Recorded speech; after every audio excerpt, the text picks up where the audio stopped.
The world was collapsing into oblivion. Everything was being devoured by the oppressing darkness of the spirit realm, and there was no escape.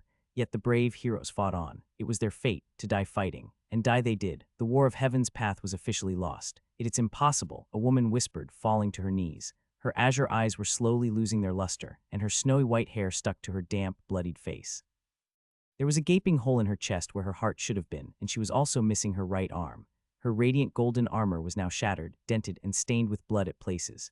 Her once flawless pale skin was marred by bruises and scars. All around her, the world was on fire, slowly being erased from existence by the black flames of hell. All her allies lay dead. Her commander was dead, too. The people she loved, her childhood friends, her found family. Everyone was gone, dead. On this battlefield that was forsaken even by the gods, only she was still alive. Then in an instant, someone appeared before her, too fast for her to notice and too powerful for her to resist. She looked up, her teeth grinding in helpless rage. She wanted to scream a curse, but the strength had fled her body long ago. Before her stood a tall man, only he wasn't a man. His skin was unnaturally white, and two dark crystalline horns jutted from his temples, curving around his skull like some sort of a divine crown. He donned an armor so dark that it absorbed the very light around him, casting a shadow over all those who dared to step too close to him.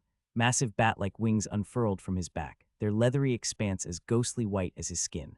Long flaxen hair fell down to his waist, flowing like molten gold. His eyes, burning like twin incandescent suns with black slit pupils at their center, bore down upon the woman. He looked like a wrathful god gazing down upon sinners from the heavens. This was the man, the creature who had done it, done the impossible. He had defeated humanity, he had crushed the monarchs, and most importantly, he had killed all those who were destined. He was the 10th demon prince, the strongest of all the defiled ones, the bastard son of the false god. He was the herald of oldest death. It's over. End your pitiful struggle, the creature declared as if issuing like a divine decree. His voice held a powerful authority that compelled anyone listening to him to bow in reverence. You have lost. He clenched his fists, and for a moment he managed to look almost sorrowful. If only you had been a little stronger, he then murmured, his whisper heavy with solemnity. He spoke in a tone similar to a man who was forced to crush a pestering bug daring to block the path he was walking. Killing a creature so insignificant should barely warrant his attention. You wouldn't feel sad for stepping on a colony of ants, would you? And yet, he felt a twinge of regret for taking so many lives, no matter how trivial. Pity, that was the emotion. Not sadness, not irritation, he just felt pity. The woman in front of him finally found the strength to let out a trembling voice. "TR traitor, you damn traitor." But the demon prince had already lost any interest in her. He snapped his fingers, and the white-haired warrioress burst into black flames, erased from existence in an instant. What followed was a long stretch of forlorn silence. Then, why you couldn't live with your own failure, could you? All of a sudden, the 10th prince heard another voice, weak and frail, as if it belonged to a woman on the brink of death. He turned sharply and narrowed his eyes in surprise. There was another woman laying a few feet away from him on the ravaged battlefield, half buried beneath the corpses of her people. Someone else survived. The demon prince raised an eyebrow, a mix of shock and curiosity clearly written on his profanely beautiful face. That woman had long ash-blonde hair that must have looked graceful once. Now it was singed and disheveled. Buried beneath a mountain of corpses, it was hard to discern her full frame, but she must have been tall and lithe. Now her body was broken and battered. Her eyes, a haunting shade of violet, had lost their gleam, yet they fixed on the demon prince with a strange intensity. But there was something else, something on her forehead, a third eye, a translucent third eye made of pure spectral energy. It was an ethereal construct capable of gazing beyond the fickle veil of reality. She was the bearer of the goddess Eye. Ah, now it made sense how she survived. She was one of the destined, the last one, in fact. Your past must haunt you, she rasped, her voice strained and exhausted, and your future is even bleaker. I pity you. Pity me? The demon prince almost laughed, incredulous. Have you lost your mind, mortal? I have no idea what you're talking about. But she ignored him and continued speaking. Your quest to become a god, is it not just an empty promise of destiny? You've been deceived and betrayed before. Why then, against better judgment, would you try to trespass into the realm of the gods? The demon prince was genuinely perplexed now. What was she talking about? Had she truly lost her sanity before she could lose her life? He shook his head, raising his hand to erase her existence with a single snap. I see then, she sighed, not even caring about her impending death. So be it. I will tell you your fate. The woman drew a final breath, gathering every ounce of willpower left in her battered body to divine her last prophecy in a hoarse, grating voice, in shadowed womb, a cursed one born, his heart, by vengeance, forever torn. Bound by a deal, twisted and grim, he walked the paths where stars grew dim. From realms of sorrow he sought to flee, memory lost to eternity's sea. But fate shall draw him back once more, to tread the steps he's walked before. In nameless guise, he'll play the role, unknowing of his fractured soul. And when the threads of fate convene, a choice shall shape the end of dreams. A villain's path or a hero's grace, one soul to conquer time and space. Once a dark heart, now the world's last breath to bring eternal rebirth or endless death. The prince was bewildered, utterly speechless. Why was this woman prophesying now? And what did it mean? She said she'd tell him his fate, but he hadn't asked for it. He knew the holder of the goddess eye was a sibyl, a fabled soothsayer. But was this really the right time to be spouting prophecies, on the edge of death? And why do all the great seers utter prophecies in a convoluted, nonsensical, poetic way? Why could they just not speak normally? In the next instant, the demon prince snapped his fingers, and she ceased to exist as well, the black flames leaving not even ashes behind. Weird woman, he muttered before flapping his majestic wings and flying away.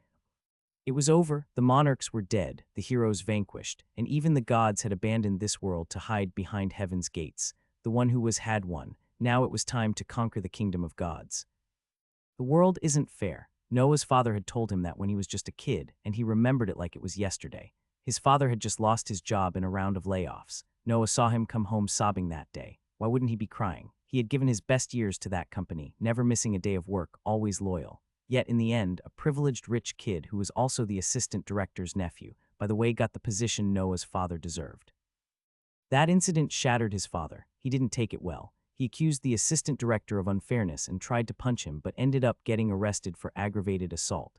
From there, his life only spiraled downhill. Blacklisted by other companies in his field, he was left jobless. Defeated and crushed, he turned to alcohol and cheap drugs. Noah's mother tried to get him back on track at first, but she eventually had enough. At last, she ran away with a wealthy guy she had met while picking up her drunk husband from a bar, taking Noah's baby sister with her. A few days later, she sent divorce papers. After that, it was just Noah and his father. But just to be clear, Noah didn't exactly love that guy. He didn't even respect him as a man. His father never made an effort to work or help around the house. He was merely a shell of his former self. But despite everything Noah did, his father never once hugged him or told him he was proud. He just drank as usual and ignored him as best he could. In fact, Noah couldn't recall having even one proper conversation with him. That's why when his father passed away, Noah felt relieved. Maybe that made him a bad person, but his father's death lifted a weight off his shoulders. No more caretaking, no more medical bills, no more nothing. He was free. So yeah, Noah didn't love him or got to learn much from him, except that the world isn't fair and justice is merely an illusion. Every day, the powerful exploit the weak. The rich get richer while the poor struggle. Happy endings, they don't exist in this world. Loyalty is ignored in favor of nepotism, and goodwill eventually gives way to corruption, while hard work is overshadowed by God-gifted talent. Those who try to change the world are silenced, their voices drowned out by those who benefit from the status quo. In a world like that, where even the tiniest sliver of hope is immediately snuffed out, is it even worth trying? What's even the point? Take him, for example. Noah had to drop out of college because he stood up to a bully who was harassing a girl. By sheer stroke of luck, or lack thereof, that boy turned out to be the governor's son. His dear daddy ended Noah's future with one phone call to the dean. Now Noah juggled multiple low-end jobs just to get by. Just last night, while working a late shift as a waiter at a fancy restaurant upstate, he ran into his mother and her new family. Noah wanted to avoid them desperately, but he had to take their order. So he steeled his heart and walked up to them. And guess what his mother said when she saw him after all these years? "You're embarrassing." Yeah, apparently his job was beneath her new upper-class status. She said she always knew he would end up just like his father, a sad failure. But what did she even know about him? So what if his life didn't turn out as planned? So what if he wasn't exactly wealthy or successful? One thing he sure as hell wasn't was sad. In fact, he was happier than ever. And what was the key to his happiness? He had no expectations. That way, he could never be disappointed. He had simply given up on everything. Yes, it might sound depressing, but maybe that's the secret to true happiness. Everyone should try it. Embrace it. It's the only way one can be free. Anyway, the point is that quitting while one is behind is not inherently a bad thing. There is nothing to be ashamed of. As a matter of fact, giving up feels great. So, why the hell is this bastard not giving up? Noah growled in frustration, barely resisting the urge to smash his controller as he reminded himself how expensive it was. He was in his small studio apartment. It was dark and messy, with crumpled ramen wrappers and empty soda cans littered all around the room. The only source of light came from the screen of his old TV, to which his second-hand gaming console was plugged. He was playing a game called Spirit Realm Chronicles. It was an RPG visual novel hybrid.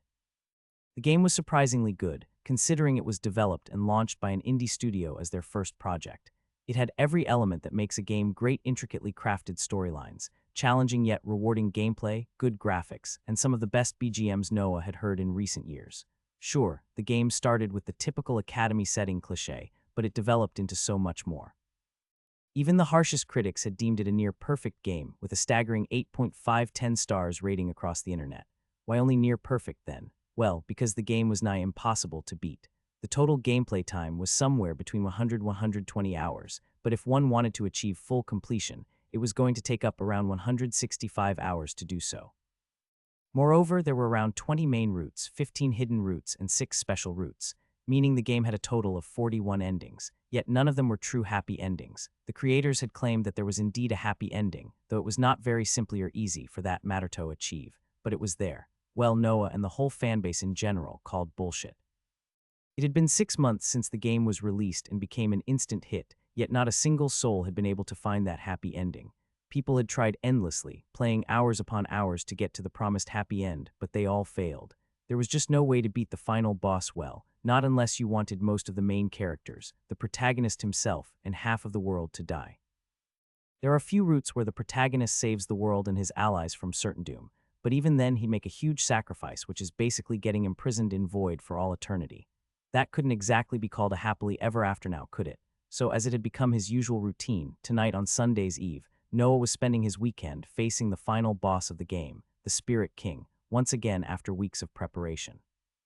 And just as usual, no matter what path he chose or strategy he employed, the outcome was the same as always: defeat or the world's destruction by the Spirit King's overwhelmingly profane powers, sometimes even both. He had tried every conceivable tactic he could find on the online forums or think of himself, yet nothing helped. He was trapped in a relentless cycle of failure and loss. The Spirit King just wouldn't give up. You could try to kill his entire army, decimate his corrupted kingdom, and put an end to all his malevolent plans, but in the end, he would always find a way to screw the protagonist over. Always. Needless to say, Noah was beyond annoyed by this point. Damn it. After his final run ended in yet another bitter defeat, Noah snapped in a mix of exhaustion and frustration, throwing his controller onto the couch, the soft clatter echoing through his cramped apartment. Why the hell can't I win? He muttered, glaring at the screen as the game's dramatic game-over sequence played for what felt like the 100th time. This time he did everything perfectly. He chose the most secure routes, collected all the cheat cards, built a strong deck, and leveled up his potential tremendously. Still, he lost. How? What could have been done differently? What else could he do now? Fuck this. Feeling drained, Noah decided to call it a night. He looked around his small apartment, piles of trash, an unmade bed, and dirty dishes soaking in the kitchen. The once cozy space now felt like a prison of his own making. With a sigh, Noah grabbed his jacket and stepped outside. He was in no mood to do the dishes or cook anymore. The night air was cool and refreshing, a stark contrast to the fusty and suffocating atmosphere inside his room. He walked through the quiet streets to get to the nearest convenience store, his footsteps slightly unsteady. The road was deserted, bathed in the dim glow of streetlights, casting long shadows that seemed to move with each step he took. He reached the store and walked in through the automatic gates, the bright fluorescent ceiling light near the entrance fluctuating slightly. The aisles were empty, save for a solitary hunched figure stocking shelves. It was an old man with a bald head and long gray goatee. His name was something that Noah had forgot. He was the store's owner. There was a rumor that the old man was crazy. Apparently, the geezer had more than once run out to the streets, shouting at people that God had died and the end was coming or something along those lines. He had also flashed people on multiple occasions. So crazy and a pervert.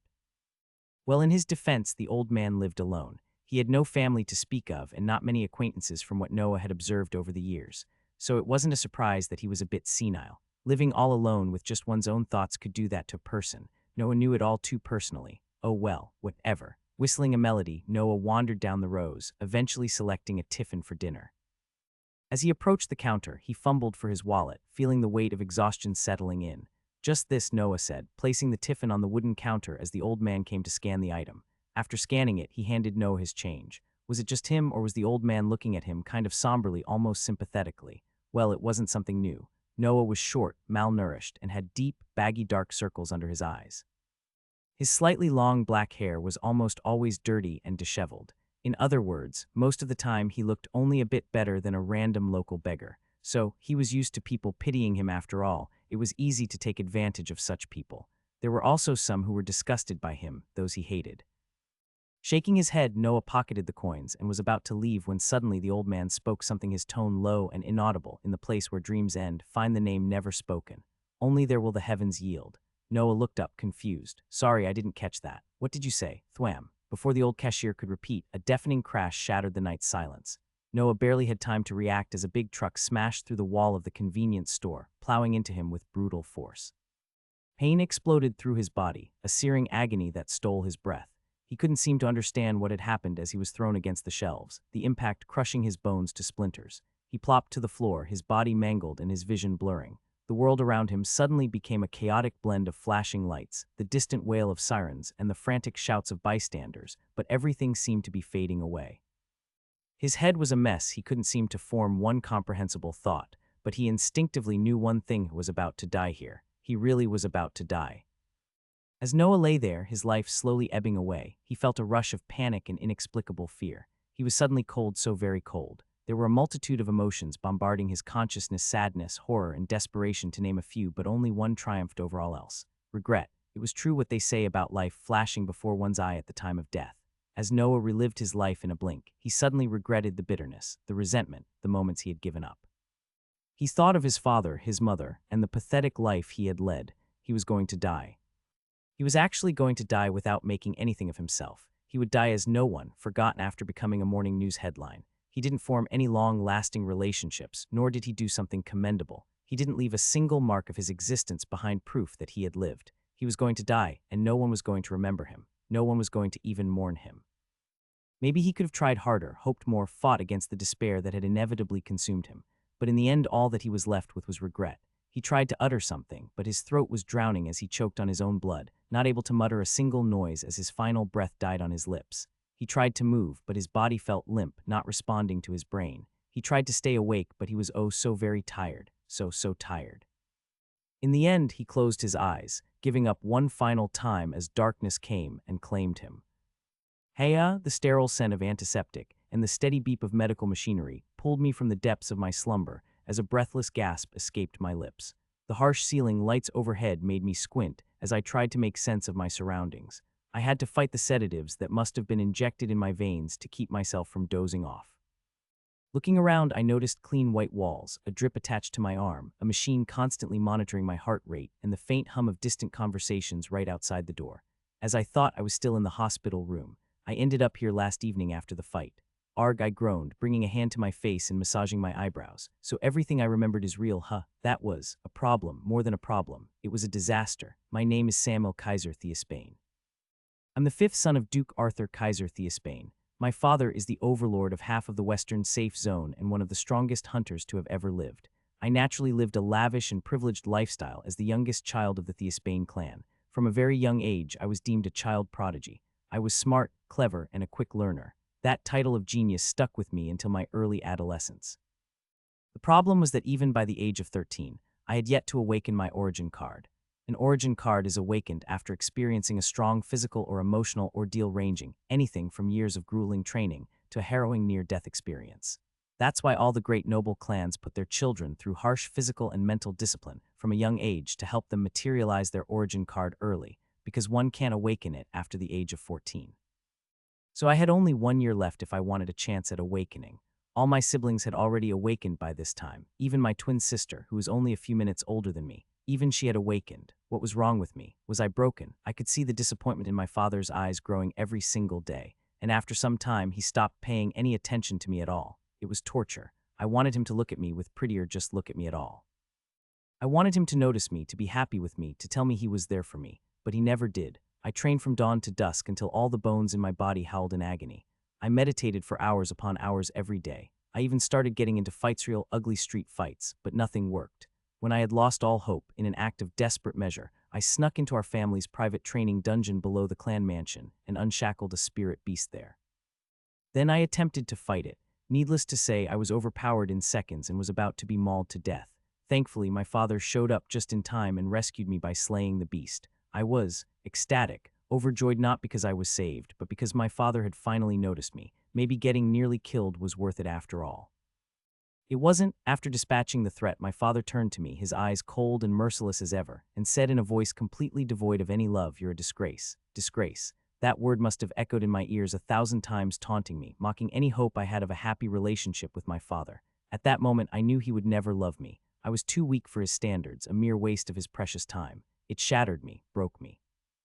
I cried for days, weeks even, after those heart-wrenching words were uttered to me by the man I grew up worshipping as my idol, my hero. It was the worst 14th birthday I could have asked for, but just hours after that incident, I finally did it. I manifested my origin card. People, including my father, thought it was because of the dungeon incident. They were partially right. It was indeed a result of what happened in the dungeon, not because the spirit beast almost killed me, but because my father's words did. Only I knew that truth. I had little hope of ever gaining his approval after that. He had already judged me useless. Even though I awakened a powerful origin card with high-rank soul potential, I still paled in comparison to my twin sister, whom my father began grooming as his heiress and the next duchess. Perhaps it was then, in a cry for attention, that I began lashing out, ranting and raving at servants, hitting people, picking on children my age, and often bursting into unprovoked violence, all because I knew I would face no consequence. So what if my father saw me as a disgrace? I was still the Duke's son. That thought alone gave me a perverse sense of power high. I really began to enjoy hurting others. Everyone was merely a toy for my amusement, after all. And inflicting pain on people became the most gratifying way to satisfy a dark, twisted part of me. Who would dare to stand against me? Even without my noble status, I was strong. In fact, I was the strongest awakened kid my age, I knew, second only to my twin sister. I ruled my high school with an iron fist. With unparalleled strength, I subdued all the teen gangs in the city, making a name for myself as one of the toughest fighters. Sure, I was arrested a few times for underage drinking, violent crimes, drug use, unlawful weapon possession, and some other things I can't mention, but it was nothing my clan couldn't handle. I was laid out every single time, with all charges dropped. I guess what I'm trying to say is I was never punished for my improper behavior. I believed I was invincible. But I wasn't. A few months back, one of my friends started picking on a mundane kid in our high school. Mundane, by the way, is slang for someone who hasn't awakened even after crossing the 14-year age mark. In our society, mundanes are deemed worthless. Okay, maybe not exactly worthless, but they're definitely put below the awakened populace. On top of that, this kid was an orphan, ugly, chubby, and way too much of a goody two-shoes. We were a bunch of bullies.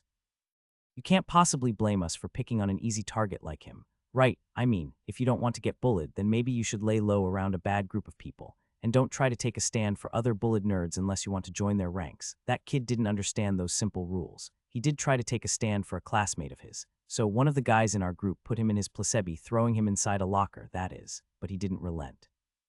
He kept trying to raise his voice against us, so we made him our errand boy. I had no problem with it at first, until my girlfriend Lily came to me. She asked me to stop torturing the poor guy and told me his life story. She knew about him since they were both in the same class. Apparently, he lost his parents a few years ago. Both his father and mother went missing while on duty in the spirit realm. His only family was his uncle, aunt, and 3 cousins, who were all abusive to him. Basically, his life at home already wasn't great. I'll be honest, I pitied the guy. Sure, I was a monster, but I wasn't heartless. However, even after knowing all that, I couldn't just ask my buddies to stop tormenting him. That would make me look weak, especially after my girlfriend came advocating for him. So I did nothing. In my defense, I thought my friends would grow bored of him and leave him alone in a few days. They didn't. The bullying worsened. Lily pleaded for him many times, but I kept avoiding her. Until one day she threatened to break up with me if I didn't stop hurting people. She gave me an ultimatum. Now, don't get me wrong, our relationship was totally superficial. She was a councilman's daughter and I was the son of a duke. We were both elites, so we started dating. There was nothing more to us. No love, no chemistry. I definitely didn't like her or anything.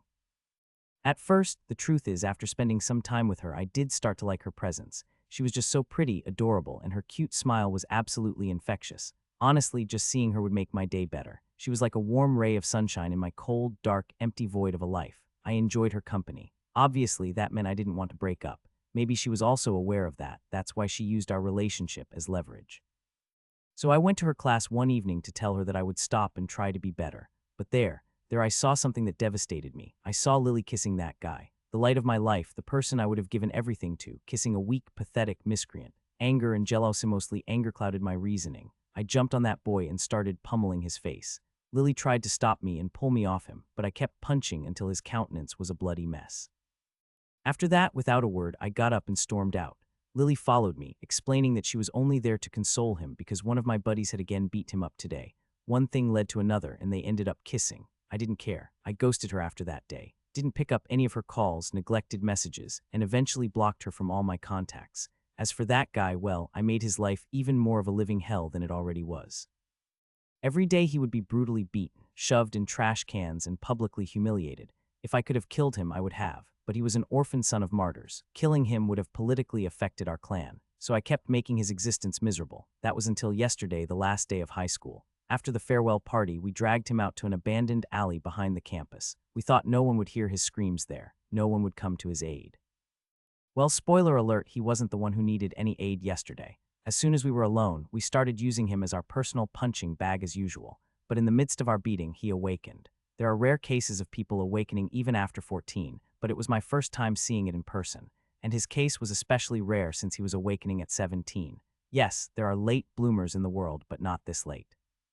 Did we give him so much trauma that he awakened so late in his life? Impossible, but from the looks of it, that was exactly what happened. Long story short, he materialized his origin card and started fighting back. We also used our powers, but 2 of my group members were easily taken out by him within the first few minutes. It was then I realized that he hadn't awakened just then. No, he must have awakened weeks ago.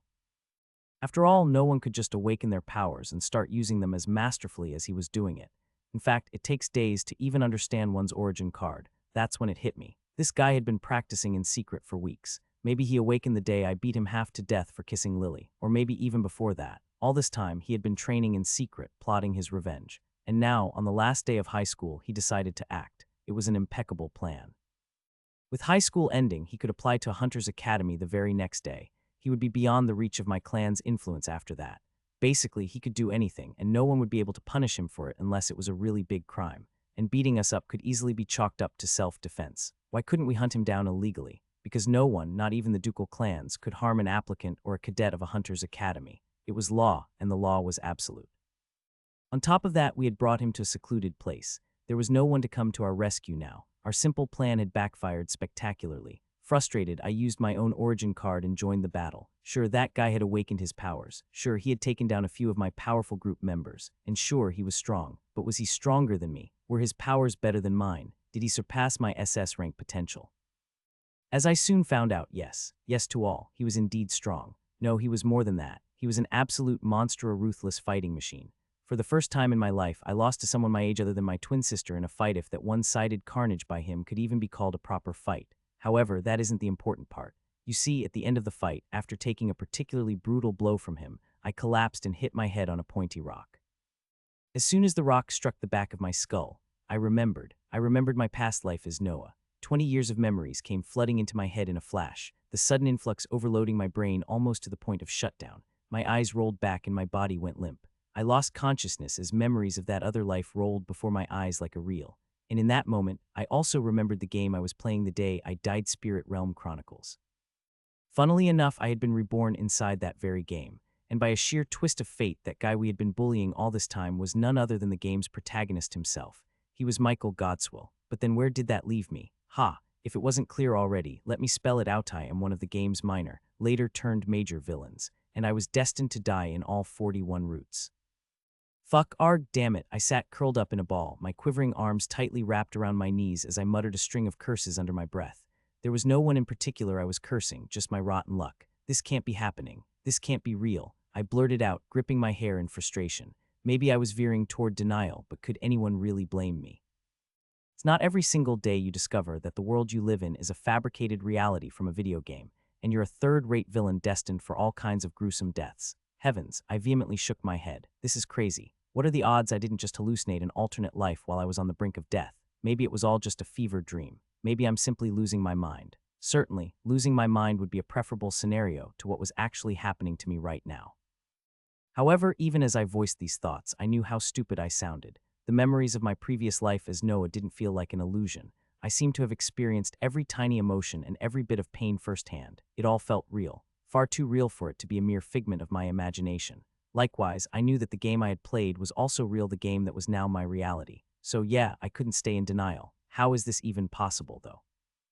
I took a deep breath, trying to steady my racing thoughts. Yes, I had read my fair share of isekai novels in my previous life. I was somewhat of an otaku myself. But reading about something and living it are two entirely different things, and what I was experiencing was even crazier. I didn't just become the protagonist of the story or the main antagonist. I didn't even become an NPC or a background character. No, I just had to go and be reborn as a side antagonist with a minor role in the opening act of the game, destined to later turn into a major villain in the second act. Most importantly, Sam L. Kaiser Theospain, in other words, me met a terrible end in all 41 of those storylines. Now, I know what anyone would say in this situation: you're overreacting. Just avoid the story roots and you'll be fine. But that's exactly the problem here. I've already made enemies of two of the protagonists, the male lead, Michael Godswell, and the female lead, Lily Elderwing. Ugh, just remembering those two leaves a sour taste in my mouth. Anyway, the point is that I'm already on the bad side of the good guys. The stage was already set, the cogs were in motion, and the main storyline was about to begin in a few days. Even less. If only I had regained my memories a little earlier in life, I could have avoided those two entirely. Yeah, right. Like almost all normal people, I also used to dream about being reborn into my favorite fictional world and living a different life, a better life, as either the protagonist or an extra. But in all those wish fulfillment fantasies, I reincarnated with my previous life's memories intact from birth. How else would I be able to fully exploit my knowledge of the plot? How else would I manipulate future events to my liking? But as a wise man once said, reality often does not meet expectations. Here I was as living proof of this adage. I was reincarnated into this game world and grew up without my memories. Then I suddenly regained them one day, but not after I had already started walking down the path of villainy. Heya, I sighed through gritted teeth, forcing myself to dispel such chaotic thoughts and take a moment of peace. Calm down, think, that's right, crying over what could have been would get me nowhere. Even in a situation like this where common sense seemed to be defied, I needed to approach everything with a clear, rational mind. Let's focus on the immediate tasks at hand first. I detached the drip from my arm and unclasped the wristband that was being used to monitor my pulse. A sharp pain shot through my ribs as I got up from the bed, the cool sensation of marble tiles coming in contact with my bare feet feeling a bit ticklish. A wave of vertigo hit me as soon as I stood up straight, making me feel as though I had just woken from a long fever. Weakly, I took one step after another, making my way toward the window near the bed. My body felt incredibly light and fragile. Although nothing was broken anymore since I must have been treated by a top-class healer, it seemed the fatigue and mental exhaustion still weighed heavily on me. Unfortunately, I had no time to rest. I reached the window and slid open a glass panel, letting a gentle breeze flow inside. The cold air stung my skin as I took in the view. Towering skyscrapers pierced the heavens, their peaks lost in the gray clouds. Snowflakes sparkled as they drifted down, blanketing the city below in a pristine white mantle of ice and snow. It was a beautiful December snowfall. The streets were teeming with people, while above in the air I spotted a few awakened soaring through the sky. However, what truly drew my attention was the colossal wall on the distant horizon. It dwarfed even the tallest skyscraper, stretching impossibly wide and reaching several miles into the sky. That was the border of the Western Safe Zone. That wall encircled the entire continent, or what was left of it, at least allowing nothing in or out without the monarch or duke's permission. The skies were also sealed, protected by an invisible force field that not many could penetrate. Even the snow was only falling in this dome because the Western monarch willed it so. There must have been around 3 or 4 cities between where I stood and that majestic wall, yet its imposing presence was easily visible from here. What a sight indeed. A sight that served as a stark reminder I was truly inside that wretched game. Despite how surreal it all felt, that fact was undeniable. Another poignant sigh escaped my lips. Right then I caught my reflection in the window's glass from the corner of my eye. Turning my gaze toward it, I saw long blonde hair gently falling to my broad shoulders, framing a face so stunningly attractive that it seemed to have been chiseled by the very gods themselves. I was tall, with bright golden eyes and a well-toned, athletic body that was neither too muscular nor too slim, just lean. Both my ears were pierced, and a tattoo adorned my right forearm. I remembered getting that. One day I randomly walked into an ink parlor with my friends and picked the first cool design I saw. Arg, I mumbled, resisting the urge to face palm. How stupid was I? So stupid. Anyway, I was dressed in a bland white patient gown right now, and while my eyes and cheeks looked a bit sullen, I still had to admit I was stupidly handsome. I never thought about that. I mean, don't get me wrong, I always knew I was good looking. Some would say extremely gorgeous, even. But I never gave it much thought. I was just born with this face, you know. It was normal for me. Why would I be happy about something I was born with? Why would I take pride in that? But now that I remembered my previous life as Noah and how downright ugly I was, I couldn't help but appreciate my current looks in a new light. And to be honest, I was right to do so. This face I possessed could make anything I wear look good. I wasn't exaggerating. Even this ugly patient gown looked decent on me. I could just wrap rags around my waist and make even that work in a fashion show. And I still got cheated on. Well, I mean, it kind of was my fault. I treated Lily badly, ignored her, always talked about myself, didn't respect her, and had a trashy personality overall. But still, who would cheat on this face? If I were a girl, I would never leave someone who looked like me.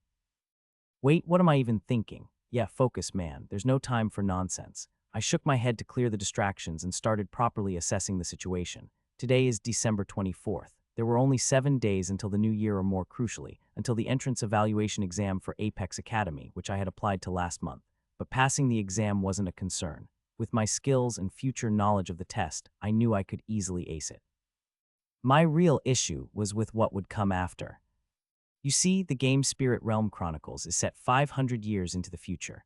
Earth had undergone drastic changes to the point of becoming almost unrecognizable. The Third World War had turned most of the planet into a desolate nuclear wasteland. During one of the nuclear explosions in northern Asia, the fabric of reality cracked, opening a portal to another plane of existence, the Spirit Realm. Hordes of monsters poured into our world from that dimensional rift, forcing humanity, previously at war with itself, to take a united stand. But modern militaries were not very effective against these spirits. Creatures of darkness and magic couldn't be killed by mundane means, after all. Fortunately, the portal also unleashed an otherworldly energy known as spirit essence into our world. This essence was absorbed by humans, allowing them to awaken unique abilities, the manifestation of their very souls. The origin cards. Since every soul was unique, so was each origin card and the power granted by it to its user. Using these powers, humanity began fighting the invading spirit beasts. Those who fought these vile monsters came to be known as hunters. Now, 500 years later, the world is comparatively at peace. A small fraction of the population possesses superhuman abilities through their origin cards. However, the spirit essence turned out to be as much a curse as it was a boon for humankind. Apparently, this otherworldly energy weakened the reality barrier of our world, causing the spirit realm to slowly bleed into our plane. In current times, dozens of portals appear around the world every day, each connected to the spirit realm. Still, now that we had a means to fight back, the world was not in any immediate danger. For now, in truth, everything was about to change in just a few years. No, actually, things must have already begun to change, but the monarchs have been keeping it a secret from the public. The main story of the game begins at Apex Academy, where the protagonist, Michael Godswill, is accepted after scoring the highest points on the entrance exam. There he makes enemies, forms alliances, and creates many lifelong friends, most of whom either die or turn against humanity by the end of the game. The problem with this game isn't that it's merely tough, but it's that even the main characters don't have any plot armor. In some storylines, even the protagonist himself dies. I mean, how is that even possible? This game has no happy ending, especially not for a villain like me. Ha. Moving on, the Academy arc encompasses the first 3 acts of the game, spanning around 3 years. By the end of it, there are several major casualties. The massacre during the class excursion, the summoning card of Asmodeus, the killing of royal twins, and the invasion of Ascent Isles. These are just some of the numerous tragedies that await, and that's only within the Academy arc. After that comes the awakening of the Queen of Black Rot, the seed of eternal blight, Heaven's Fall, the corruption of the Northern Safe Zone, the total war of 5 monarchs, and many more nightmarish events. Finally, the return of the Spirit King in all his profane glory marks the end of the game. As a minor villain in the first act, my role was to be a stepping stone for the main characters, a disposable enemy to be defeated and discarded. Then I'd return in the second act as the holder of the summoning card of Asmodeus and try to kill the hero for humiliating me, only to end up getting killed myself. That was the fate of Samuel in most of the story routes. He didn't fare much better in the other routes either. Arg, I wanted to cry out but couldn't. I needed to think. First things first, I required a strategy to survive the Academy arc. Outright avoiding the main characters wasn't possible anymore given the tightly knit storyline. It would be like trying to dodge raindrops in a downpour. Plus, I needed Michael and his powers to defeat the Spirit King. He was the protagonist for a reason. Without him, ending this game would be nearly impossible. Thus, I had to figure out how to not only coexist with the main characters, but also alter the plot to gain an advantage by the time I was to become a full-fledged hunter. My goals after that were clear-cut. Prevent the Queen of Black Rot from awakening, annihilate the seed of eternal blight, stop the total war before it began, weaken the Spirit King's army before his return, and ultimately slay the Spirit King himself. Simple, right, of course, but not at all easy. Fuck me, just contemplating all that brought tears to my eyes. Honestly, all I wanted to do was flee this forsaken place and hide somewhere until the story ended. But by doing so, I'd leave my fate in the hands of the protagonist. Moreover, in the game, the Spirit King never truly lost. He was either imprisoned in the void or killed after decades of relentless war in both scenarios. He destroyed most of the world before going down. So even if I ran away, I knew nowhere would be safe. I had no choice but to take control of my own survival. I knew I had to. Fight and fight I would. I had many regrets when I died in my past life. There were many things I wish I could have done differently. One such regret was that I never tried hard enough. So that's what I would do. I refuse to give up anymore. I won't meet the same pathetic end as Samuel in the game. I will not relent. I will have no regrets. Thud, thud, thud. What snapped me out of my thoughts was an abrupt knocking on the door. Irritated by the loud noise, I turned toward it. But before I could even inquire who it was, the door slowly creaked open, revealing a figure bathed in the faint light of the corridor. In the doorway stood a girl. I instantly recognized who she was. Her presence was as striking as a thunderstorm in the middle of summer. Silken strands of short platinum blonde hair reached the length of her neck, shimmering in the light like threads of pure silver. Her piercing azure eyes narrowed as she fixed her gaze on me. She wore a finely tailored white jacket over a matching bodycon dress that accentuated her slender figure, with a pair of black high boots to complete her elegant attire. An embroidered insignia of a stylized sword, entwined with a vine, adorned her left breast. It was a symbol of her noble lineage. It was the mark of the fallen Blade family. "Good evening, young master," the girl greeted me in a smooth and composed tone while stepping inside the room. "I see that you're finally awake." She waited for me to speak, but I didn't. I couldn't. I struggled to find my voice, my words caught in my throat as my heart smashed wildly against my chest like a caged beast. This girl. She was my shadow. She had been serving me and my family since we both were kids. Her name was Juliana Vox Blade. And in the game, she was also known as the dreadful butcheress of the Theospain clan. Every ducal and royal descendant in this world is assigned a shadow by their clan. A shadow is an individual devoted to serving a high noble scion from a very young age. Most shadows are battle maids or butlers, rigorously trained from childhood to assist, protect, and attend to their master's every need. They are essentially like personal attendants, but much more competent. Their loyalty is guaranteed by implanting a special type of spirit beast known as the bloodworm into their bodies. If a shadow ever attempts to rebel or cause any form of distress to their master, that bloodworm could be activated by their lord's will, causing it to burst the shadow's heart, resulting in instant death. It could also be used to inflict crushing pain if the lord isn't willing to kill their shadow and only needs to exert their authority. What? Does it sound like slavery? Well, maybe because it fucking is. Juliana was Samuel's shadow in the game. She was the firstborn child of a renowned count and exalted hunter, Elijah Vox Blade. But why was she forced into servitude despite her noble lineage? This was because her family had lost its noble status years ago. When Juliana was little, her clan, the famous Blade family, tried to revolt against the Western monarch for reasons that were not revealed in the story. Duke Arthur, the patriarch of the Theospain house, easily suppressed their rebellion. More than half of the Blade family members, along with all those vassal clans and council members who supported the traitors, were mercilessly murdered. Juliana's father, Count Elijah Blade, was captured and executed shortly after the Civil War. Thus, their uprising ended before it could even begin. In the aftermath, Juliana was taken hostage by Duke Arthur as a precaution to prevent any future plots by the remaining Blade family members. She was trained as a servant in the Theospain mansion and was later given to Samuel as his shadow since they were of the same age. Anyone could see where her story was heading, right? In the game, Juliana got her revenge against the Theospains and everyone who wronged her family. During the Total War, in the later stages of the game, she joined forces with the protagonist to end the dire conflict by eliminating most of the corrupt noble houses. As everyone might have guessed by now, Juliana slaughtered the Theospain clan when she got her chance. She killed Duke Arthur with her own two hands, a feat both unbelievable and previously deemed impossible. After all, Arthur Kaiser Theospain was one of the greatest hunters to ever live. He was the strongest of all dukes, with powers second only to the 5 monarchs, yet he was killed by her. That's how it unfolded in most of the storylines. In others, he was brought down by Michael or another main character named Alexia, but the rest of the Theospains were always massacred by Juliana Vox Blade, earning her the fearsome title dreaded Butcheress of the Theospain clan. So yes, she was strong, but her true strength lay in her ability to think far ahead of her enemies. She was a monster, a cold, calculating, cunning demoness. She orchestrated countless events from behind the scenes, manipulating allies and enemies alike to pit them against each other and achieve her goals. There were many schemers and tacticians in Spirit Realm Chronicles, but she outshone most of them. More importantly, she had the strength to back up her intelligence. Unlike the other main characters, who saw the world as sunshine and roses, she was a dark realist who did what needed to be done. In truth, she often lacked any heroic qualities. She had no empathy whatsoever. She was, for lack of a better word, insane, completely unhinged. Younger master. I blinked and looked up at her, snapping back to reality. Juliana stood there near the door, her face calm and her uncaring gaze scrutinizing me closely. "Why yes, Juliana," I asked, my voice cracking more than I had liked. She frowned, looking confused. "Juliana, since when did you start calling me by my full name?" "Ah, right, I never call her that. I meant Julie." "Yes."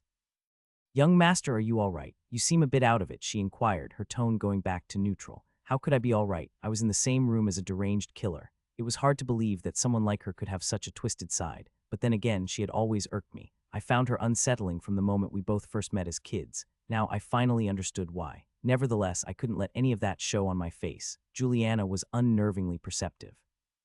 If I displayed even a hint of fear or hesitation, she would seize the opportunity to exploit my vulnerabilities without a second thought. Worse still, if she ever discovered that I knew about her future plans, she wouldn't hesitate to come after my life. In fact, she was the main reason why Sama was almost always killed in the game. In the story routes where he avoided his every other death flag, she was always there to end his life. She was one person I needed to watch out for as much as the protagonist and the seventh demon prince, Asmodeus.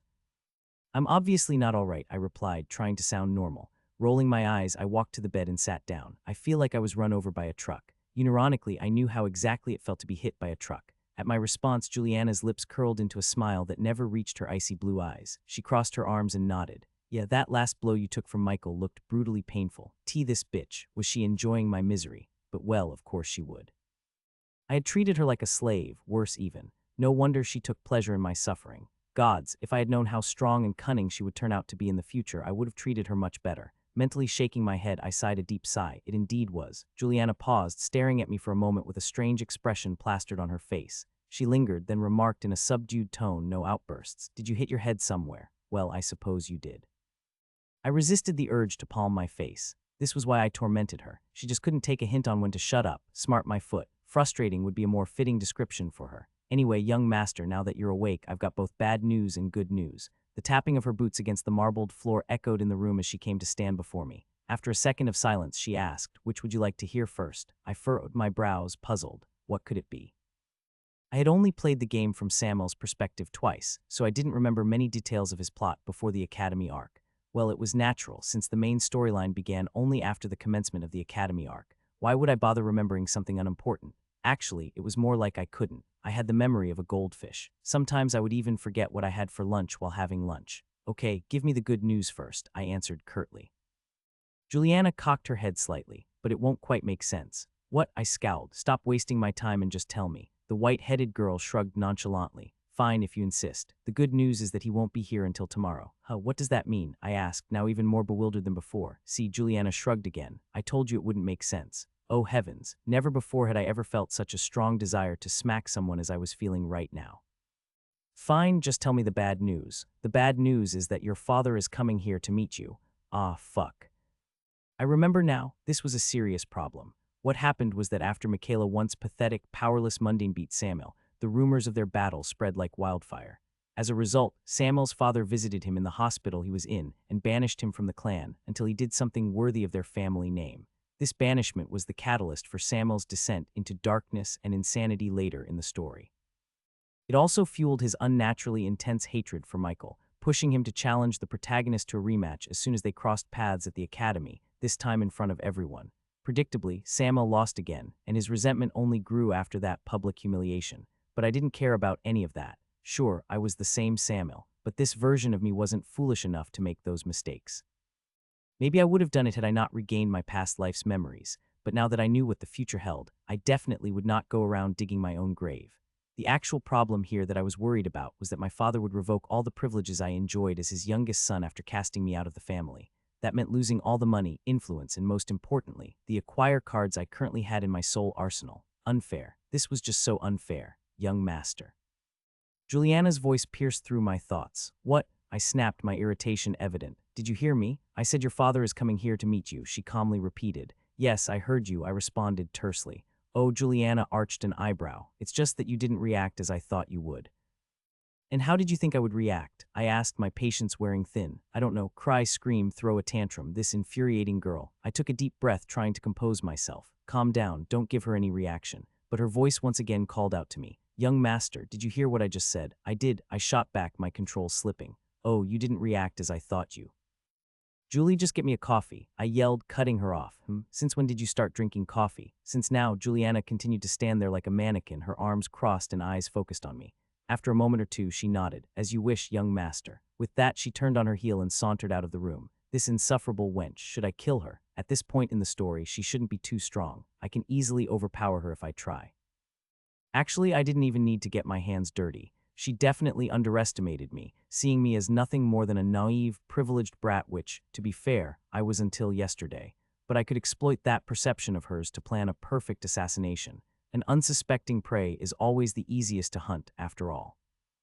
Or I could just use her. Indeed, I could. By gaining her trust, I could turn her into a valuable asset. She would undoubtedly be useful in stopping some of the upcoming calamities. After all, she had one of the strongest origin cards among all the other main characters. She was smart and resourceful, too. The only thing I found displeasing about her was her intelligence was far too clever for her own good, but aside from that, she was the perfect pawn.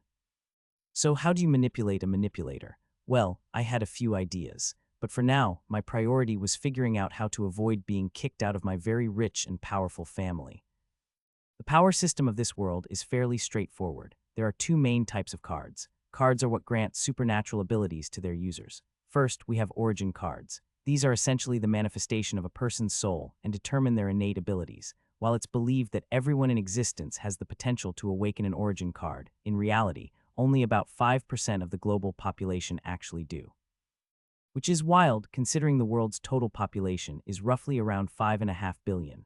Those who awaken their origin cards also discover their soul potential, which indicates the maximum level their powers can reach. For example, if someone has a rank soul potential, they can only elevate the powers of their origin card up to rank. Soul ranks are structured as follows: CBASSSSSS. To advance through these ranks, one must gather spirit essence. There are two ways to do that. Either by refining the impure, latent spirit essence from the atmosphere through meditation, the classic Xianxia cultivation method, or by slaying spirit beasts and absorbing the already refined spirit essence from their dead bodies, which is much faster but riskier. For instance, while it might take 3 months of meditation to progress from rank C to B, killing a few low-level spirit beasts can achieve the same result much quicker. But keep in mind that once you reach your soul potential cap, you can't grow any further, no matter how much you meditate or how many abominations you slay. That said, there is one way to break this potential limit, though this world doesn't know about it right now. Only I do. For the record, my potential is SS rank, while my current soul rank is C. Moving on, the second type of card is acquire cards, which can be obtained by defeating spirit beasts, finding them in the spirit realm or real world, or inheriting them from others. All cards are graded as common C, rare B, epic, a legendary S, supreme SS, and mythical SSS based on their uniqueness and the powers they grant. The use of acquire cards is limited by your current soul rank, so if you're at B rank, the highest card you can use is a rare grade card. To use an acquire card, you need to attune it to your soul, adding it to your soul arsenal, or deck. You can hold up to 10 cards in your soul arsenal, with a maximum of 3 cards of the highest grade you can currently use at your rank. This means if someone has more than 10 cards in their total collection, they need to strategize which cards to swap and which to keep in their deck for different situations. There are 8 categories of cards depending on what kind of prowess they bestow upon their users. 1. Skill cards grant specific abilities or techniques. 2. Spell cards harness mystical energies for various effects. 3. Item cards summon objects or artifacts with unique properties. 4. Transformation cards alter the user's physical form, granting enhanced attributes or specialized abilities. 6. Summoning cards summon creatures or entities for aid. 7. Enhancement cards augment the user's physical or magical abilities. 8. Debuff cards impose negative effects like curses or hexes on enemies. Interestingly, anyone can use any category of acquire card, regardless of their origin card. For example, my own origin card is a spell card that lets me manipulate matter on a basic level for now. So basically, the possibilities for different builds and strategies are endless in this world, making battles highly unpredictable. That said, it's usually a good idea to make your build around your origin card, as it is going to be your most vital asset in a fight. But the problem is that an effective build still requires a variety of cards. However, if my father kicks me out of the family, he will confiscate all my acquire cards since they are technically the clan's property. It's not fair, I muttered under my breath in the shower. It really wasn't fair. Yeah, the cards were given to me by the clan, but I earned them. I excelled in my training, performed well in sparring sessions, and even won duels during the clan festivals. No one could just come and take away my hard-earned rewards, not even the clan's patriarch himself. I wouldn't let that happen. I had to find a way to convince my father not to disown me. Currently, I was getting ready in the bathroom. It had been 2 days since I'd last bathed, so the first thing I did today was take a shower. Afterward, I put on a simple linen shirt under a gray cashmere sweater and paired it with perfectly tailored charcoal trousers. Stepping out of the bathroom attached to my personal VIP medical ward, I slipped on a pair of luxurious brown leather loafers and applied a soft, woody fragrance. It felt so good to finally get out of that depressing patient gown and wear some real, rich men's clothes. "Here, young master," Juliana said, her face impassive as she approached me with a navy overcoat in one hand and an opulent black watch in the other, ready to help me put them on. Tusk, I clicked my tongue in frustration and snatched the items from her. "I told you to wait outside. I can dress myself." The silver-haired girl shrugged. "The last time you dressed yourself, you were 10. So pardon me for ensuring that you looked presentable before your father, the patriarch, young master." Arg, I hated how right she was. Okay, so I was a privileged brat who let servants dress him from childhood. So what? Sure, some people might mock me for that, but I bet if they became filthy rich one day, they wouldn't even lift a glass of water with their own hands. I know I never did. Yes, I had servants to serve me water, too, sue me. But after remembering my past life, it felt strange to let someone else constantly tend to me, so I guess I was trying to become less spoiled. Also, I wasn't very keen on having Juliana near me all the time now that I knew her true colors. Sighing softly, I put on my overcoat and watch before checking the time. It was 1235 p.m. right now. "When did he say he was coming?" I asked aloud. "I'm your shadow, not his, young master," Juliana replied, a hint of emotionless amusement in her voice. Was she trying to provoke me or something? I turned to glare at her. "What did you just say to me?" In response, she instantly bowed slightly, a mocking gesture of contrition. "I said I don't know when your father will be arriving. Can you find it in your generous heart to forgive this humble shadow of yours for being so incompetent, O benevolent young master?" "That's not what you said before," I shot back, still glaring. "No, I'm pretty sure that's what I said, young master. Maybe your ears are ringing a side effect from hitting your head during the fight, I suppose. Forget trying to use her. Maybe I should just kill her and be done with it." After idly waiting for a few more minutes, I received a text message from my father, or rather, one of his assistants, informing me that the patriarch would be here in 10 minutes. I took a deep breath and rose from the sofa I had been sitting on. Juliana, who was silently standing beside me, asked in a subtly curious tone, "Where are you going, young master?" "The garden," I replied, already heading toward the door. "He'll be arriving soon." Juliana followed me in silence as I stepped out of the room. We walked down the hall, passing patients, nurses, and doctors, until we reached the elevator and descended to the ground floor. At the front desk, one of the medical staff approached me. He was a bald, middle-aged man in a white coat, looking more sick and sleep-deprived than most patients here. "Lord Samuel, I'm sorry, but you shouldn't be walking right now." Before he could finish, I brushed past him, giving him a stern look. The other staff members, who were also about to object, quickly settled down. They knew that the fact I hadn't beaten this man half to death for trying to stop me was a miracle in itself. No one else wanted to push their luck. I wouldn't say I loved it, but I didn't hate people fearing me like this either. The old me was crazy, what can I say? Besides, this hospital was owned by my clan. These people worked for my family, so I could use my full influence as a duke's son to do whatever the hell I wanted.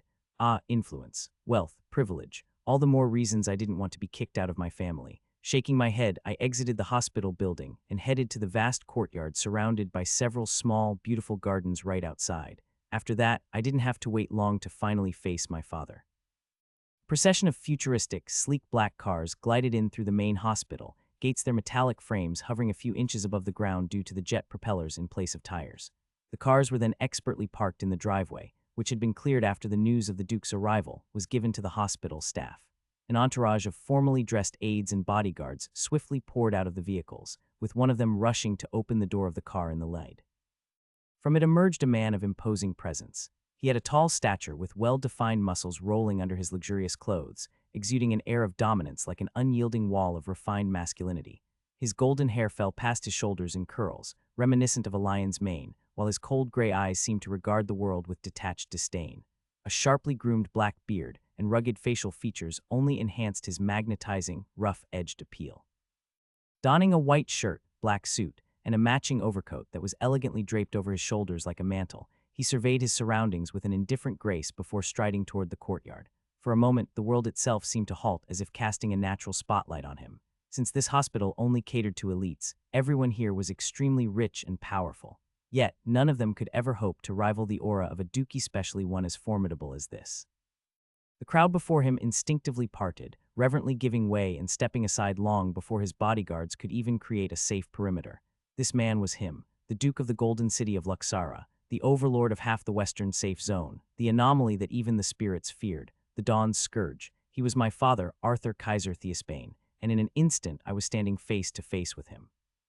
I won't lie, but his presence so up close was suffocating, almost to the point of compelling me to kneel. It wasn't a coincidence, he was intentionally exerting pressure on me, but I refused to let any discomfort show on my face. One thing that my father absolutely despised was weakness. He believed in the rule of strength and thus hated anyone he deemed weak. so if I had any hope of convincing him not to cast me out of the family, I needed to appear stronger, at least try.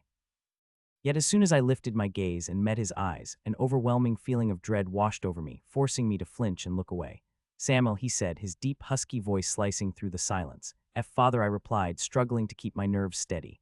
"Ah no, this was a bad start. Come on, I didn't need to fear him. Fine, he didn't love me, but I was still his son. It was not like he would kill me, his own flesh and blood, so what was there to be scared of?" I clenched my fists and steeled my resolve before looking up again, meeting his unwavering, callous gaze.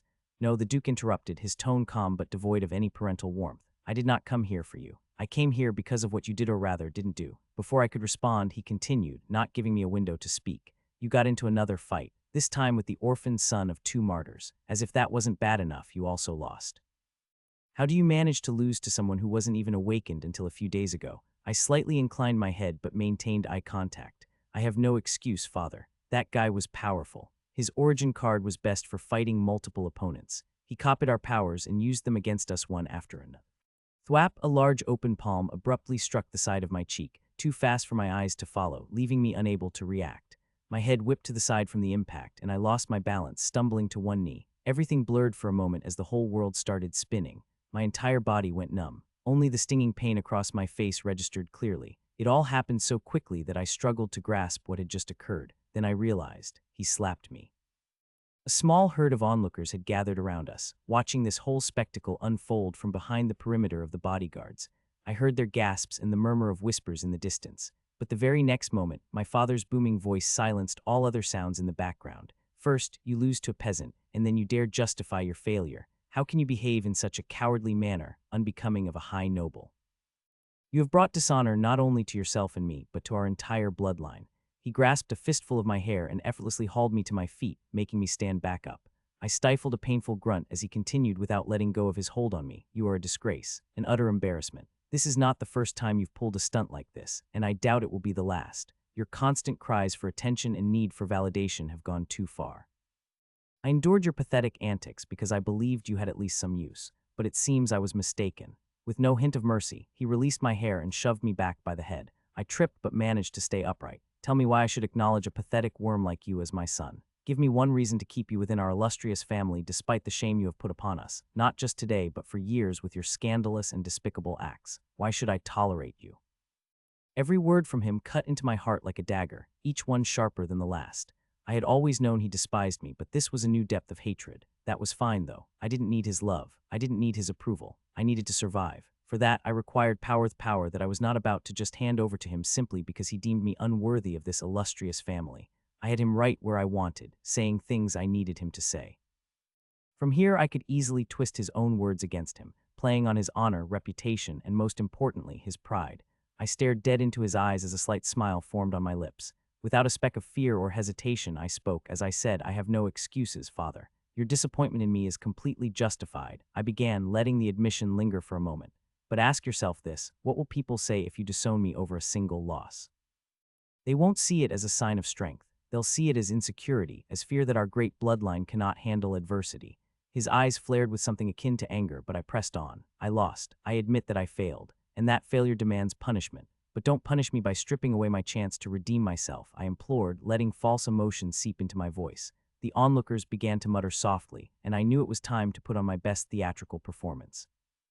"If you truly believe in our family's strength and legacy, then give me a chance to reclaim the honor I lost. Let me show the world that the Theospanes can overcome any challenge. Let me prove myself worthy." I paused, gauging his reaction as the murmurs around us grew louder, then delivered the final blow. "Apex Academy's entrance exam is in a few days. If you allow me, I will ace it and have my revenge on that boy. I'll make a statement, showing everyone that Theospanes are not to be trifled with. Just give me this chance, father. Let me win back my pride." The crowd erupted in a round of cheers. Even the bodyguards, who were usually trained to be silent and stoic, appeared taken aback. People love a good redemption arc after all, and that was what I had just sold them. Juliana, who was standing nearby, looked surprised as well, albeit for a different reason. I don't think she expected me to talk back to my father at all. As for my father, his expression remained inscrutable. I held my breath, hoping I had swayed him. I had cornered him in this argument. He couldn't refuse my request in front of so many people without tarnishing his noble image. But in the end, he was a duke. He didn't need to abide by the rules. He could do whatever the fuck he pleased. And just then a cold smile slowly spread across his face as everyone in the vicinity fell into silence once more. "You've become very clever with words, Samuel," he said, his tone tinged with dark amusement. "Trying to turn my image against me using everyone present here. Brilliant, though still pathetic. Ah, fuck," I swallowed hard, realizing my attempt to influence him hadn't worked. "But you are right, stripping you of a chance to redeem yourself would be unjust. However, I will not wait for the entrance exam to see if you're worthy, only for you to disappoint me again. If you truly wish to prove yourself, do it the way any true Theosbane would. Do it through strength, and do it right here." My heart sank. I instantly knew what he meant, but he wouldn't actually. Would he? That be insane, yet I had a faint guess of what was coming. "If you don't want to be cast out, you will fight for it. You will fight me for it. Samuel Kaiser Theosbane, I hereby offer you a chance, a trial by combat, a right of valor. If you fare well against me, I will not only deem you worthy to be my son, but also my successor, placing you next in line for my title instead of your sister.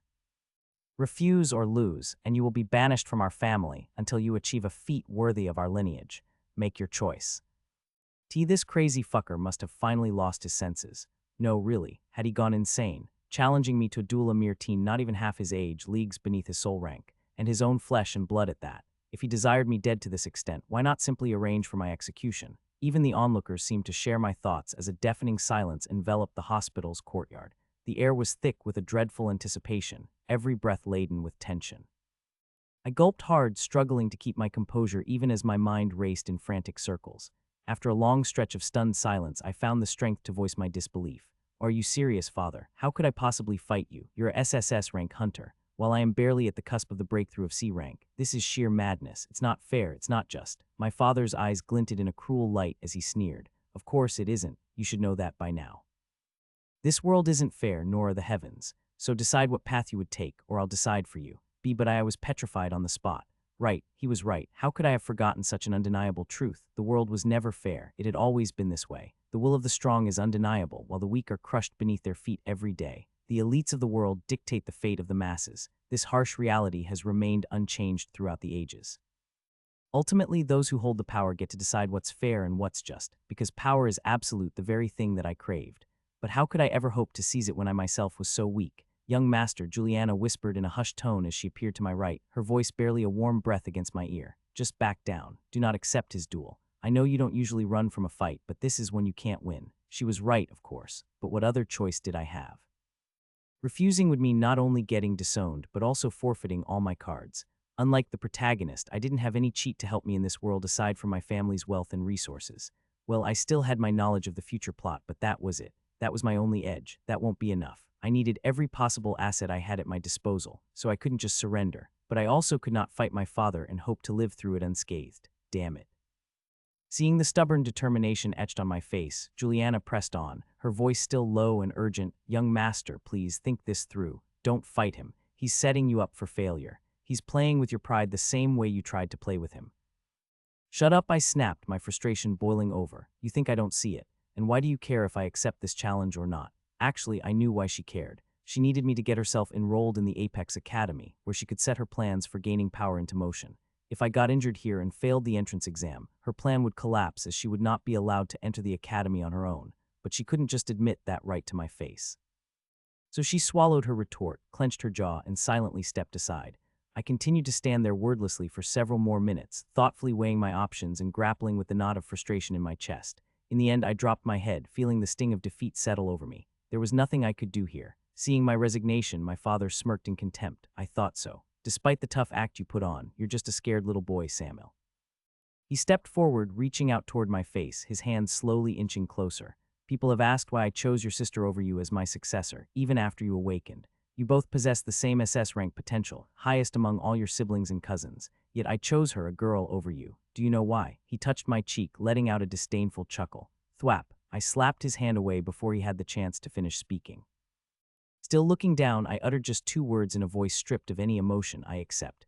Yes, there was indeed nothing I could do here but fight. I knew my chances of victory were slim to none, but I refused to be belittled by this scum of a man any longer. I wouldn't go down without a struggle. I won't give him that satisfaction. If I backed down now, I knew regret would haunt me forever, and I had vowed to live this life without regrets.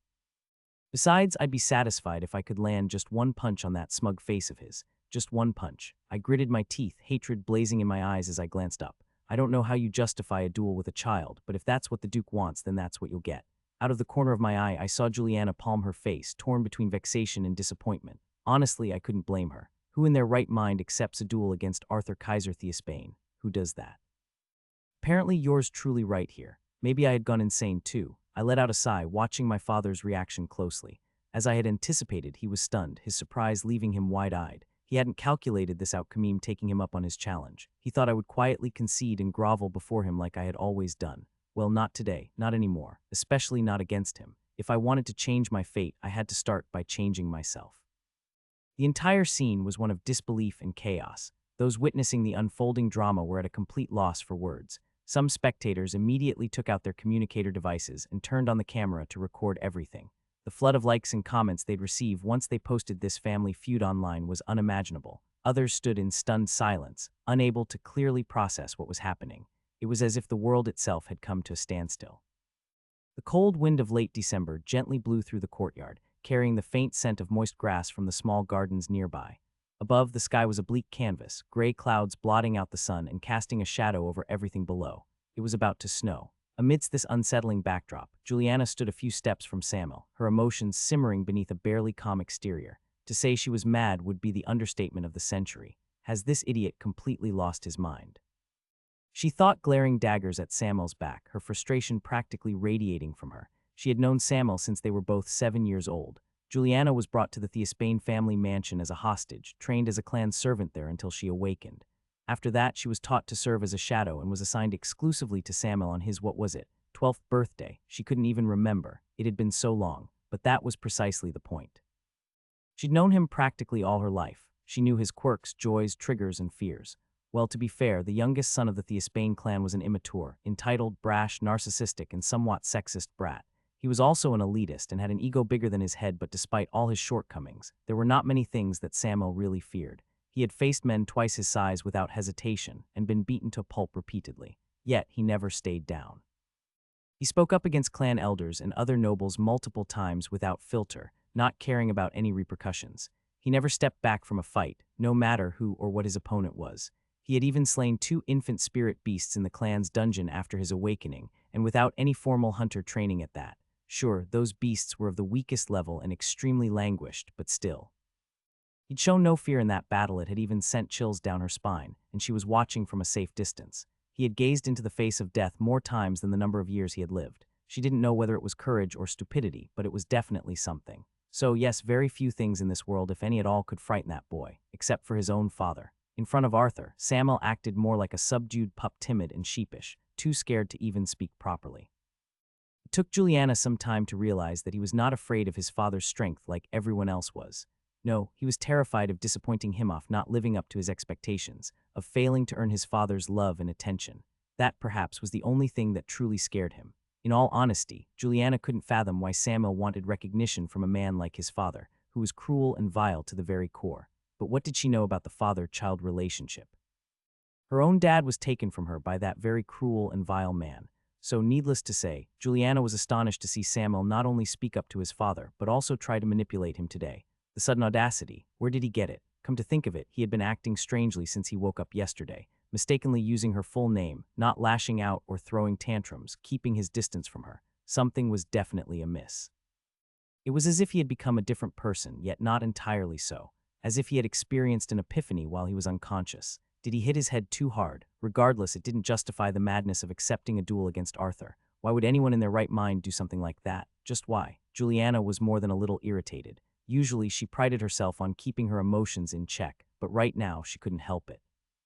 She needed Samuel to get into the Apex Academy so she could go there as well and begin strengthening herself. The Theosbane clan would never allow her to level up her soul rank. Her innate ability was dangerous, and they knew it. The only reason Arthur hadn't extracted her origin card and shattered it was that she was Samuel's shadow, and she could easily be killed at any moment due to the bloodworm in her body. Her only hope was to reach the Apex Academy with Samuel, cultivate her skills there in secret, and find a way to remove the bloodworm from inside her while plotting her revenge against the Theosbane patriarch. But none of that would happen if Samuel were to get too injured here and be unable to travel to the academy in time, or worse, get there and fail the entrance exam. Tusk, Juliana clicked her tongue in exasperation. Oh well, there was nothing that could be done anymore. She had tried reasoning with Samuel, but he refused to listen. It was all up to fate now. She could only pray that the Golden Duke might go easy on his son, but she knew her prayers were in vain. Just then, Arthur took a deep breath. The suffocating silence that had settled over the vicinity when Samuel dared to accept his father's challenge was broken. "So be it," the Duke said with a note of finality in his resonant voice. "And here I thought you might have started to become a bit smart." Without another word, the golden-haired man raised his hand, allowing one of his aides to respectfully remove the overcoat from his broad shoulders. In the next moment, 3 brilliant orbs of faint violet light appeared around Arthur's body, swirling like ethereal wisps before solidifying into what looked like cards. Those were 3 of his acquire cards. They seemed to have been made out of a strange, almost otherworldly material with mystical glyphs embossed on them. He had summoned them from his soul arsenal. "These are supreme grade debuff cards. I'll cast them on myself, which should limit my strength to no more than a C-rank hunter's in terms of pure physical prowess. I won't use any other cards from my deck, not even my origin card extraction. You can use whatever you like." Immediately, the surrounding crowd burst into a loud buzz. "Oh, Duke Arthur is giving his son a fair chance. As expected, his grace is so just and generous." Whoa, I thought it would be a one-sided fight. Thank goodness. That would not have gotten many likes. Overhearing the distant chatter, Juliana shook her head in disbelief. These people.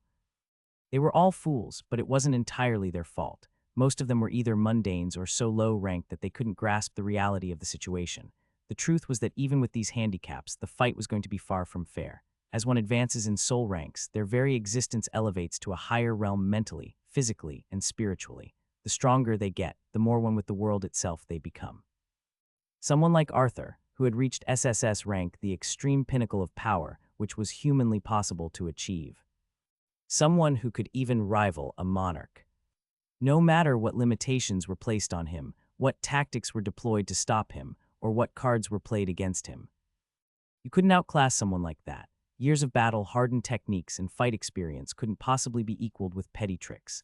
In a true, unrestrained combat scenario, even without his cards and with all the constraints applied to him, a top SSS ranker like Arthur would always have an edge over opponents up to A or B ranks, let alone a C ranker like Samuel.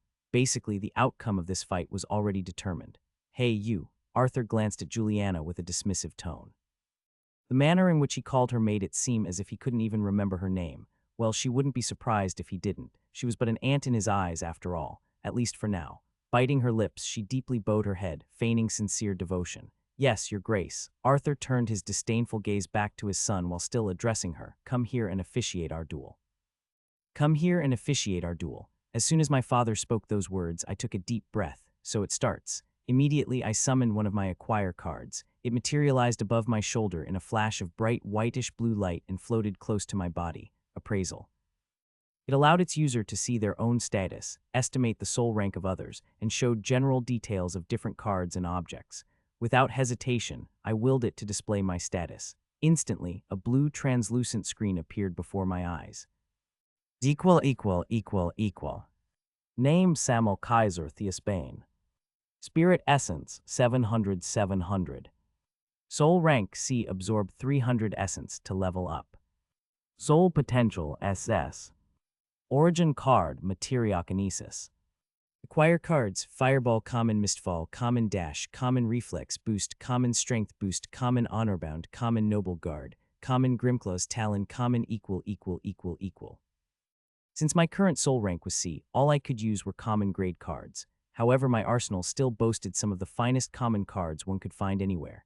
Some of them were even meticulously crafted by our clan's top forgers. I might be a disgrace, but I was still a high noble and the direct descendant of the Theosbane family. I was bound to have high-quality possessions, but deep down, I knew nothing I had would be enough to defeat my father. Nevertheless, to hell with it all, the odds were stacked against me, sure, but that was nothing new. Life had never been fair to me. Clenching my jaw, I dismissed appraisal and summoned 2 of my item cards. They appeared over my shoulders, their surfaces engraved with glowing glyphs. In a heartbeat, a silver cruciform sword materialized in my right hand, emerging in a cascade of radiant light particles. Its reflective blade gleamed brilliantly in the diffuse sunlight. This was honor-bound. At the same time, a set of light armor embraced my body, a metal vambrace covered my sword arm, a robust breastplate shielded my chest, and protective shin and thigh guards encased my legs. This was Noble Guard. As soon as I was ready, Juliana stepped between us and raised a hand. Since this duel is a rite of valor, a trial for Lord Samuel's right to remain in the family, it will adhere to the customs and traditions of the great ducal house of Theosbanes. Thus, there are no rules. There was a slight pause before she resumed. Victory will be determined when one participant can no longer continue the fight. There will be no draws. The duel will end when a decisive result is achieved. If a participant dies here, may the gods have mercy on their soul. Even if the heavens fall today, let justice be done. A moment of tense silence followed. Then, with a reluctant sigh, the white-haired girl dropped her hand and declared, "Begin." Begin, my father moved first, and he moved fast. He was upon me in less than a fraction of a second. What the foo? I didn't even have time to finish my curse or even take a proper stance. A massive left fist was already rocketing toward my jaw. With a surge of adrenaline, I widened my eyes and hastily raised my sword to block his hook with the flat side of the blade. Tang! His fist was like a sledgehammer striking an anvil. A loud metallic clang echoed in the air as if my sword itself was crying out in agony. The impact reverberated through my bones. It felt like I was trying to stop a moving mountain with a tiny twig. I gritted my teeth, desperately holding his fist at bay, but he had two hands. Of course he had. A second later, he shot a straight jab aimed at my face with his right hand. My sword was still pushing back his other fist, leaving me completely exposed from the front. I needed to retreat. Having no other option, I quickly jumped back to a safe distance just in time to feel the air stir with such violent ferocity that it threw my hair into disarray. Haya! After landing a few steps back, I exhaled sharply, releasing an anxious breath I didn't even know I was holding. That was too close. If that punch had made contact with my face, it could have easily caved in my skull. Running already, my father's deep, ridiculing voice fell in my ears. His tone was full of condescension. I glanced up to see him smirking so scornfully that it made my blood boil. I hated this man. I used to look up to him when I was little. I remembered often staying up late at night, reading stories of his grand adventures when he was yet to be called the Golden Duke. Like when he destroyed the main camp of Ishtara and ended the years-long civil war there all on his own, or how he single-handedly defeated an elder spirit when he was a mere S-ranker. He even once defied the authority of time itself in the grave of old gods before establishing the Golden Sanctuary in that death zone. I took pride in being his son whenever someone mentioned his name. I wanted him to take pride in me as well. For a long time, I was desperate for his approval, his love, and his attention. I resented my own twin sister because he favored her over me, because she was strong. But now I see I was a fool, this man. "You don't deserve my respect," I muttered under my breath and darted forward. A fleeting look of surprise flashed in his eyes. He was shocked. Why wouldn't he be? No one, not even the strongest of hunters, would ever dare to charge at him so openly. But I knew that if I got pushed back here, I wouldn't find another chance to attack him. I had to be on the offensive here. It was not at all because he hurt my pride by smirking at me. No, no. The moment I stepped into striking range, I swung my sword in a wide arc, aiming to cleave him in two with practiced precision. But my father parried the attack with his bare hand. The force of his block traveled up my arms, almost causing me to lose my grip on the sword. Clang! In one swift motion, he struck the blade with such tyrannical force that it shattered into shards, and a cascade of metallic splinters fell to the ground. Huh. I yelped in disbelief as the honor-bound card, which had given the sword its form, broke into countless sparks of light. Before I could fully process the loss, my father moved in and struck my chest with an open palm. The brutal impact knocked the wind out of my lungs, sending me flying backward like a broken ragdoll. I hit the ground hard, rolling before springing back to my feet, gasping for air as pain surged through my sternum. But there he was again, relentless, closing in for another attack. He raised his leg, bending it inward before thrusting forward to execute a powerful front kick at my chest. Barehanded now, I crossed my arms over my body in a futile attempt to cushion the impact. The kick connected with bone-crushing intensity, sending ripples of pain through my body. It felt like I was hit by a speeding car. The sheer agony caused my arms to tremble as I staggered back, and my chest burned in pain, prompting me to let my guard down for just a second too long. Seizing the opening, my father delivered a lightning-fast punch to my chest, shattering the hard metal plate covering my upper body. The noble's guard card dissolved next, disintegrating into a shower of light along with my armor, leaving me with no added physical protection. This had been his plan since the start. He was targeting a single spot on my armor to strike until it shattered, just as he did with my sword. I knew his tactics, but the problem was that his speed was simply overwhelming. He was fighting me with infuriating ease. For his massive size and muscle density, his agility was astounding, even with the debuffs he applied to himself.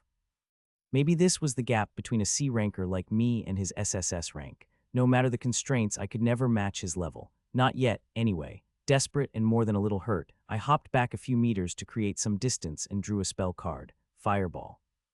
If I couldn't match him in close quarters, I'd keep him at bay until I could. Burn, I shouted, extending my hand and facing an open palm toward him. A blazing ball of red and orange fire materialized before me and launched toward my father as if shot straight from a cannon. "Idiot," he scoffed, nonchalantly slapping the fireball aside with the back of his hand like he was squatting a bug. The flames dissipated harmlessly, leaving only a slight char on his skin as he continued his slow and menacing approach. "When are you going to start fighting?" he taunted, disdain dripping from every word that left his mouth. "Or is this your best effort?" "Fuck off," I shouted, unleashing another fireball. He dodged it, but I shot another, and then another, a barrage of them until the air between us was drowned by a sea of fiery explosions. My spirit essence was depleting fast. Casting and utilizing cards took energy, but I didn't care. Don't get me wrong, I wasn't being pointlessly aggressive. Each fireball was buying me precious seconds to prepare my other cards. This was not the battle I was going to win by holding back. I needed to use everything I had at my disposal, and so I did. 3 more cards materialized, floating above me with shiny runes etched into their surfaces. Strength Boost and Reflex Boost appeared first. As their names suggested, these enhancement category cards significantly bolstered my strength and reflexes, allowing me to perform at peak human levels. Finally, there was another spell card, Mistfall, that I grabbed and threw on the ground at my feet. Just then, my father emerged from the torrent of flames. Wisps of smoke danced around his muscular frame, yet not a single hair on his body was burnt. In fact, not even his clothes were harmed. He was utterly unscathed by that firestorm. He eyed me like a vengeful demon and bolted in my direction with terrifying speed. But this time, I rolled to the side before he could get me and narrowly evaded his strike. However, as I got up and looked back, I realized he had snatched my fireball card from the air. When materialized, cards float close to the caster's body. It was possible to grab the card after it had been cast and even destroy it to prevent its further use. "Ha," my father scoffed as he squashed my card in his grip. "Anyone who can't even protect his cards is not a true hunter." I didn't respond. Instead, I poured my spirit essence into the card I had thrown to the ground earlier and activated it. It erupted in a thick white mist like a military-grade smoke grenade going off. The courtyard was suddenly enveloped in a dense white fog, rendering visibility near zero. I didn't like using this card. It veiled my vision as much as it did my opponent's. Such cards were typically used for retreat, not confrontation. Yet this was my strategy to use the cover of mist for my next move. While my father's vision was still obscured, I moved to summon the last 2 cards from my arsenal. It was time for my endgame. My origin card appeared, emerging from an orb of radiant light. It took the form of a small, golden rectangle, emitting a vibrant glow, materiokinesis.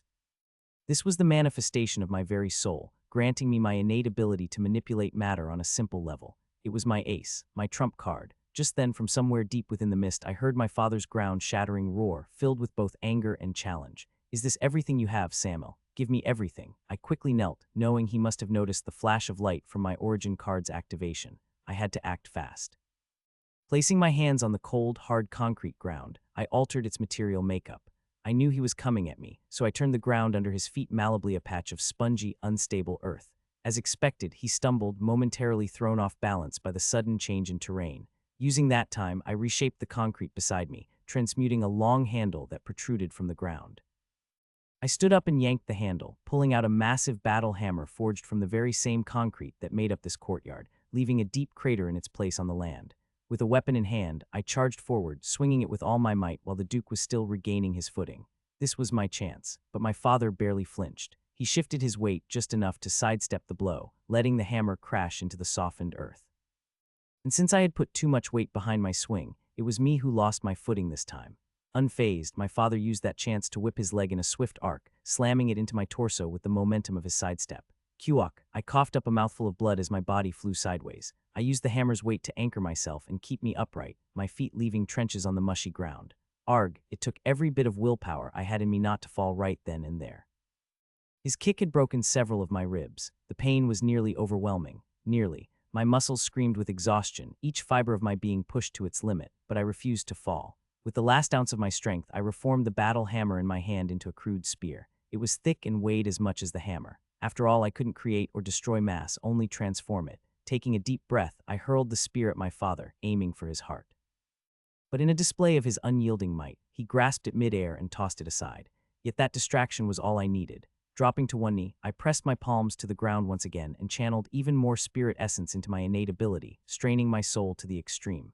The ground trembled violently as I altered the very earth around us, forming jagged spikes from the concrete, surrounding the Duke in a cage of stone lances. He glanced around, unimpressed at my display of power, but I wasn't finished yet. Let's see how you like this. I snarled, focusing all my willpower on the stone spikes. With a mental command, I sent them hurtling toward him from every direction, trying to skewer him with their jagged tips. But even all that wasn't enough. With a single, sweeping motion of his arm, the Golden Duke shattered the spikes that dared to invade his personal space, reducing them to dust and debris.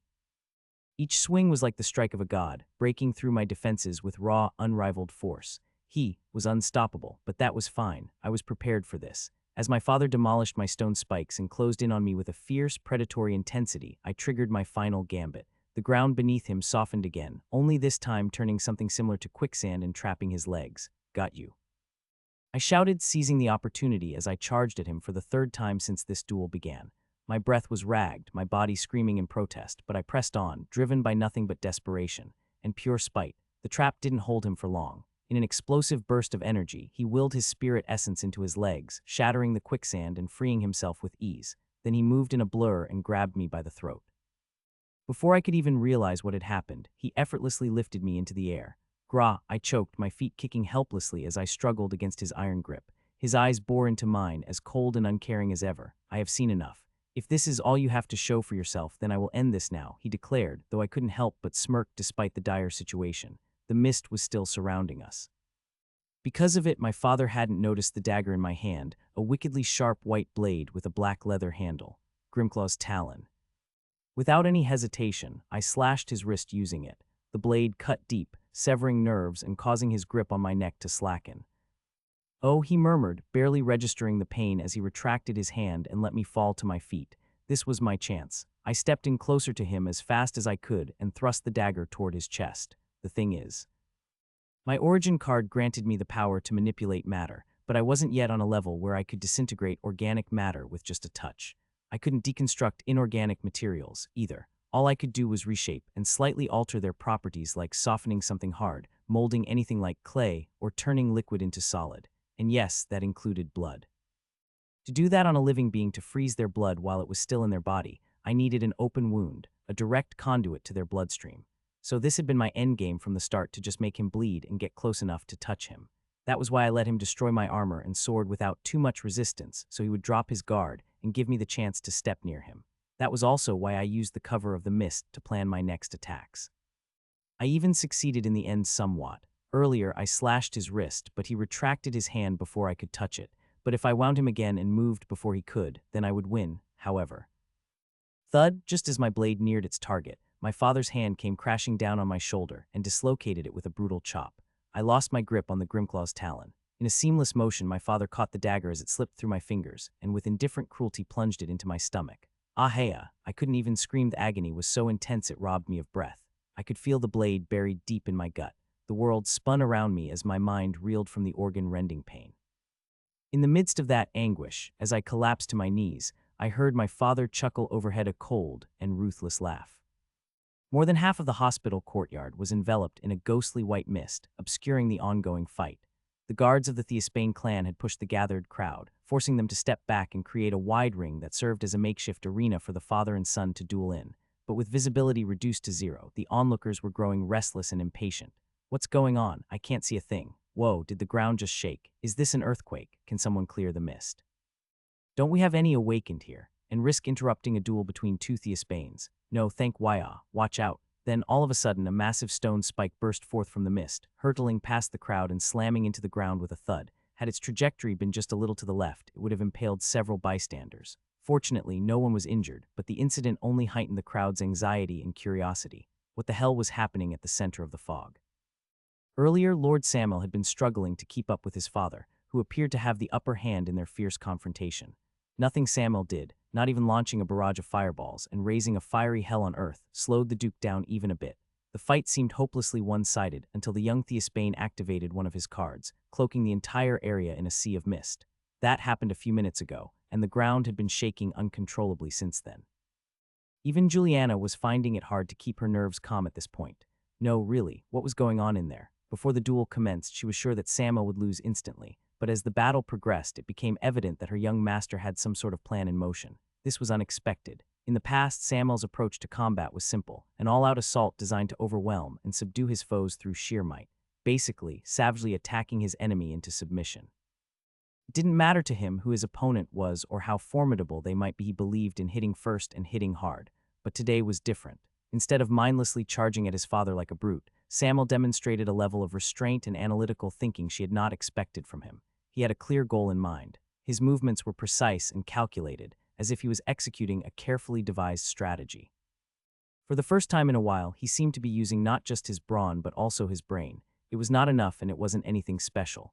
His strategy was simple, even Juliana could see through it, but the intent was undeniably there. She couldn't help but wonder what happened to him. Hadn't he always claimed that planning and tactics were for the weak, that the strong should fight like a man without relying on petty tricks? How come the sudden change? Interesting, Juliana mused, narrowing her eyes and gently touching her chin. Very interesting.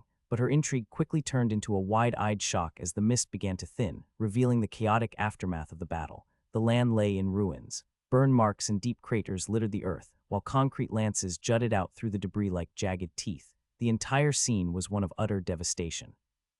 Amidst the dissipating fog, the first thing to catch the eye was the stark crimson of blood against the otherwise bland, gray backdrop. Then two silhouettes slowly became visible through the haze. The crowd strained their eyes, eager to see. They did not have to wait long. Soon, the mist cleared and the scene unfolded with painful clarity. A boy, seemingly in his late teens, knelt on the ravaged ground. His royal blonde hair was matted and disheveled, and his once bright golden eyes were now dull and unfocused, devoid of their usual vibrancy. His breathing was labored, and his face was etched with pain. The pristine attire he wore at the start of the duel was now tattered and stained red. His cards flickered over his kneeling figure, then vanished in a cascade of light particles, retreating into his soul as his concentration to keep them materialized wavered. In front of him stood the Golden Duke, Arthur Kaiser Theosbane himself, like an imposing figure of authority and dominance. The Duke's cold and unfeeling eyes gazed down at his son with an expression of profound disappointment. Despite a deep gash on his lacerated wrist, Arthur was otherwise unscathed, and the cut wasn't even bleeding. It was as if even the blood itself feared him too much to come out. In stark contrast, the boy kneeling before him was in dire straits. A collective gasp rolled through the crowd as they noticed the dagger planted in Samuel's abdomen, blood flowing freely from the wound, pooling beneath him like a macabre halo. The dagger soon vanished, along with the card that had summoned it, but the blood continued to gush out even more rapidly now. "What is happening?" someone whispered from the crowd, their voice tinged with disbelief. "His grace won't kill him. His own son, surely he won't, right?" came another hushed voice. But the murmurs were silenced next when Arthur opened his mouth to chuckle coldly before speaking in a voice that lacked any amusement, so disappointing. "I had no expectations from you, and yet you still somehow managed to let me down. You made too many mistakes to count, and your plan was predictable from the start. Your sister would have done much better than this." Samuel coughed violently, desperately trying to draw a weak breath as he vomited a mouthful of blood on the ground. His body trembled and an ungodly amount of pain constantly wrecked through every inch of his existence. But despite it all, he managed to lift his head, meeting his father's gaze with a defiant smirk. With quivering lips, he tried to speak a soft whisper struggling to form on his blood-stained lips, but the words refused to come out, stuck in his throat. Arthur frowned and leaned in closer, trying to hear what his son was attempting to say with detached interest. Thwap. But Samuel suddenly lunged forward, his arm flailing wildly as he connected a loose fist to his father's face, snapping Arthur's head to the side. The crowd watched in horrified silence as the Duke's expression twisted into one of infuriated rage. Samuel, on the other hand, began laughing like a madman. "Ha ha ha, ha ha ha." His voice was hoarse and ragged, grating on the ears, yet there was an appalling allure to him that kept everyone's eyes glued. "Why, you insolent wretch," Arthur bellowed, losing all sense of composure like a deranged bull shown red. In a fit of wrath, he seized the top of his son's head, pinned him to the ground, and mounted him. He then began pounding the boy's face with his massive fists, delivering a relentless onslaught of brutal punches. Tham, tham, tham. Blood splattered with each blow, and the shockwaves from the impacts made the ground quake. Yet Arthur did not stop, even when Samuel's face became an utterly unrecognizable mangled mess. No one knew what to do. They wanted to look away, but they couldn't. The sheer brutality of the scene held them captive. Even Juliana didn't dare to move. Some of the weaker-willed ones among the crowd hardened their hearts, struggling not to throw up, while others simply stood frozen and transfixed in terror. Shouldn't anyone try to stop him? Could anyone even? Who here or anywhere was strong enough to stop the Dawn Scourge? The Duke could kill every single person present here with a mere thought if he so desired. How could they ask such a man to stop? Mercifully, though, after what felt like an eternity, Arthur ceased on his own. He stood up and stepped back, clenching his jaw tight. His chest was still heaving with chained anger. His entire presence exuded a dreadful sense of bloodlust, making it clear that he was only barely managing to keep himself from killing the boy on the ground. "You're no son of mine," Arthur spat through gritted teeth, extending a hand over Samuel, who now lay unconscious, beaten half to death in a quite literal sense. Immediately, a golden card woven itself from sparks of light over the Duke's shoulder. It was his origin card, Extraction. In the next instant, all of Samuel's acquire cards were forcibly drawn out of his soul and appeared in Arthur's hand. Without so much as a split second of hesitation, he crushed them in his grip, reducing them to nothing. Then, turning around, he walked away as the crowd silently parted before him, fear and awe mingling in their eyes. The guards and aides hesitated, unsure whether to leave the youngest son of the clan in such a pitiful state or to help him. After all, disowned or not, Samuel was still a Theosbane, and it was their duty to serve the family. Ultimately, however, they chose to abandon him, following Arthur out of the courtyard and into the parking lot, leaving the broken young man on the ground. The first thing I felt was cold, bone-deep, marrow-chilling cold. I was also tired and hurt. Every fiber of my existence throbbed in agony. Even the parts of me I hadn't known could feel pain. It was a deep, searing ache, as though my body had been mercilessly torn apart and then hastily stitched back together. Arg, a raw, guttural groan clawed its way out of my dry throat as I opened my eyes. There was a white ceiling above me, polished and metallic, unlike the drab, clinical ceiling of the hospital room I expected to see. Where was I? I grunted again, trying to lift myself upright, but my body had no strength at all. I fell back against the mattress with a soft thud, my limbs too heavy to move. My hand drifted to my abdomen, fingers brushing over the spot where my father had driven that dagger into me, but there was no pain, not anymore. I hesitated, then pulled up my shirt, expecting to find a scar or something, but my skin was smooth and unmarred. There was no wound, not even a mark or a faint line. The place still ached to touch, though. Phantom pain. The memory of getting stabbed, the cold steel slicing through my flesh and piercing my organs, sent a shiver down my spine. I breathed in sharply, the air catching in my throat as I raised my hands to feel my face next. Everything on my face felt sore to the touch, but my skin felt intact, not the swollen, misshapen, bandaged mess I had feared it might be. It was smooth, soft, just as I remembered. I let out a long, shaky breath, relief mingling with confusion. Where in the hell was I? With great effort, I managed to move my head, looking at my surroundings. The bed beneath me was king-sized, wrapped in soft cashmere blankets that felt both heavy and comforting. The walls around me were upholstered in fine leather, a soft cream color that blended seamlessly with the rich, dark wood accents lining the corners of the cabin. Recessed lighting along the arched ceiling above cast a gentle, warm golden glow. To my right, a sleek marble countertop ran the length of the cabin, equipped with a compact kitchenette. Directly ahead, the plush carpeting gave way to polished hardwood floors leading into what I guessed was a lounge area. Huh, I muttered to myself. This certainly didn't look like any hospital room I'd ever seen. In fact, it looked more like. I was trying to make sense of it all when a sudden jolt shook the room, causing me to clutch the edge of the bed in panic. An earthquake? No, couldn't be. Turbulence. My eyes widened in realization. Wait, no way, was I? The door connecting the lounge to the cabin swung open, interrupting my thoughts. A girl walked in, her steps light and fluid. She wore black parachute pants and a white bardot top. Her hair, as white as untouched snow, fell down to the base of her neck, gentle waves, framing her delicate features. Her gaze met mine, and her lips curled into a polite, practiced smile that never quite reached her icy blue eyes. "Oh, I see that you are awake, young master." This felt like a bad déjà vu. "Where the hell am I?" I demanded, my voice rough and loud, as another wave of turbulence rocked us. Juliana drew a deep breath and shrugged. "We're about 40,000 feet above ground, in one of your private jets. In fact, we only took off a few hours ago." Now it all made sense, the opulent surroundings, the turbulence, the slight change in air pressure that had numbed my ears. We were on my private jet, the last one still bearing my name. Yes, I was wealthy enough to own personal planes. Several of them, in fact. Go ahead, sue me. Now that I thought about it, I remembered. This particular jet was a gift from one of our vassal clan's patriarchs on my 16th birthday last year. A generous present, but one I never got around to using. Oh, but that also reminded me. "Julie," I called out to my shadow, who was busy fiddling with the espresso machine in the kitchenette. The white-haired beauty turned, her eyes as flat and unfeeling as her voice. "Yes, young master." A serious expression settled on my face for all of 2 seconds before it cracked, and I was on the verge of throwing a full-blown tantrum. "My money, they'll take all my money. Do something," I shouted. I didn't care about losing the duel or being beaten half to death. I couldn't care less about being disowned by my family. Sure, I'd lost the influence I once held as the Duke's son, but what could I do about it? What was done was done. But my money, my sweet, sweet money, I couldn't bear to lose that. Without it, I was nothing but a commoner. A very good-looking, exceptionally handsome commoner, sure, but still a lowly fucking peasant. If I couldn't flaunt my wealth, then what was the point of my existence? Before I could dissolve into a sobbing mess over my potential financial ruin, Juliana's exasperated sigh broke through my thoughts. She turned around and began preparing a cup of mocha I had asked her for, her movements precise and unhurried. Calm down, young master. I've already contacted a legal firm specializing in asset protection. Their lawyers will help you mitigate your losses. I also withdrew significant funds from most of your accounts before they were frozen. She paused for a moment, then continued, her tone as steady as ever. I've given the firm a list of all the non-essential properties in your name. They will liquidate them as quickly as possible before the clan seizes them. All your online investments have been divested, and most of your liquid assets have been moved to offshore accounts or converted to safe havens. The firm will also establish several trusts and shell companies to shield your remaining assets.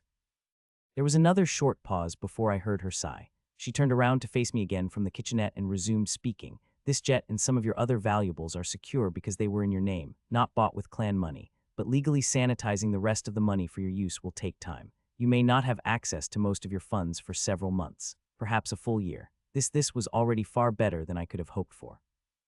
When did you even manage all this? I asked, genuinely impressed. I began planning as soon as you accepted the Duke's challenge, she replied calmly. Right, I'd almost forgotten about her knack for foresight. The moment I'd agreed to that duel, she'd started strategizing to minimize the fallout. Cool-headed and calculating even in the face of uncertainty. Truly brilliant. Yes, someone like her would definitely be useful to me in the future. But wait a second.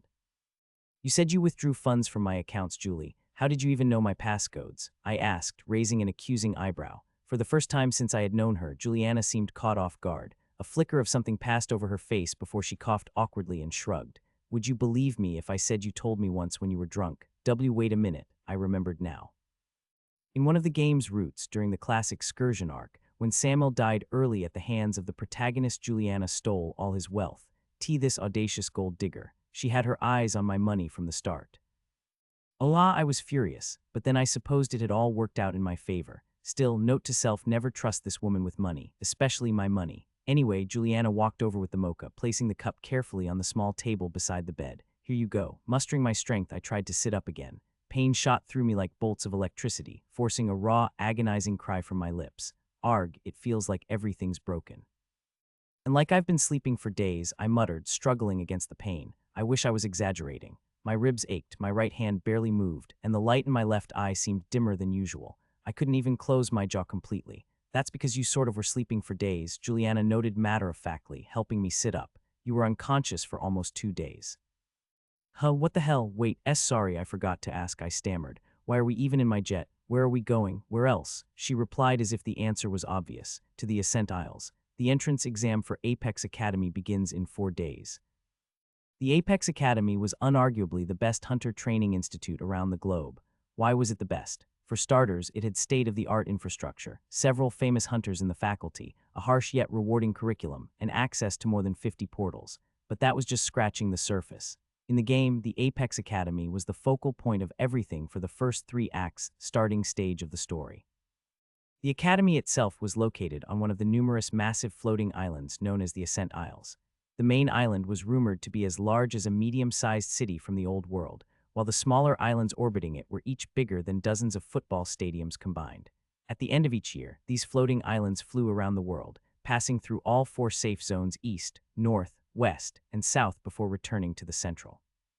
Each safe zone was protected by a force field controlled by its monarch, allowing nothing to enter or leave their domain without their will. In simpler words, the only way to reach the Apex Academy was to board the Ascent Isles while they were still passing through your safe zone. Failing to do so meant having to obtain permission from the monarch to leave the zone, a process that could take weeks, if not months. Monarchs were busy, after all. Since I was unconscious for nearly 2 days, Juliana wisely decided to leave for the Isles this morning while I was still out cold. Her decision was correct. The Ascent Isles were in the west for only 3 days, 2 of which I had already wasted. That meant the islands would leave the western zone today. Had we delayed our departure any longer, we might have missed our opportunity to reach the Apex Academy in time. See, I get all that. I began speaking with a deadpan expression, cradling a cup of mocha as a hollow laugh escaped my lips. But I don't think it was safe to take a flight while I was unconscious. What if something had happened to me during takeoff? Juliana stood at my side, her icy blue eyes fixed on me, betraying no hint of emotion as she replied, "The doctors gave you the all-clear, young master." Right? I highly doubted that. It was blatantly obvious that I still hadn't fully recovered from my injuries. If there really existed a doctor who cleared me for travel in my current state, I could only hope his children had learned to make dinner out of thin air because they wouldn't be eating anything else. Perhaps Juliana noticed the skepticism etched on my face as she quickly added, besides, it was imperative to leave today. The Isles will fly south by tomorrow morning and return to Central after 3 days there. If we hadn't left today, you would have missed your chance to reach the academy. She paused briefly, folding her arms. If that had happened, your only option would have been to enroll in some no-name training academy in the West, living a life of irrelevance for the next 3 years. I raised an eyebrow. She really had a way with words. First, she shifted my attention from what she did to the urgency of the matter, emphasizing how important it was for us to leave today.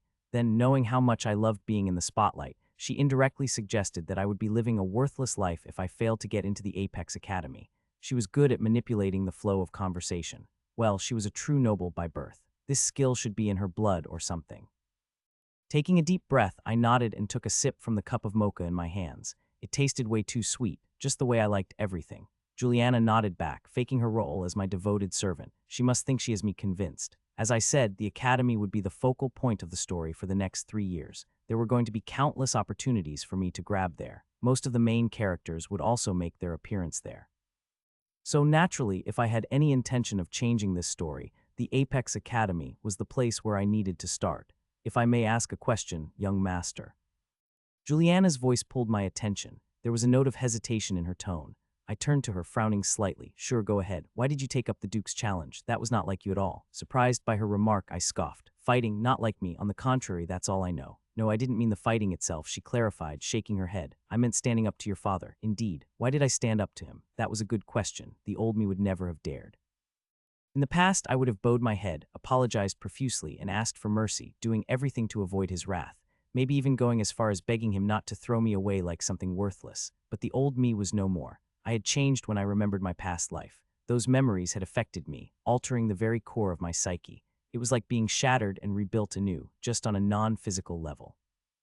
I suppose the closest medical term for my condition would be dissociative fugue. It's a form of dissociative amnesia where a person forgets their identity and starts a new life. When they regain their memories, they face a conflict between their former and current selves. Imagine a soldier who loses his memories during a war and finds himself in a foreign country. He starts a new life there, marrying a beautiful woman and later having children with her. Then one day, his memories return.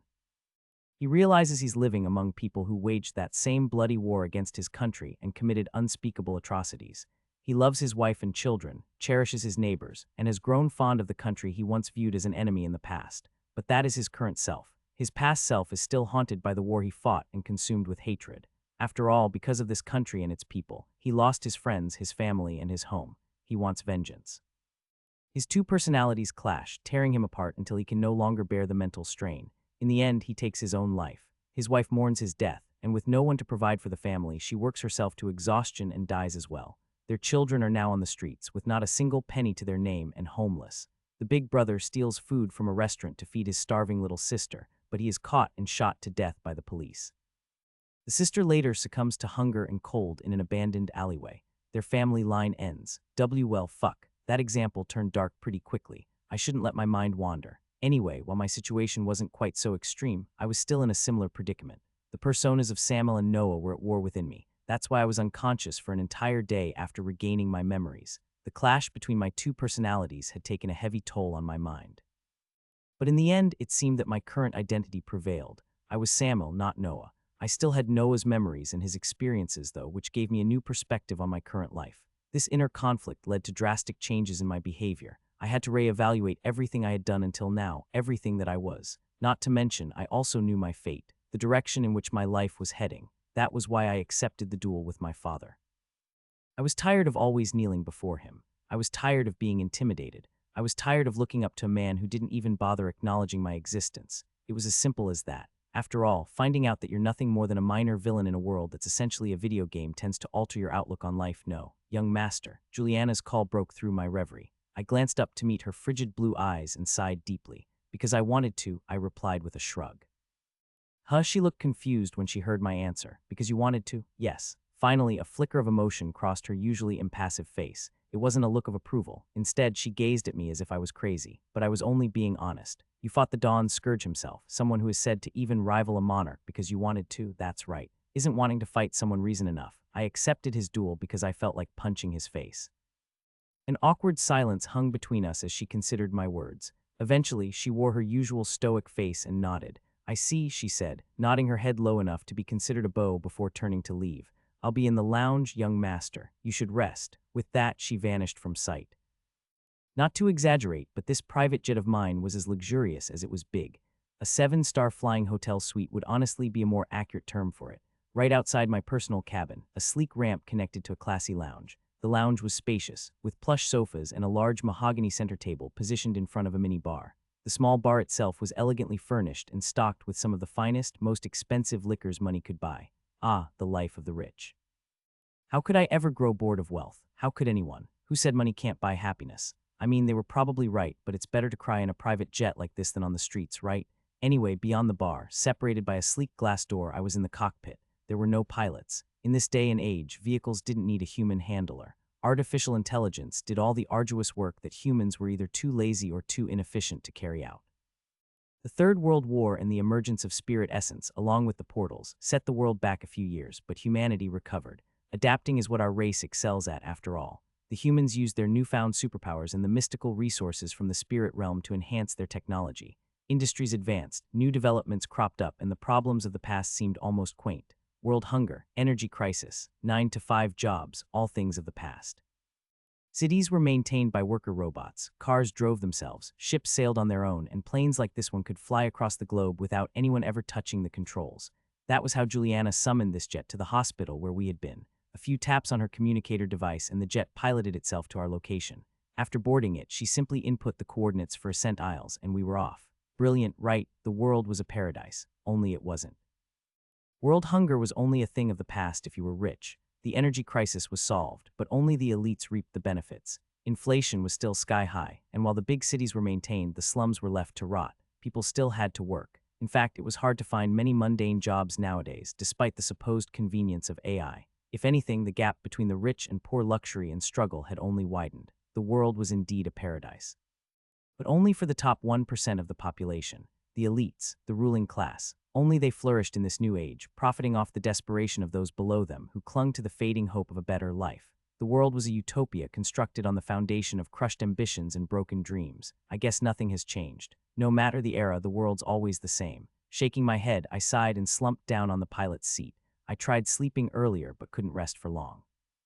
I was growing impatient. The anticipation of seeing the Ascent Isles and the famous Apex Academy was just too much. It was driving me insane. I could hardly wait, but there was still a little more than an hour remaining until we reached our destination. What to do? In complete boredom, I began looking around. The control panel was right before me. For some reason, my fingers were itching with the desire to touch something. If I wanted to, I could fly this jet. There was a failsafe in place that allowed for manual control, just in case the AI malfunctioned. The only problem was I had no idea how to fly this thing. Maybe Juliana did. She was trained to operate all kinds of modern vehicles and weapons during her shadow training. Julie. I called out. In an instant, Juliana appeared beside me, her head slightly bowed and her face framed by her snowy white hair. Yes, young master. Can you fly this thing? Juliana looked at me blankly, then moved her eyes to the control panel. Young master, please don't touch anything. I scoffed, feeling slightly insulted. I'm not a child, Julie. I know better than to touch anything. My voice trailed off as I caught a glimpse of a glowing red lever on the control panel. Its handle pulsed with a soft light, drawing my gaze toward it like a magnet. Juliana sighed deeply. I'm just saying, be very careful. You have a bad track record of acting on your intrusive thoughts. But yes, I can fly it if necessary. What does this do then? I interrupted, already reaching for the lever switch. Before she could stop me, I flicked it down. Juliana didn't just face palm. She looked ready to smack her head against the nearest wall. For a second or two, nothing happened. Then the jet lurched violently, and the next thing I knew, we were plummeting toward the earth like a stone dropped from the sky. Apparently, I just hit the kill switch for the back thrusters. In a blur of motion, Juliana yanked me out of the pilot's seat and took control to stabilize the jet and bring it back on course. It took Juliana a few seconds to restore the flight and another few to correct our course. Thankfully, she acted quickly. Not that we would have died anyway. The AI would have activated the thrusters long before we crashed. Still, it was highly appreciated that she managed to stop the jet from spiraling down. I steadied myself by holding onto the co-pilot's seat, slightly disoriented by the sudden fluctuations in altitude. Okay, lesson learned, I chuckled nervously. Juliana shot me a look that was a mix of exasperation and regret, as if she were seriously reconsidering her life choices. She let out a long, suffering breath. Young master, please, just don't touch anything in the cockpit. Sure, sure, I dismissively waved a hand, a wide grin spreading across my face. And then that grin turned sinister. I stepped behind her seat while she was still focused on flying the jet and leaned in, wrapping an arm around to brush my fingers against the side of her face. Her skin was soft and cool to the touch. Her breathing quickened. Master, I didn't respond immediately. Instead, I summoned my origin card. 10 heartbeats later, a river of light particles flowed out of my body and coalesced into a golden card that hovered over my shoulder, its surface etched with a mystical glyph. Beads of cold sweat formed on her forehead, but I knew it was all an act. She wasn't actually scared. She knew I wouldn't do anything. After all, if I truly wanted to hurt her, I would have used the bloodworm implanted in her body. The fact that I was using my origin card meant only one thing: I was putting on a show. And she knew it. Julie, I whispered her name, a sense of amusement in my tone. Why, yes, she stammered, her voice trembling just enough to maintain the facade of a scared girl. You must hate us Thespians a lot, right? I asked, my grin widening as I leaned in closer. My father killed your dad. The servants at our mansion weren't exactly kind to you either, and I especially have tormented you the most. Isn't that right? She didn't answer, but her hands tightened on the control yoke, keeping the jet steady. She was obviously surprised, caught off guard by my sudden shift in conversation. I could sense the infuriating memories surfacing in her mind, the ones she had worked so hard to bury. Tell me, I continued, my voice low and dripping with mockery. When you look at me, do you see him, my father? Do you see the man who executed your family? Juliana's knuckles turned white as her grip on the control yoke tightened further. The jet remained steady, but her trembling hands betrayed the inner storm raging within her. She hesitated before replying, her voice even but icy sharp. I don't, young master, you're not him. A dark chuckle escaped my lips. You've become so good at lying, haven't you? Before she could respond, I pressed on. I'm not him, that's true, but am I not cut from the same cloth? The same blood flows in my veins, the same cruelty. You, of all people, should know this. Her silence was telling, a mixture of anger and resignation. She was beyond furious, but she also knew she couldn't do anything to me, not yet. Her life and death were in my hands, as was her freedom. But she was completely oblivious to that last part. To this poor girl, freedom must have seemed so tantalizingly close, a dream just within reach. She was blissfully ignorant of the harsh reality, and by the time she was going to realize the truth, it would be far too late. Riley, I decided to pour more fuel on the fire. Remember when you used to defy me? You had just started serving me back then. Oh, how proud and hostile you were. Do you remember what I did to make you obey? It was then I felt a slight quiver in her cheek against my hand. Not out of anger, not out of lack of control either. This time, it wasn't an act. This time, she was genuinely terrified. Well, almost. Juliana was assigned to my service when we were still just kids. Back then, she didn't know how to act. She didn't know how to conduct herself as a glorified slave. Coming from a high noble household as the firstborn daughter, she was too proud for her own good. She openly showed her disdain for our family and struggled to hide her feelings of revenge. She was foolish, almost feral, but I didn't care. I never wanted a shadow. The very idea of slavery didn't sit right with me, so I let her act out. At some level, I even understood her hatred for us. How could we expect a girl to comply when we had killed half her family? If I were in her position, I would have hated us too. I understood all that, but I wasn't in my right mind for a few years after awakening my origin card. I used to be angry, all the time. My father had begun training my sister as the next Duchess. My clan had practically unacknowledged me, and I was going through a lot at school. Life wasn't working well for me, and so I started taking all my anger out on the easiest target available, her. After an act of rebellion at a public event where she dared to ignore a simple order I had given her, I decided to teach Juliana a lesson. Later that night, I summoned her to my chambers. No words were needed. I simply activated the bloodworm, and the effect was immediate. Her chest tightened, and a wrenching agony tore through her body. It must have felt like hundreds of needles piercing her heart, a sharp, excruciating pain that forced her to the ground. She collapsed, writhing helplessly on the floor. Her screams and cries echoed off the walls, but I was pitiless. I let the pain consume her until she was on the brink of passing out, until she begged me to stop. Then I repeated the process. Once wasn't enough. She defied me again, and every time she did, she met the same fate. Gradually, she became more submissive, at least outwardly. She learned to lie and act enough to fool everyone around her for years, but at her core, she still resented the Thespian family, perhaps now more than ever. Do you hate me, Julie? I asked, leaning closer, my breath warm against her ear. Do you wish you could slit my throat while I sleep and be done with it? You do, don't you? How could I trust someone who could betray me so easily? Her breath hitched slightly, but she didn't flinch. "I won't, young master. My sole duty is to serve you." "Ah yes, duty," I murmured, tracing a finger along her jawline. She tensed under my touch but didn't pull away. "Should I test your loyalty then?" I smirked. "You know I could freeze the moisture on your skin in a second. Would you still uphold your duty? Or would you try to fight?" Juliana remained silent, her face a perfect mask of obedience. But beneath her cold blue eyes, I could see the simmering rage she kept so carefully hidden. Eventually, I broke the silence with a hearty laugh and dismissed my origin card. "You're too serious, Julie," I said, still laughing. "I was kidding. I know you won't betray me. Rather, you can't." My smile stayed wide, but there was no mirth in my eyes as I looked down at her. "Or I'll just kill you. I can do it whenever I want." Her lips pursed into a thin line and her eyes clouded with deep shadows. She lowered her head slightly and nodded. Ah, so easy. It was so easy to get under her skin. She might have been a master manipulator in the game, but it was only because no one knew her any better. I did, though. I knew all her triggers. I knew just what to say to break her composure. Above all, before revenge and even before the annihilation of the Theospain family, what this young woman craved most was freedom. She was the type of person you couldn't possibly cage. The more you try to suppress her, the harder she will bounce back. In the story, one of her main goals at the start of the game was to find a cure for the bloodworm so she could get rid of it and finally be free. There was some trouble, but eventually she achieved her goal, and that was exactly what I wanted from her. I wanted her to try to escape my clutches. All this rage she was feeling now was just the catalyst that would push her toward her desired goal. Then the first step of my plan would begin. Anyway, the callous smile on my face melted into an amicable one. "I'm going to try to sleep again. Wake me up when we get there," she replied with another silent nod, and I walked out of the cockpit. After a few tense minutes, Juliana set the jet to autopilot and slowly stood from the pilot's seat before heading toward the minibar. Her movements were deliberate, as if each step was an effort to maintain control. She reached for a bottle of fine ice wine and poured herself a glass. Elegantly taking a sip, she let out a soft breath and allowed herself a fleeting moment of composure. Thwam! Then, abruptly, she threw the glass. It shattered against the wall with a sharp sound, and the wine splattered all over the floor. Her hand, still outstretched from the throw, trembled as if the rage coursing through her veins could no longer be contained. "That bastard," she hissed through clenched teeth, her voice barely above a whisper. The restraint in her tone only heightened the ferocity of her anger. Her chest heaved, each breath drawn in long, shuddering gasps as her heart pounded with an almost violent intensity. If she could, she would have summoned her rapier and run it through Samuel's skull right then and there. The very thought of it sent a thrill down her spine, but she knew better, not yet. The bitterness of her predicament was a familiar taste, but that didn't make it any easier to swallow. Samuel was stronger than her, at least for now, and killing a noble, even a disowned one, would present severe consequences that could jeopardize everything she'd worked for. Taking his life simply wasn't worth the risk.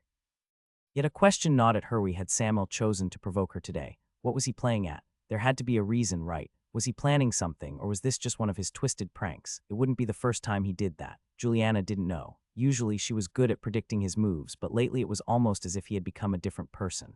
Since waking up in the hospital that day, he had been unpredictable, and it troubled her more than she would admit. Just now, for instance, one moment he was acting normally, and the next he began threatening her. He dredged up the painful memories of her family, taunting her with the torment his own had inflicted on her when she was a child. But why, though? What was his angle? It didn't feel like just another sadistic prank. The words he said were measured, and the way he poked her for reaction seemed intended. Juliana knew all these tricks because she herself had mastered them. He was definitely up to something. But then a strange and almost deranged glint flashed in Juliana's eyes. Her graceful lips curled up into a bitter smile as she tucked a few loose strands of her white hair behind her ear. A dry, empty laugh escaped her mouth, tinged with the unstable madness that simmered just beneath her refined surface. "It doesn't matter," she whispered to herself, her voice carrying a tremor of something unhinged. "I'm so close." Indeed, she was so close. Whatever game Samuel was playing was irrelevant. They were almost to the Apex Academy. Once there, she would find a way to rid herself of the bloodworm. She had waited too long and endured too much for that moment. At last. Freedom was within her grasp. She could almost taste its sweetness. And after that, after she had achieved her goal, she would move on to exact her long-deserved revenge on the Theospain family. Every single one of them would pay. This was the promise she made to herself upon seeing her father's beheaded body when she was a child. She intended to keep it. One by one, she would kill them. She would kill them all, until their very name was nothing more than a cursed memory. Oh, but that alone wouldn't satisfy her. She would save the most exquisite suffering for the one man that had torn her world apart, the one man that destroyed her life, the one man who was to blame for it all, the Golden Duke. She would kill him personally and avenge her family in blood. "Just a bit more," she murmured, her voice a soft, manic whisper. The madness in her eyes solidified to resemble a cold, calculating determination. She only had to endure just a bit more. I couldn't sleep in the end. Rest seems to elude you when you've balsily threatened a high-functioning, sociopathic killer who's sharing the same flying roof with you. Not exactly the best environment to let your guard down. I knew Juliana wouldn't risk killing me. Not yet, at least. No matter what I did to her right now, she would obediently endure it all. She was biding her time until we got to the academy, and I was certain she wouldn't let her feelings get in the way of her ultimate goal. So I was safe, or was I? In the game, what made Juliana so dangerous was her unpredictability. She wasn't just crazy, she was a strategic kind of crazy. The kind that would make you want to sleep with one eye open if you could sleep at all. She was the chief of never let them know your next move. Sometimes, she'd go out of her way to hurt her enemies, even if it meant sacrificing everything. She played a huge role in the game by plunging all 5 safe zones into a state of anarchy just to carry out her revenge.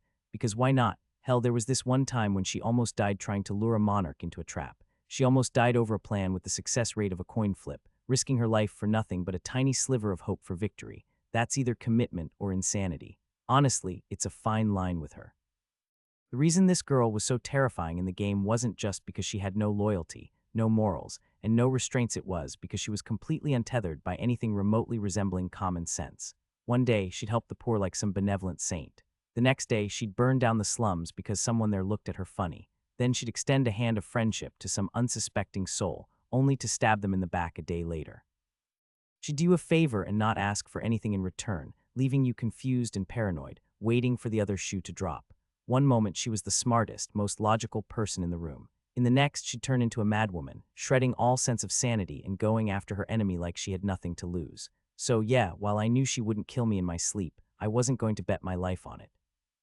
I was pretty sure she hadn't gone that mad yet, but caution is free and life is precious, at least mine is. Besides, there wasn't much time to rest anyway. Just short of 2 hours after our little tete-a-tete, we entered the restricted flight zone of the Ascent Isles. Suddenly, a gruff voice crackled through the jet's speakers, demanding that we verify our identity and purpose. Standard procedure, but it still felt like we were about to be stopped by some airborne mall cop. Normally, there's a shared vehicle like a flying bus issued by the Apex Academy to pick up prospective cadets from their residential areas. After all, not everyone applying to the academy can afford private planes except, of course, for nobles. And we nobles, well, we love our luxuries. The thought of being lumped together with the peasants in a public vehicle, unthinkable. Most nobles wouldn't be caught dead taking the shared ride, opting instead to arrive at the academy in style, aboard their private planes, making a grand entrance at their leisure. In fact, turning up to the academy in anything less than a luxurious jet, with at least one shadow or a few valets and maids in tow, plus a bag full of riches, was practically an invitation to be scoffed at by the other elites. So naturally, the academy provided helipads and landing lanes for the nobles. But to even get near the Ascent Isles, you had to present the right identification, or else the turrets and cannons on the flying islands would blow you to smithereens. That's why before the voice over the speaker could even finish the sentence, Juliana uploaded our IDs on an open channel for the Ascent's headquarters to verify. Within seconds, we were granted permission to approach, and that's when I saw a cluster of islands floating above the clouds. The Ascent Isles. I walked into the lounge as we entered the Ascent's flight zone. After our IDs were cross-checked, we were cleared to approach further. Within the next few minutes, the marvel that every kid in the world dreams of seeing came into my view. There they were, an archipelago of islands closely scattered above the clouds, suspended in the sky like a dream made real. My breath snagged in my throat as the famous Academy City came into view, spectacular and awe-inspiring. Academy City was the name given to the main island. It was the largest of them all, the crown jewel of the Ascent Isles. Several smaller islands orbited around it like tiny moons, but I knew better. My eyes were deceiving me. Those smaller islands were far from being tiny. Each one was massive, larger than several city blocks combined. And the Academy City itself, it was colossal, dwarfing most cities of the current world. Its sheer size was staggering. The city was built in concentric rings, and at its very heart stood the pride of the Ascent Isles Apex Tower itself. It was a large silver spire that rose upward with an imposing grandeur as if intending to pierce the heavens. Its peak reached toward the spiky base of another, much smaller island floating directly above it, like a crown perched atop the tower. This second island was a bit mysterious. It was a place reserved only for the faculty and the order. Even the cadet council had no access there. Between the rings of the main island, patches of green dotted the landscape. Those were the sky gardens, lush and vibrant, breaking up the futuristic backdrop created by sleek buildings. I pressed my face against the window glass, squinting to see the busy marketplaces, the elegant residential areas, and the grand lecture halls. Most of the main buildings were situated on the main island, while others, such as training halls, archives, coliseums, and sports stadiums, were on the orbiting islands. The design was meticulous, perfectly blending advanced technology and natural beauty. I had no words to describe that scene. If we forget the grand descriptions, if we forget the flowery words, if we forget the breathtaking hold the Ascent Isles have on you when you first see them. You need only 2 words to describe the floating islands: beautiful and majestic. The jet landed smoothly on the main island's platform. As I stepped out, the cool, crisp air filled my lungs, carrying the faint scent of blooming flowers. It was still winter in this part of the world, but the Ascent Isles seemed to defy the world's order, maintaining their own unique environment and ecosystem. Here it was spring. The platform buzzed with activity while numerous other jets and airships arrived or left the runway. The distant hum of conversation and laughter filled the air.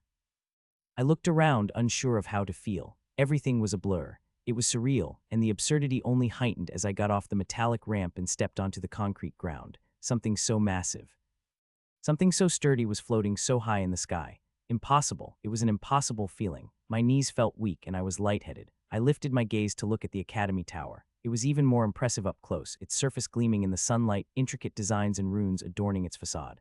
Ahead, the pathways were lined with sleek buildings, modern and elegant. Teens dressed in different colored flowing robes hurried past, some chatting animatedly, others lost in thought. All of them were cadets, but most of the kids my eyes darted over merely wore civilian clothes and looked just as astonished as I was. They were all prospective cadets like me, here to get admitted. To my left, I noticed the bustling marketplace and colorful stalls offering everything from rare books to exotic foods. To my right, the sky gardens stretched out, a serene oasis of vibrant plants and flowers, offering a peaceful retreat from the city's activity. Beyond the edges of the island were only clouds, a sea of white clouds over which the Ascent Isles drifted, like a ship carried by the gentle waves of the ocean on a beautiful day. Young master, Juliana's voice reached me from behind as she exited the jet. Despite standing atop what could easily be described as a miraculous fusion of impossible magic and cutting-edge engineering, not a hint of emotion flickered across her face. She looked just as impassive as ever, but I knew better.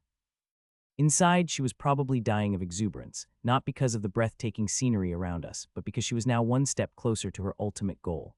Still, none of that excitement showed on her nonchalant face. Her relaxed indifference starkly contrasted with the stupid grin plastered on my face. Feeling like a yokel fresh out of a farm gawking at the big city for the first time, I awkwardly cleared my throat. I quickly wiped the grin off my face, replacing it with what I hoped was a neutral expression. "Yes, Julie," I asked, trying not to sound like a jubilant teenager who just held a girl's hand for the first time. Juliana, looking as stunning as ever in a black blouse under a sheer top paired with a flowy midi skirt, clasped her hands together in front of her in a professional manner. Her neck-length white hair fluttered slightly in the breeze, and her azure eyes caught the light of the radiant sun, glowing even more than usual. She drew a few admiring gazes from the people passing by, but ignoring them all she spoke. "I know you'd like to look around, but it's best if we apply for the interview first. The sooner we get a slot, the more time we'll have to prepare for the evaluation." The entrance exam was split into 2 parts, an extensive interview that covered the basics of academics and mysticism. It also included basic questions on politics and war strategies for prospective cadets from noble families. Upon arriving at the Apex Academy, it was advised to take the interview as soon as possible. After all, only by clearing this stage could you proceed to the next. If you failed the interview, there was no point in lingering on the Ascent Isles. Unless you enjoyed the idea of being unceremoniously thrown out by the guards, you'd have to pack up and leave immediately. But if you passed, the next stage would be the evaluation, a ranking process to determine where you'd start in the academic year. It was a physical test to gauge your abilities, so the sooner you wrap up the interview, the more time you'll have to rest and prepare for the evaluation.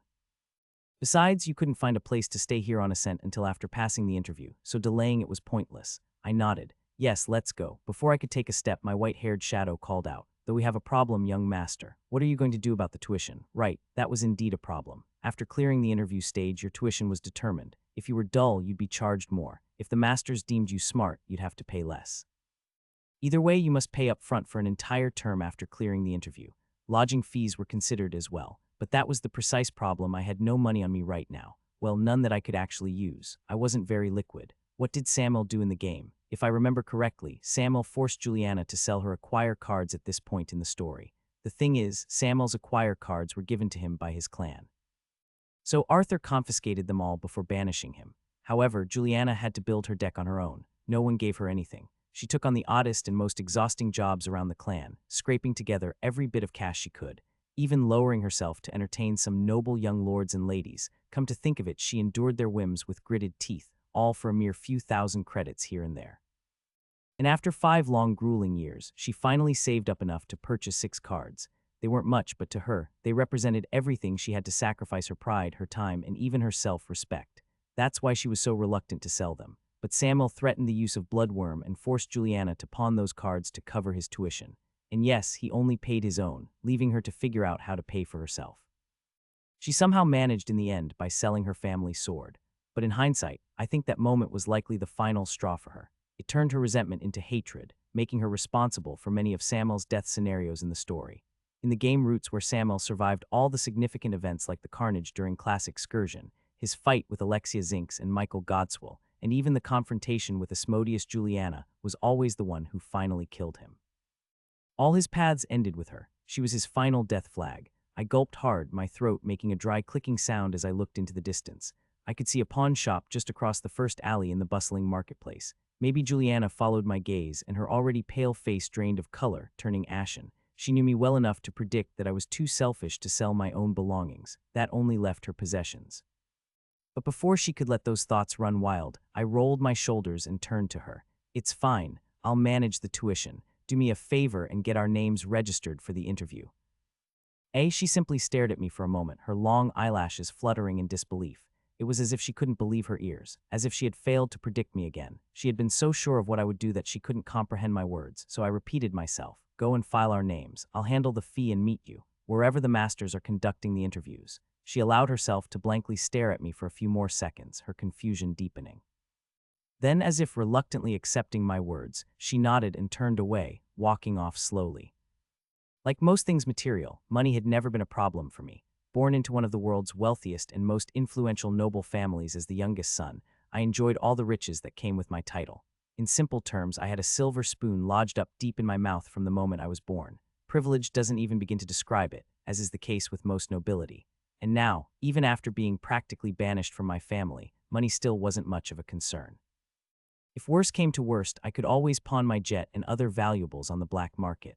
That would easily get enough to live lavishly for the next 3 years, even after covering my tuition every term, residence fees, and a few other pesky expenses. It would have been worth even more, but I needed to buy acquire cards, and those weren't cheap. Even a common grade acquire card could cost a small fortune. And then there were my future plans, grand and audacious schemes that would require a significant amount of capital. I sighed deeply, the kind of sigh that would make a dramatic actor proud. After a moment, I shook my head and muttered to myself, "Actually, it's not that bad." No, it wasn't that bad at all. It was the classic reincarnated in a novel game cliché. I knew most of what would happen in the future, which meant I could very easily exploit upcoming plot events to make large profits.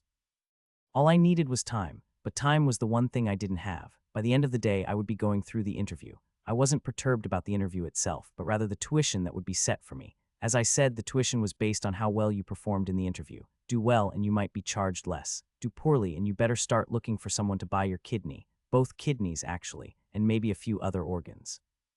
So the tuition for nobles and gentry was significantly higher than that for commoners. Talk about casteism. If I remember correctly, the game's protagonist, Michael Godswell, was charged 10,000 creds. He was one of the brightest, most intelligent prospective cadets in the story. I could easily expect triple that amount. While 30,000 creds wasn't an impossible sum, it wasn't exactly pocket change either. To put it in perspective, with that much money in the old world's currency, you could rent a low-end penthouse in Chicago for a few months. So how was I going to get that much money in such a short period of time? Well, there were many ways. In fact, while reading novels in my previous life, I often used to think about these types of things. Every time I read about a protagonist struggling with money problems, I instantly lost interest in the story because 9 out of 10 times, the main character was an idiot. Part of the reason was also that I was suffering from desperate poverty in my past life to the point where I didn't want to read about it as well. What's the point of escapism if I'm reminded of my real life issues? Besides, I always thought there were too many ways to overcome poverty in a fantastical world if you're the main character. Like, it's absurd how some protagonists are exceptional at magic or combat yet remain poor. Just join tournaments with cash prizes or sell your services to a wealthy noble. Then there were characters with too many golden fingers. Simply ridiculous. Just sell one of those heavenly treasures from your arsenal, and you're set for life. And then there were protagonists in a situation similar to mine. Reincarnators, transmigrators, or regressors who don't use their special future knowledge to make money in fear of changing the future are dumb. I swear to the gods. But then there were also comparatively easier ways to make quick money. If you happen to be of high birth like me, what were they? Well, simply walk up to a noble of weaker standing than yourself and extort them until you're satisfied. Easy, right? I know. That's precisely what I set out to do. I strolled through the busy marketplace, hands tucked into the pockets of my pants. The place was bustling with prospective cadets, nobles and commoners alike, all ripe for the picking. The marketplace was exactly what you would expect upon first hearing the name, stalls and all. There were also some major establishments, open cafes, and a few malls some blocks down the street. As I walked, my eyes flicked from one potential mark to the next, looking for someone just foolish enough to be worth my time. I couldn't just go up to the first noble I saw and ask them for their money. That would be idiotic. After all, I was disowned by my family. Technically, I held no standing. Even a councilman's son could spit in my face and get away with no consequences. That was why I needed to find someone perfect, someone who wasn't from the Western safe zone. Someone who wasn't updated on current affairs, which would be difficult since the word travels fast in elite circles. I needed to target someone who didn't know I currently held no political power. Someone who wasn't rich enough to have many guards with them but not too poor to well be a waste of my time. What's the point in taking from a beggar? And then, after a quarter of an hour of plodding around, I finally spotted them. My targets, my perfect little targets, a trio of friends. 2 boys and 1 girl. They were standing by the side of the street, their infectious laughter and carefree demeanor practically begging for trouble. From their banter, I could tell they were having a hard time deciding whether to have a late lunch first or go sightseeing. They had that particular rich kid's look, clothes tailored but not ostentatious, confident but not arrogant, just the right amount of balance. Just the right level of affluence, enough to afford a little friendly shakedown, but not so much that they could stand up to a duke's son.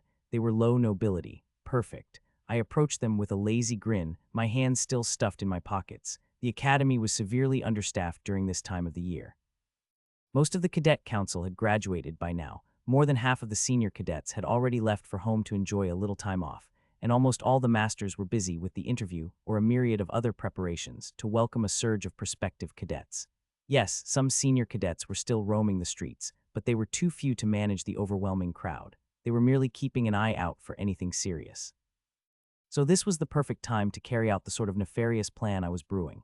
No one would bat an eye at you unless you stabbed a pedestrian or bloodied someone's face. Certainly no one would mind if I intimidated a few arrogant rich kids. As I said, this was the perfect time to make some money. Good afternoon, my future friends, I greeted as I stepped closer to the trio, my voice dripping with mock warmth.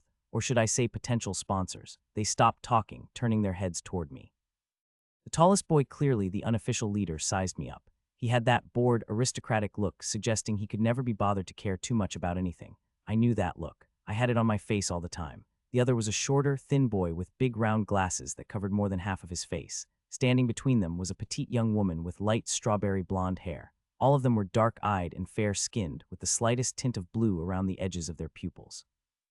Frostborns, they were from the north, a very secluded quadrant of the world. There was a high chance they wouldn't know about my disownment. Do we know you? The tall boy asked in a tone full of polite disdain usually reserved for servants who had stepped out of line. His accent was thick, as if he was talking from the back of his mouth or deep in his throat. Yeah, that confirmed it. They were from the northern safe zone. I cocked my head, putting on an almost innocent smile. Oh, you should know me. My name is Samuel Kaiser Theosbane, I said, taking out my comm device with my official ID displaying on it, watching their eyes narrow just a fraction. I'm sort of a big deal in certain circles like yours. Recognition flickered across the girl's face and she went a little pale, paler than she already was, which was saying something. She elbowed the tall boy beside her and whispered urgently, Theosbane, he's the Duke's son. The tall boy frowned skeptically. Wait, really? Isn't the Western Duke's family name Zinx? The girl shook her head slightly, her lengthy hair following the motion. That's the other one. Lord Theosbane is the one they call the Dawn Scourge. Ah, so you have heard of my family, I interrupted cheerfully. That's really wonderful. Makes this so much easier. I clapped my hands together to make a celebratory gesture. The second boy, the shorter, nervous-looking lad with spectacles, furrowed his brows. What do you want with us? You're joking. I don't care if you're a Theosbane, the leader scoffed, rolling his eyes. Why should we give you anything? Why? I echoed, feigning disbelief as if the answer were as obvious as daylight. Well, because I asked nicely. And I happen to be a man of some reputation. I leaned in, dropping my voice to a conspiratorial whisper. Not all of my reputations are flattering, mind you. The boy with spectacles gulped, his Adam's apple bobbing furiously as if he were actually trying to swallow an entire apple. Listen, we don't want any trouble, he stammered, his voice sounding like someone who was easily frightened. and frightened he was. Of course you don't. Who in their right mind would? I nodded with exaggerated sympathy. Trouble is just so troublesome. What with all the shattered egos, bruised faces, and heaven forbid reports to one's parents? That would be, oh, what's the word? Ah, yes, mortifying. The leader crossed his arms, trying to look resolute. Is that supposed to be a threat? We aren't scared of you. Well, he wasn't, but his companions were definitely nervous. I raised an eyebrow, a hint of subdued smirk tugging at the corner of my mouth. That's good. You shouldn't be scared of me. I'm not making threats. I would never stoop so low, I said, placing a hand on my heart as if swearing an oath. Then I widened my businessman-like smile. But you should be cautious of my father. That landed. The leader faltered, a flicker of uncertainty flashing in his eyes, betraying his stoic expression. I couldn't blame him. No matter what family you belong to, from which region you hail, or how deep your noble bloodline runs, in the upper echelons of society there's a simple hierarchy. Government officials bend to the Knight Council. The council serves the count. The count bows to the duke, and the duke, in turn, answers only to the royalty. In short, not many people would remain unmoved if the name of a duke were to be thrown at them. I pressed on, lowering my voice to a delighted whisper. You see, my dear old dad has a reputation of his own, and he likes to keep tabs on his wayward sons. I sighed theatrically. I'd hate for him to think that on my first day here I've made enemies. The girl's face paled, her shock so palpable that she switched languages. Enemies? Vad I helvete. We don't even know you. We're not enemies. Good, great. I snapped my fingers, the sound sharp and my tone cheerful. Then let's keep it that way. All I ask is a small token of goodwill, let's say, 50,000 creds. The leader snorted, disbelief etched on his face. That's robbery, I shrugged. No, that's charity. Robbery is what happens if you say no. The shorter boy sneakily took out his communicator device, no doubt to look me up online. I couldn't have that. That top news headline after searching my name would make this whole bluff useless, so I stepped in and casually draped an arm over his shoulders. He jolted in surprise and froze like a statue. Before the taller one could muster a response, I continued, this time with a tone that suggested genuine sincerity. Look, you can think of it as a debt. If you ever need a favor, call on me. There's quite a lot I can do with my background, and you know what they say about my family. A Theospane's debt is always paid, and all that nonsense. The three of them exchanged puzzled looks. I scowled, feigning irritation. You've never heard the saying. The tall one shook his head, still frowning in confusion. I gave them a vaguely disgusted look. But just then the boy under my arm began to recite the axiom. A Theospane's debt is always paid. A Zinx's word is never swayed. A Valkyrin's blade is sharp and true. A Morrigan's will seize all things through. A Drakrin's fire burns bright and bold. A Calith's honor is worth more than gold. I glanced down at him, still holding him in place. He stared at his feet, anxiety radiating off him in waves. You're smarter than your friends, I said, flashing him a bright, approving smile before turning back to the others. So 50,000. The pretty blonde hesitated for a moment before speaking, her tone flat and her accent thick, which only made her voice more pleasant to the ear. Look, we don't want to upset someone of your standing, but we don't have 50,000 creds to spare, she said, treading carefully. I tilted my head, confused. Aren't you all nobility? Sure, 50,000 creds was a big sum to someone with nothing, but for nobles even lower ones it shouldn't be a big problem. In fact, that would merely be 2 months' allowance for some of them. Before the others could respond, the boy beneath my arm spoke again. But we just paid our tuition yesterday, so right now we're a bit tight. Ah, of course, they must have completed their interviews already, given they all were from the north, so they got here before me. Silly me. This soured my plan a little. I was planning to squeeze them for a bit more than just the tuition. I could have still pushed them, but in the end I decided against it. Desperate people tend to make rash decisions. Very well. 30,000, I said, settling on a figure. Another long span of tense silence followed before the tall one put on a stern face. He was probably gearing up to argue before the girl intervened, perhaps sensing the futility of it. Fine, she said, her voice resigned, but you will remember this favor. I beamed at her, pulling out my own communicator again. It was a sleek, rectangular block of metal. The device functioned the same as a smartphone, only it was much more advanced. I gave them the code to my personal online wallet. They sent the credits over grudgingly, their faces showing a varying degree of bitterness. After it was done, I bid them a sweet farewell with the most gracious of smiles, turning on my heel to leave. As I walked away, I heard the tall boy murmur something in his native language, undoubtedly cursing me and my whole family. Poor souls. I almost felt bad, almost.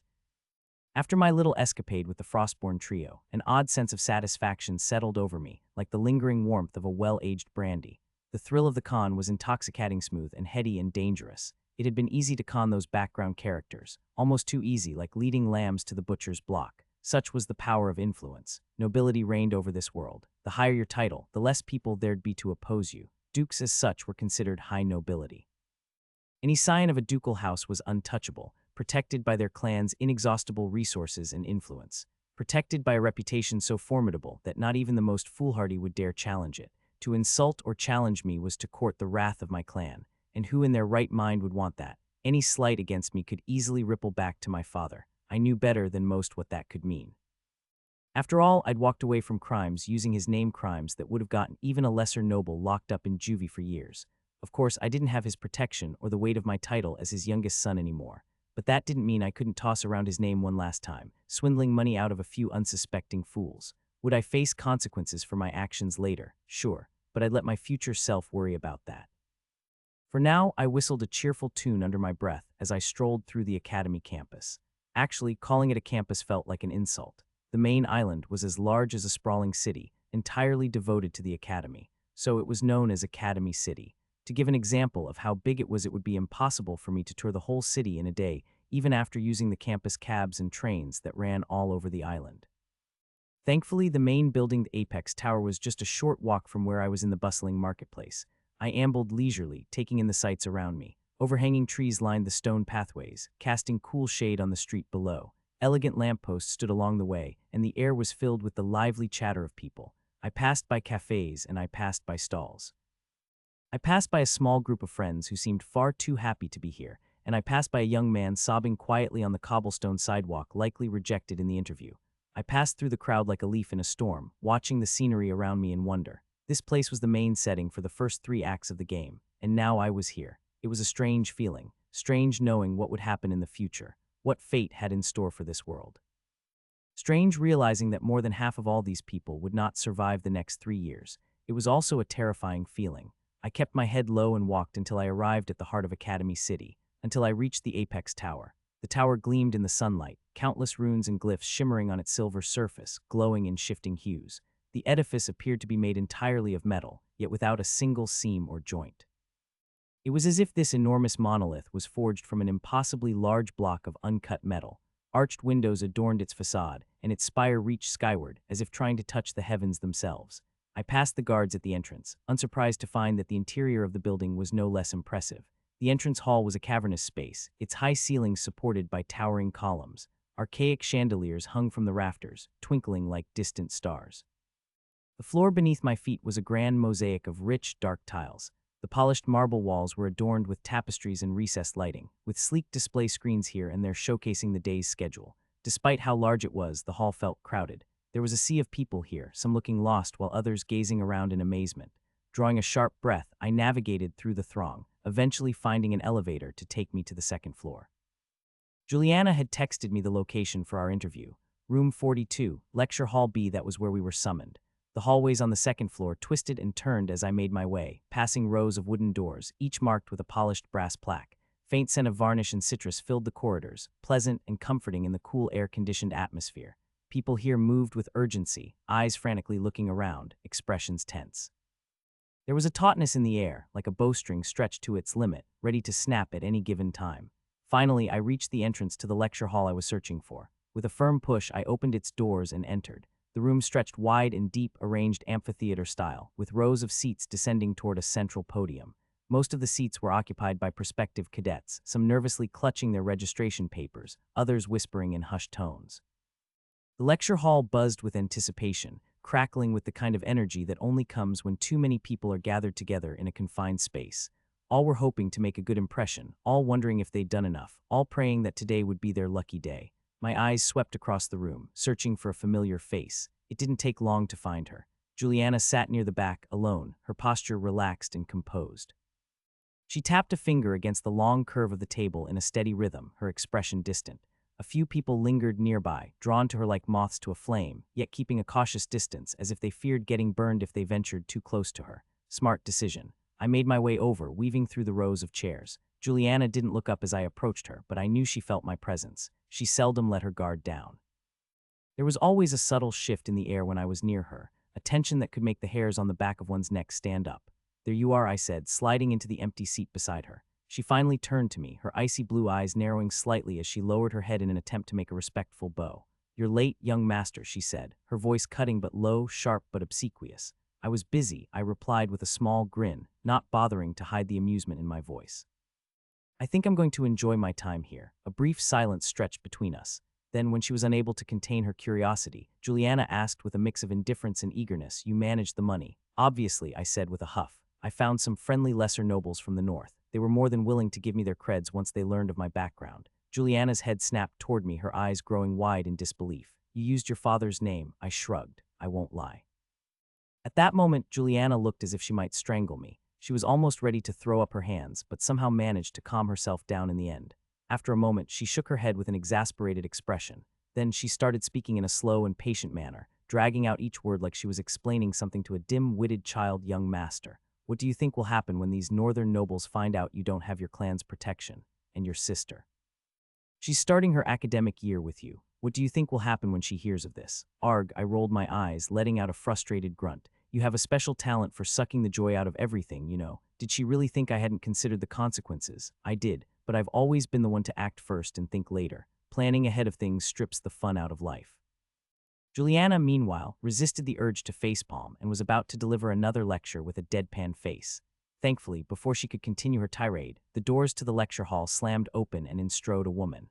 All the eyes in the room shifted to her, their voices going silent when they saw her, overwhelmed by her presence. She appeared to be in her early 30s, moving with the confidence of someone who knew their place in the world, who knew they were better than most. Her hair, black as the sky on a moonless night, cascaded down to her shoulders in soft waves.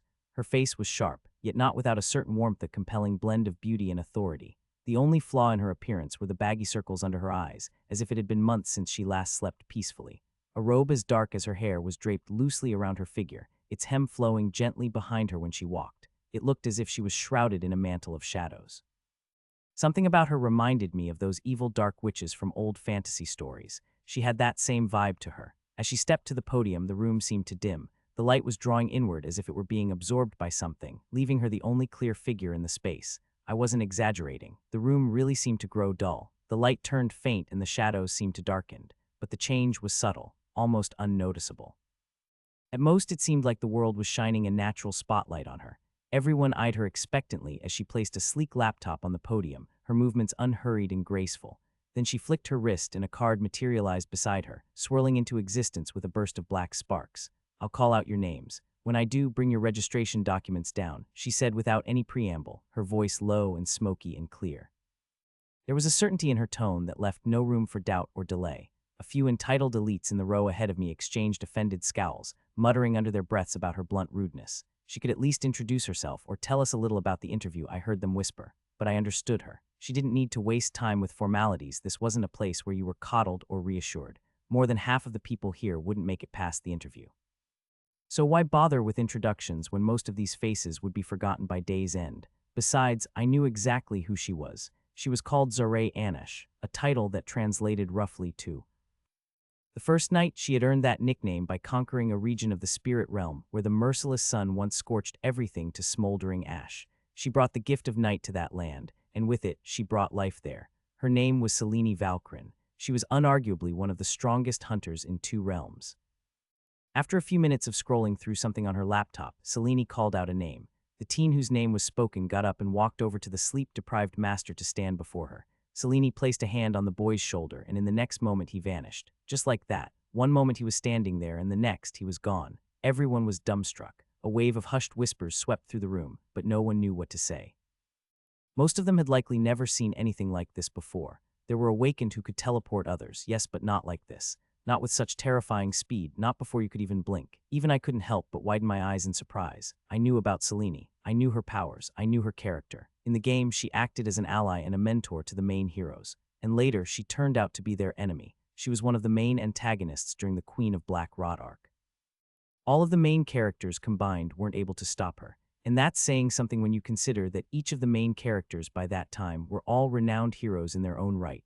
I knew what she was capable of. But still, seeing her display even a fraction of that power, it was something else.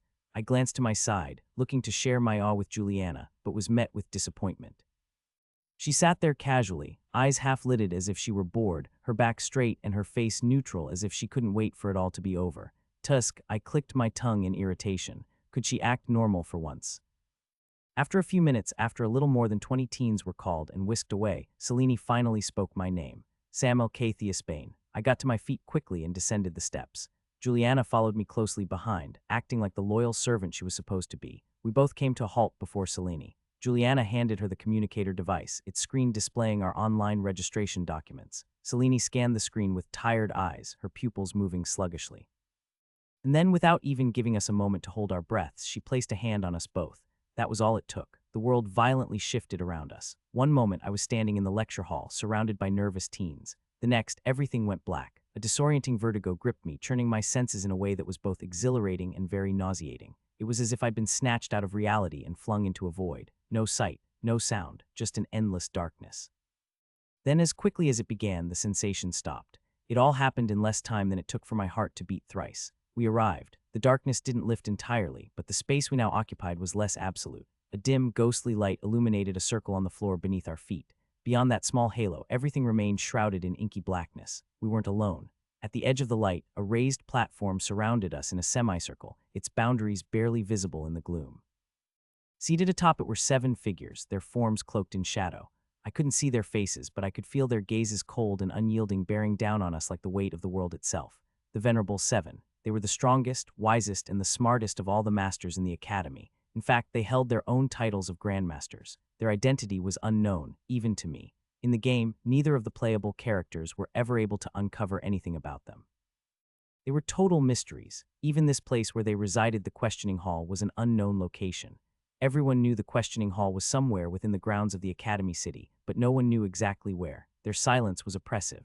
The air was thick with their power, pressing in on me from all sides, setting my nerves on edge. I glanced at Juliana. She was as still and silent as the figures above us, her face unreadable, a mask of calm that I envied in that moment.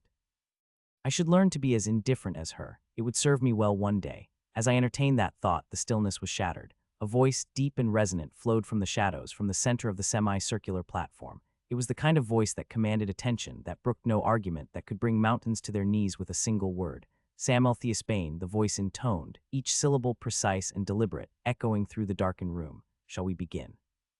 I straightened my posture and nodded positively. The air in the questioning hall was thick, almost suffocating, as a stern feminine voice cut it like a knife.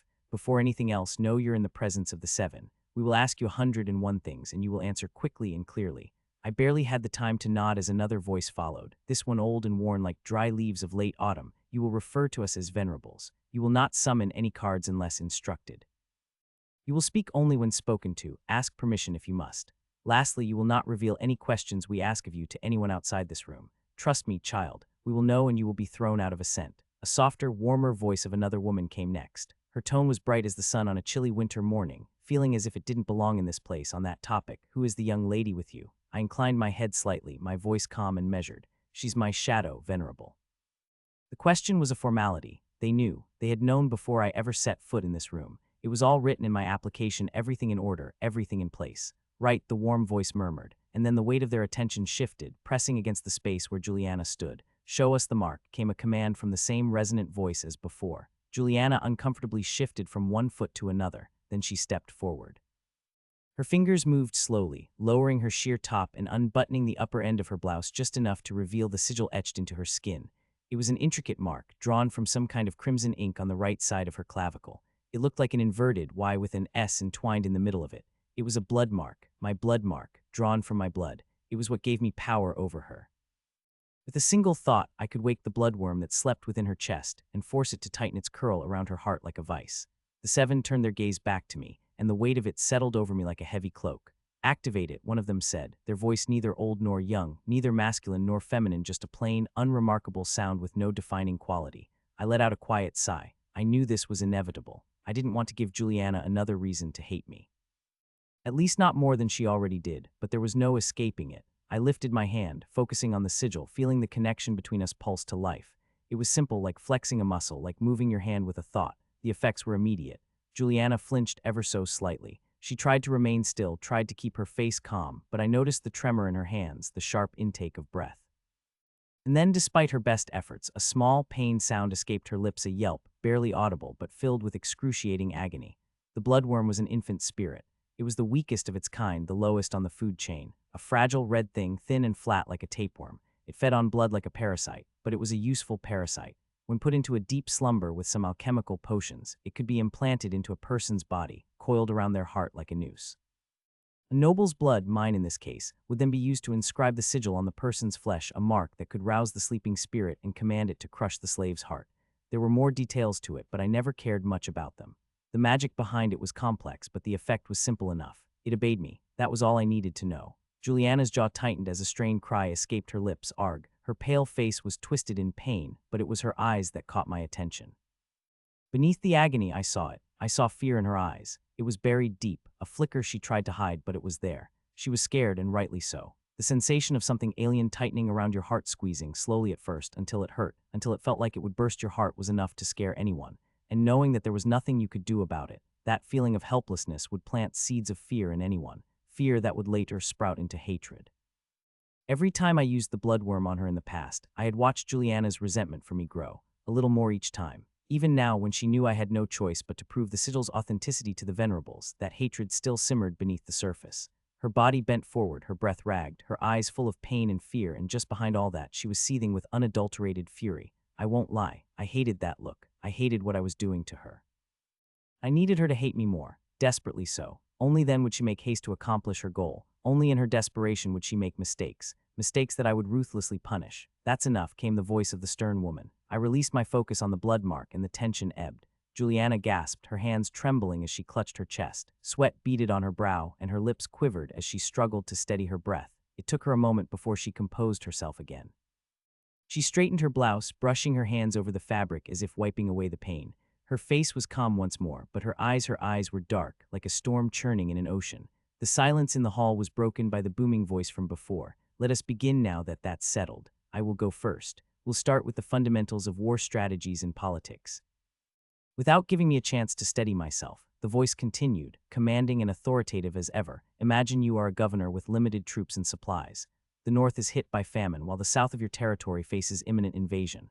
What will you do? Just like that, the interview began. A quick retort followed. How do you prevent the nobles from rebelling? By exploiting their greed, I answered as if it were obvious. I will offer tax breaks and grant lands for their cooperation. A brief pause ensued, as if my answers were being weighed and analyzed. Next, the next voice, gravelly and tough, spoke steadily. You command a small force at a mountain pass. Your men are outnumbered 3-1. How do you hold your position? I considered the question, formulating my answer. I will place snipers on the cliffs and set traps to slow the enemy. Since I have the higher ground, I will crush them using the mountain itself. I will funnel their forces and strike them from above. And if they have aerial troops, came the immediate counter. I paused, searching for a solution. I'll neutralize them with ballistae and railguns or lure them into confined spaces where they can be targeted. A stretch of silence followed. I felt my response was being scrutinized again. Acceptable. Next. The last 7 to speak had a distorted, almost mechanical voice. It says in your application that you have studied Sali. Is that correct? I nodded. I studied it a bit in high school, venerable.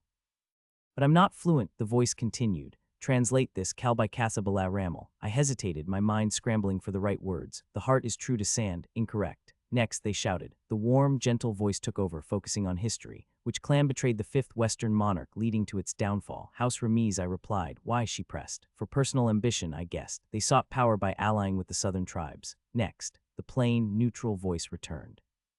Define spirit essence. Quickly, I answered without delay. It is the fundamental energy in all living beings, allowing us to greatly strengthen our soul and perform superhuman feats. Who are the 3 spirits humanity has yet to vanquish? 3 spirits that pose the greatest threat to us. The question was crisp and direct. What are their powers? What are their ranks in current known territories? I considered my answer carefully. First, there is the Wraith of Somber Hill, known for its power of possession. Next is the Serpent of Etha Claw, which commands storms. Finally, we have the Phantom of Velaris, capable of shifting realms. I lingered, then added evenly, all 3 are elder spirits. The response from the plain voice was swift. What is the serpent's greatest crime? I recalled what I had read somewhere in a news article. It used storms to destroy 7 coastal towns in the south. 9 towns, the voice amended but correct otherwise. Next, the stern feminine voice interrogated again. Your application states you've studied basic alchemy. What are the ingredients of a Rixurd's brew? This was difficult. I attended just one alchemy workshop last summer to pass time. I did not have nearly enough knowledge to answer queries in that field, but I still tried. Cillian Golem's stone dust, nightshade petals, and... Incorrect, she interrupted sharply. Next, the warm voice followed, shifting to a different topic. Biology. Describe the process of cellular regeneration. Simple question. I answered confidently. Cells divide through mitosis to replace damaged ones. Next, the resonant voice returned. Rhetoric. How do you persuade a hostile audience to accept a controversial policy? Without any break, I replied, present it as a necessity for long-term stability, emphasize shared values, and address their fears to eliminate the risks of revolt. Control them with fear, he mused out loud. Okay, next. The stern voice came again, mathematics. Solve this: a supplier has 120 units of goods. He sells 30 at a 20 profit, the rest at a 15 loss. What is his net gain or loss? I froze, my mind racing through calculations. I was bad at calculations. He, though. Next, she snapped, cutting me off. Was it just me, or did she seem particularly harsh? The resonant voice continued. What is the difference between a greater spirit and a lesser spirit? I responded as quickly as I could. Greater spirits have a broader influence over reality and a stronger connection to spirit essence in comparison to lesser spirits. He grunted, hopefully in appreciation. And the most dangerous greater spirit still alive, I grimaced. I remembered something like this from the game, The Nightmare of Zyrith, a spirit that feeds on despair, causing mass hysteria. He paused, then said half approvingly, yes, but frame your answers as statements, not questions. Next, the grandfatherly voice spoke in a whisper, almost as if incredibly curious. Your application states your origin card lets you manipulate matter. My throat was running dry now. Correct, Venerable. It grants me basic control over matter at my current rank. And you see on an atomic level as well. Not yet, I admitted. I can see the basic molecular structure of things if I focus really hard, but that's it. Doing that strains my eyes and hurts my head, though. What do you think are the applications of your power in metallurgy? He inquired. As of now, I rolled my shoulders. Refining ore efficiently and creating alloys with precision. Next, the resonant voice resounded. You receive conflicting orders from two superiors. Both will punish you for disobedience. What will you do? I took a deep breath, thinking carefully. I would assess the situation, align with the order that best serves the overall objective, and diplomatically delay the other. When he spoke again, there was a hint of amusement in his tone. Next. The stern woman's tone was unyielding. Suppose your enemy outnumbers you in a battle, but you're on familiar terrain. How do you win? I made a sweeping gesture. Use the terrain to set ambushes. Divide and conquer. Try to engage in attrition warfare.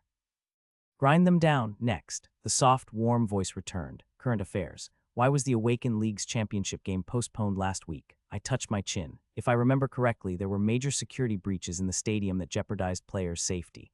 Another question was followed immediately, chemistry. Explain how molecular orbital theory applies to the bonding in benzene and its aromatic stability. I stammered. The difficulty was increasing. Fortunately, chemistry and physics were my specialties, so I dove in. In benzene, each carbon atom forms sigma bonds with two neighboring carbons and one hydrogen atom. But I was rudely interrupted. Next, the plain and even voice resumed control. Explain particle-antiparticle annihilation and its significance in terms of energy conservation. I gulped. It occurs when a particle collides with its corresponding antiparticle. Both are destroyed, and their combined mass is converted into energy typically. And I was cut off again. Next, the questions grew both in difficulty and speed. I kept speaking without any respite, my each answer flowing into the next with barely a pause for breath. It was a blur of rapid-fire inquiries. Next, not all my answers were perfect, many were even incorrect, but most were satisfactory. Next, at last, the distorted voice spoke the final, the 101st question. Spirit realm. What is the concept of portals? It's the boundary between the physical world and the spirit realm. My voice was hoarse, my tongue was numb, and my head was throbbing. Even still, I couldn't help but raise an eyebrow in confusion. This was weird. After all those tough and tricky questions, why was the last one so simple, so easy? That was when they finally added, and how does it happen? Oh, there it was, a curveball, a question that cannot be answered. I could sense the unspoken challenge. They wanted to test me. To see how I would respond when faced with a question that eluded all common sense. I took a moment to gather my thoughts and smiled a polite smile. No one truly knows how it happens. But surely you didn't ask this question merely to receive a conventional answer, did you, Venerable? The shadows were silent. The absence of a reply was almost deafening. They had clearly noticed what I was doing. Until now, I was playing it safe. I was giving them standard responses without daring to add my own thoughts or beliefs into the mix. I was giving them textbook answers like a parrot, but they sought something more, something that would reveal my thought process. So I decided to offer that insight. I paused, allowing the words to linger in the air, allowing the pause to stretch dramatically. Then when I finally answered, the whole questioning hall erupted into a cacophony of chaotic sounds. A portal opens when mass death occurs. This is stupid, waste of time. I told you all, this question is a waste of time. Hey, I didn't have a problem with your questioning. It's my turn. I will ask whatever the hell I want to ask. Now you all see why I can't stand this man. I've been voting to kick him out of the council for years, but you guys never agree. Oh, it was you. You were anonymously voting to kick me out. How dare you, you vile woman. Contrary to my expectations, the Council of Grandmasters didn't erupt into chaos because of my out-of-the-box answer. No, not even close. In fact, they began arguing among themselves. More than that, they were fighting like a toxic family that couldn't stand each other but also knew that they were going to live together forever. What the hell? I frowned, turning to look back at Juliana. For the first time, I wasn't disappointed. Even Juliana seemed bewildered hearing the Grandmaster's banter like siblings that were barely tolerating each other enough to not go for the kill. She sensed my gaze and turned to me. Her eyes hardened, but she shrugged confusedly. Thankfully, right then, a thundering voice that could have very well been capable of crumbling mountains to dust drew our attention. Stop. Just stop, you all. We have two prospective cadets here. Finally, the back and forth between the venerables came to a halt, and a guilty silence quickly settled over the questioning hall. Some of the Grandmasters awkwardly cleared their throats, while others mumbled some things that could be counted as half-hearted apologies. The resonant voice spoke again, not to mention we have yet to hear his reasoning. With that, the familiar pressure of their gaze was back on me. Even though all of their faces were shrouded in darkness, I could practically feel their disapproval and disinterest. In fact, another one added, the theory that a portal opens when mass death occurs has been disproven not just once but twice in the last decade alone. Yes, the gentler woman chipped in a soft tone. There are just too many counters to deny that claim. A buzz of whisper rolled over the room, their voices mingling together as each one of them started giving their own opinion on why my suggested theory was wrong. It went on until the owner of the resonant voice, whom I was assuming to be the leader, or at least the most sensible of the bunch, asked them to quiet, giving me a window to explain myself. I sighed. I noticed I had been sighing a lot ever since I gained my past life memories, and it had not even been a week. I need to do something about my stress. Things were calm now, but in the future it would actually be a headache to deal with stuff.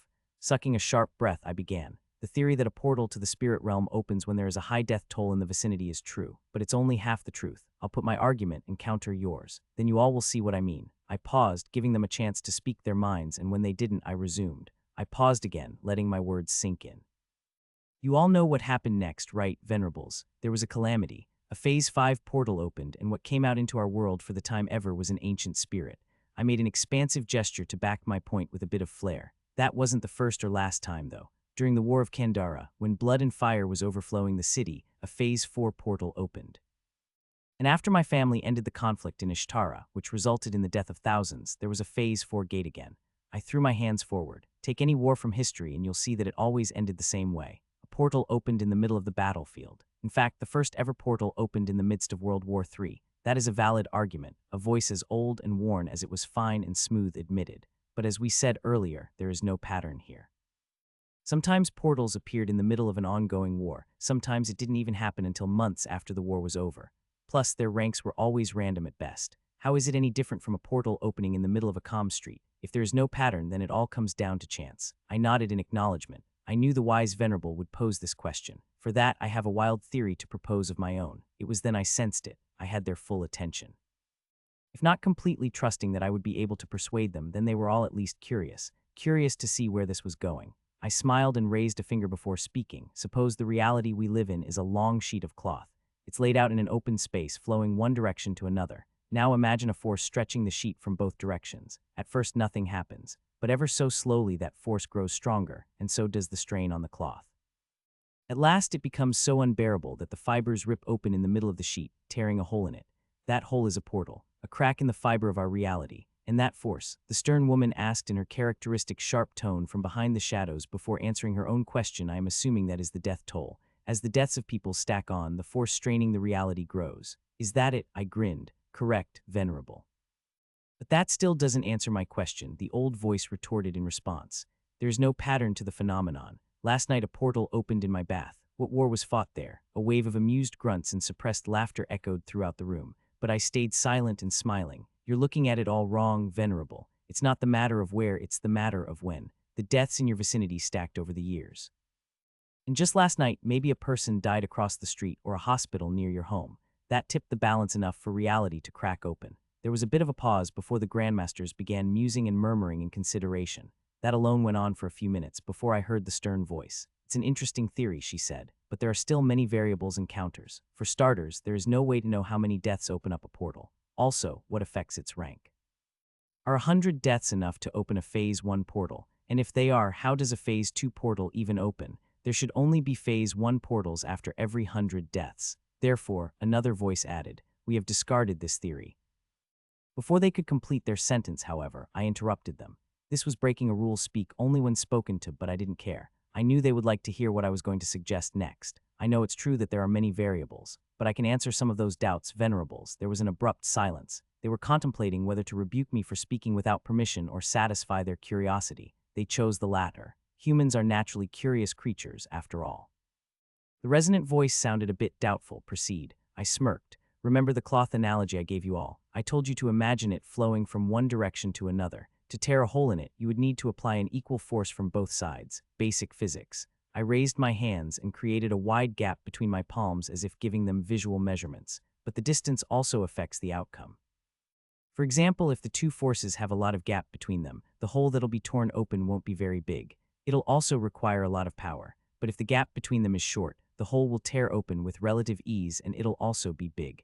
The stillness that followed in the room was not out of confusion or deliberation this time. It was a silence born out of stunned shock. A shock so severe that even the most brilliant minds in the whole academy were too dazed to grasp the meaning behind my words immediately.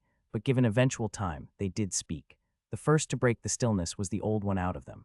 His grandfatherly voice, previously laced with experience and wisdom that comes with age, was now instilled with shaky distress. Wait, you're suggesting that what leads to the opening of a portal are not only the deaths that happen before it's opened, but also after it opens. While others were still too shocked to voice their opinions, I beamed and clapped my hands together in excitement. Yes, I exclaimed. There are many things I'm not considering here, and many variables I'm incapable of accounting for, but yes, this is the framework of the theory I'm suggesting. If 100 deaths happen over the span of 10 years, the portal that'll open will be weak and will cause much less destruction.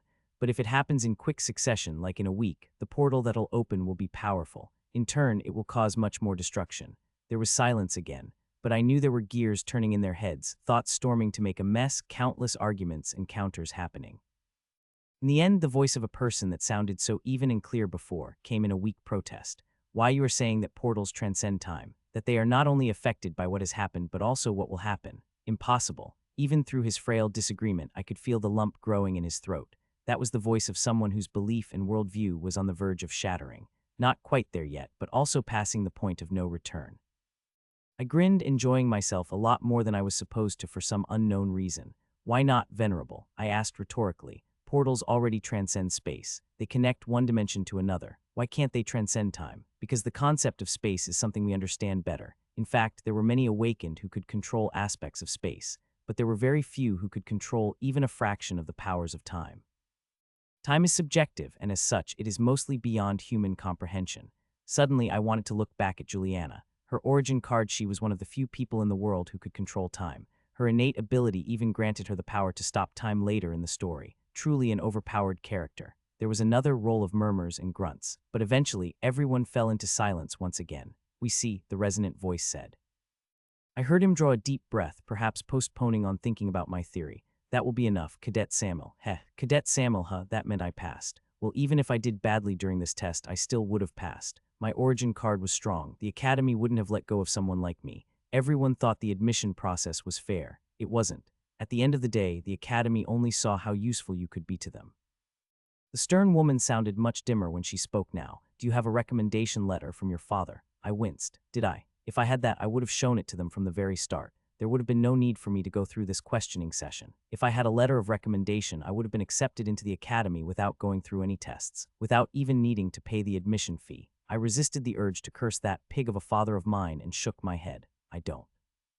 Okay, the old man said. Go to the admission counter. They will tell you your admission fee there. As soon as he was done speaking, I heard a loud click like that of a button, and almost immediately the world around us twisted and blurred. Just like when we got here, the darkness veiled my vision and I felt disoriented. And though I was less nauseated than the first time, it still felt like I would puke any moment now. Fortunately, I didn't, and the world around us took form again. The scenery shifted as both Juliana and I found ourselves standing in the middle of an empty hallway. We were standing right in front of the door of room 42, lecture hall B, the same room from where we were whisked away to the questioning hall. After Samuel Kaiser Theosbane was sent away, the question hall settled into a thoughtful quietude. The circle of light at the center of the room expanded, driving away the shadows and illuminating the spacious chamber. 7 grandmasters sat behind a curved table on a raised platform, its black wood immaculate and polished. The room had no other furniture or decorative items, save for the tapestry and engravings on the marbled walls. It was a plain room, almost Spartan, considering these men and women were the strongest and wisest across the lands. The grandmasters were clad in austere black robes, no embellishments, no splashes of color, no intricate designs. Their faces were concealed behind nearly identical golden masks that were masterfully crafted to resemble the visage of a fearsome demon with a single horn jutting out from its forehead. Underneath their carved lips were numbers, from 1 to 7. One of the grandmasters, a woman judging by her slender build and graceful curves, slouched back in her chair. She breathed heavily and made an inarticulate gesture. Wasn't he supposed to be, I don't know, a hooligan? Another, a woman with the number 7 inscribed on her mask, nodded in agreement. Yes, my sources said he was nothing special, just a bit smart with a knack for trouble and a complete disregard for authority. A rebel without a cause, a delinquent. She scratched her head and shrugged. Everything special about him was supposed to be his origin card. With his potential, he could become a powerhouse in the future if he doesn't get himself killed first due to his own idiocy. Well, your sources were obviously wrong this time, the first woman retorted, her voice dripping with condescension.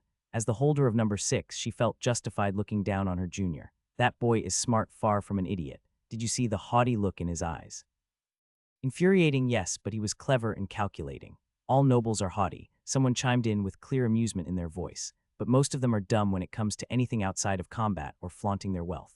What I personally can't understand is why the Duke of Luxara, his own father, didn't send a recommendation letter for him if he is so brilliant and smart. The one who spoke with the quaver of an old man this time was number 3.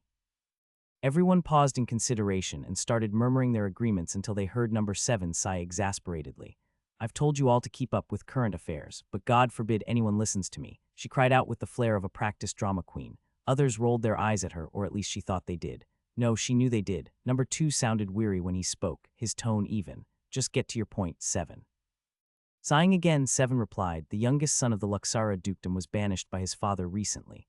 There was a duel and everything. What do the Theospanes call it? Right to valor. A guy recorded it and uploaded it online. The video is trending on all social media. If you guys weren't living under a rock, you all would know about it. Banished. Number 4 echoed, surprise creeping into his gravelly voice. He was already opening his comm device to check the video. Yeah, banished. Cast away.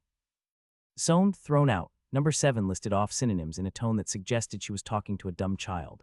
Doesn't matter. Number 5 interjected, his voice distorted through his mask, sounding mechanical and robotic. A holographic screen was opened in front of him, displaying various files of the examinees. Number 1 added, his presence naturally commanding, right. The overall assessment is going just as expected. The talent disparity among cadets this year is too wide. At this rate, a few are set to outshine the others so brightly that it won't even be a competition.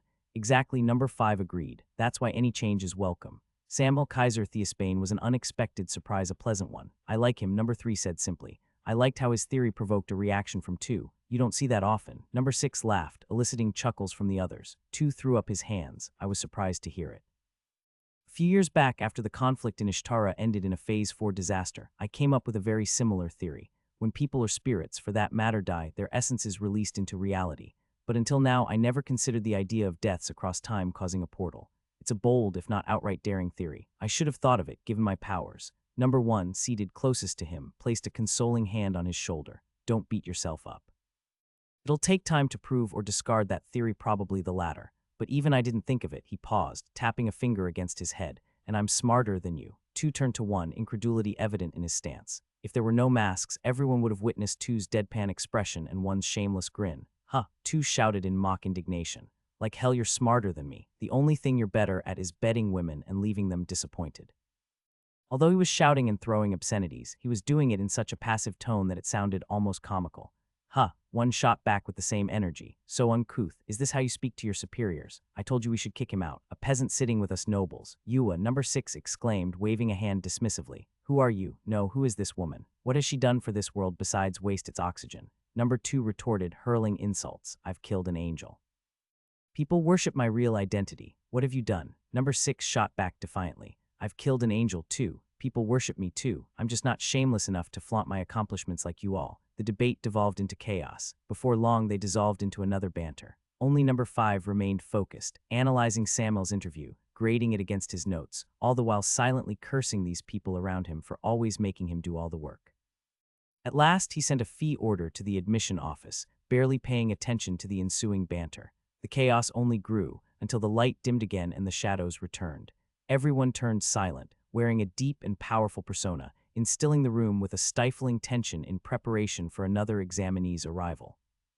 After completing my interview, I immediately visited the admission office, and I was utterly taken aback when I got there. The lady behind the desk informed me my tuition was only 25,000 credits. 5,000 credits. What the hell? I guess the rumors about the academy were true. They really liked bleeding nobility for everything we were worth. But still.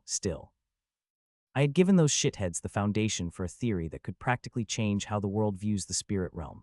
And what did they give me in return? A fee order of 25,000. Yes, by the way, that theory was what someone in the game came up with, a prodigious alchemist named Rickserd Cronwell. He would have come up with this theory in around 5 years from now, yet here I was handing it to the Grandmasters today.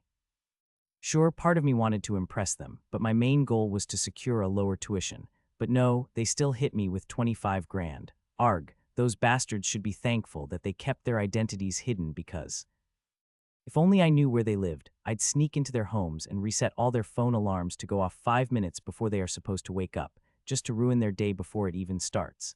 I started laughing maniacally, like a supervillain monologuing his evil plans. Young master, stop. You're creeping people out, Juliana said in a reproachful tone. I shot her an indignant glance and surveyed the surroundings. Okay, sure enough, people were eyeing me like I'd just escaped from a mental asylum.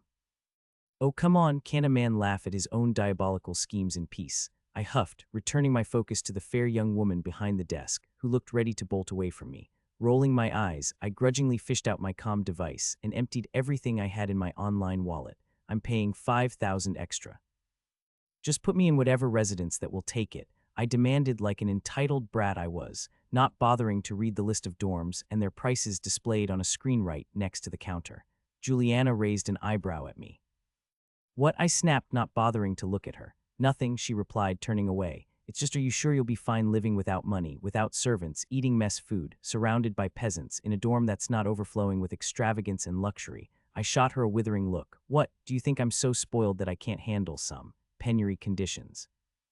The fact that you call those penury conditions proves my point, Juliana countered with the smugness of someone who used to winning petty arguments. The small, almost unnoticeable smirk on her face was infuriatingly self-satisfied. Tusk, I clicked my tongue in frustration. Here, the young woman at the counter chipped in, handing me a long receipt. Your tuition for the term is paid, and those extra credits got you a room in dorm 6B on Zephyros Street. Wow, just wow. 5,000 credits just for a room on Zephyros. The academy was looting cadets in broad daylight. The thing is, residence halls were spread across 5 streets in Ascent, each named after one of the 5 monarchical families.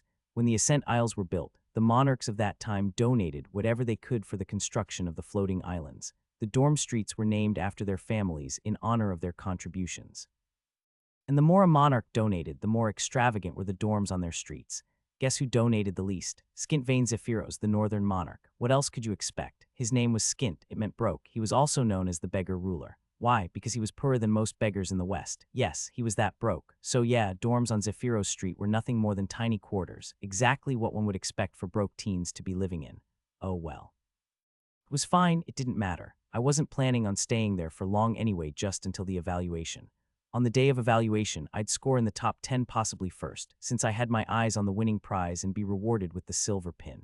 Getting a silver pin would grant me lodging in any dorm, a significant reduction in tuition, free meals anywhere on Ascent, and a myriad of other benefits. While I was daydreaming all that, I noticed Juliana summoning an acquire card and placing it on the counter. Though she masked it well, I sensed regret in her emotionless blue eyes. The young woman at the counter looked confused, so I interjected before she could ask anything. She's my shadow, I explained curtly. Shadows had to pay tuition too, since they would be attending the academy as well. Their fees were set the same as their masters. Usually, it was the masters who paid for their shadows. So I couldn't help but feel a twinge of guilt that Juliana had to use one of her own cards for the payment. But the guilt went as quickly as it came. Why would I feel something for a slave who wouldn't let go of a chance to kill me? And yes, aside from credits, cards were also a viable form of currency in this world. Oh, the counter girl exclaimed, taking the card from Juliana and silently equipping it to her sole arsenal. She then typed a few buttons on her keyboard, checking something on her computer. After a couple of minutes, she looked back at Juliana, handing her a receipt with a warm smile. This skill card is valued at 65 grand on the legal market. We've deducted your current fee from that amount. If you return within 6 weeks and pay the remaining balance, we'll return your card. If not, bring this slip back next term and your fee will be waived. Would you like a dorm room as well? Juliana nodded, her demeanor steady but her gaze undeniably somber. Give me one on Alarin Street, something with a good view. I raised an eyebrow in surprise. Alarin was the second most expensive street on Ascent, but I guess it made sense why Juliana wanted that. She needed peace of mind and enough privacy to work on her future plans. What? She asked, noticing my stare. Suddenly, I couldn't help but smile so wickedly that it would put the most corrupt politicians to shame. Nothing, I shrugged, turning away. I'm just thinking you were probably right. Her eyes narrowed in a silent question. I grinned. No, you most definitely were right. I couldn't live in a cramped room, eating mess food daily, surrounded by unsophisticated plebeians with no servants to attend to my care. Juliana leveled me with a long look. Let me guess, young master. You want me to get you a dorm on Alarin Street as well. I threw my head back and laughed, causing the people behind me in line to flinch. Come now, Julie, do I look like a man who will let his servant pay for him? Juliana half-lidded her eyes at me. Her expression practically screamed, yes. Yes, you do, but she held her tongue. I couldn't help but laugh again. No, instead, you shall come live with me on Zephyros. Her eyes went wide. What? Sorry. No need to be sorry. I gave her an innocent smile. It's decided then. She shook her head so fast I thought it might come off. No, come on, young master. You're dragging me with you because I joked a little. Surely, even you can't be that petty. I looked at her as if I genuinely didn't understand what she meant. What do you mean petty? In fact, I like you so much that I can't live far from you. You should be honored. Come now. With that, I grabbed her hand by the wrist and asked the counter lady to arrange a dorm room for my shadow near mine. The young woman shot me a glare as if I were human trash, before casting an apologetic look at Juliana, who was barely holding back tears and screams and curses right now. After everything was settled, I dragged Juliana away, feeling oddly at peace. Low ceiling, paint peeling off in strips, two small windows barely letting in any natural light, and just enough space to fit a bed that looked more like a prison cot. And to top it off, no mattress. None. Oh, come on. 5,000 for this dump. I rolled my eyes exasperatedly. Juliana loudly huffed beside me, arms crossed, eyes filled with homicidal rage. We stood at the doorway of my room. It was barely wide enough to fit us both. Also, she had not stopped glaring at me like that since we left the admission office.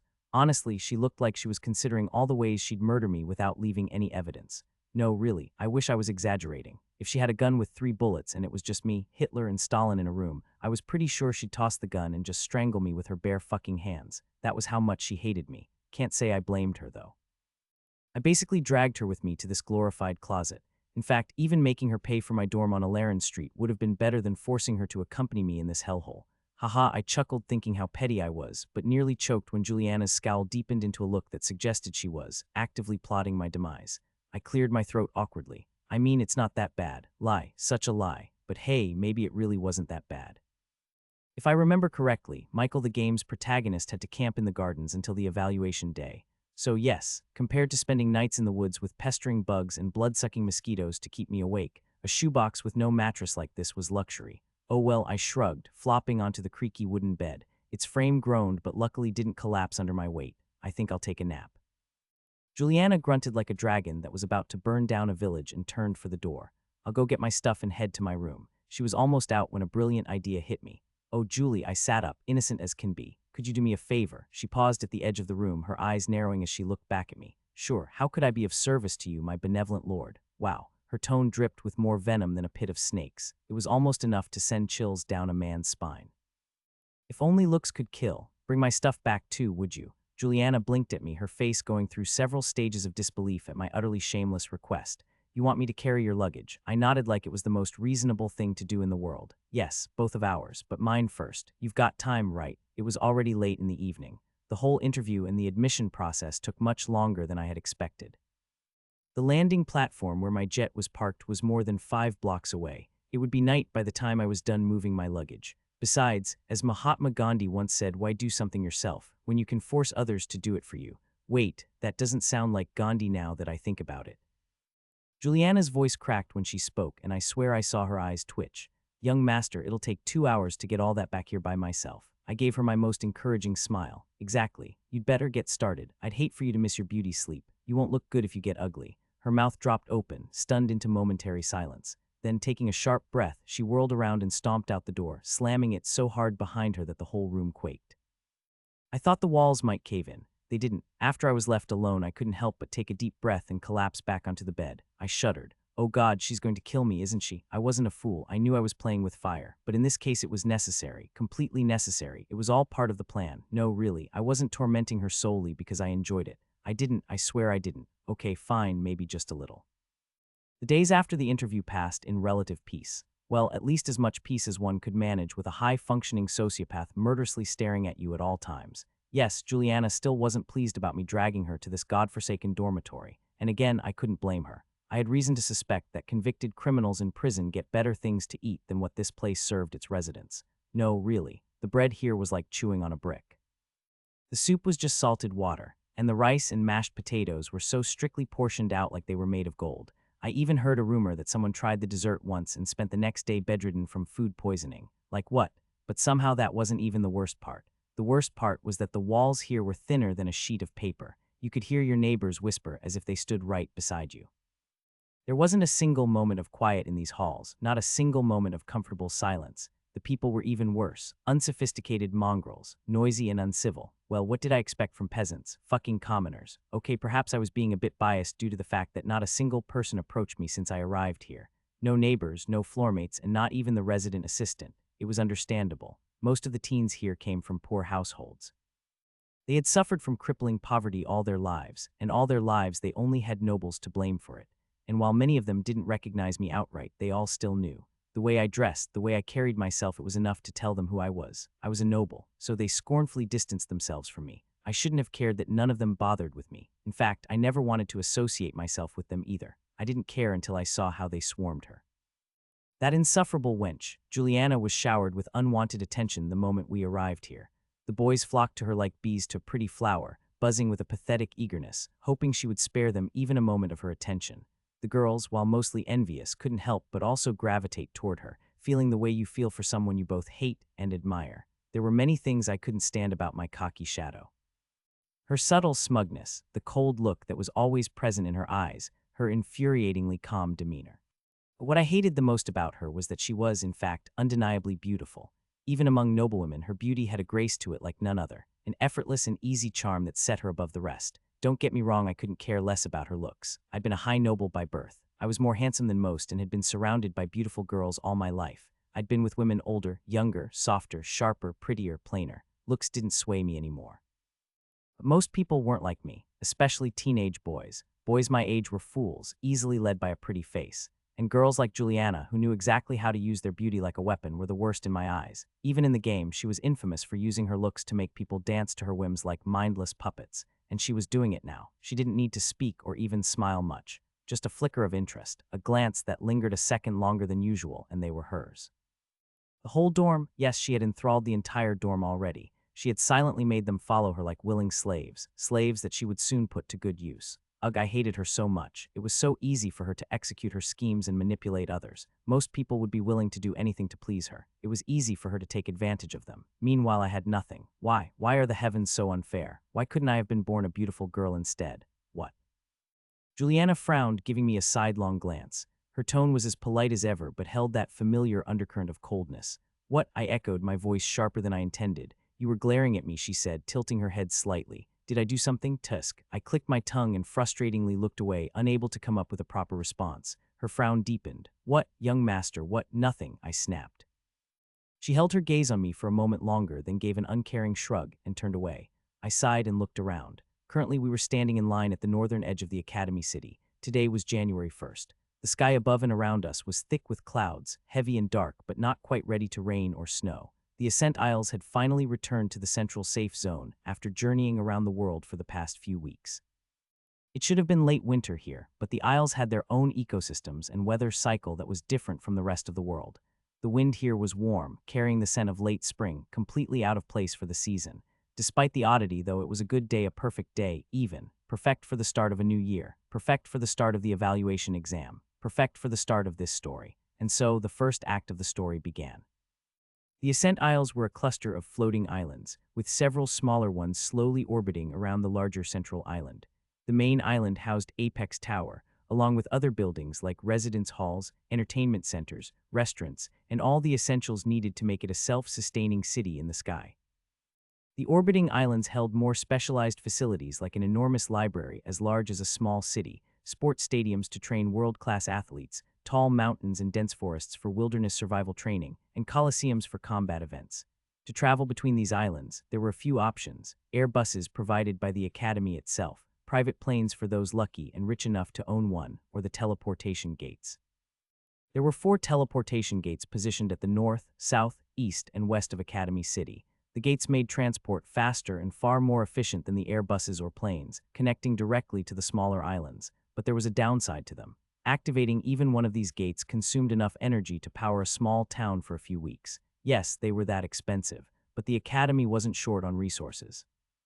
They had enough funding to use the gates several times a year, and this day was one of those rare times. The influx of new cadets this year was simply too massive for the regular air transport.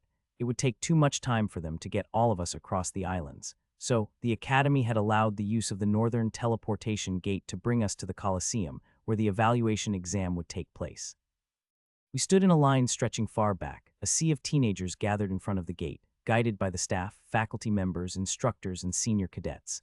I looked around, eyes slightly wide in wonder. There had to be at least 1,000 of us here. It might not seem like much, but having more than 1,000 awakened gathered in one place was a big deal. Or well, it would have been a big deal anywhere else outside the Academy. The gate itself wasn't much to look at. A simple arched metal frame covered in glowing runes that pulsed faintly in the air. At the top of the arch sat a radiant jewel, casting a bright violet light over the scene. That was an essence stone, a high-grade one at that. It was what fueled the gate, making this grand teleportation possible. Soon, the runes etched into the metallic arch began to hum even more intensely, growing brighter until they blazed like stars in the night sky. A ripple of energy pulsed within the frame, shimmering and alive, as though the air itself had fractured there. It was like a crack in the fabric of space had opened, a gateway. The faculty members, maintaining their calm authority, instructed us to step through it in an orderly fashion, and we did. We lined up in a disciplined manner, though almost everyone was either nervous, excited, or the weird mix of two, and started walking through. One by one, the cadets vanished into the crackling gate, disappearing as though plucked from existence, vanishing into thin air. 15 minutes passed, though it felt like mere moments. Then it was my turn. I stood at the edge of the gate and gave it a final glance. The craftsmanship of it was remarkable, the delicate precision of the runes, the sheer power coursing through something that seemed so deceptively simple. It made you wonder about the minds who'd built such a thing. Without hesitation, I stepped forward and entered the spatial crack. As I crossed the threshold, reality itself seemed to bend out of joint. The world around me twisted and blurred as if it had been smeared across a dark canvas. For a brief moment, there was nothing but blackness, a vast, infinite void where sound and sight both fell away. It wasn't disorienting, not like the time Selene Valkyrin had teleported Juliana and me to the questioning hall. That had been a nauseating experience, like having your gut turn inside out. This was smoother, gentler, though no less unnerving. Then, even before my foot finished its step, the world reassembled itself with a soft snap. Shapes and colors bled back into view, the edges of reality sharpening until it was as clear as before. I was at the outskirts of Academy City no more. The first thing I noticed was the ground beneath my feet, solid concrete, cool and smooth.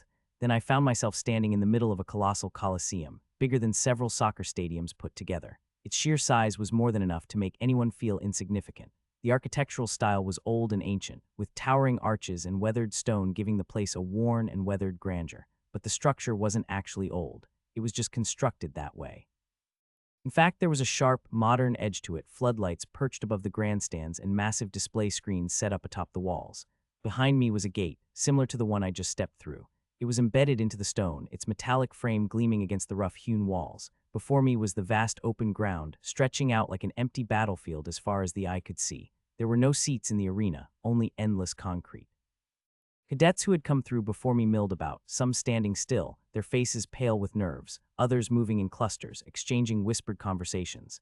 Their excitement had dimmed, replaced with an uneasy tension. As I moved off to the side, I noticed a line of faculty members standing there, their expressions neutral, almost bored. They were handing out an identical set of waist belts and bracelets to each incoming cadet and asked them to move along. Name.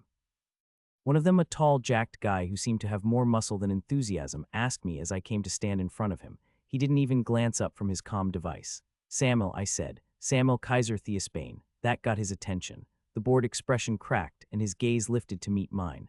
A sharp flicker of recognition lit up his eyes as if someone had just slapped him awake. His fingers moved across the comm device, typing out my name in the Academy database before he nodded to himself. You're trending these days, he said in that easy tone that people generally use to make casual conversation. I blinked, frowning. What? He mirrored my frown, confused by my confused reaction. Then, as if realizing something, a grin broke across his face. Wait, you don't know? I shook my head, oblivious. By this time, Juliana had silently appeared behind me. The faculty guy's grin widened, and suddenly he threw his head back and let out a loud, hearty laugh like he had just heard his favorite joke. "See, this is always the problem, isn't it?" he said between chuckles. "Everyone knows the man's reputation except the man himself." "Huh," I scowled, turning to Juliana for some clarification. "What is he talking about?" She made a face that suggested this conversation was beneath her, but still answered, "Someone from the hospital recorded your duel with Lord Arthur and uploaded it online. It's trending everywhere."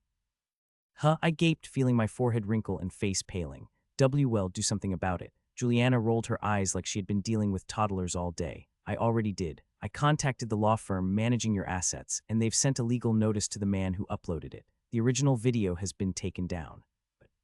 I sighed, already knowing where this was headed, but there have been too many Ray uploads, so it's literally impossible to erase it from the internet. "Precisely," she nodded. I clenched my fists tight, barely resisting the urge to cry and throw a tantrum like the spoiled brat I was. "Goddamn it. This was not what I needed today." "What, you don't like attention?" The faculty guy chimed in, clearly finding my tragedy an amusing distraction from his boring duty. "You're a big deal now.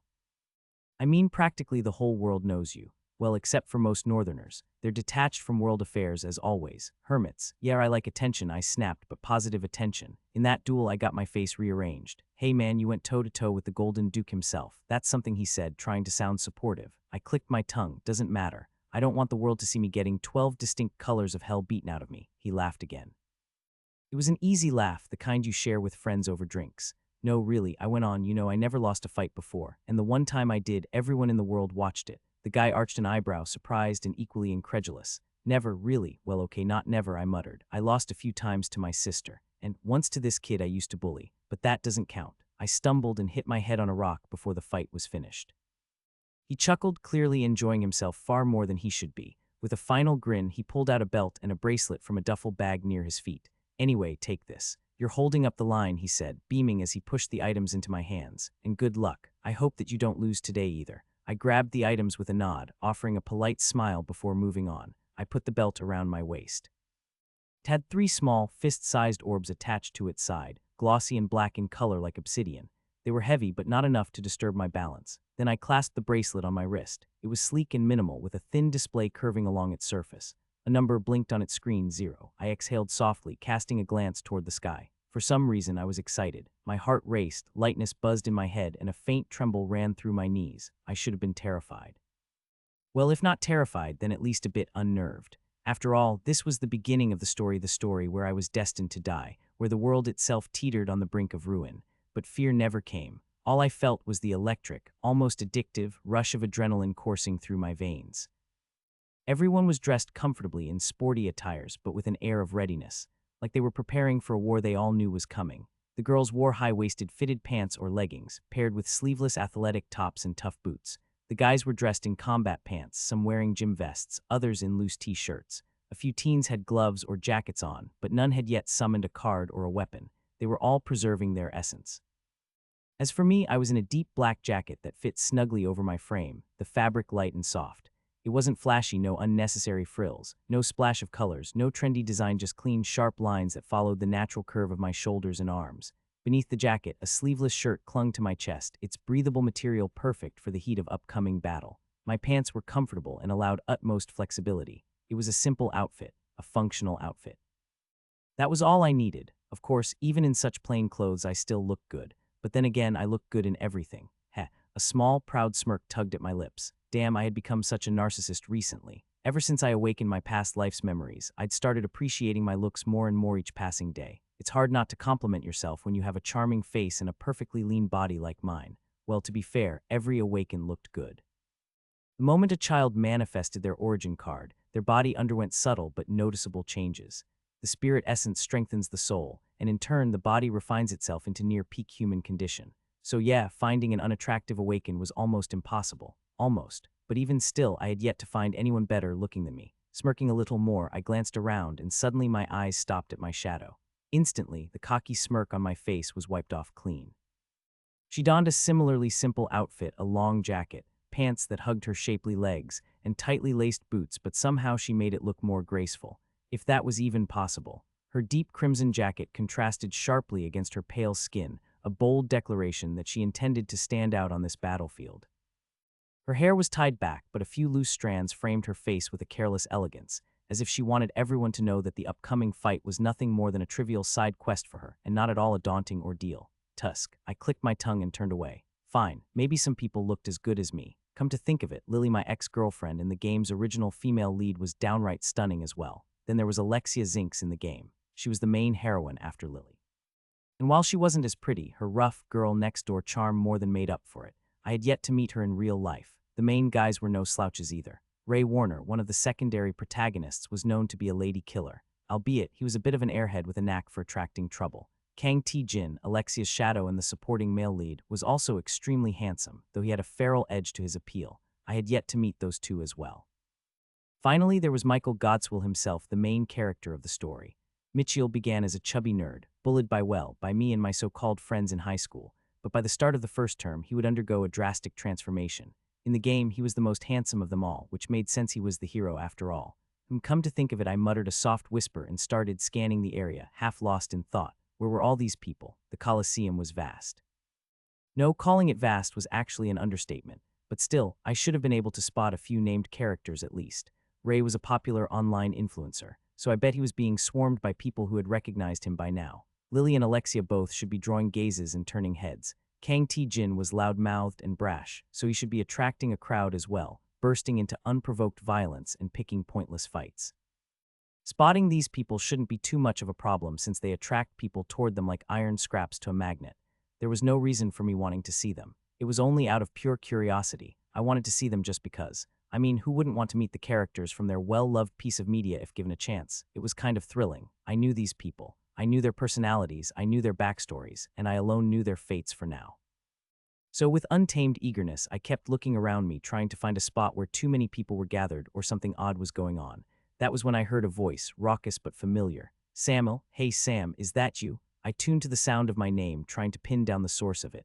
Then I saw him. A young man was making his way toward me through the throng. He was about my age, and the first thing I noticed about him were his dark emerald curls catching the light, and his eyes, a shade softer, glinting like beads of dew on fresh moss. Those features would have looked good on anyone, except him. Why? Because he was overweight, extremely so. Listen, I don't fat shame, but I was ready to make an exception for him. He moved like walking was a workout and breathed like it was a chore. His face, for lack of better words, was a flesh potato, utterly unsightly to behold. All that paired with his short stature made for a comical sight. Remember when I said it was almost impossible to find an unattractive awakened? Yeah, emphasis was on almost. This guy was one of the rare, unfortunate special cases. I recognized him instantly. Jake Mel Flazer, eldest son of a count who served under my father. Our fathers weren't just esteemed nobility. They were close acquaintances, which meant Jake and I practically grew up together. We were childhood friends, or well, whatever you call two people forced into friendship due to proximity and wealth. But being his friend was the biggest mistake of my life. No need to remember him though, he won't be relevant to the story. Sam, his round face flushed like a ripe tomato, whether from the excitement of running into me or the sheer exhaustion of walking, I couldn't tell. Maybe both, most definitely the latter. What were you looking around for, me? He asked between shallow breaths as he reached me, beaming like a fool. I resisted the urge to roll my eyes. Yeah, right. Instead, I forced my most pleasant smile, the kind of smile you show your close friends when you see them after a long time. Actually, yes, I lied, matching his energy. I was just thinking about coming to find you, Jay. He let out a loud, easy laugh, sounding exactly as much of an idiot as he looked before a frown abruptly creased his oversized forehead. Hey, by the way, why aren't you replying to my texts and calls, man? I was worried sick about you after what happened. Then I saw that video online you really fought your father. Are you okay? I really wasn't in the mood to deal with this. Still, I allowed my smile to dim just enough to convey the right amount of fake sincerity. Yeah, I'm fine, I nodded. My father's had enough of me. Can't say I blame him, and my comm device broke, so I never got your texts. Juliana shot me a sideways glance, then quickly lost interest. She knew I was lying. Obviously, my communicator was fine. I was just ghosting this guy. Jake shook his head, his heavy belly jiggling slightly. That sucks, man. You might not blame him, but I do. What kind of father challenges his own son to a rite of valor? How cruel could he be? In his defense, Jake was a good friend, a loyal one, and loyal friends are few and far between in this world. He had always stuck by me, even in my worst moments. Sure, at first he probably just wanted to cozy up to me because I was the Duke's son, and having me around meant we could get away with anything.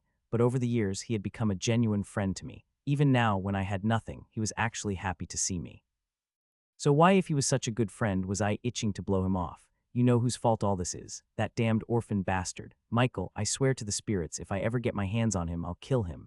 I wanted nothing to do with him because of this. Jake was the perfect henchman for some trashy side villain. But I didn't want to be a trashy side villain. Not anymore. As I said before, I'd always been stronger than most kids my age. Back in high school, not many could hold their ground against me if I went all out. That strength, along with my desperate need for approval and way too much pride for a teenager, was a dangerous mix. I was a delinquent growing up, a thrill seeker who broke rules for the fun of it, doing all the things that rebellious teens do: alcohol, sex, parties, reckless behavior. And I enjoyed that lifestyle. But despite everything, despite who I was, I had never been a bully. Not because I thought it was wrong, morally or otherwise. No, it was simpler than that. Bullying was something I considered to be beneath me. I liked a good fight.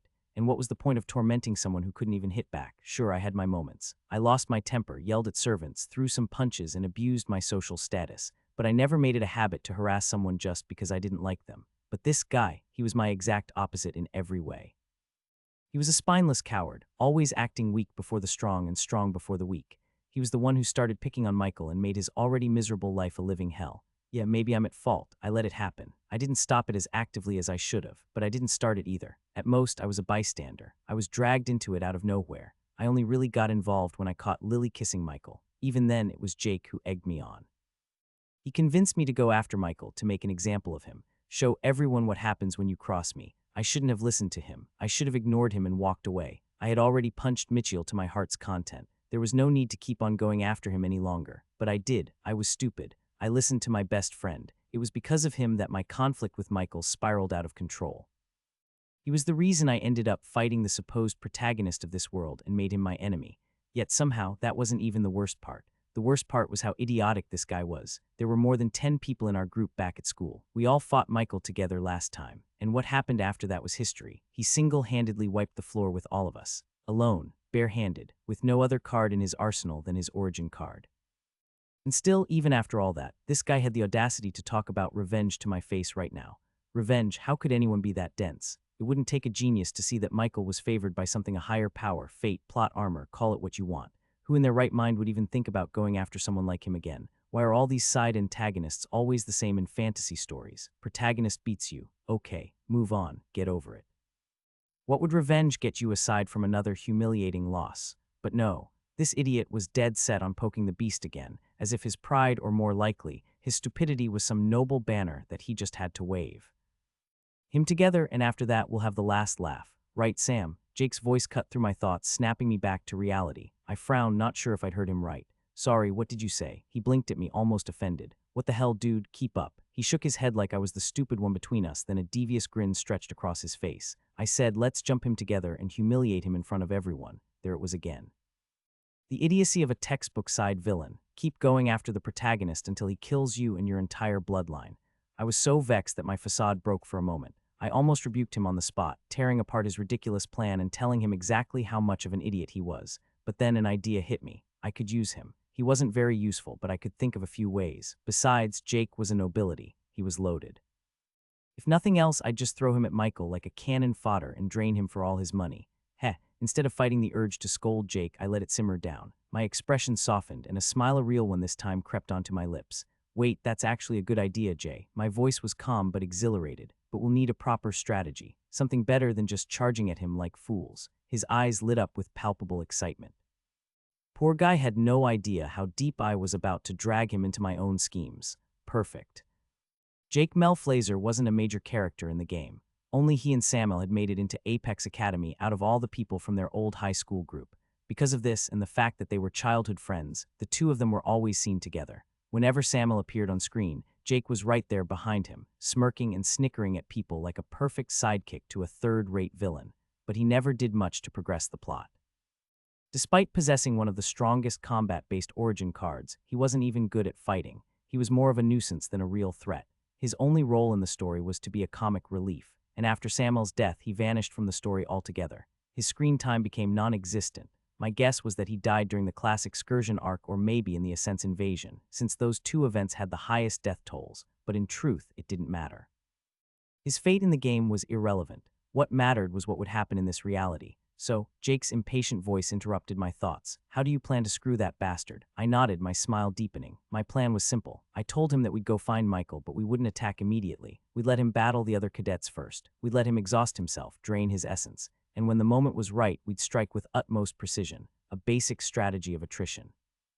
Simple but no less effective. But what if he attacks us first? Jake asked, sounding more concerned than he would have liked to admit. I shrugged, gesturing toward Juliana beside me. We'll just have to sacrifice her then. The white-haired girl shot me a slightly startled look but remained silent. Jake, however, turned to her as if he hadn't been checking her out the moment he got here.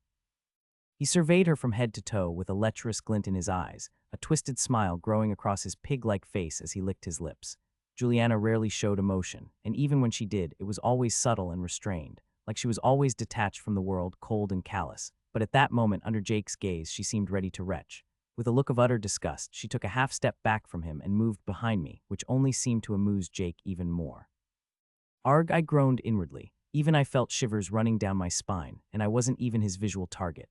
Juliana was used to receiving passionate gazes from all sorts of people, but there was something about Jake that always creeped her out like all the other living girls in the world. Yes, that sounds good, he nodded, turning back to me. So shall we go looking for him? Not together, I shook my head. Let's split up. We'll cover more ground that way, and God knows this place is enormous. It really was. Jake opened his mouth to retort. Perhaps even he, as stupid as he was, felt a twinge of fear at the thought of searching for Michael alone. Besides, groups were already forming among people here. No one knew what this year's evaluation exam was going to be since each year was different from the last, but everyone understood one thing: apes together strong. I mean, working together offered a better chance of success. How naive. Before Jake could speak up, I continued, I'll call you if I find him first. You do the same. My tone was soft yet firm, leaving no room for further debate as I put a wireless earbud in my ear. Jake hesitated at first, but eventually nodded and brought out his own wireless device. I smiled again. Good. That reminds me, I don't have any acquire cards. Mind lending me one or two? Something that can help me in a fight. Jake scratched the back of his head. His reluctance was evident.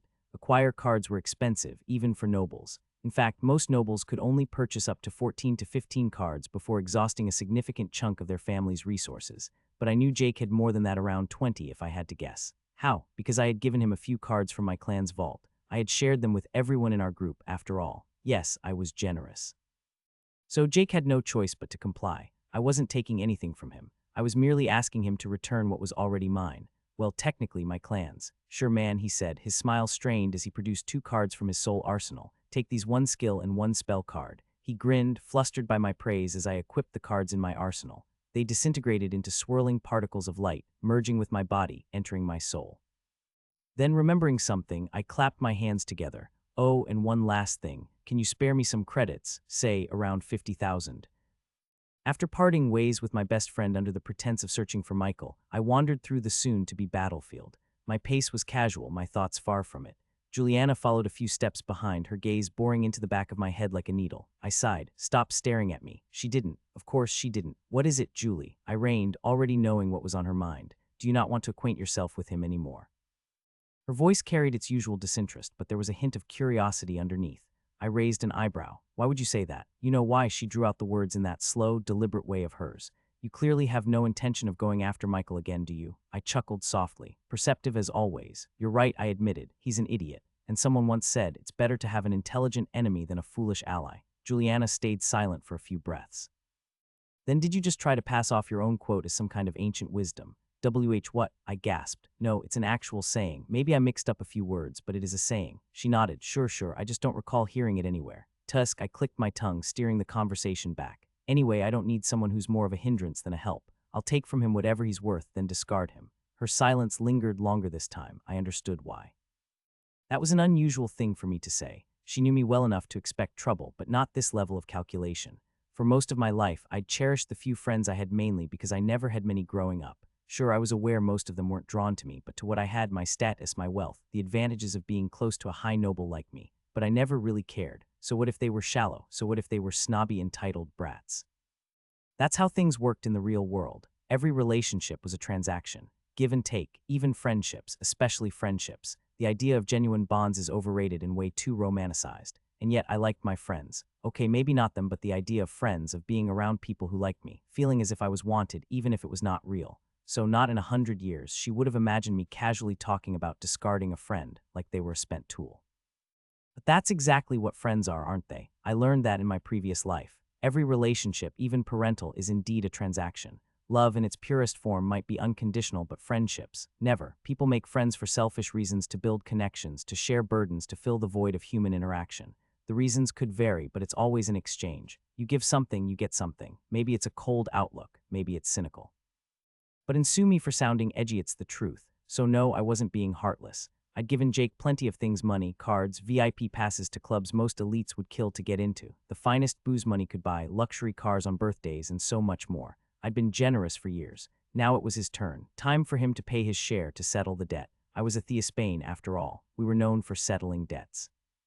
Forgive me, young master, but may I ask something if it's not out of line? I gave a brief glance over my shoulder. What? Her voice was careful when she spoke. Why are you not going after Michael? It's not like you to let go of a grudge, especially when you've been so fixated on. Can you really not beat him in a fight? I huffed. My pride wouldn't let me admit the truth, but deep down I knew it. Juliana hadn't been there when Michael fought me and my group in that back alley behind our school. She'd only arrived in time to see the end, the part where the protagonist planted a solid blow to my gut, sending me tumbling back as I fell and hit my head on a rock. If she had been there to witness the entire fight, saw how he took down more than 10 awakened with nothing but his bare hands, no other cards to assist him, she wouldn't be asking such a question. Everyone in our group at least broke a limb, fractured bones, or suffered some kind of blunt trauma, I listed in an even tone. I was in a coma for a day. We were strong, all on the brink of breaking through C rank. You've seen me fight. You know what it takes to bring me down, but none of it mattered. I turned to meet her gaze. No, I admitted, I don't think I can defeat him in a one-on-one fight, not right now at least, but I had an idea of how to surpass him.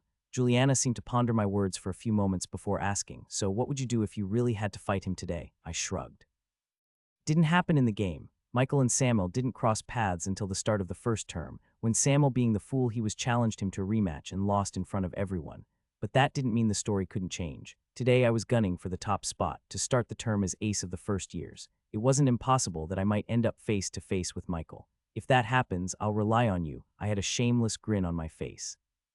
You can throw your admirers at him to give me time to escape.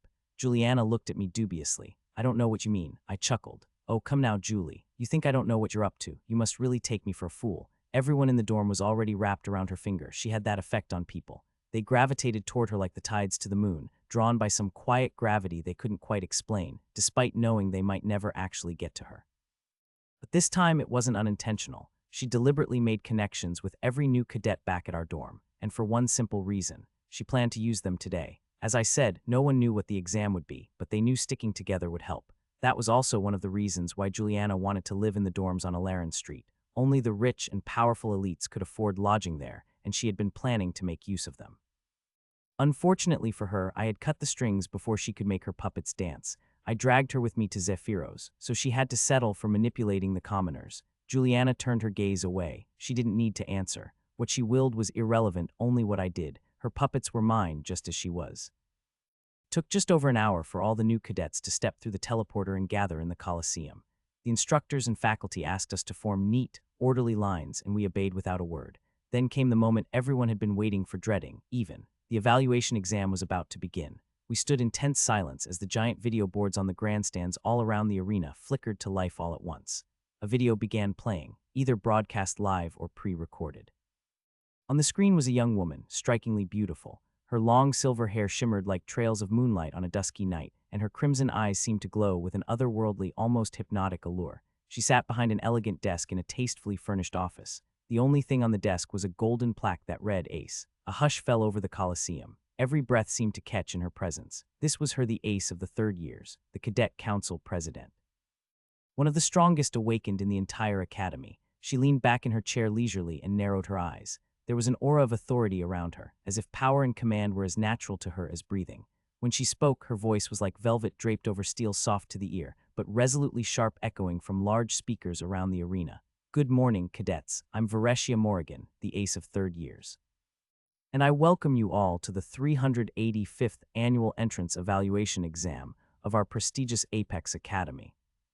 Varesia Morrigan's face remained on the screens. The silence in the Coliseum hung heavy with anticipation as every new cadet stood frozen, waiting for her next words. Many of you are nervous, perhaps even frightened. Her voice echoed across the vast arena. And you should be. This is Apex Academy, the most prestigious institution in the world, a place where weakness is purged and strength is revered. The tension in the air seemed to coil tighter. I could sense the anxiety rippling through the cadets around me. Some shifted uneasily while others stared fixedly at the massive video boards surrounding us. Varesia leaned forward slightly, her fingers steepled beneath her chin. The entrance evaluation is a simple process. Survive, compete, excel. And perhaps if you're good enough, you will be recognized, you will be remembered, you will be rewarded. Her words were like a lullaby made of sharp knives, each syllable carrying an edge. Now let me explain the rules. As she spoke, the screens flickered, displaying a three-dimensional model of the Colosseum. The exam this year is straightforward. She paused for emphasis. You have 3 orbs attached to the belt we've provided. These orbs absorb a certain amount of damage dealt to their wearer. Once that limit is reached, the orbs will shatter. Your task is to destroy as many of your opponent's orbs as possible while defending your own. Another pause. The more orbs you destroy, the more points you will accumulate. Your score will be displayed on the bracelet we've given you, but if you lose an orb of your own, 25% of your total score will be deducted. And yes, your score can drop into the negatives. I swear, when she spoke again, her voice had a faint hint of amusement. To make things more interesting, the terrain will change every 30 minutes. Forests, mountains, rivers, anything could appear at any time, so prepare for the unexpected.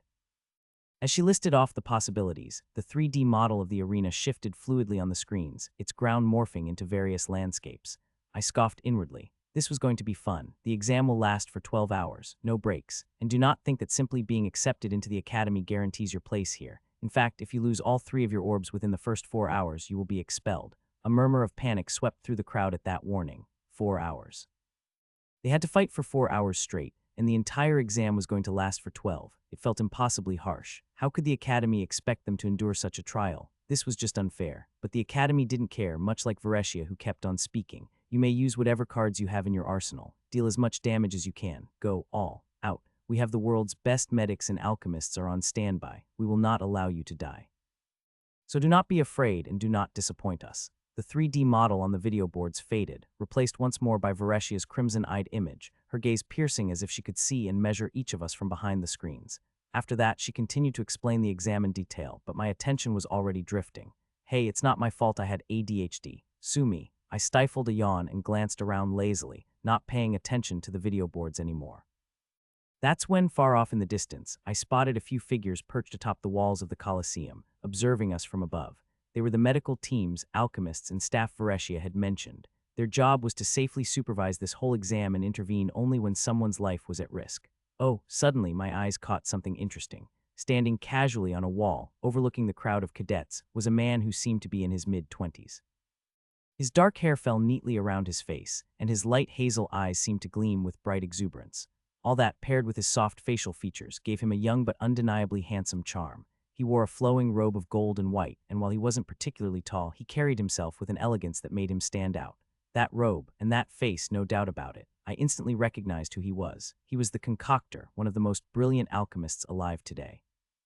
A grin spread across my face as I turned to Juliana. She was standing right beside me. I nudged her, keeping my excitement barely contained. Julie, I whispered, pointing upward. Look, she spared me a strange look and then followed my finger to where I was pointing on top of the wall. Clearly, she didn't recognize him, so she remained unimpressed. What? She asked, her voice cold and flat. That's the concoctor, I said, unable to hide my enthusiasm. She shot me a scowl that still somehow managed to look polite and respectful. The who? I stared at her, almost in disbelief. You don't know him, the concoctor, Rixard Cronwell. Am I supposed to know him? She asked, and I almost gasped. Yes, I exclaimed dramatically. He's the one who made Rixard's brew, perfected the formula for the Mindscape drug, and created countless essence refinement potions. Juliana was quickly losing interest in my nerdy ramblings. Her eyes were turning back to the screens, where Varesia was explaining what actually mattered the upcoming exam. However, I wasn't done, and more importantly, he's the most knowledgeable person on the topics of spirits and portals. The man has more than 3 doctorates in mystic studies. Honestly, no one knows more about spirits than he does. That caught her attention. Like a cat suddenly alerted, her ears perked up. I wasn't lying there. In the game, Rixard Cronwell, the assistant head professor of alchemy, was a treasure trove of knowledge when it came to spirits. He was an invaluable ally to the main characters and helped them get through quite a few perilous situations. If it weren't for him, the heroes would have been dead when they were stranded in the spirit realm in Act 1. So yeah, he was a lot of help until Michael, the game's protagonist, killed him. Why did Michiel kill him? I can't tell that. That would be a spoiler.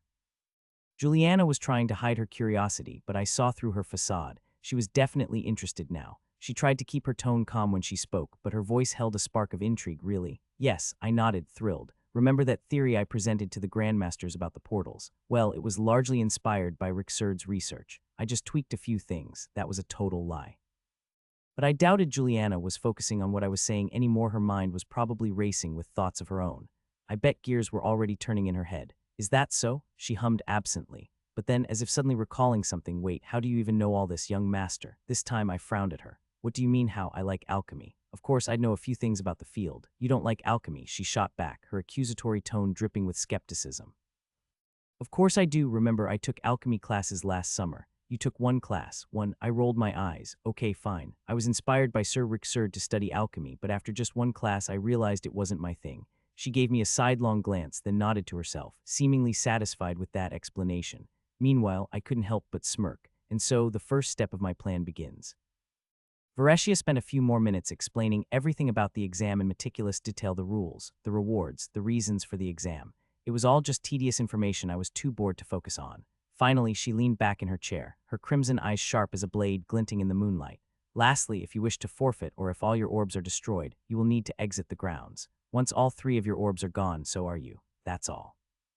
The entire Colosseum held its breath, waiting for her final words to fall, waiting for her to start it all. And with that, let the evaluation begin. The massive screens surrounding the arena flickered for a moment. The broadcast was cut off, replaced by a ticking countdown, 115,959.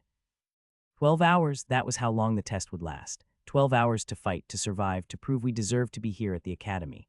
For a few heartbeats, no one moved. The air was thick, almost suffocating, as the tension gripped us all. Everyone stood rooted in place, minds torn between the same questions. Should they strike first, or wait for someone else to make the first move? Because if you lost all your orbs within the first 4 hours, it was over.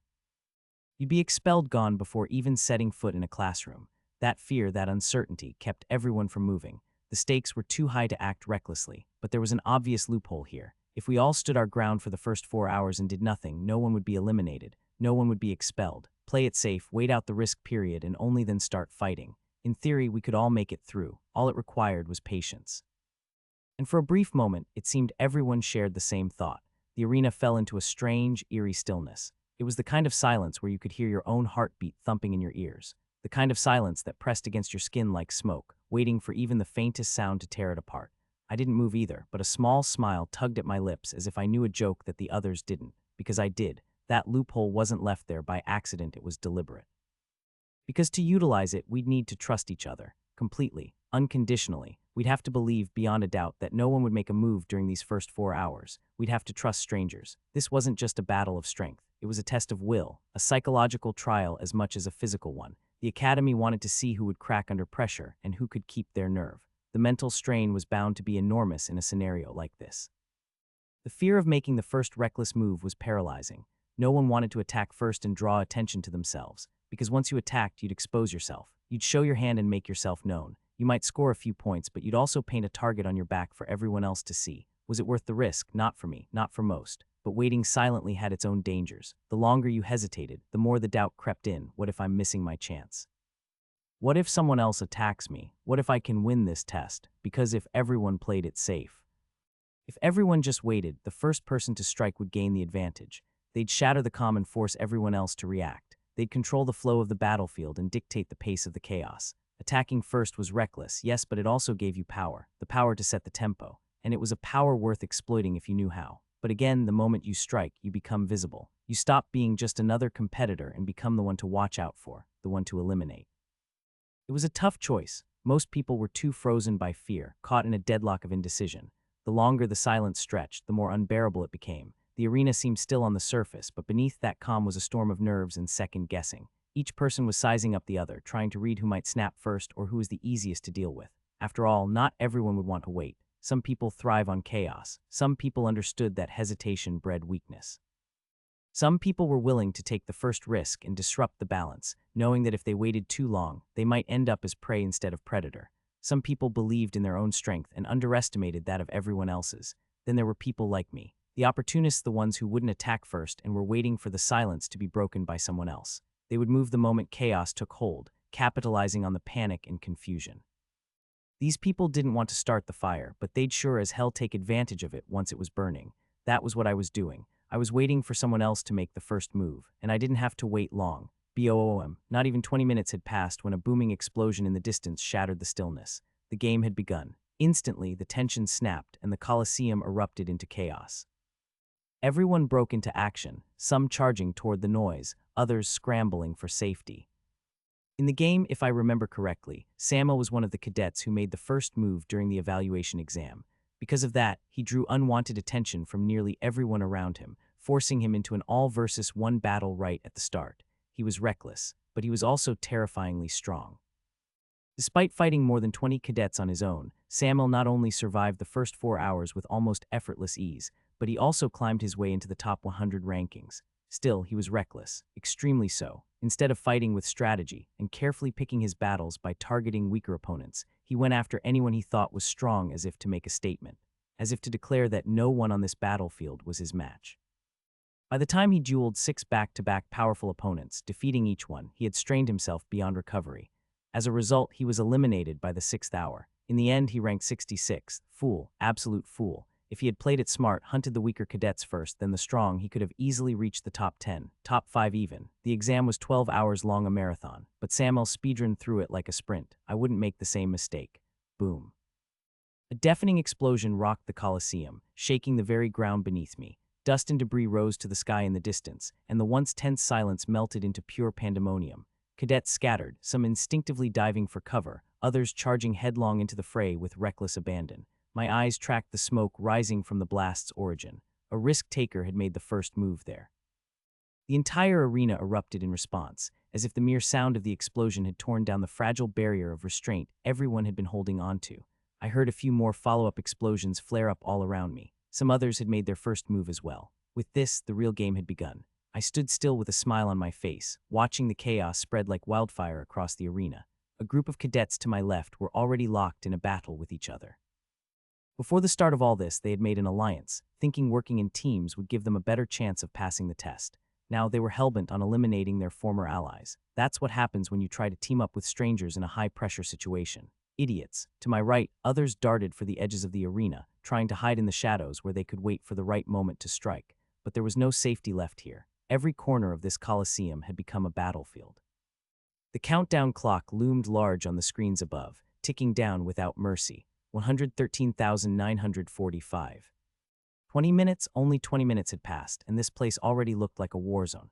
Some weaker cadets had already been eliminated, their orbs shattered, and their dreams of attending the academy snuffed out before they had even truly begun. But most of the strong ones hadn't moved yet. Not really. They were waiting, biding their time and observing the situation just like me. I scanned the battlefield, reading the flow of combat, scrutinizing my competitors. Some were too eager, too hasty.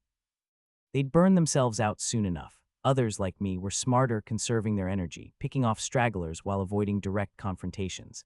As I said, this was a marathon, not a sprint. Sure, a decent strategy would be to fight the weaker ones first, rack up easy points, and save yourself the trouble of facing the strong ones until later. That would work if we knew who the weaker ones were, but we didn't, not yet. I couldn't just walk up to someone and start fighting them, assuming they were weak. That would be foolish. What if my judgment was wrong and they turned out to be quite strong? What if they had a card that could counter my attack? What if someone else attacked me while I was executing my own ambush? Too many variables, too many risks. Right now, the safest, most logical option was to patiently wait and carefully observe. Of course, not everyone shared the same thought process. Juliana, for example, had already run off. She had summoned her rapier the moment the first explosion hit and was probably on her 3rd or 4th elimination by now. She wasn't being reckless. On the contrary, she could afford to take risks. Since she was my shadow, she wouldn't be expelled from the academy even if she lost all her orbs in the first 4 hours, so she had nothing to lose. How lucky, I muttered under my breath. Just then, a sudden movement in my peripheral vision caught my attention. Through the dust and smoke, a figure emerged from my right. It was a tall girl with blonde hair, gripping a sword as she charged straight toward me. Her eyes were sharp, focused like a hawk zooming in on its prey. Despite the chaos erupting all around us, she had chosen me as her target. How foolish. This is exactly what I meant when I said one's judgment could be wrong. She probably picked me to ambush because I wasn't moving. I bet she thought I was frozen with fear. She couldn't have been more wrong. She misjudged me, and now she would pay for her mistake. The girl stepped closer, and her blade sliced through the air, aiming for my shoulder. But she was too slow. I ducked under her strike and spun, using the momentum to slam an open palm into her midsection. The air was knocked out from her lungs as she staggered back, clutching her stomach, gasping in pain and shock. But that wasn't enough to save her. Before she could recover, I moved in, stepping around her weakened defense. Thwam. She didn't even have a chance to react as my fist connected with her jaw. The force of it was more than enough to send her crashing to the ground. Her sword clattered uselessly beside her as she fell. One of the orbs on her belt fractured slightly, but it didn't shatter. So it'll take more than that to break these things, huh? I muttered quietly. The girl groaned in pain and tried to reach for her sword, but before she could grab it, I stomped on the back of her skull. Thud. Her face slammed into the concrete, and I felt something break under my foot, not bone, but something brittle like glass.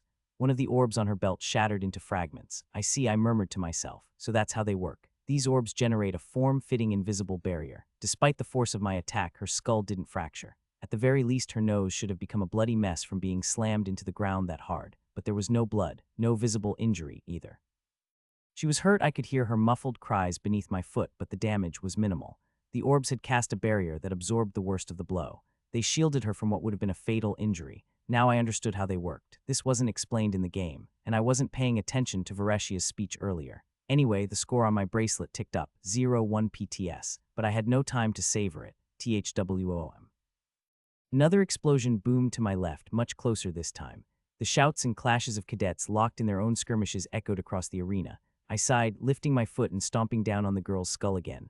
Thwom, once, thwam, twice. After a few more stomps, her body went limp. No, she wasn't dead. Of course not. I wasn't a monster. She was just unconscious. The last two remaining orbs on her belt shattered with a faint crackle. One down. That's what happens when you misjudge your opponent. I shook my head and rechecked my score. It was now 0-3 PTS, and the moment I glanced at my updated score, a faint rustling sound behind me caught my ears. I sighed, of course. Whoosh. I twisted just in time to narrowly avoid a blade aimed at my side and jumped back a few steps. A few nearby cadets must have noticed my guard was dropped for a moment and decided to take advantage of it. There were 4 of them, all closing in on me from different sides with their weapons drawn.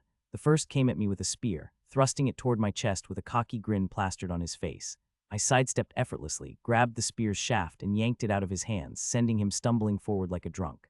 The second cadet, a short girl with twin daggers, darted in from my left. I ducked low, sweeping her legs out from under her with a quick kick. She fell to the side and hit her head on the ground hard. That looked painful. The third one, a huge guy wielding a battle axe, charged at me head-on like a bull shown red. He was big and bulky, with huge muscles bulging under his vest. How this guy was only 17 years old, I'll never understand. I waited until the axe was nearly on me, then stepped aside at the last moment, grabbing his wrist. Using his own momentum, I threw him off balance. He careened forward and crashed right into the spear guy.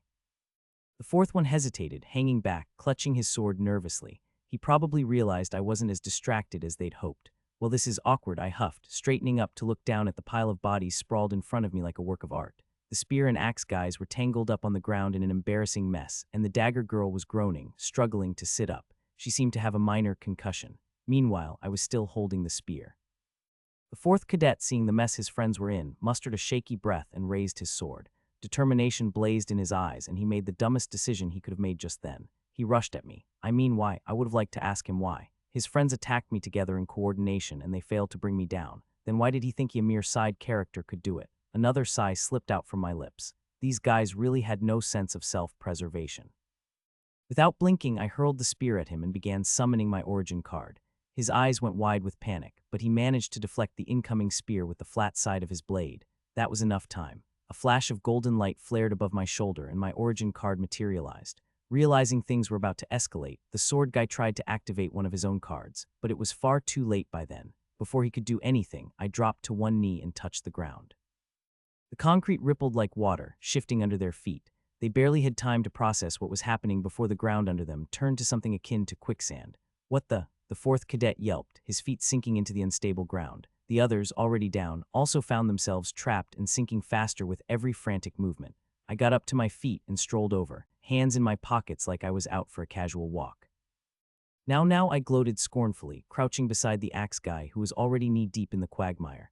This doesn't look too good for you guys. Don't bother summoning any cards, by the way. I can harden the ground back to concrete in a second. You won't die, but I imagine the bone-crushing agony would be excruciating. You bastard. The dagger girl spat, thrashing around as she sank deeper. Bastard. I raised an eyebrow. That's a bit rude. I was minding my own business when you all tried to gang up on me. Doesn't seem very fair, does it now? The fourth cadet, now chest deep in the quicksand, looked at me with a mix of panic and desperation. Please, man, let us out. I tapped my chin, pretending to think it over. And why would I do that? You guys are disarmed and trapped. I could just eliminate all of you right now. A sly grin crept across my face. Unless, of course, you can give me a reason not to. You know, everyone has a price. Their eyes widened in disbelief as they understood the unsaid implications of my suggestion. You want us to pay you, the spear guy stammered, utterly dumbfounded. Well, I could just eliminate you, I stated with a lazy smile. But I figure you'd like to stick around the academy a bit longer. So how about you all give me 10,000 creds each? That's not too much, right? That's robbery. The axe guy barked, sinking faster as he struggled. Not really, I shrugged. Robbery is what happens after you say no. Juliana stood amidst the swirling dust, her cold eyes fixed on the massive figure in front of her, a burly cadet wielding a warhammer nearly as large as she was. Around her, the battlefield was a choir of violence. Explosions echoed in the distance, screams and battle cries rising above the clashing of steel. The air was thick with the scent of ash and smoke, of blood and gore. Yet Juliana remained untouched and unaffected by it all, as though the very chaos surrounding her was beneath her notice. In front of her, the burly cadet swung his warhammer in wide, brutal arcs. Each swing cut through the air with terrifying force, creating strong gusts of wind. His stray strikes against the ground left deep cracks in the concrete. The sheer strength behind his attacks was undeniable. Currently, he was battling two other cadets, a wiry boy with lightning dancing at his fingertips, and a red-haired girl launching bursts of flame from her mouth.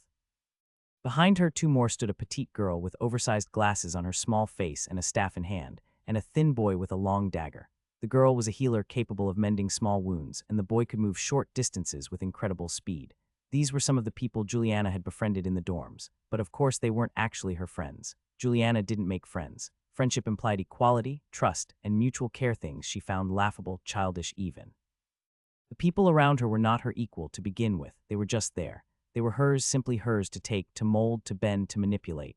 Their purpose was singular, to serve her whims, to be used and discarded at her convenience. They weren't allies, they weren't comrades, they were her pawns, they were her puppets, they were her pets, they were useful. Especially these guys. Since these guys had been friends before coming to the academy, they shared a close bond.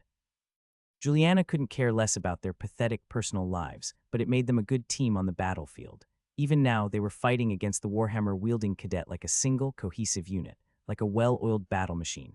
The other two fought at the front, unleashing waves of electric shocks and fireballs to overwhelm their opponent. But despite it all, it was Juliana who was feared the most here. She didn't look like it at first glance, but the lithe, white-haired shadow moved like a demoness from the depths of hell. Her swordsmanship was a thing of deadly beauty, every strike sharp and clinically precise, each movement as fluid as it was calculated. She was always exactly where she needed to be, attacking from the enemy's blind spot, punishing any mistake they made, exploiting every weakness they had. She was merciless. She was unforgiving. Even now, she was slowly circling the burly cadet like a predator, her eyes cold and calculating as he blocked an attack from one of her allies. Despite his towering size, the warhammer cadet was quick on his feet and strong as a moving mountain. Above all else, he knew how to use his weapon well. He swung his warhammer to deflect a fireball before kicking the wiry boy square in the chest, sending him crashing into the ground. Without pausing, he caught the red-haired girl by the throat, lifting her off her feet before slamming her into the ground with bone-rattling force. A net of cracks splintered across the concrete where she was violently choke-slammed, and one of her orbs shattered on impact. It was clear that despite their strength, Juliana's teammates were mere distractions. They were not a real threat to him at best, a fleeting annoyance. They wouldn't last much longer, but Juliana didn't care. They were serving their purpose, and their purpose was to serve her. In her world, everything was a means to an end, and she was that end. At that moment, another member of their group charged forward the boy with the dagger. He wasn't able to accomplish much. His dagger barely grazed its target before the massive warhammer swept across the air and swatted him aside, sending him sprawling like an insect, though that gave Juliana an opening. Without hesitation, she darted forward, her rapier aimed at the warhammer cadet's exposed side. He barely managed to turn, raising his massive weapon just in time to block. Clang! The impact sent a jarring tremor through her arm, but Juliana's expression remained as uncaring as ever. She didn't even flinch. The cadet growled, swinging his warhammer in a wide arc, forcing her to step back. But just as he moved, the ground beneath them began to tremble. The first 30 minutes were over. The terrain was shifting. Massive stone pillars erupted from the ground all throughout the arena, and the battlefield was reshaped. One of the pillars exploded from the earth directly behind the burly cadet, throwing him off balance. His heavy footwork faltered for just a moment, but that was all Juliana needed. Her lips curled into a faint, cruel smile. In a flash, her rapier struck again, this time aiming for his inner thigh. The blade didn't pierce the skin, but it was enough to disrupt his stance. Using that opportunity, she slipped around him like a snake and struck a blow at the back of his knee. Arg, he let out a roar of pain and started cursing as his leg buckled under him. You bitch, do you even know who I am? His grip on the warhammer tightened as he swung it wildly, smashing it into a nearby pillar and sending huge chunks of stone flying. I'm Bradley Stormwatch, heir to the Stormwatch clan, firstborn of Daniel Stormwatch, ruler of the Four Seas. A chunk of stone shot toward Juliana. She moved out of the way as swiftly as she could, but the edge grazed her side, cracking one of her orbs. Fortunately, it didn't break. The damage was far from lethal. The red-haired girl responded immediately, breathing a fireball at Bradley, who was still down on one knee. He raised his warhammer in a futile attempt to block, but it was too late. The fireball exploded right in his face, sending him staggering back with a howl of frustration. Argah. Juliana moved in to capitalize. Her rapier moved in a blur as she unleashed a flurry of quick, lethal stabs and slashes. One by one, Bradley's protective orbs shattered under the relentless assault. The first broke after just a few strikes, the second after a few more. The burly cadet collapsed, writhing and heaving heavily on the ground in pain, barely able to move. Juliana raised her rapier, ready to deliver the final blow, but then abruptly paused as her cold gaze shifted to the red-haired girl in her party. Finish him, she commanded, stepping back. These people were disposable, sure, but they were still useful for now. She needed to control them a while longer. Control was a delicate balance of reward and punishment. Even the most loyal pets needed incentives to continue obeying. They needed direction, a firm hand to guide them, to remind them of their place. So when they performed well, they deserved a treat. What about those who failed or outlived their usefulness? Well, they could be broken without hesitation. Because in the end, they were all hers to break. Juliana, however, had already lost interest. Her eyes roamed the battlefield, searching for her next prey. It was at that moment she heard it. Ahahahaha, ahahaha. Juliana winced as that obnoxious, all too familiar laughter drilled into her ears, grating on her nerves like nails on a chalkboard. The sound was faint, as if coming from far away, slightly muffled by the cacophony of the chaos on the battlefield, but it was undeniably there. Sighing, she slowly turned toward the distant noise, already regretting the decision. And there he was. Samuel stood a dozen meters away, arms spread wide in a dramatic pose like he was the star of a movie. All around the arena, cadets were locked in fierce combat, fighting tooth and nail for points, fighting to secure their place at the academy. But that guy, oh no, Samuel had other priorities. What the hell is that moron doing? Juliana squinted to see better, then immediately cringed. Apparently, Samuel had turned a section of the ground around him into something resembling quicksand. Several unfortunate cadets flailed hopelessly in it, like toddlers trapped in a ball pit. Some others had their arms or legs awkwardly fused into stone columns, and there was even this one kid who looked like he was crucified on a pillar. The whole thing looked like an art exhibit gone horribly wrong. What the actual hell? How did he manage to do all that? She muttered, caught between disgust and reluctant admiration. Meanwhile, Samuel surveyed his handiwork with the self-satisfaction of an artist admiring his new masterpiece. After his crazy laughter subsided, the golden-haired boy looked at the poor souls he had trapped and exclaimed, "Hear me, you filthy peasants. I am your god now, and guess what? I'm fresh out of mercy. If you don't want to be my next elimination, give me 10 no, scratch that 15,000 credits." Immediately, Juliana's jaw nearly dropped to the ground. What? Was he extorting those people? In the middle of the exam, no less. What the fuck was wrong with him? She blinked, her brain short-circuiting in a struggle to process the sheer absurdity of it all. "Oh, and you, yeah, you with the sword." Samuel pointed at a trembling cadet. "Hand it over." But sir," the boy stammered, desperation clear in his voice. "My father took out a massive loan to get me this sword, and my little sister has a chronic illness." "Do I look like I care, boy?" Samuel cut him off with a deadpan snort. "Listen here, there aren't enough languages on Earth to convey the amount of fucks I do not give for your sob story. Hand me the sword or I'll rearrange your fucking face." The boy, eyes brimming with tears, sobbed like a kicked puppy. In the end, he had no choice but to surrender the sword, sniffling pitifully as he did. "My God," Juliana whispered, still staring at the scene in disbelief, and here she thought she was a bad person. But next to Samuel, she was practically a benevolent saintess. "Fuck you, no, seriously, fuck you. You're a fucking psycho, you know that. No one will ever love you. You hear me, Samuel Theosbane? You will die alone and unloved." I laughed like a maniac who just escaped a mental asylum. A little over 4 hours had passed since the evaluation exam began, and I was having the time of my life. By now, the terrain had changed 7 times. First, giant stone pillars shot up from the ground, then concrete mountains rose from nowhere, and after that came a field of thorny brambles. That last one was fun. Some idiots tried to fight the brambles. It didn't end well. The thorns, as it turned out, were laced with a paralyzing poison. Then we had to face jagged spikes, bone-rattling tremors, and furious sandstorms. Currently, the arena had turned into a massive stone labyrinth, its towering walls creating a confusing maze. The clocks read 83,451. Around me, 7 cadets were stuck. And when I say stuck, I mean their limbs were literally stuck in the stone walls like grotesque trophies. I'd been camping in this section of the labyrinth since it appeared. Anyone unfortunate enough to stumble here was swiftly ambushed and trapped by me. Naturally, they weren't too happy about that. Some of them were cursing, some were crying. Most were silent in quiet resignation, while others simmered in seething fury. You've messed with the wrong guy, Theosbane. You don't have the Golden Duke's protection anymore. I'm Doron Stormwatch, son of Lord Daniel Stormwatch. My father rules the 5 seas. I'll ruin you. Yet you tell him, young Master Doron, we'll get you after this test is over. You better not let us see your face again, Theosbane. I leaned back against the wall, shaking my head. These 3 were the loudest of the bunch. The one doing most of the shouting was a tall, dark-haired guy with red eyes. He boasted an impressive physique and sharp face which was not exactly handsome, but not quite ugly either. His name was Doron, scion of the Stormwatch family, rulers of the seas. In the game, he was a minor character with barely enough screen time to be remembered.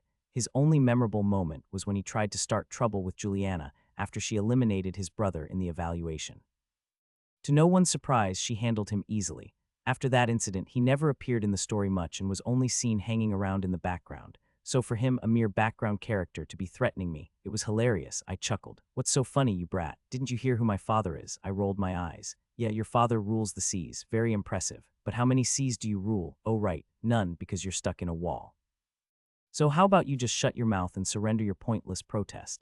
Doron's face turned red with anger. You dare. His lackeys were quick to chime in. You can't talk to the young master like that. One screeched, his voice trembling just enough to break his tough guy act. Yeah, the first 4 hours have passed. You can't intimidate us anymore. We'll never surrender to the likes of you. The other one puffed his chest, trying to sound brave. We don't even know the meaning of the word surrender.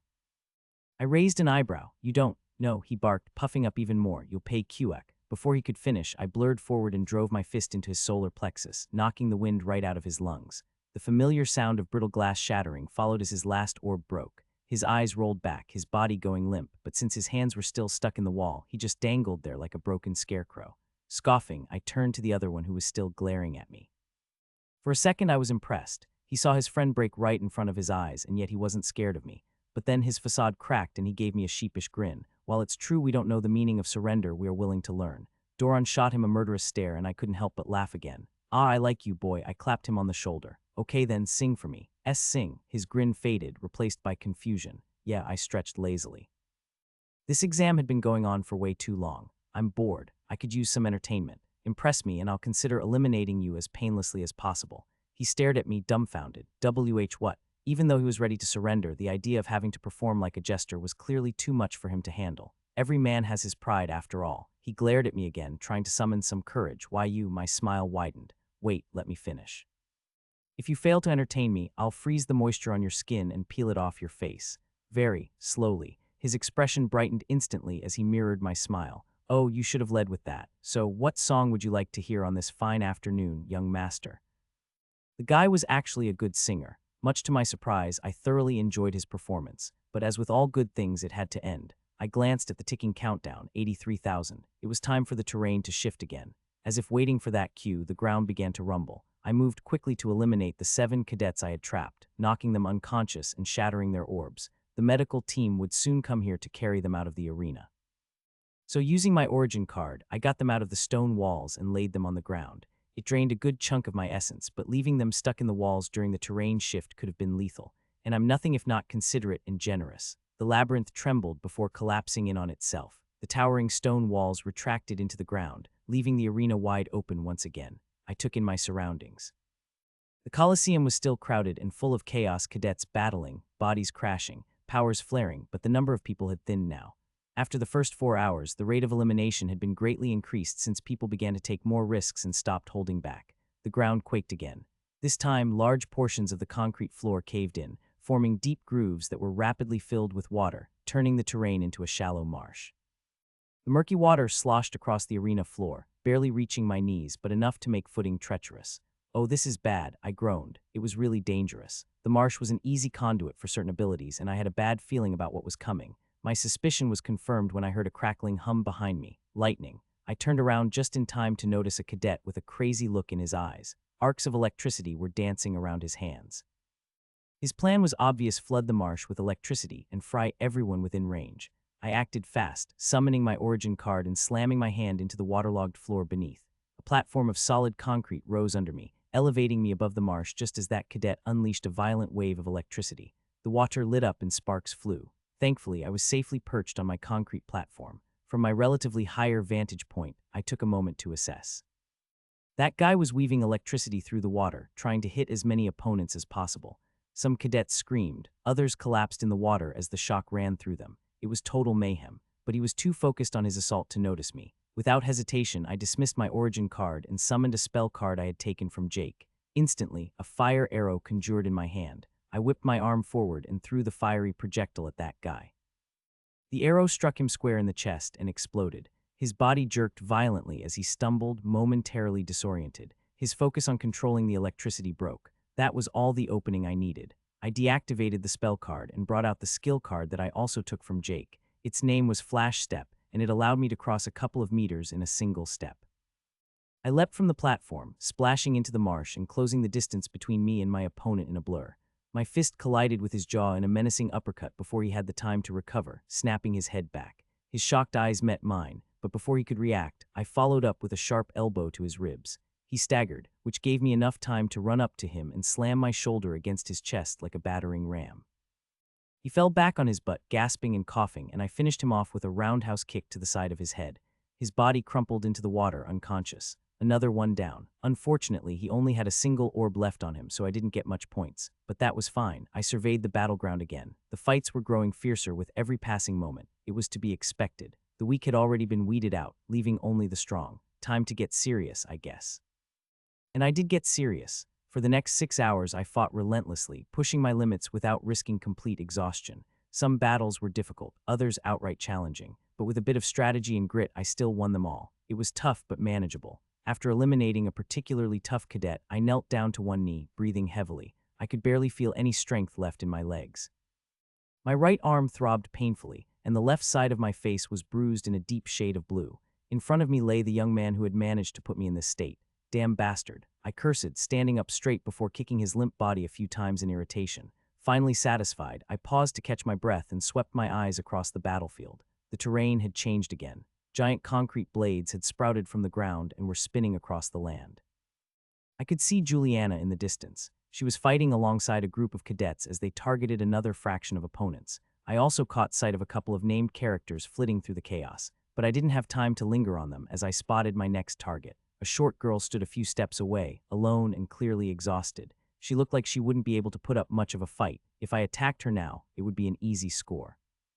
Taking a moment to steady myself, I summoned an item card. A sword materialized in my grip almost instantly. It was nothing special, a simple Meow Dao sword. It didn't have any enchantments. I'd taken it from one of the cadets during this exam. I usually preferred not to use any weapons. My innate power required me to create direct physical contact with my target, which meant I usually had to keep my hands free, but my essence pool was dangerously depleted now.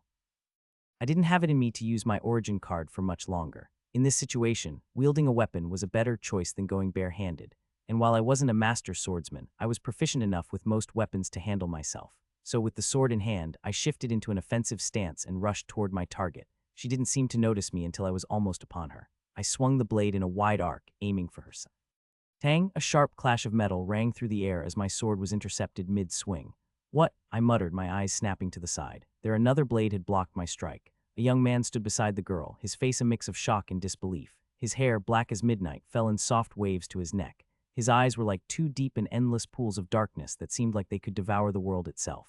His skin, pale and smooth, like the finest silk, gleamed under the floodlights. I almost couldn't believe it, this young man before me. He was none other than Michael Godswill, the hero of this damned world. At the beginning of the story, Michael Godswill was nothing more than a bullied kid. His daily routine consisted of getting shoved into lockers, ignored by classmates, and mocked by the aunt and uncle who were supposed to take care of him. He had nothing in life, no friends, no family, and not a shred of strength to stand against this cruel world. No one saw greatness in him, not even Michael himself, except for this one girl in his class, Lily. She always believed in him when no one else did. And as stories tend to go, by the end, Michael became a legend. He stood as the champion who fought the Spirit King and his defiled army. He became the hero of this story. But how? How did someone who couldn't even stand up to some petty bullies find the courage to face an ancient evil? The answer was simple. He was the protagonist, the chosen one. And like any typical protagonist in a zero-to-hero fantasy, he was given a cheat item. A cheat item is basically one of those convenient plot devices that gives the main character an edge over everyone else. Call it what you like, a golden finger, a lucky encounter, the author's lazy way to make the hero overpowered. It could be anything: an almighty system, a wise old man in a beggar's disguise, or a mythical item that lets the hero restart his life. But Michael's cheat item was a bit different. It wasn't just a blessing. It was a curse wrapped in power. Let me explain. A couple of decades ago, the Spirit King sent his 6 generals, the demon princes, to invade Earth. But before they could step foot on our planet, the monarchs led their armies to the spirit realm and destroyed the demon princes. Or so everyone thought. What the monarchs didn't know was that as long as the Spirit King himself lived, his generals could not truly die. Their souls were bound to some cursed artifacts they had hidden on Earth beforehand. And by the sheer twist of fate, Michael had one of those artifacts in his possession, the sword of the 6th demon prince, Zaldrith. His parents had passed it down to him, not knowing its true nature. Michael didn't know either, not until the day the sword awakened and Zaldrith revealed himself to him.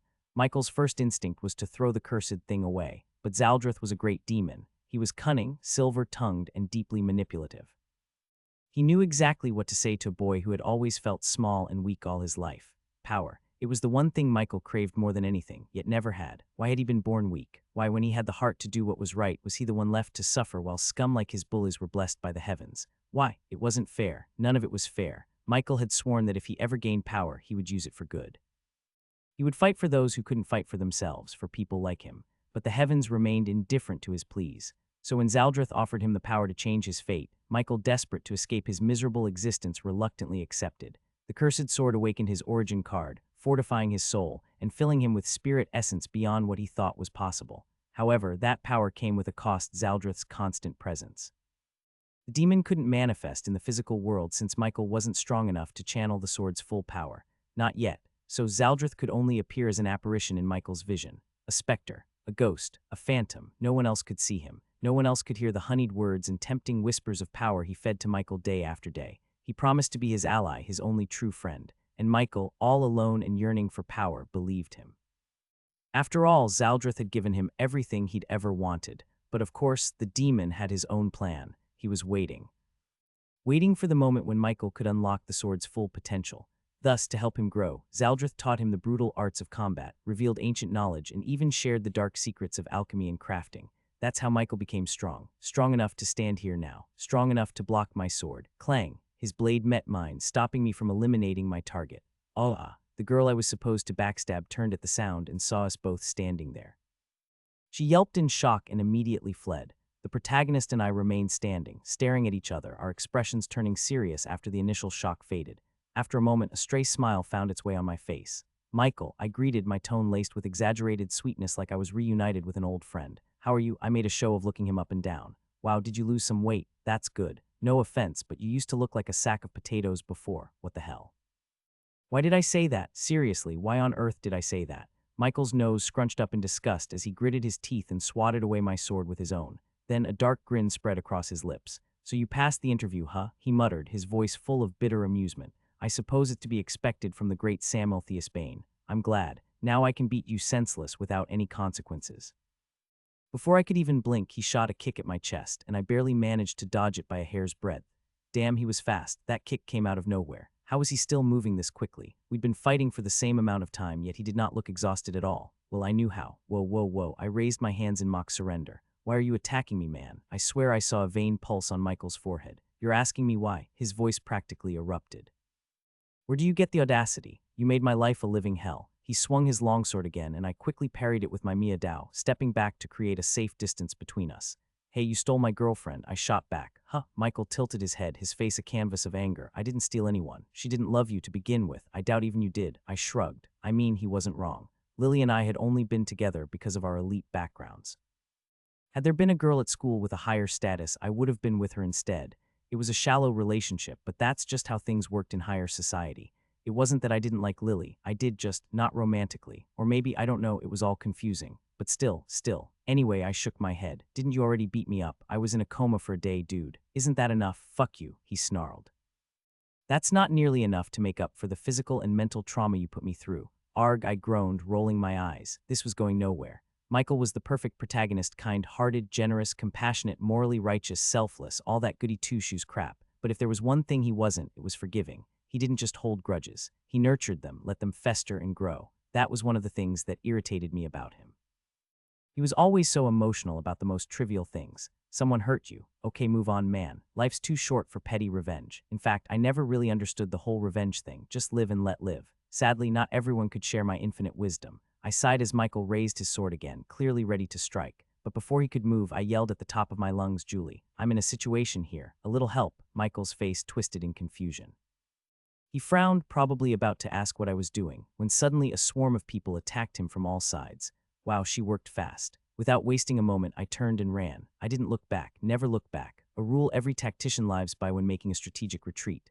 Run, run, run. I muttered under my breath, weaving through the chaotic battlefield like my life depended on it because, well, it did. Behind me, I could hear Michael's voice rising over the clashing of blades. Samuel, you coward, get back here. I felt a chuckle bubble up in my chest. I could picture the expression on his face, a mixture of rage and confusion as Juliana's minions swarmed him. Oh, poor guy. Michael ducked beneath the incoming punch and thrust the pommel of his sword into his attacker's abdomen. Without pause, he spun around, slashing at another cadet who rushed him, and jumped back just in time to evade a fireball that streaked past. He glanced around. There were 7 cadets surrounding him. They started attacking him out of nowhere. Well, he had an idea. They began attacking him after Samuel yelled, so it didn't take Michael long to put 2 and 2 together. The answer was simple. That bastard had put them up to this, but why were they listening to him? Samuel wasn't even a high noble anymore. As far as Michael knew, his father had banished him from the family. So what was Samuel doing still commanding these people? Did he buy them? Just then, Michael's gaze landed on her. A girl with hair as white as untouched snow stood at a safe distance, her frigid blue eyes studying his every movement with cold detachment. Juliana, Samuel's shadow. Suddenly, it all clicked. It wasn't Samuel. She was the one pulling the strings here, pitting these cadets against him. This wasn't the first time Michael had seen her do something similar. He had seen how she ruined friendships, made people hate each other, and turned proud nobles into her mindless playthings in less than a few days. It wasn't just her beauty, though that certainly helped. It was something deeper, something far more dangerous, something that Michael couldn't put a finger on.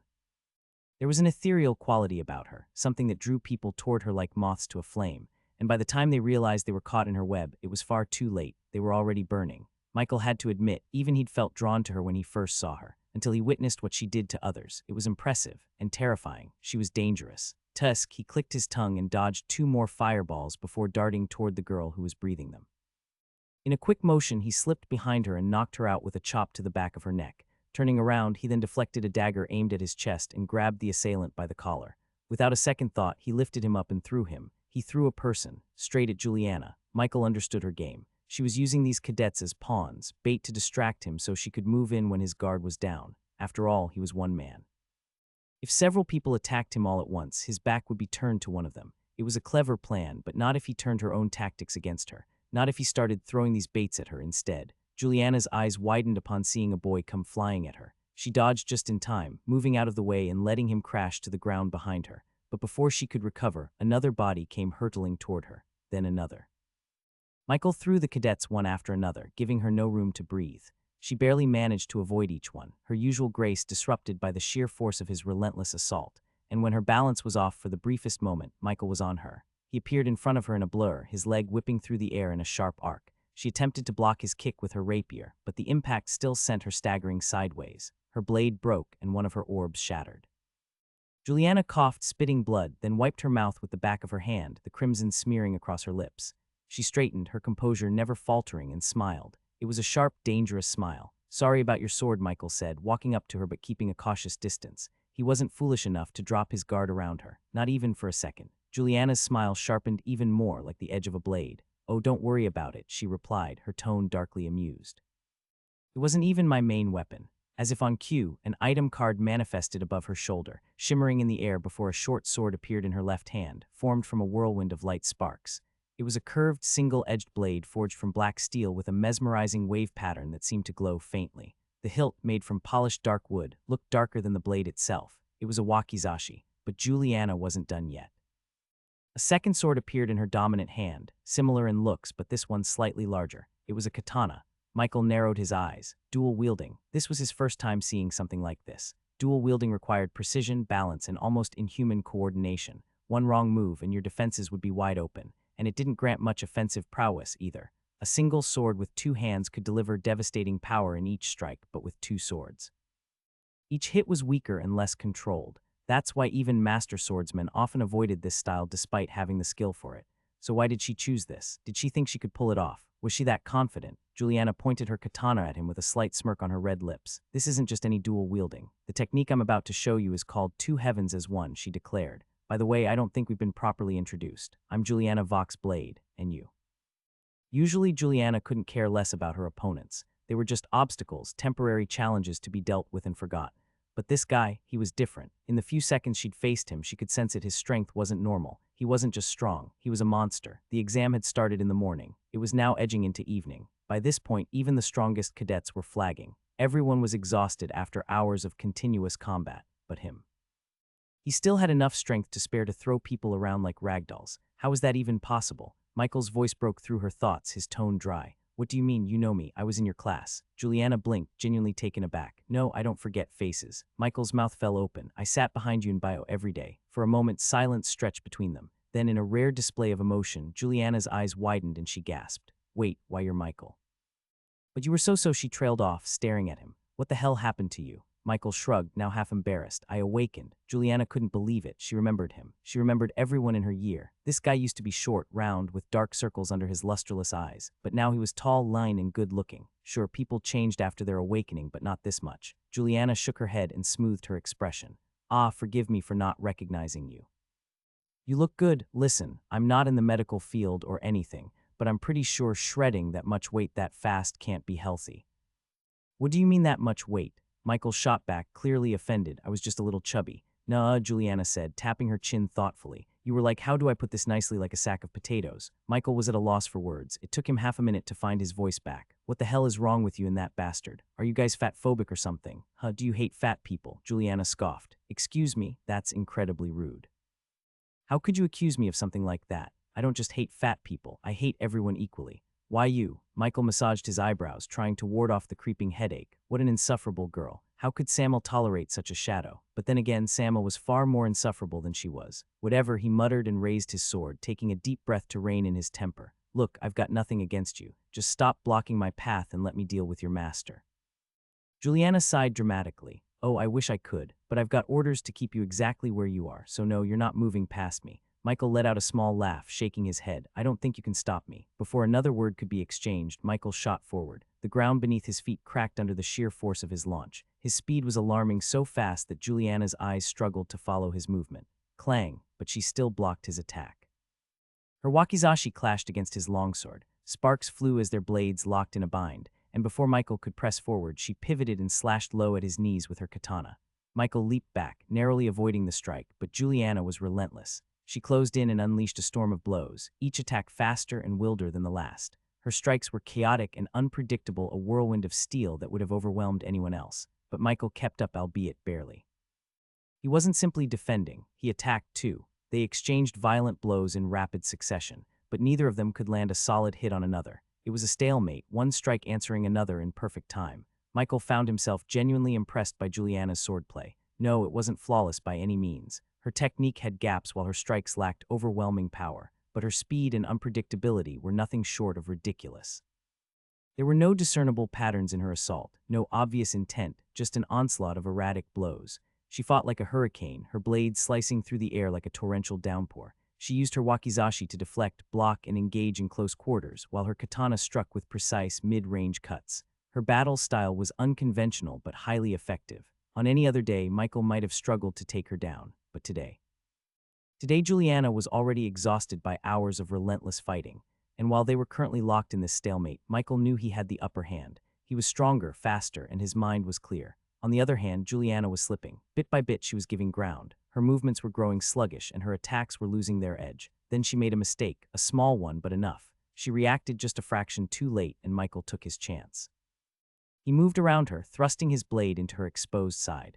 The force was enough to send her sprawling to the ground, and another one of her protective orbs shattering from the impact. Breathing heavily on one knee, Juliana's eyes narrowed as Michael's figure loomed over her. His sword was raised overhead to deal the final blow. I told you, he said coldly, the tip of his blade gleaming under the floodlights. You can't stop me. Without waiting for her response, he brought his sword down on her. Thwom, but just as he was about to claim victory, a massive battle hammer struck him from the side, sending him flying like a broken mannequin. He hit the ground hard, rolling several times before springing back to his feet. Thankfully, he had sensed the attack and twisted his body just in time to bring his sword between him and the battle hammer. Otherwise, that could have gone very badly. He glanced down at his orbs. One had cracked slightly but didn't break. Then he looked ahead, spotting a fat young man rushing toward him, his face flushed like a ripe tomato and green eyes ablaze with unrestrained fury. Michael recognized him. It was one of his old bullies, Jake Melflazer. "You orphan bastard," Jake yelled, charging at him. "How dare you, you orphan bastard," Jake bellowed, charging at Michael while swinging his war hammer around. Michael stepped back just in time to dodge the heavy blow by a hair's breadth and immediately closed in upon sensing his opportunity. He knew Jake wouldn't be able to pull the hammer back fast enough to defend himself, so he had to capitalize on this opening. But Jake wasn't entirely stupid. Well, he was, but not entirely. As soon as Michael got close, Jake's war hammer rippled like it was made of clay and reshaped into a double-headed axe with a shortened handle. Before Michael could even react, Jake whipped back the axe in a reverse swing, bringing the blade whistling toward the protagonist's neck. Clang! Michael's longsword barely came up in time to block. The force of the blow rattled through his arms, forcing him back several paces. Jake relentlessly pressed forward. As he moved, the axe melted into liquid metal, coating his arm and solidifying into a massive silver gauntlet. Without hesitation, Jake drove his gauntleted fist forward into Michael's chest, sending him staggering back another couple of steps. Michael coughed through gritted teeth. He glanced down and noticed the crack in one of his orbs deepening. Then, he lifted his gaze and saw Jake barreling toward him again like a mad bull. This time, Michael didn't meet him head-on and instead slipped around his opponent. After all, Jake's extreme weight made him slow on his feet. The better strategy here was to best him in speed. So, displaying his superior agility, Michael appeared behind Jake and thrust his sword toward the fat boy's exposed back, aiming for a decisive strike. Clang. But just before the blade could land, the silver metal of Jake's gauntlet flowed up his arm and over his shoulder, hardening into an armor plate that covered his back. "What the?" Michael muttered, eyes wide in surprise as Jake whirled around, trying to catch him. But Michael had already leaped back, putting distance between them as he took a moment to assess the situation. It was then he noticed the plain black card floating above Jake's shoulder. The card had a glowing silver glyph etched into its surface. Michael smiled as if he had solved an interesting puzzle. "So that's your origin card. I didn't get to see it the last time we fought." "We never fought," Jake growled, sounding breathless from having to move so much. "You sucker punched me from behind. That won't happen again." He wasn't wrong. When Michael fought Samuel and his group, he took Jake out first with a sneak attack when his back was turned to him. Was it cowardly? Sure, but Jake and his friends were the ones bullying him, and there were 10 of them. If anything, he was the victim there. Michael had to even the odds somehow. He had to take a few of them out by surprise if he wanted to win that fight. "What did you say?" Jake screeched like an angry hippo, his face getting redder. Looking at him get all worked up, Michael tried to suppress a chuckle. Just a few days ago, making Jake this angry might have been a death sentence for him. But now Michael only felt pity for the beating he was about to bestow on this pig. "Your origin card is strong," Michael commented matter-of-factly. "I get why you're always so confident, despite not being the least bit athletic." "What? Are you calling me fat, you bastard?" Jake roared with indignation. Michael suppressed another chuckle. He wasn't lying, though. Jake's origin card was indeed strong. From what Michael could guess, Jake's power let him summon a silvery metal that he could shape into weapons or mold around his body as armor. It was a highly versatile origin card, ideal for both brutal offense and solid defense. And given that Michael's sword hadn't even left a scratch on the armor plate when he struck Jake from behind, the silver metal's durability was clearly exceptional. All first-year cadets were at C rank, which meant they could only use common grade items. Michael's own sword was also common grade, but he had been infusing his strikes with bursts of spirit essence, a feat no ordinary C ranker could manage. In theory, his attacks should have been much stronger than those of the average cadets in this arena. Yet, Jake's silver metal had stopped his blade. That meant weapons of the same grade as Jake's rank wouldn't be able to deal much damage to his silver metal. Yeah, his origin card was definitely powerful. No wonder this guy's always so cocky, Michael mused. But that didn't mean Jake had a shot at winning. A sly smirk crossed Michael's lips. "Your buddies didn't tell you how they lost to me in that fight, did they?" Jake's eyes narrowed, his fury barely contained. Michael was right. Jake had been knocked out early in that fight, and when he woke up, he found himself in the school nurse's office. He'd asked his friends what happened, but none of them gave him clear answers. Some were too shaken, others were just as confused, and many didn't want to talk about it. He would have asked Samuel, but he was admitted to his family's hospital. And just 2 days later, Jake heard about Samuel's banishment, so the entire thing was a mystery to him. Their group was strong. They'd fought plenty of teen gangs in their city, countless awakened kids their age, and never lost. Samuel was the strongest among them. Jake had never seen his best friend lose a fight, not once, so how could a powerful group like theirs be beaten so badly, and by a single boy no less? Some of his friends had fractured ribs, others had broken bones, and many were bruised from head to toe. Samuel himself had even been in a coma for a full day. How could one guy have done all of that? Jake didn't know, but he refused to believe that some pathetic nobody was stronger than him. Him, the son of the Flazer family. It was impossible. Michael's smirk widened as a flicker of silver light flashed over his shoulders. Jake tensed, realizing the fight was about to escalate. So you're finally bringing out your origin card. Fine, bring it on. I'll show you the difference between us great nobles and pathetic peasants like you. Michael finally let out a chuckle he had been holding. Oh no, I'm not bringing out my origin card. The light over his shoulders faded, and Jake's eyes went wide with shock. There, floating above that peasant's shoulder, was a plain black card, engraved with a glowing silver glyph. It was Jake's own origin card. What? Jake stammered. His quivering breath came in a stunned whisper. I'm bringing yours, Michael continued, dismissing his sword. He raised his hand, and an orb of silver liquid metal, smooth as mercury, formed in his palm. Then the metal swirled and shifted, morphing into a spear in his grasp. By the way, Michael said, inspecting his new weapon casually, have you ever heard the story about the unstoppable spear and the unbreakable shield? Let's see if your power can defend against your own power. 7 minutes, that's how long Jake lasted against Michael. Just 7 fucking minutes. Don't get me wrong, 7 minutes is pretty impressive for a minor comedic relief to stand his ground against the main protagonist. Applaudable, even, but it wasn't nearly enough for me. I mean, it took me 20 minutes just to find Jake. Then another 5 to convince him that the slender, extremely good-looking guy over there was actually the same pathetic Michael he used to bully a few days ago. The investment-to-return ratio was totally not worth it here. Well, it's my fault. I shouldn't have expected much from him to begin with. The only good thing about Jake was his origin card. His innate power was perfect for combat. It allowed him to summon a silvery metal that could morph into weapons or wrap around him as armor. The metal's durability was on par with the highest quality common grade items, so it was tough as well. But once Michael figured that out, he copied the ability and turned Jake's own power against him. Jake tried to fight back, but Michael was faster, smarter, and just overall better at fighting. After a few clashes, Jake gave up on offense entirely and made his ability wrap around him in silver armor like a turtle hiding in its shell. Unfortunately for him, Michael broke through his shell and eliminated him with ease, since he was using the exact same power, all under 7 minutes. Oh, and yes, Michael's origin card lets him copy any other origin card within his sight. I know. It's an overused ability in fiction, and I hate it myself. Because on a battlefield like this, Michael can copy any power he sees. Combine that with his unreasonably large essence pool, fighting a monster like him is just unfair. I sighed. If I had to be reborn in a game, why couldn't I have been reincarnated as the main character instead? Why, God, why do you hate me so much? Is it because you see me as a threat to your divine throne? Shaking my head, I looked ahead. Juliana was currently locked in a fierce battle with Michael. Her dual wielding was as lethal as it was beautiful. Too bad for her, she wasn't going to last much longer. She had managed to recover some of her stamina during the 7 minutes of respite Jake bought her, but she'd still exhaust herself soon. Her minions were already eliminated by the protagonist. I had no more pawns left. Okay, this is a problem, I sighed again. I don't like problems. I like money and liquor and beautiful women, not problems. Arg, I groaned. Calm down, let's think. Yeah, right, let's think it through. I wasn't in terrible shape. One of my arms was injured, but I could still move it. My legs felt weak and shaky, but I could still run. Glancing down at my bracelet, I checked my score. I had 312 PTS. I was in a good spot.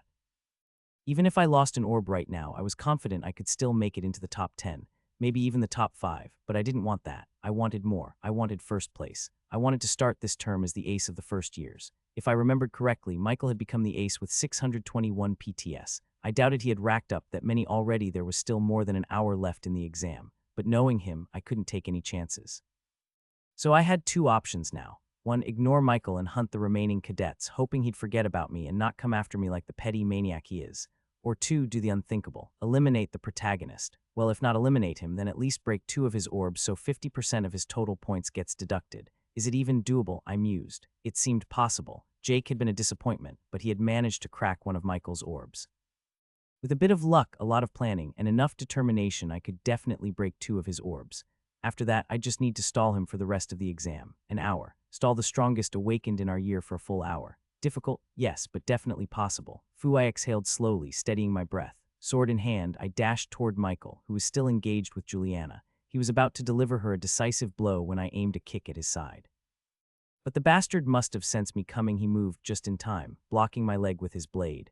Damn, even sneaking up on him wasn't easy. The force of my kick still made him stumble, though. Juliana seized the moment, rushing in to unleash a perfect horizontal slash. Once again, Michael blocked it, but it sent him skidding back a few steps. I moved beside my white-haired shadow, gripping my meow dow tightly.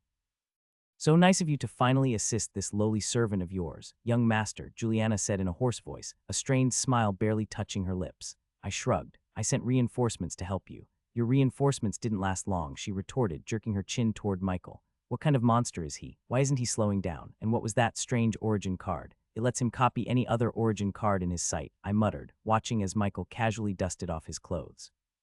He wasn't even hurt despite tanking the full force of our attacks. As for what kind of monster, he is the kind I really don't want to deal with. "Then why are you here?" Juliana shrugged, her voice edged with sarcasm. "Just run. Run where?" I shot back, glancing around. "There aren't even 200 cadets left in the arena. He'll find me easily after dealing with you. Besides, I don't run from a fight. You ran before," she said flatly. It was a tactical retreat," I argued, my pride bruised. "And I'm here now, aren't I? You screamed my name like a damsel in distress," she quipped, smirking as if she was enjoying this. I didn't scream, I gasped in disbelief. It was a tactical cry for assistance. "Anyway, do you have a plan of attack?" She sighed with exasperation. "We have the number advantage. One of us counters his attacks and knocks him off balance, the other moves in to strike. Rinse and repeat. Victory. You go first, I'll follow. No, fuck you, I'm not countering him." "You go first, I'll attack after," I protested. Juliana gaped at me, incredulous. "Young master, I'm wielding 2 swords. I'm better at attacking. You're better at countering, too. You go," I shot back, refusing to budge. Michael, clearly done with our banter, clenched his jaw. "Are you 2 finished planning?" His sharp gaze landed on Juliana. "I'll give you another chance. I have nothing against you. You can leave." Juliana glanced at me. "Can I take his offer, please?" "No," I scoffed at her. "Try running and see what happens." Michael turned his attention back to me. "And you, I always knew you were a coward. All bullies are. Still, I thought you were at least somewhat honorable. But forcing your shadow to fight me, using your supposed best friend as a meat shield, I see you're not even that. Are you all out of tricks?" I rolled my shoulders with nonchalance. "I've recently come to the conclusion that honor is overrated. And yes, I'm out of tricks." "Then prepare yourself," Michael declared, his voice low and dangerous, before he charged at me with terrifying speed. His sword came down like the blade of a guillotine, inescapable and alarmingly fast. I was too slow to block it, but I didn't have to. Juliana's wakizashi intercepted the blow, her blade clashing against his with a sharp metallic ring. The instant she parried, I lunged forward, aiming a slash at Michael's midsection. He ducked beneath my swing, but Juliana's katana was already speeding toward him in a deadly arc. Michael had no choice but to jump back and disengage from the flurry of attacks. But I wasn't done. By the time his feet hit the ground, I had already conjured a fire arrow and hurled it toward him. Michael barely managed to raise his sword to deflect the flaming projectile with an upward slash before it could explode in his face, sending embers scattering around him. Juliana didn't waste the opportunity. She activated one of her skill cards and appeared beside Michael with a burst of speed.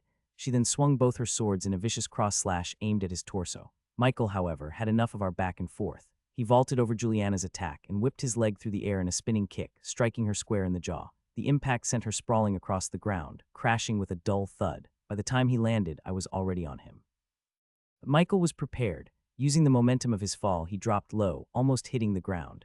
From that crouched position, he shot upward, smashing the pommel of his sword into my chin. The blow was savage, like being struck by a menacing uppercut. My head snapped back and vision blurred for a second too long. In that brief moment of disorientation, Michael lunged forward and drove a powerful kick straight into my sternum. Ah! The air rushed from my lungs as I tumbled backward.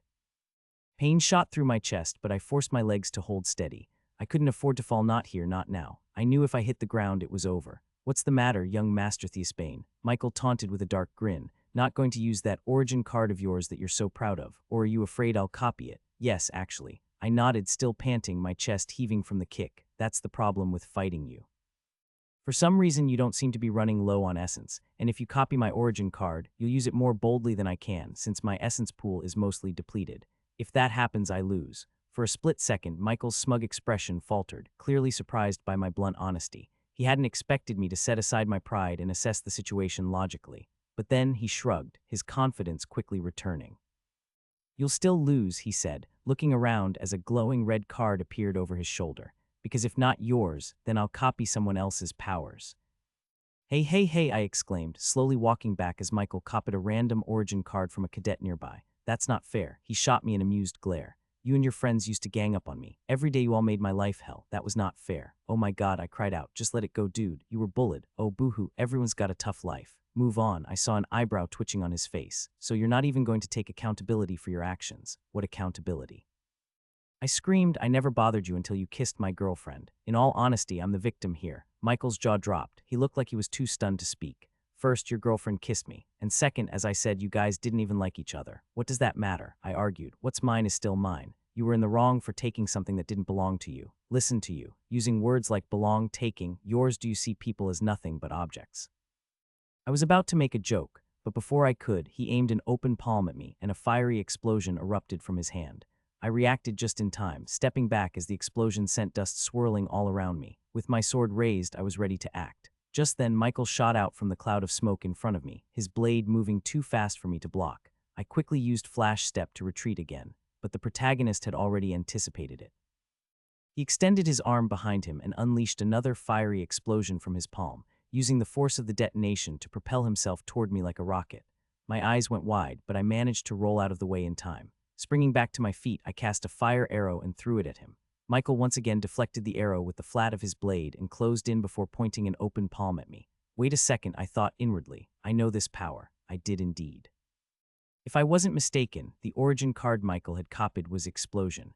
It belonged to one of the characters in the main cast of the game, Ray Warner. A smile appeared on my lips. Michael's innate power was problematic to deal with. Not only could he steal anyone's origin card he liked, but he also possessed far more spirit essence than most awakened at his soul rank.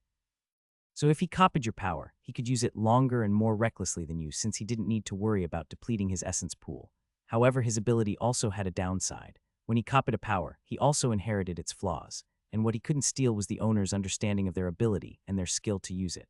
After all, the moment someone awakens their origin card, they spend their entire lives honing and understanding every nuance and flaw of their power. So while being able to copy someone's origin card might seem like a cheat, it wasn't.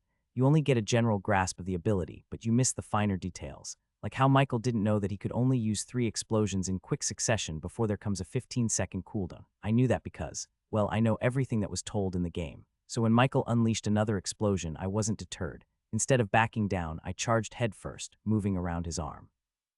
The explosion went off right beside my face, the deafening noise from the blast ringing in my ears, but I pressed on. Michael reacted with startling agility, turning to face me, palm raised, ready for another blast. But this time, nothing happened. He frowned, confused for a moment before realizing it must have been a drawback. That brief second of hesitation was all the time in the world I needed to jump up and bash my knee into his face. Thack! The impact resounded with a sickening thud. And before he could recover, I was already preparing my next move. I raised my leg and was about to deliver a low front kick. Michael, though disoriented and bleeding a bit from his nose, instinctively reached to grab my foot. But I twisted my leg mid-attack, striking the side of his head by executing a flawless question mark kick. His head snapped to the side as he tumbled and folded in pain. Anyone else would have dislocated their jaw, but this bastard, of course, wasn't that easy to break. I used the chance while he was still bent over to bring my blade down on him, but he straightened up to deflect the blow at the very last second.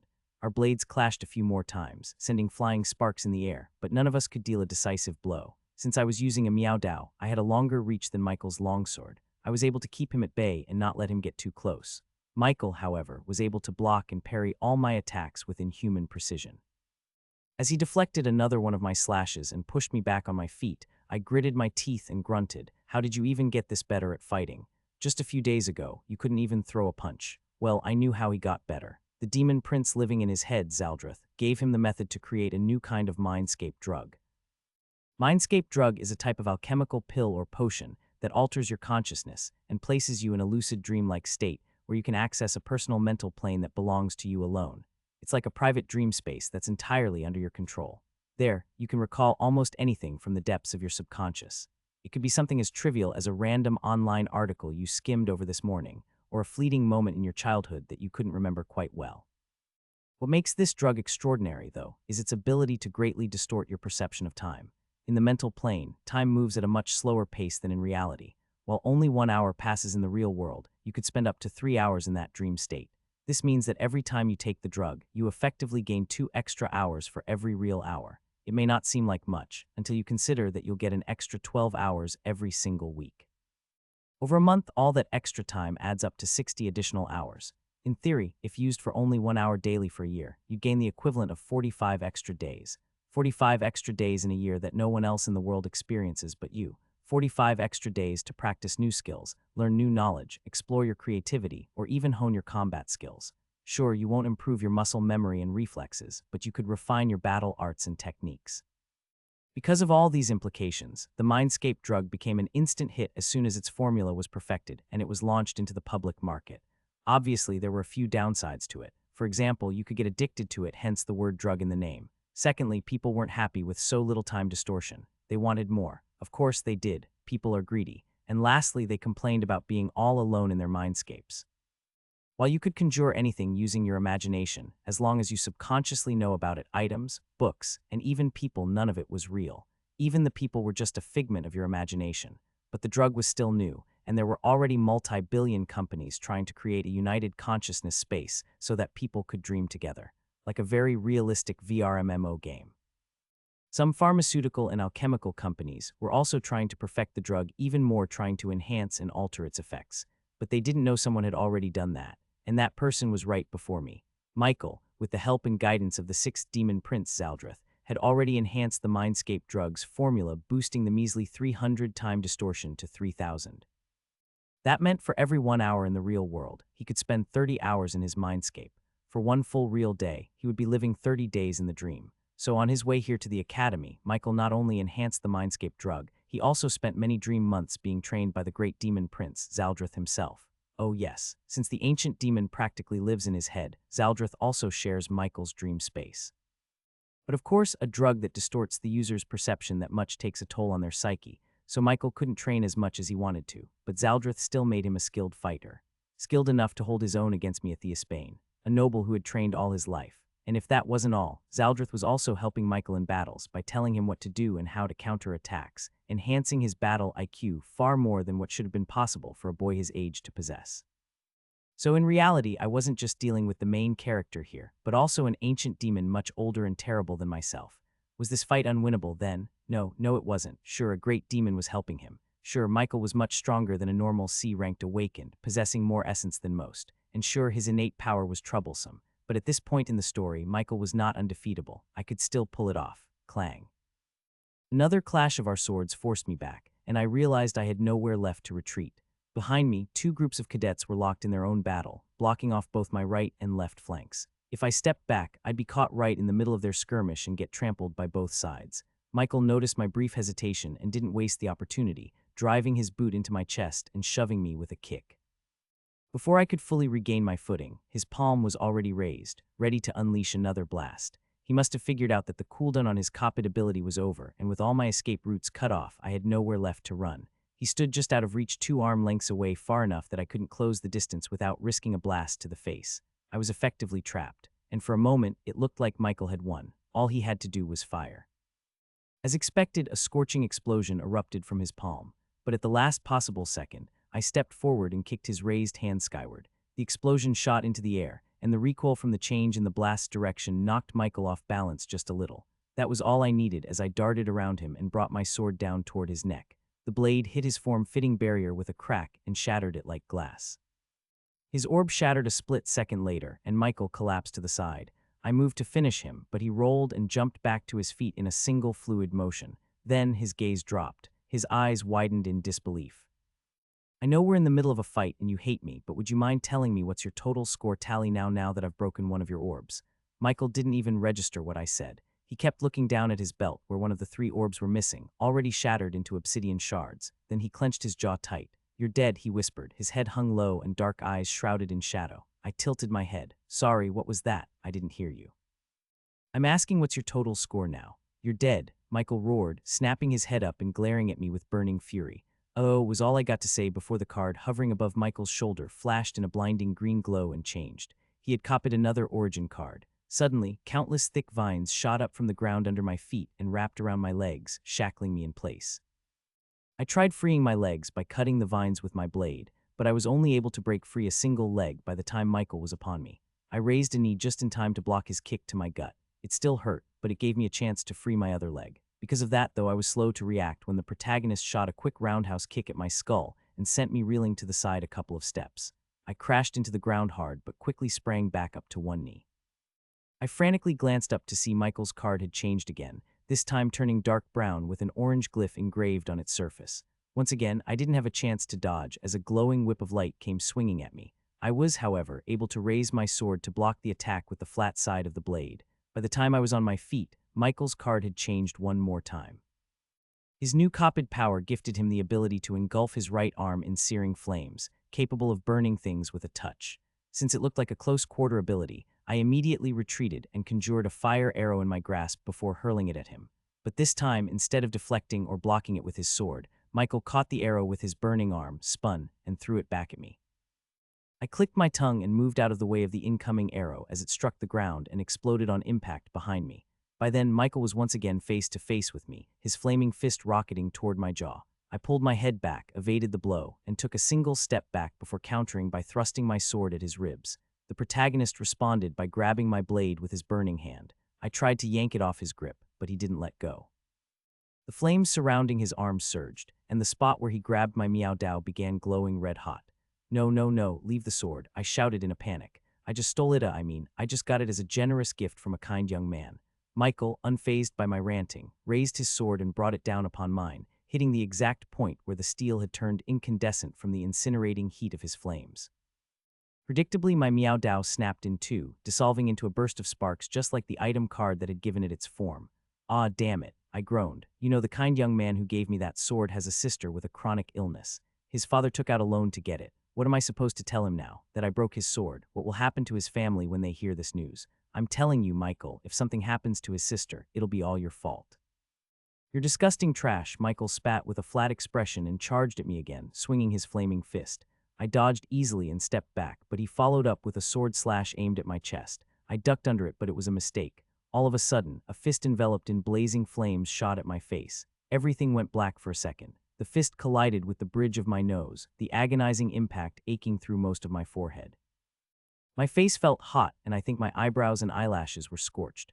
I could feel the throbbing pain radiating from my forehead. A pained yelp escaped my gritted teeth, but I managed to stand tall. Unfortunately, I couldn't open my eyes in time due to the stinging discomfort of my burned eyelashes. That gave Michael the perfect chance to slam his flaming fist into my abdomen, but I anticipated his move and twisted my body just enough to avoid him from hitting my solar plexus. Still, the force of his blow made me gasp for air as I doubled over in pain. How does it feel to be on the receiving end for once, young Lord Samuel? Michael's proud voice reached my ears, dripping with dark satisfaction. How does it feel to be weak for once? Do you feel as helpless as I once did before you? Do you feel scared? He raised his sword over my head, continuing, I once thought of you as someone unreachable. I feared you like a sinner fears a god. You were an existence I could never hope to stand against. But here and now, as I stand before you, I see that you're not strong. You never were. With that, he swung his blade down on me like a righteous executioner. Thwayam. But before the strike could land, a concrete log shot up from the ground and slammed into Michael's chest like a battering ram, sending him flying back a few meters. His sword slipped from his grip and clattered to the ground as he hit the earth. He hit the ground in a roll and quickly regained his footing. I also stood up, rubbing my eyes. They were still stinging and watery, and my vision was a bit blurry. After blinking a few times, though, it cleared slightly. Glancing down, the first thing I noticed was a burnt hole in my jacket where Michael had punched me. Then I looked at my orb, which had fractured slightly. I glared at Michael, who was staring back at me with a hint of surprise. He must have noticed the golden card hovering over my head. Yes, I had decided to use my innate power. I summoned my origin card close to my chest and touched the ground just before Michael could deliver a fatal blow. Because I summoned it out of his line of sight, he hadn't seen my origin card and failed to predict my attack in time. It was a cheap trick that wouldn't have worked if he had been more attentive instead of delivering that monologue. For a second, I considered trying to keep my origin card hidden from his sight, since he could only copy the origin cards he could see. I could have floated it around, concealing it with my body, but I decided against it in the end. There were numerous reasons, but mainly it would have been too difficult and pointless. After all, I knew he possessed a card that gave him X-ray vision. Michael's lips twisted into a sharp smirk. There it is. You finally decided to use it. This was his game plan all along. He knew there wasn't an origin card in this arena that I couldn't face except my own. My power was highly versatile. It wasn't the strongest by any means, but there were many ways to use it, especially in a battlefield where I could manipulate the changing terrain. For example, when the terrain shifted into a shallow marsh, I froze the water and trapped a few cadets. When thorny brambles sprang up, I pushed them aside by erupting concrete pillars. When sandstorms came, I raised walls to shield myself, and when earthquakes struck, I anchored myself to the ground. I also trapped people in walls and created weapons from concrete. So yeah, I doubted there was a cadet here with a power more versatile than mine. That's why Michael had been forcing me to play my origin card by spamming various copied abilities at me. Well, he got what he wished for. Now he could copy my power and use it against me, and he did just that. His origin card turned golden, mirroring mine, and just like that, he had stolen my ability. But instead of showing any hesitation or fear, I pointed at the scorched hole in my jacket and yelled, "Do you know how much this jacket cost me, you peasant? This was a luxury sports brand, a limited edition, and don't forget the shirt I'm wearing underneath that you also ruined. It was so expensive it'll take you a lifetime to pay for it. I'll sue you. I'll actually sue you for damaging my property." Before I could continue, Michael dashed toward his sword that had fallen beside me, but I reacted faster and reached it first. Grabbing it, I used my ability and softened its steel before breaking its blade like it was made of cardboard. The sword disintegrated into swirling light particles, and Michael's face flushed with rage. "That's payback for breaking my sword," I snarled, pulling a concrete lance from the ground as the protagonist charged toward me. I lunged forward, driving the crude concrete lance at Michael the moment he stepped within the striking range, but he was faster. His hands shot out, catching the lance mid-thrust. Before I could react, he used my own power against me and turned the lance to rubble in his grip. I discarded the remains and backed away, but Michael closed the distance in a blur, his hands reaching for my chest. I knew exactly what he wanted: physical contact with my clothes. My ability wasn't strong enough to manipulate organic matter. Not yet. I could only reshape inorganic objects, and even that was challenging sometimes. Hence, most of what I created was crude in structure. I couldn't deconstruct and reconstruct matter, only alter its state and form. Simple transmutation on a single target, that was the extent of my power. That's why creating something complex like a functioning machine gun was impossible, even if I was given enough metal to work with.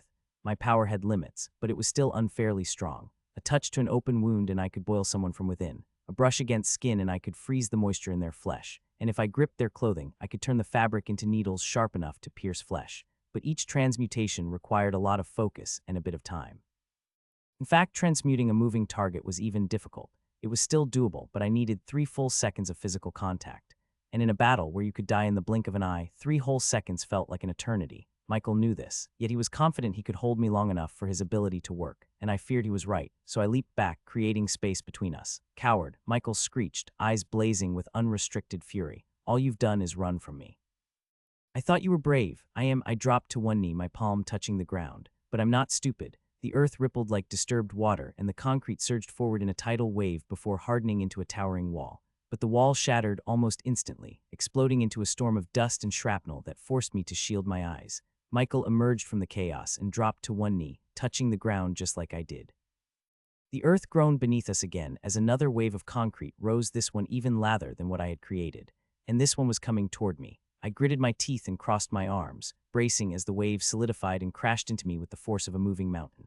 The bone-crushing impact flung me back as if I weighed nothing. Blinding pain tore through my body when I hit the ground and rolled to a stop, but there was no time to recover. Jagged spikes erupted from the towering wall Michael had just created. Then the spikes shot toward me like a hailstorm of stone arrows. "Seriously," I growled, forcing myself up to my feet, and without so much as taking a breath, I began to move. The first spike crashed right beside me, spraying huge chunks of stone shards everywhere. I darted left, barely avoiding another one that streaked past my shoulder, tearing my jacket and skin, drawing blood. 2 more spikes came flying, one high, one low. I dropped into a roll, dodging the higher one, but the lower one grazed my flesh and carved a red line across my calf. Sharp pain flared up my leg and blood was drawn again. But I had no time to dwell on it as more spikes continued to rain down on me like meteor strikes, gauging huge craters in the arena floor wherever they crashed. I twisted and wove through the onslaught, trying to keep myself as steady as possible as each impact tore chunks from the Colosseum around us.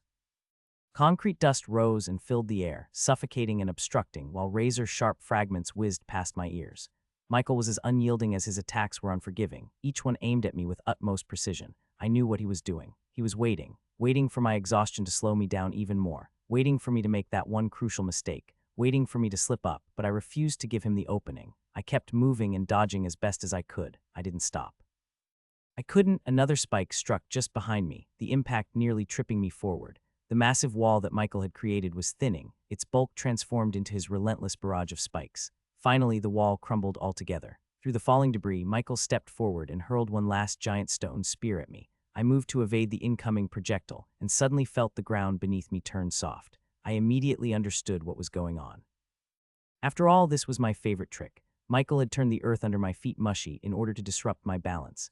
A grim smile touched my lips, too predictable. He was using my own move against me, Crouching low, I solidified the ground just where my steps would fall, using as little essence as possible. With my footing restored, I dodged the speeding spear by a hair's breadth and launched myself at Michael, charging straight at him. Fighting him was going to be tough. I had to stay close enough to keep him from performing any major transmutations like he just did, but not so close that his hands could reach me. It was a delicate balance to maintain. The duel between the protagonist and former third-rate villain had been raging on for half an hour. The terrain had shifted again, this time into a frozen wasteland. Crystalline spires of ice thrust up from the ground as the land itself hardened into a frigid sheet of frost. But the ice structures toppled almost as soon as they rose, and large sections of the frozen ground were fractured and thawed, leaving patches of slick ice and exposed earth scattered across the battlefield. The arena quaked and shuddered, trembling on the edge of collapse, each time the two of them exchanged heavy blows. Stone splintered like glass, ice dust spiraled skyward like winter's breath, and broken concrete spikes littered the battlefield like forgotten grave markers. What had begun as a contest of strength between Samuel and Michael had evolved into something else entirely. It was now a full-blown catastrophe that was tearing the arena apart. It was like the world itself was buckling under the weight of their untamed powers. Too focused on their battle, neither combatant noticed how the other cadets around them had long since stopped fighting. Instead, everyone retreated to a safe distance and were now watching with a mixture of awe and horror as two of their peers turned the supposed examination ground into a war zone of utter destruction. What in hell's name is this? One cadet clutched his head. This was supposed to be an entrance exam, not the apocalypse. Exam, that's a battlefield now. Another shouted, her eyes darting from each crumbling section of the arena to the next. They'll level this whole damn place at this rate. Then go and try to stop them. Fuck you, you go and try. No one was even entertaining the thought of intervening anymore. Why? Because earlier a few brave or perhaps reckless cadets tried to step between Samuel and Michael. It did not end well for them. One of them was struck by a stray barreling boulder. His body was mercilessly tossed across the arena before he landed in a heap of rubble with a wheeze. Another barely avoided being impaled by a giant stone thorn erupting from the ground. Sure, he wouldn't have died, but he'd sure as hell broken a few bones. Did you see that? A cadet squealed as a spear larger than a person whistled past Samuel and buried itself in the Colosseum wall. That thing could have split a horse in half. It was at least 4 times bigger than me. Nervous laughter rippled through the crowd as they were caught between amazement and fear. Hey, it's fine, right? Nobody's dead yet. One cadet chuckled weakly, but his voice wavered as a wall behind him exploded into fragments. Yet came the panicked reply. You just had to jinx it. Despite their terror, no one could look away from the spectacle of a fight unfolding before them. The raw power on display was terrifying, sure, but also mesmerizing, almost hypnotic. Samuel was drenched in sweat and visibly exhausted. Each breath he took was a shallow gasp. Every move he made grew sluggish by the second. It was understandable. Like all of them, he had been fighting for a little more than 11 hours by now. 11 hours of continuous combat would take a toll on anyone. Yet even now, his movements were deliberate and precise. Every step, every shift of his body served a purpose, with not a single wasted motion. There was no excess, no hesitation, only the focused determination of someone who had perfected the control over his body. After all, Samuel had been picking street fights with awakened his age since he was a kid. He was also trained by many of the best martial instructors in Luxara dukedom, so he possessed an edge in fighting experience and battle IQ when compared to Michael, and it was showing. The golden-haired boy was constantly reading his opponent's intentions and avoiding attacks before they were even dealt. However, Michael fought like a force of nature unleashed. He had much more essence to spare, and stamina left to burn as evident by the walls and spikes and pillars that he conjured with frightening ease. Most of the arena's destruction was because of him. One moment he'd destabilize the ground, and the next he'd raise waves of concrete large enough to shame the sea. The fight would have been hopelessly one-sided if anyone but Samuel stood against him. The youngest son of the Theosbane family made up for what he lacked in raw power with his sharp wit and cunning insidiousness. He nullified the attacks that he couldn't dodge and evaded the ones he couldn't counter with his power, never allowing Michael to use his Coppet ability with full force. Anyone with even half a brain could tell this battle was being fought between two of a kind. The power and tactical brilliance they possessed could not be matched by mundane folks. We're supposed to be equals here, right? We're all C rankers, right? One cadet whispered. So how are those two this strong? Equals, look at them, those two are monsters, came the response. That is not normal. Meanwhile, Juliana watched the ongoing battle from her position at the edge of the arena with a practiced calm look. For a moment she thought about interfering, but after witnessing literal mountains rise and fall, the earth being split open, and spears large enough to skewer titans casually fly through the air, she simply sighed. I don't get paid enough for this, she muttered, shaking her head and deciding to let the events play out. At the same time, in the center of the arena, Samuel was in the middle of dodging another hail of spikes. His boots found purchase on treacherous ground as he continued running and evading despite his crippling exhaustion. Michael's assault wasn't slowing down. Each spear he shot at carried enough force to obliterate large portions of the earth. They'll kill each other. A cadet worried aloud. Kill each other. Another squeaked. They'll kill us first. Michael, with his eyes darker than the night sky above, thrust his hands forward. Another enormous tidal wave of stone rose at his command and rolled onward, dwarfing everything around it. The ground shuddered beneath the attack's weight, making the observers feel like ants before an avalanche. But Samuel was grinning despite the sweat covering his face. He was grinning like a madman as he knelt down. With a pulse of essence, he hardened the ground under him. What is he? Someone began. But Samuel was already moving, surfing the wave and using it as a springboard. He jumped up high and descended on Michael, too fast to track clearly. That's insane, a boy exclaimed in disbelief. Then, as if he suddenly realized something, wait a second, that's Samuel Theosbane, isn't it? The name rippled through the crowd. Huh, no, yeah, it is. That's him, the Golden Duke's son, the one who's going viral these days. Yes, I couldn't tell from this distance before, but now that I look closer, of course that's him. That explains the craziness. It was indeed hard to recognize individuals on the battlefield, especially during a fierce clash like this one. In the heat of battle, the faces of your enemies were often the last thing you'd notice, and even less so when it came to those you needed to avoid, since you'd be busy running from them. But now that they identified the young Lord of Luxara, a new question arose in everyone's mind. But if that's really Samuel, who's he fighting? Yeah, who? Who could be strong enough to not only go toe-to-toe with a Theosbane, but also give him hell? Whoever he is, it's not looking good for the Duke's son. They weren't wrong. Samuel's situation was really growing more precarious by the moment. He was not exactly losing, but it was clear he wasn't going to win either. Well, unless he was blessed by some miracle. If not, victory seemed to slip through his fingers like sand. His right arm was now encased in a massive gauntlet made of jagged stone, transmuted from the arena floor. Michael, on the other hand, wielded a brutal executioner's axe, its crude blade fashioned from a steel slab. Samuel narrowly sidestepped a powerful swing of Michael's axe. He retaliated by swinging his stone-clad fist, but Michael easily blocked it with the shaft of his weapon. While they were held in a bind, a stone blade suddenly shot from Samuel's gauntlet, nearly stabbing Michael in the face. The protagonist jerked back, then thrust his axe's pommel toward Samuel's stomach.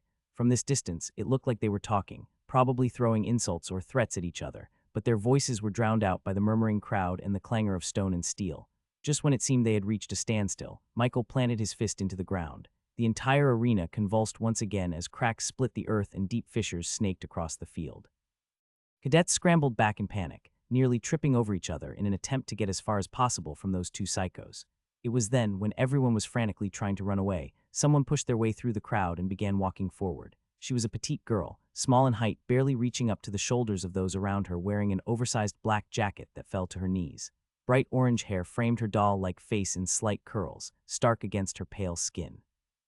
And her glassy gray eyes seemed to reflect the world around her rather than gaze at it, like still pools of clear water. She moved with easy confidence, hands in pockets and an amused smirk plastered on her lips. A cadet noticed her approach and reached out to stop her by grabbing her hand. "Are you crazy?" he hissed. "Didn't you see what happened to the last two guys who tried to step in between?"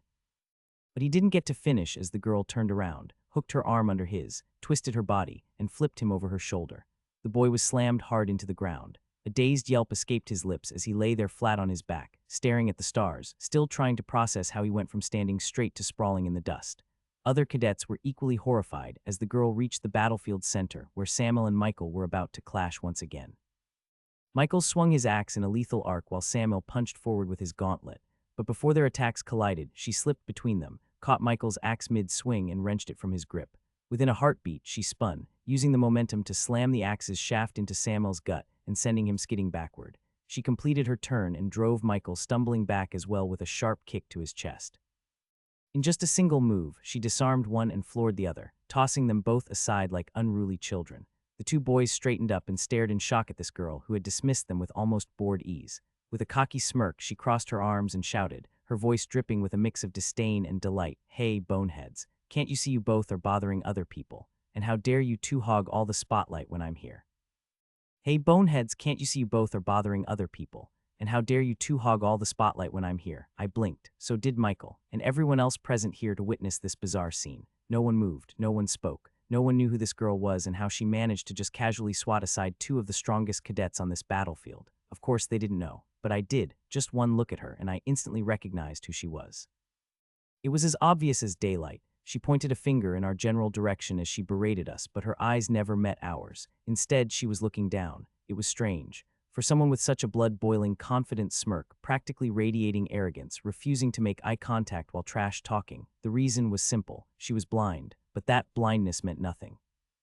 In the game, she started out as an unparalleled martial artist and grew up to become one of the greatest warriors of her era. Her mastery of combat earned her numerous titles by the end of the story. Some named her with reverence the martial saintess, the technique queen, the fist of the heavens. Others called her with indignation the mad dog, the crazy tyrant, the devil in angel's disguise. But most dared not speak of her at all, believing that even uttering her name out loud might bring her to them. That was how much they feared her, and their fear made sense. After all, this girl became strong enough to even fight against the Spirit King himself for 13 whole minutes during the final war. But of course, all that was far into the story. Right now, she was none of those things. She was just a blind girl who ran from her home to join the academy. She was the youngest daughter of the Western Safe Zone's second Duke. She was Alexia von Zinks. I drew in a measured breath, dusted off my ragged jacket, and put on my best diplomatic smile. Lady Alexia, what an honor to finally meet you. Her head instantly snapped in my direction, and though her eyes gazed vacantly past my shoulder, the knowing smirk on her lips only grew wider. It is indeed an honor for you to be in my presence, she remarked with a nod, but this is not our first time meeting. The sudden confusion shattered my carefully crafted composure. What do you mean? It's not. Nope, she shook her head. It's not. Wait, that was not what I expected her to say. Something wasn't right. I knew with absolute certainty that she and I had never met before. In fact, throughout the game, Samuel and Alexia never had much of an interaction, despite both of them being the youngest children of the two Western dukes. Nothing in the story had ever suggested they knew each other from before the beginning of the plot, either. And even after going through my memories, I couldn't recall ever meeting Alexia. I admit my memory was far from flawless, but surely I would have remembered meeting a blind, brash girl such as herself. Since I was a high noble, it was customary for me to attend many social gatherings held by the elites of the upper echelons of society. Royal balls, dinner parties, art auctions, charity galas, noble weddings, I'd been dragged to all of them, either accompanying my family or alone as our clan's representative. This wasn't anything special. Every noble child went through the same thing to forge connections that would prove valuable in the future. After all, noble circles were tight-knit. Most of us knew each other, if not by name then at least by face. So yes, attending these events was kind of mandatory for any noble who wished to maintain their influence. That's just how the world worked. Yet Alexia was always absent. She never showed up at any of those gatherings. In fact, her family was notorious for obsessively keeping her hidden from the public eye, guarding her with a zeal that seemed almost paranoid. Her father even went to extreme lengths by bribing paparazzi and news outlets to suppress any media coverage of her whenever she went outside their mansion. She didn't even have a social media presence. Yes, imagine not being on social media in this day and age. The only reason anyone knew what she looked like, or that she existed at all, was because she fled from her home 2 years ago and entered an awakened combat sports tournament. That was her very first public appearance, and videos of her fights spread like wildfire across the internet. She was a remarkably good fighter, advancing all the way to the quarterfinals in her category. But before she could compete further, her family tracked her down and forcibly dragged her home. Aside from that single incident, no one had ever seen her in public, so how could she possibly claim we had met before? I mustered another polite smile, though my confusion must have been evident. You must be mistaken, Lady Alexia. I would surely remember meeting someone as unique as you. The petite girl chuckled softly in a low, unsettling way that sent a chill down my spine. You shouldn't tell a lady you've forgotten her, Lord Samuel. That's quite rude, she admonished, her tone full of mock offense. Besides, I don't ever forget a face. You never forget a face. I nearly laughed aloud. This was absurd. I couldn't help myself. With all due respect, Lady Alexia, aren't you blind? She shrugged, unfazed by my incredulity, but the others around us did not share her calm and composed reaction. Gasps of disbelief rippled through the cadets witnessing our exchange. Even Michael was visibly shocked. What, she's blind? Someone yelped. No way, but she moved so well earlier. Another exclaimed. Wait, did he say Lady Alexia? As in Alexia von Zinks, someone else's voice hushed. The crowd erupted into a flurry of murmurs and whispers once again. Meanwhile, at the receiving end of all that attention, the blind girl merely smiled. After a moment, she lifted her head and pointed a finger at me, her other hand still clutching the executioner axe she'd taken from Michael. That aside, she began. The racket you two are making nearly threw me off balance and cost me my fight. The audacity to disturb everyone here and flaunt your powers like that. Do you two actually think you're strong? Well, I suppose you wouldn't mind if a helpless blind girl like myself joined in then, right? I gawked at her, unsure of what to say. Then, finally finding my tongue, I gestured to Michael with my chin and tried, "Wait a second, Lady Alexia. We're both high nobles. It wouldn't reflect well on our families if we fought like this, right? Let's form an alliance against that peasant. We'll take him down together and then—" But Alexia cut me off. "Sorry, I can't team up with someone who's clearly weaker than me." The smile froze on my face. Weaker than you? Right, of course, this was her personality. In the game, Alexia was an unapologetically narcissistic girl, carrying herself with a confidence that bordered on arrogance, but somehow it felt more natural than off-putting. In that regard, we were uncomfortably alike. Too much for my liking, even. But surprisingly, she had the strength to back up her confidence. "Fine then," I sneered, adopting a fighting stance and raising my gauntlet-covered hand. A long silence stretched between us, and for a split second my gaze flicked to the video boards above the Colosseum. There were about 40 minutes left in the exam. It barely took me a heartbeat to check the time and move my eyes back to where she was standing, but by the time my gaze returned to Alexia, she was gone from her spot. Instead, she was already in front of me, swinging the massive executioner axe that looked almost comical in her tiny hands. I snapped my gauntlet to the side, catching the axe's blade and crushing it in my grip, effortlessly thwarting her strike. But I quickly realized she hadn't put any strength behind that swing. It was a feint attack. Before I could process this, she released the broken axe from her grip, shifted her weight, and lunged at me. My gauntlet was still at my side. There wasn't time to bring it back to block her. My only option was to strike, so I threw a left hook. She easily deflected my fist with a flick of her wrist, twisted, and came up beneath me, driving her elbow sharply into my ribs. I stumbled back, wincing. "Oh, come on, golden boy," she taunted, her voice dry as dust. "I heard you were quite the fighter. Don't disappoint me now." My gaze sharpened as I bent down and brushed my fingers along the ground. Alexia charged at me again, but just as she approached, the ground beneath her began to soften. She tripped over to the side, and for a second it seemed like she was about to lose her footing and fall. I seized the moment and rushed her. But as I closed in, a cocky grin spread across her face. She performed a half cartwheel and stood on her hands. "What the?" I yelped in surprise as she twisted her body and spun on her hands like a hurricane. Before I could react, a spinning kick landed squarely on my jaw with enough force to flung me back several meters until I crashed against a random concrete wall Michael had raised earlier. Alexia flipped back to her feet, her smirk still intact. Alexia extended a hand toward him, her fingers almost touching his chest. "How dare you tell me what to do, you peasant? What are you, Kua?" Michael started, but his words cut off as Alexia's fingers clenched into a fist that she planted in his sternum. Thwayam, a 1-inch punch. The force of that attack rocketed Michael backward until he collided with the ground and sprang back up in one motion. His eyes were wide with shock as he looked down to see a faint crack on one of his 2 remaining orbs. A single question was written on his face: how did she do that? How did her punch generate enough power in such a short distance to knock him back this much? It was then he noticed the card hovering around her waist, dark gray on surface with a fiery orange glyph. What kind of origin card was it? What kind of power did it grant this blind girl to let her push him back so easily? Once again, he didn't know. None of them did, except for me. I rose, every bone in my body wailing in protest, and stared at the blind girl, sighing.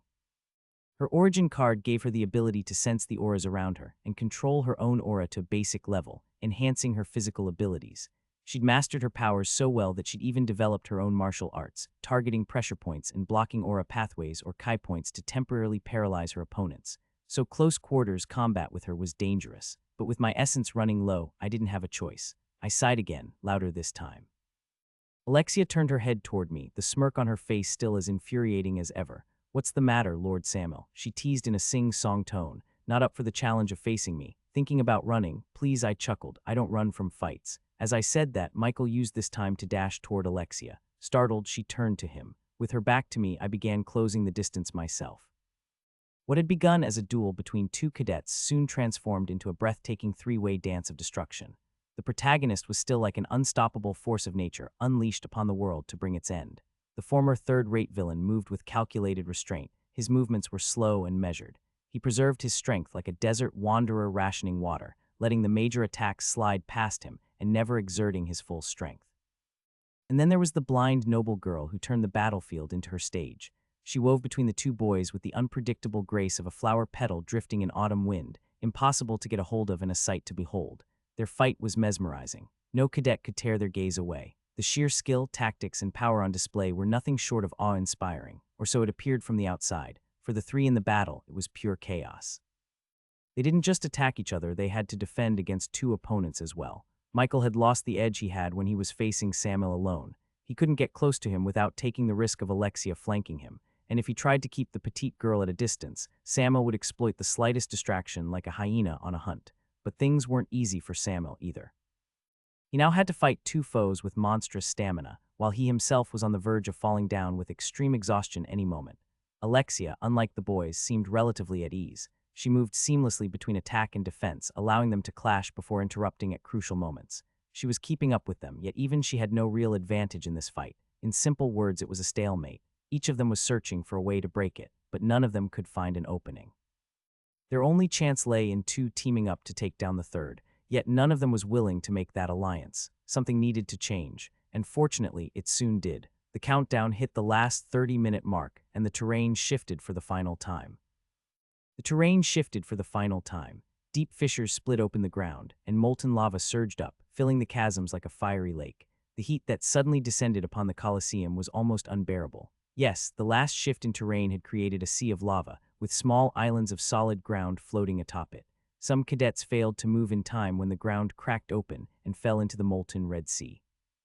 As soon as their flesh made contact with the lava, the protective barriers of their orbs shattered. However, before any of them could be harmed, several shadows fell from the sky and swooped in to rescue them all in the fraction of a second it takes for a heart to beat. These were the high-level instructors assigned to oversee the exam. Their job was to ensure that none of the cadets participating in the evaluation were killed, and they executed their duty perfectly. Nodding to himself, Samuel looked ahead only to see Alexia and Michael locked in a duel on a small patch of solid ground in front of him. He decided it was time to stop holding back and go all out. After all, there was no point in saving his essence and strength when only 30 minutes were left in the exam.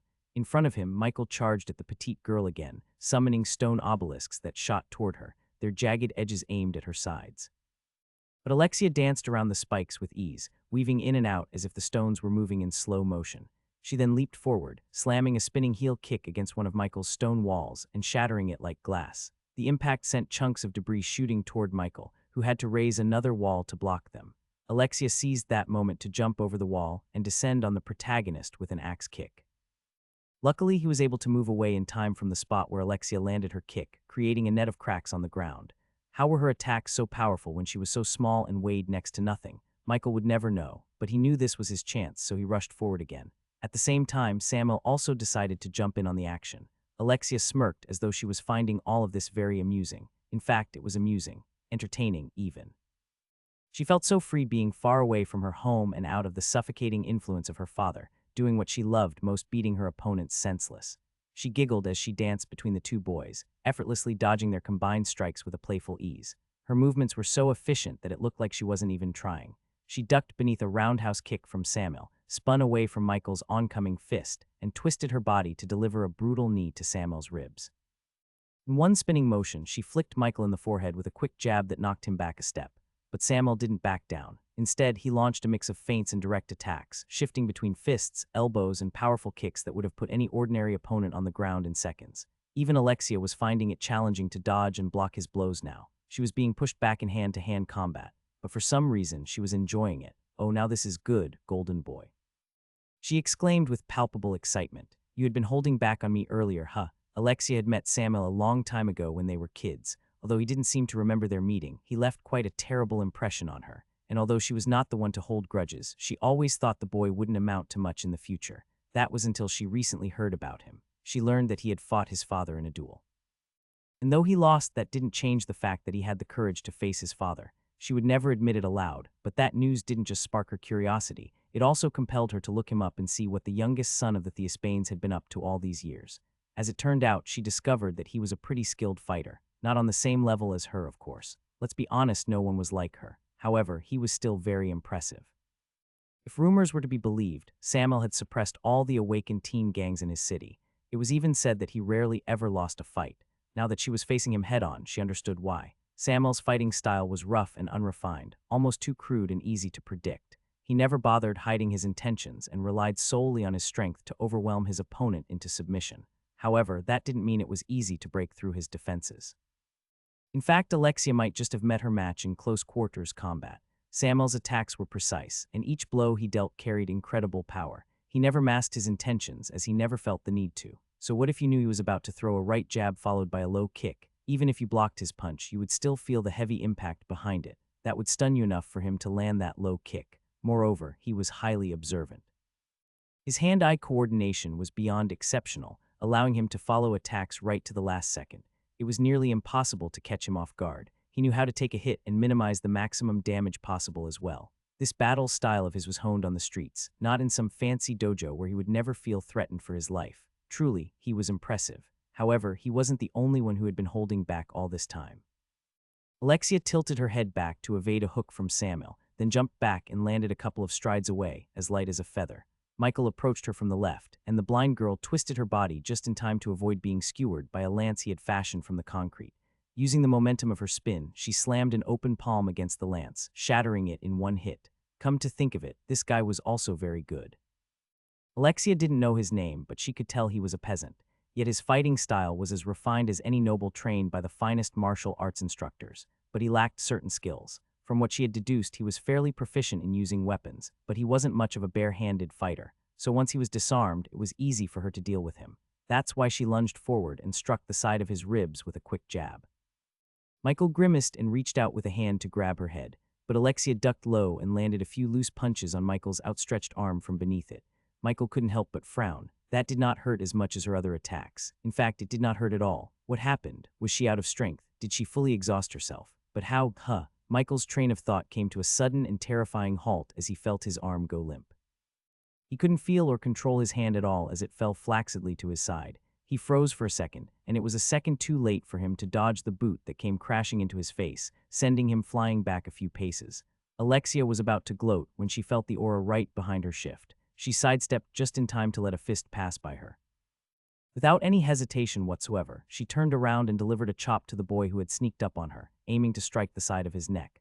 Unfortunately, Samuel had already moved back to a safe distance, so her chop cut through nothing but air. Sneaking up on a lady is not good manners, you know, she quipped as she assumed her stance. Please, you're hardly a lady. Samuel scoffed. Excuse me. Alexia gasped in mock shock. Sure, you're excused. Samuel waved his hand dismissively. He didn't fail to take notice of the sudden change in Alexia's fighting style, though. Even her stance was new. She had bent her knees slightly and created a gap between her legs to keep herself firmly grounded. Her elbows were tucked and her hands were clenched in the shape of claws. Her stance reminded Samuel of a praying mantis. Earlier, when she struck Michael, she hadn't put any strength behind her attacks. Instead, she had increased the speed of her moves threefold. Now she was incredibly quick, sacrificing attack power in favor of explosive speed. Samuel knew what it was, a special martial arts technique that Alexia had developed by herself for herself. Since she could see the auras of her opponents, she could identify the energy pathways and pressure points in their bodies. By hitting those pressure points in quick succession, she could temporarily paralyze a part of their body, granting her an unavoidable advantage in close quarters. Samuel's plan should have been simple: avoid getting close to Alexia and attack from a distance. But surprisingly, he did the exact opposite. The golden-haired boy rushed toward the blind girl. Alexia raised an eyebrow in surprise. She had fully expected him to keep his distance, yet here he was, approaching her directly. She knew he was arrogant, but she expected more intelligence from him. Regardless, as soon as he got close, Alexia lunged forward herself. She straightened her palm like a sword and thrust it toward his shoulder. Samuel countered by sidestepping and driving his knee into her gut. The blind girl caught the blow with her other claw-like hand and redirected her outstretched palm to strike Samuel's neck. However, the golden-haired boy disengaged by jumping back. He landed low and touched the ground. Alexia braced herself for his ability, but nothing happened. No stone spike shot toward her, the ground beneath her didn't soften, and no wall erupted before her. Momentarily confused, she soon watched as Samuel started moving again. In a burst of speed, he circled around her, trying to attack from a different angle. But Alexia was quick to react. She turned and blocked his kick from the left before he jumped back, circling her once more to initiate another attack from yet another angle. So this is his strategy: attack and disengage. Alexia thought inwardly. Unfortunately for him, he wasn't fast enough to pull it off. Alexia easily evaded his attacks. If it was absolutely necessary, she would even block them. However, she couldn't pin down Samuel long enough to hit his pressure points. He was continuously moving and shifting his body, making it difficult for her to aim precisely. Did he know what she was doing? Certainly not. He shouldn't have been able to figure out her martial technique so quickly. That was impossible. Yet, given his movements, it seemed he did. Fine then, Alexia grinned as she dodged a knee strike aimed at her face. She then moved behind the golden-haired boy while he was in mid-air and grabbed the back of his collar. Channeling her aura into her arm to enhance her strength, she spun around and hurled Samuel away like a ragdoll. That, however, wasn't enough to bring him down. Samuel flipped before hitting the ground, landing masterfully on his feet, but by then, Alexia was already in his face. Samuel, startled by her speed, flinched back in surprise. Alexia seized that moment to move to his side and unleashed a flurry of loose punches beneath his left arm. Instantly, Samuel lost all feeling in his left hand. He couldn't move anything below his shoulder. For someone like him, whose power depended on physical contact with his target, that sensation was almost terrifying. Almost, but unlike Michael or any other sane person, Samuel was never scared. He kept his head calm and moved with calculated composure. His right hand was still functional and encased in a massive concrete gauntlet. He was certain Alexia wouldn't be able to target his right arm's pressure points because of that. And just as he predicted, the blind girl whirled around him like wind, completely ignoring his only remaining good arm and striking low at his right leg instead. But Samuel had anticipated this. Reading her movement, he brought his concrete-clad fist down on the petite girl, fully intending to crush her where she stood. But yet again, Alexia proved too quick for him to hit. By the time his fist struck the ground, hollowing out a crater on the spot, Alexia had already moved behind him to target his other leg. The young Theosbane pivoted sharply, tracking the petite girl. Before she could paralyze another one of his limbs, he swung his massive fist toward her head. And she dodged it again, letting his punch crack open another spot in the ground. Samuel, sensing trouble, tried to retreat, but when he jumped back, Alexia followed him like a predator on the hunt. So annoying. Samuel cursed as he tried to hit the blind girl again, but she slipped away just in time. Again, he understood what she was doing. Alexia was using his own tactic against him, using her superior speed to attack and disengage. Only in her case, it was working because Samuel was far too slow compared to her. He couldn't get a hold of her. Alexia stayed low and struck lower. By the time Samuel brought his heavy gauntlet down, she was already gone. His fist hit nothing but ground, cracking it each time on different spots. He tried to retreat and put a safe distance between them, but she refused to let him escape. Alexia knew sooner or later Samuel would get frustrated and make a mistake. Either that or he'd discard his heavy gauntlet to try matching her speed. In either case, she would win. The result of this fight was already decided, and just as she thought, Samuel made a mistake. He left his chest too open after a missed attack. His left arm wasn't working, and he swung wide with his right. There weren't any pressure points there she could exploit, but she could definitely land a powerful hit. She channeled as much aura as she could in a split second and struck Samuel right in his chest with a brutal punch, but that alone wasn't enough. As Samuel staggered in pain from the impact, she followed up with a fierce uppercut to his chin that knocked him back several meters. He hit the ground hard and skidded to a stop. For a moment his vision went black and he couldn't breathe, but he forced air into his lungs, gasping roughly, and struggled to push himself to one knee. Alexia was already walking toward him in a slow, deliberate manner like she had already won. However, Samuel couldn't let her get close. He discarded his concrete gauntlet and slammed his palm into the ground. In response, the ground split open right in front of him. Alexia, reacting fast, jumped back in alarm. Resorting to cheap tricks now, she laughed. "You are so predictable. How disappointing. I expected more from the great young Lord Samuel." Samuel coughed several times and looked up. His voice came out ragged and strained when he spoke in a bitter tone. "You sound like my father." Alexia stared at him in silence for a moment before bursting into uncontrollable laughter. After a beat, she calmed herself down and wiped a tear from the corner of her eye. "Yeah, I sound like my father, too. But still, was this really your best effort?" Samuel kept his hand pressed to the ground as confusion spread across his face. "What do you mean, I defeated you? Isn't that enough?" "What? No, you didn't," Alexia frowned. "On the contrary, you've lost. You're in no condition to dodge my next move. It's over. Did I hit your head too hard?" The golden-haired boy chuckled softly. He then gestured vaguely at the ground around her. "Look around yourself, Lady Alexia," he said, then immediately laughed as if he had told a very funny joke. "Oh wait, I guess you can't. Fine, I'll paint you a picture of your surroundings. There are giant craters all around you in a circle.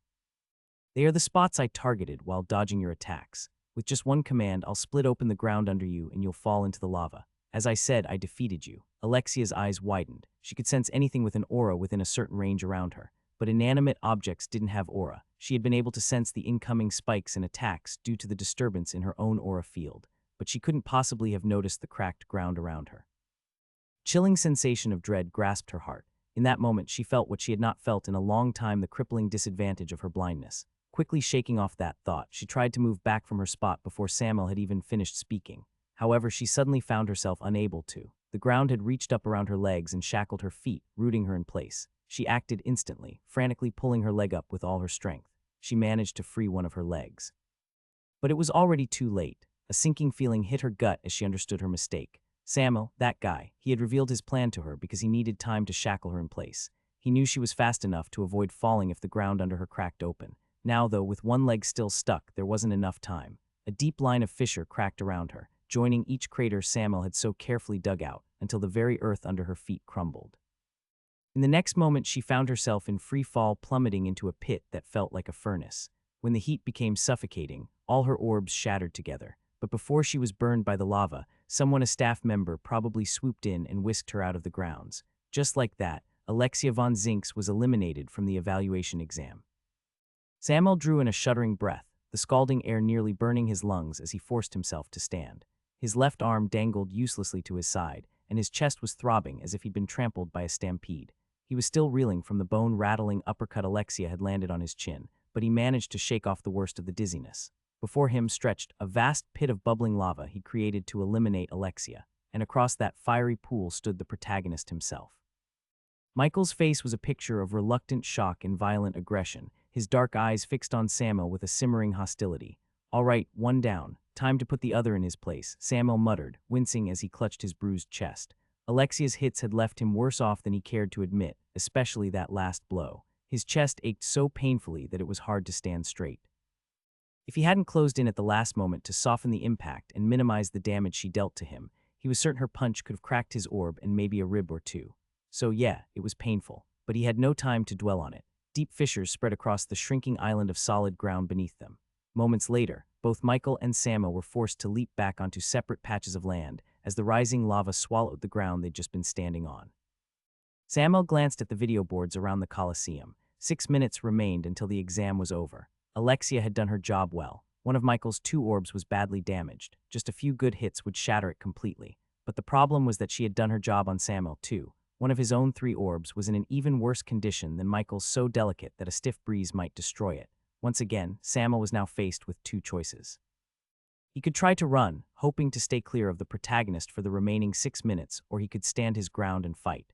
But running meant giving up any chance of securing first place since he doubted he had more points than Michael. Samuel knew as long as the protagonist was in the exam, no one else could win it. So the only way for him to start the term as the ace of the first years was to eliminate Michael and claim that title for himself. "So be it," Samuel declared, launching himself onto a floating patch of solid ground amid the roiling sea of lava. Across from him, Michael did the same, leaping onto the nearest island. Both of them were racing toward a central platform, determined to end this once and for all. Neither was in any shape to prolong this fight. Michael's right arm wasn't working, much like Samuel's left, one all courtesy of Alexia. And for the first time since this morning, Michael was finally showing signs of real exhaustion. His condition wasn't nearly as bad as the others, but still, his movements had sort of slowed down. Samuel, on the other hand, was nearly out of essence. He could manage only 2, maybe 3 more transmutations before he'd be running on empty. After that, he was most probably going to faint from crippling fatigue and essence depletion. Heh, a smirk pulled at his lips. The odds are against me. The odds were indeed against him. But Samuel had always felt more alive while fighting a losing battle and winning it.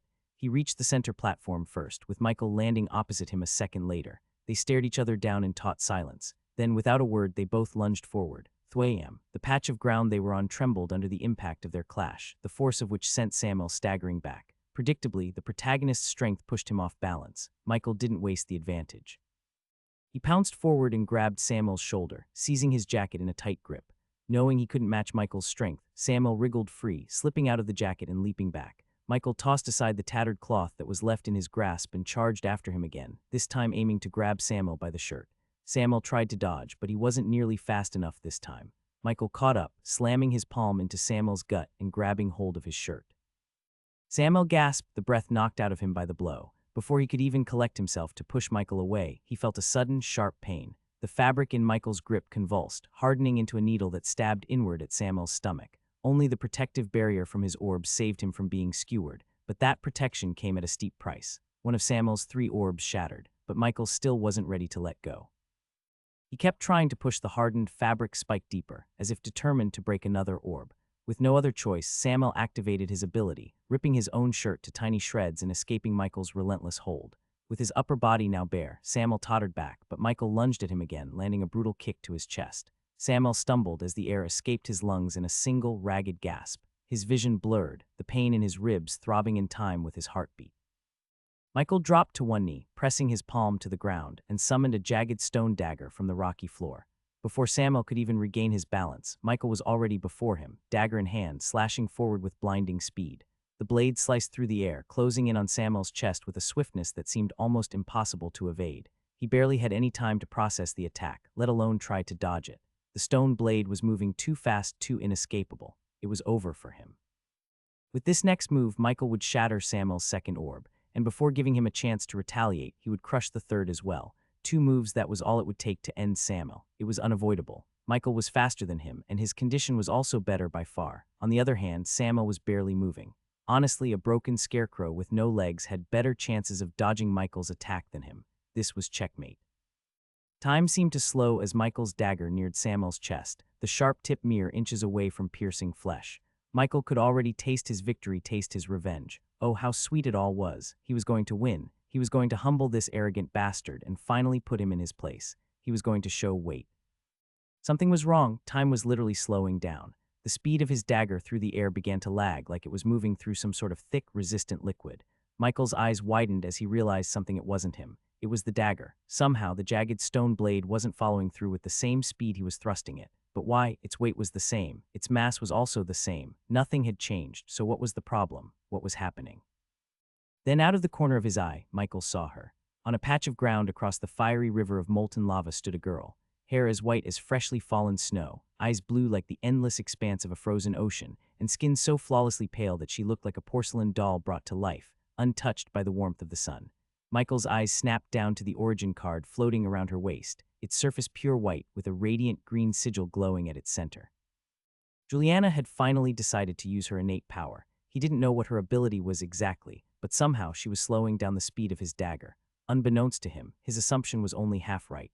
Juliana was indeed slowing the dagger down, but not its speed. She was slowing the time around it, and because Michael was holding the dagger, he was being slowed down as well. Juliana's innate power allowed her to warp time around small objects, making them move faster or slower.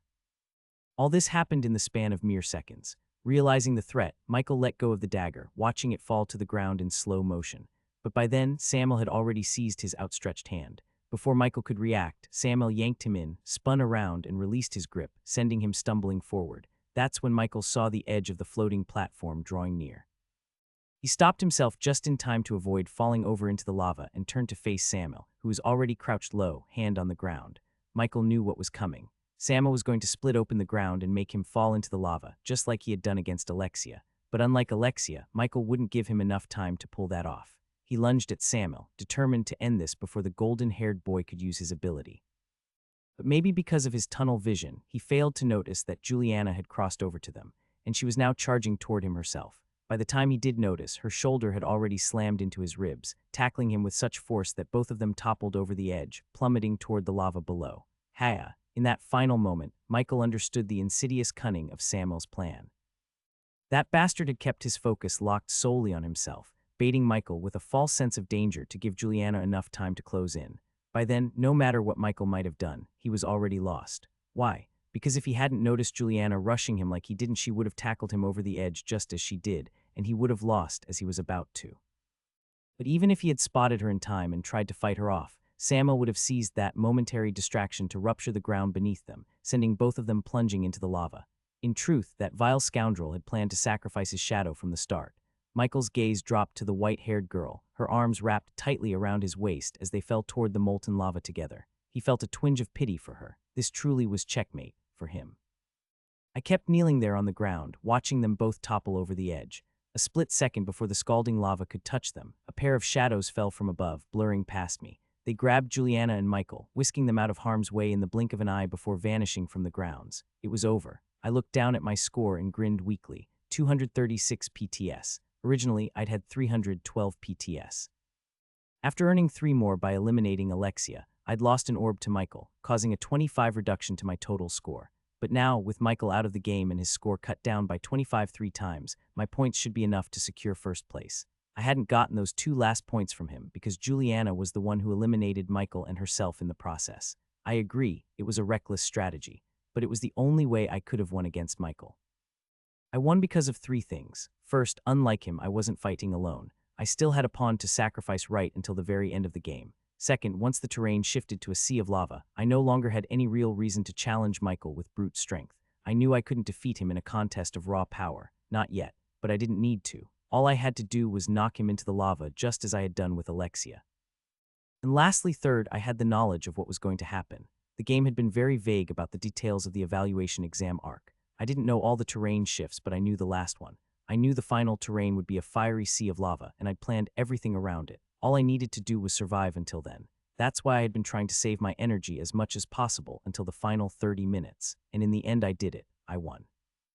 Ichohaha ehahaha, a raspy, almost grating sound of laughter filled my ears. Only 20 seconds were left for the exam to end. Ehahaha, I winced. Who was laughing like a madman right now? Then it struck me. That voice, it was my very own. I was the one laughing. I won. Ehahaha. Suck on that, fuckers. Worship me like the god I am. Worship me as your lord. Now, okay, I may or may not have lost my mind.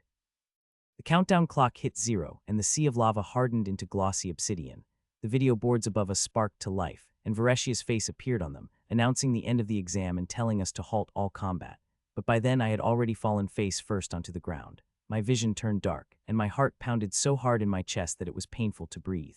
Every inch of my body ached, bones groaned and muscles burned as if I'd been crushed under a boulder. And soon I lost consciousness. Evaluation Exam Rankings 1. Samuel Kaiser Theospain, 236 points Ace 2.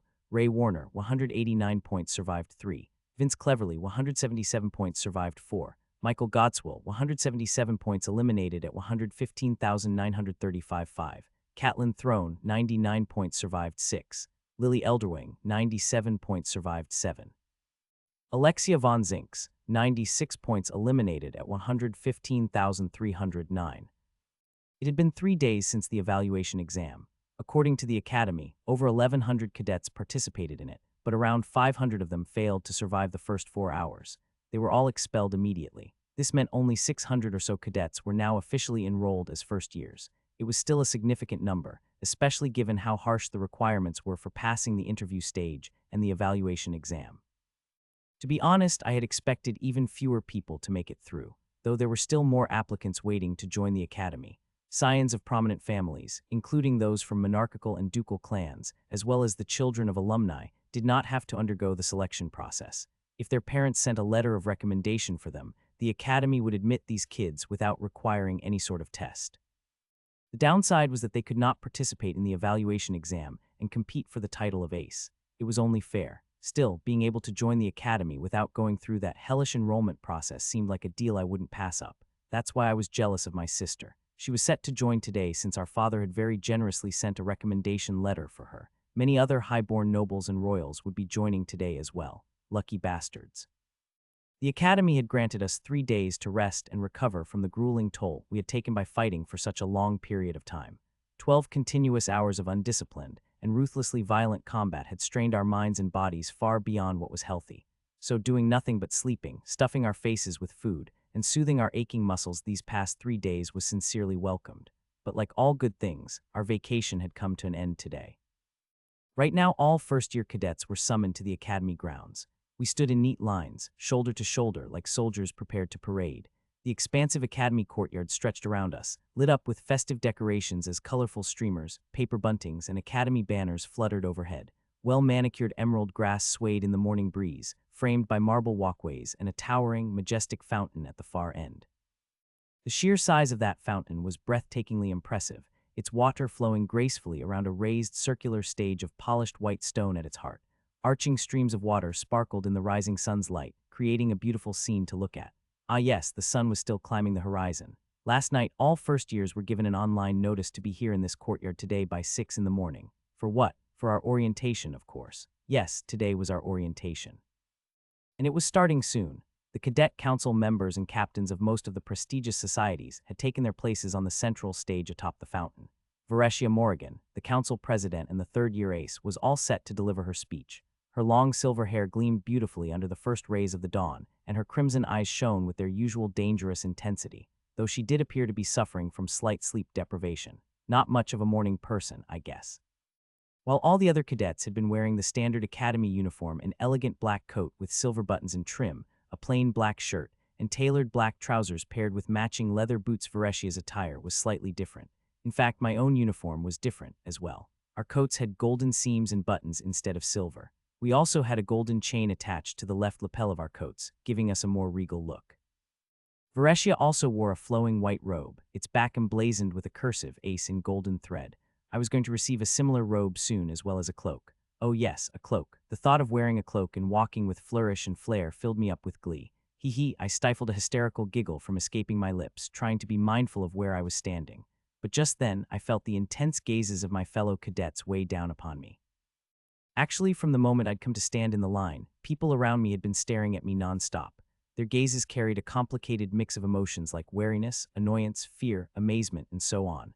They were all focused on me, following my every little movement, studying my every single action. It was to be expected. After all, the show that Michael and I and later Alexia had put on display was one for the legends. C-Rank Awakens don't possess the kind of power we showed during the evaluation exam.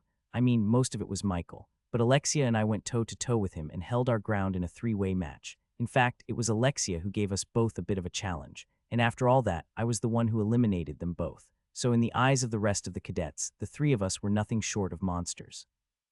Michael Godswill, the peasant who was able to perform feats unbefitting of his rank, and fought two ducal scions like he was their equal. Alexia von Zinks, the petite blind girl, who fought more like a seasoned warrioress than a high-born noblewoman. And finally, me. Samuel Kaiser Theosbane, the supposed bratty son of the Golden Duke, who somehow managed to win when all the odds were stacked against him. It was all so different from the game. In the game, Michael was the one who secured the title of the ace at the start of his term. Alexia and Michael didn't even cross paths until after they were placed in the same team, and Samuel was never supposed to be at the center of all this attention that only the main characters deserved. I let out a soft sigh. Good. It was good that the plot was already changing. If I didn't want the story to end like it did in the game, I had to try everything in my power to change the plotline, and change it for the better. I had a lot of work ahead of me. Varesia Morrigan, the president of the Cadets Council, delivered her speech.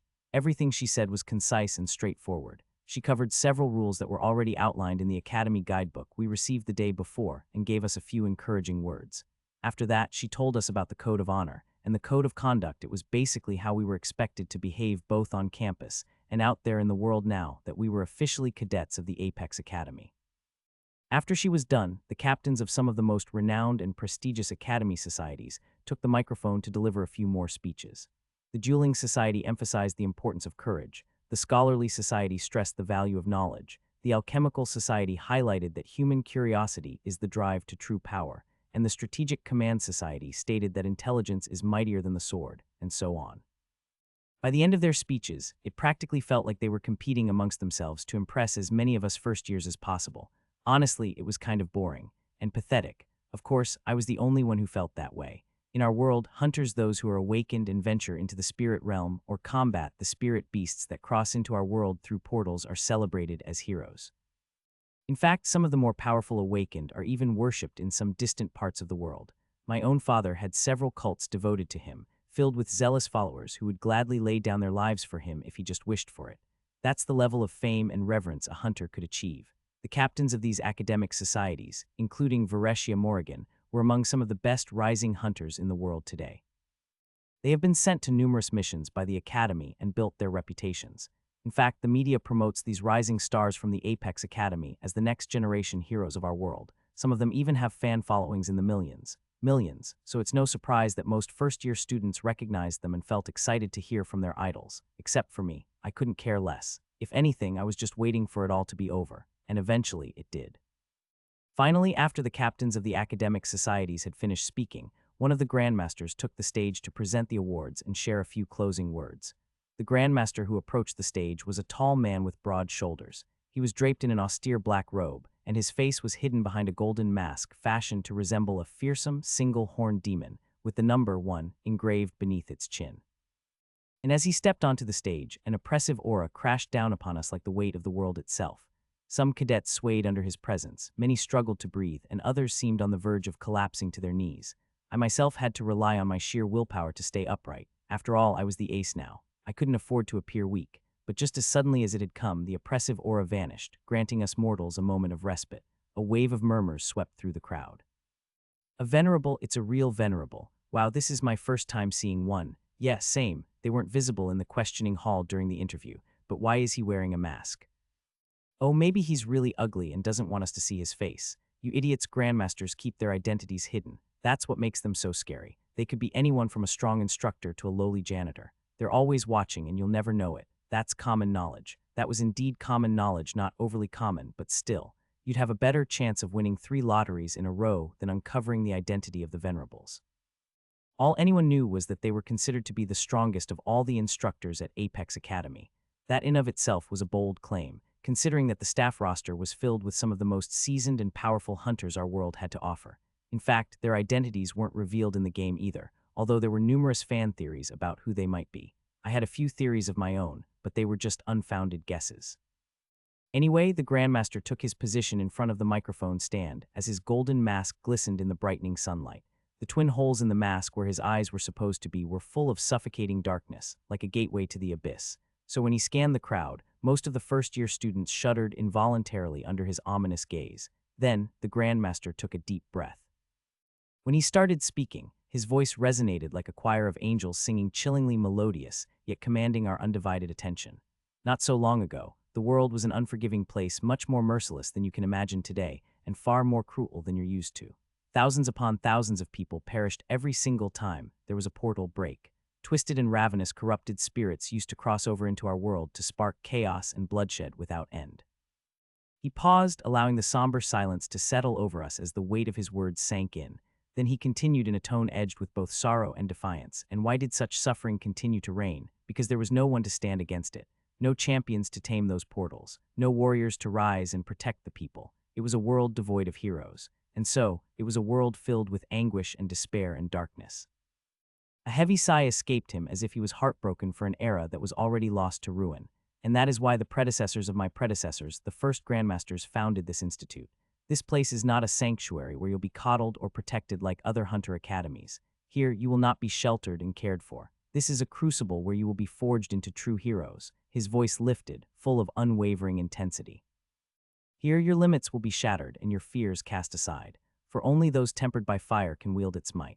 The crowd slowly erupted in cheers as his words ignited something fierce within them. With righteous pride, the Grandmaster raised his head high and continued, "You will be taught, you will be tested, and you will be sent to face perils that will challenge your very soul. We will send you on dark missions to battle against forces beyond mortal reckoning. You will fight for what is right.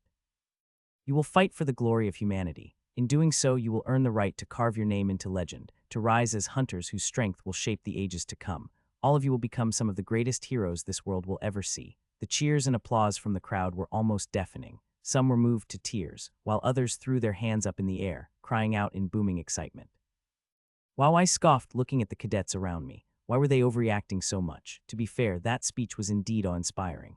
If I hadn't known the future this world was headed toward, I might have been swept up in the moment and started cheering like a starstruck fool at their first rock concert as well. But I did no such thing. After all, I knew that most of these people around me would die by the end of the first arc. That was their fate, but now is not the time to dwell on your future. Today, we are gathered to celebrate the present, to honor your admission into the world's most prestigious hunter academy. Now is the time to revel in strength, the strength of those who have earned their place among the finest. There was a short podium on the left of the stage, where a row of medals, cards, badges, and a few other items rested. Today, we celebrate the victors, the top 10 cadets of the evaluation exam, those who proved their resilience, skill, and resolve. By leading the charge, they have set the standard of excellence for their peers. Now, they will be rewarded for it. He gestured grandly to the podium, and the anticipation in the air swelled as the crowd prepared to applaud their champions. And for those of you who are not being rewarded on this stage, remember this moment. Remember the fierce envy and brewing wrath you're feeling now. Remember how insignificant and irrelevant you feel. Anytime you see the top 10 cadets in your year being treated differently, remember that while everyone is equal under the heavens themselves are unfair to all. When the Grandmaster spoke again, I swear I sensed a hint of mirth in his voice. With that, let this ceremony begin. One by one, the Grandmaster announced the names of the cadets who had successfully secured a place in the top 10 ranking by the end of the evaluation exam. Roy Noname, Riley Bentley, Sirius Jax, Alexia Von Zinks, Lily Elderwing. As each cadet was called, they stepped out of the lines and gracefully walked over to the stage under the intense gazes of their peers. Naturally, everyone present in the crowd was eager to catch a glimpse of the cadets who had outshone them. After all, these 10 individuals were going to start the term at the top of their year. They were cut above the rest and had clearly demonstrated their superiority by outperforming everyone else on the exam. They were the benchmark for strength and excellence for every other cadet in their year. And so, as they ascended the stage, the crowd kept on staring at them, humming quiet whispers and hushed murmurs of curiosity and admiration while applauding them. Meanwhile, the Grandmaster continued calling names. Catelyn Throne, Michael Godswill, Vince Cleverly, Ray Warner. Then there was a short stretch of silence that only served to heighten the anticipation for the name that was going to be announced next.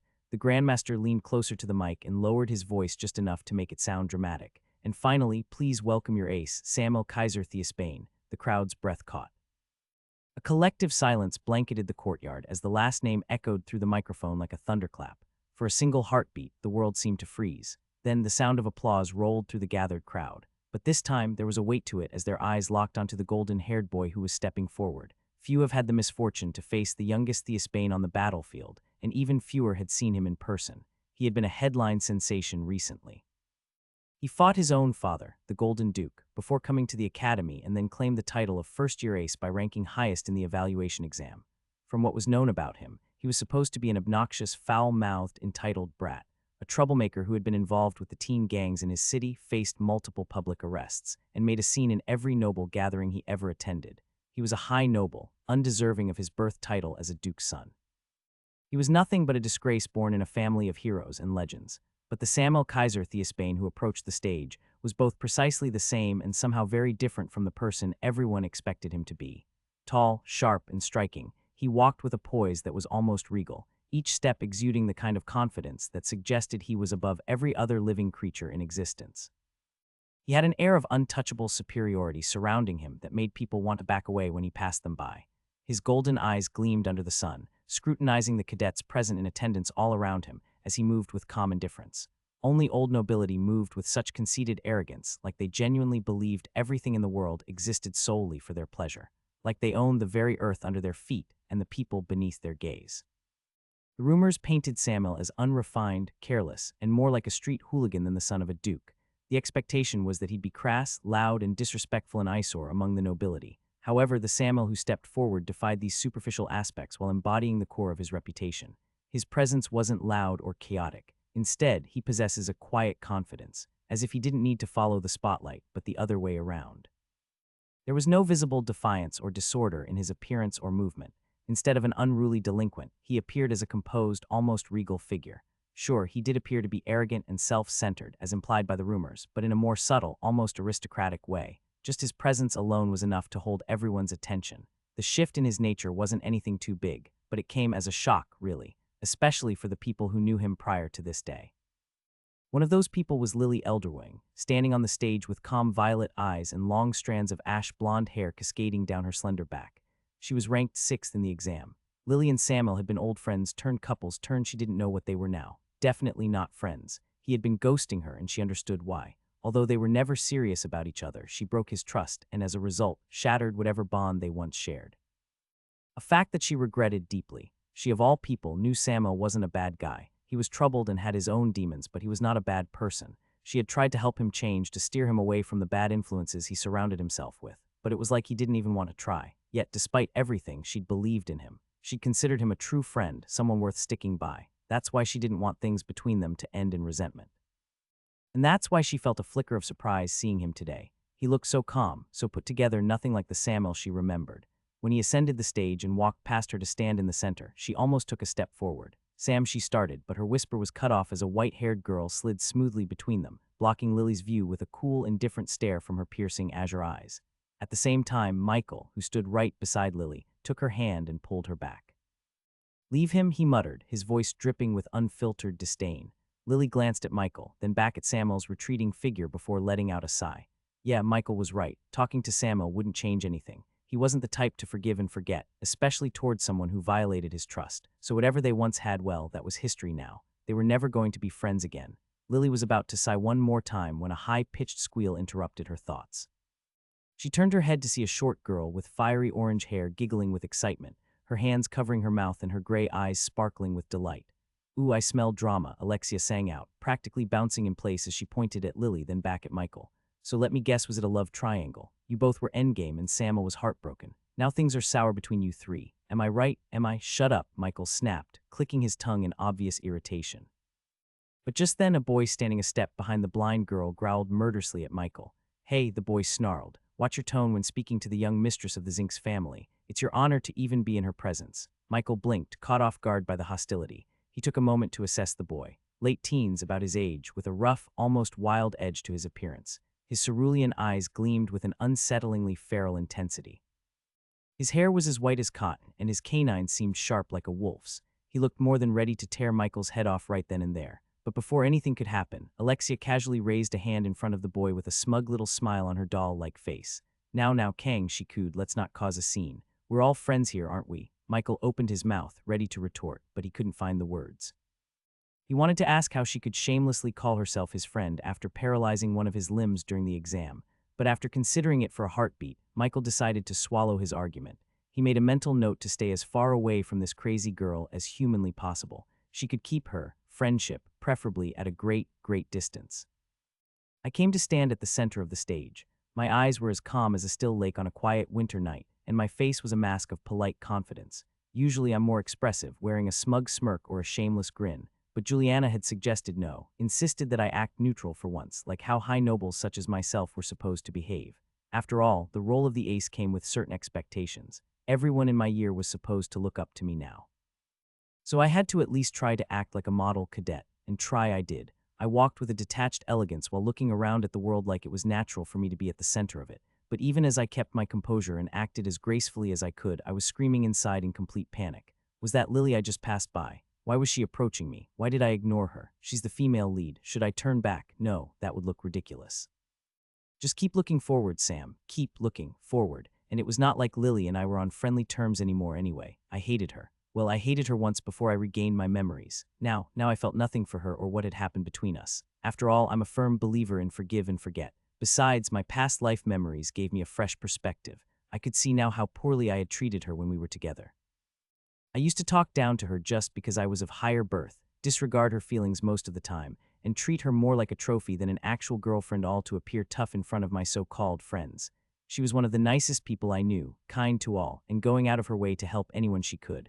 I was the complete opposite of her, getting in fights, hurting people, always thinking of myself and what would please me.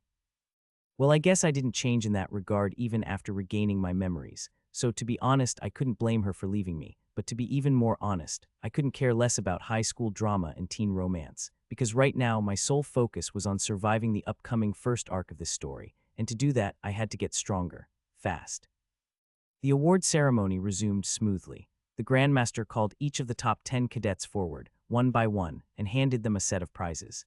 Each cadet received a white robe adorned with intricate golden embroidery, 2 C-rank cards, a special golden badge with the Academy's grand insignia engraved on it, and a handful of small essence stones. The cards and essence stones were the true rewards for their performance in the evaluation exam, while the robe and badge were standard items for top-ranking cadets.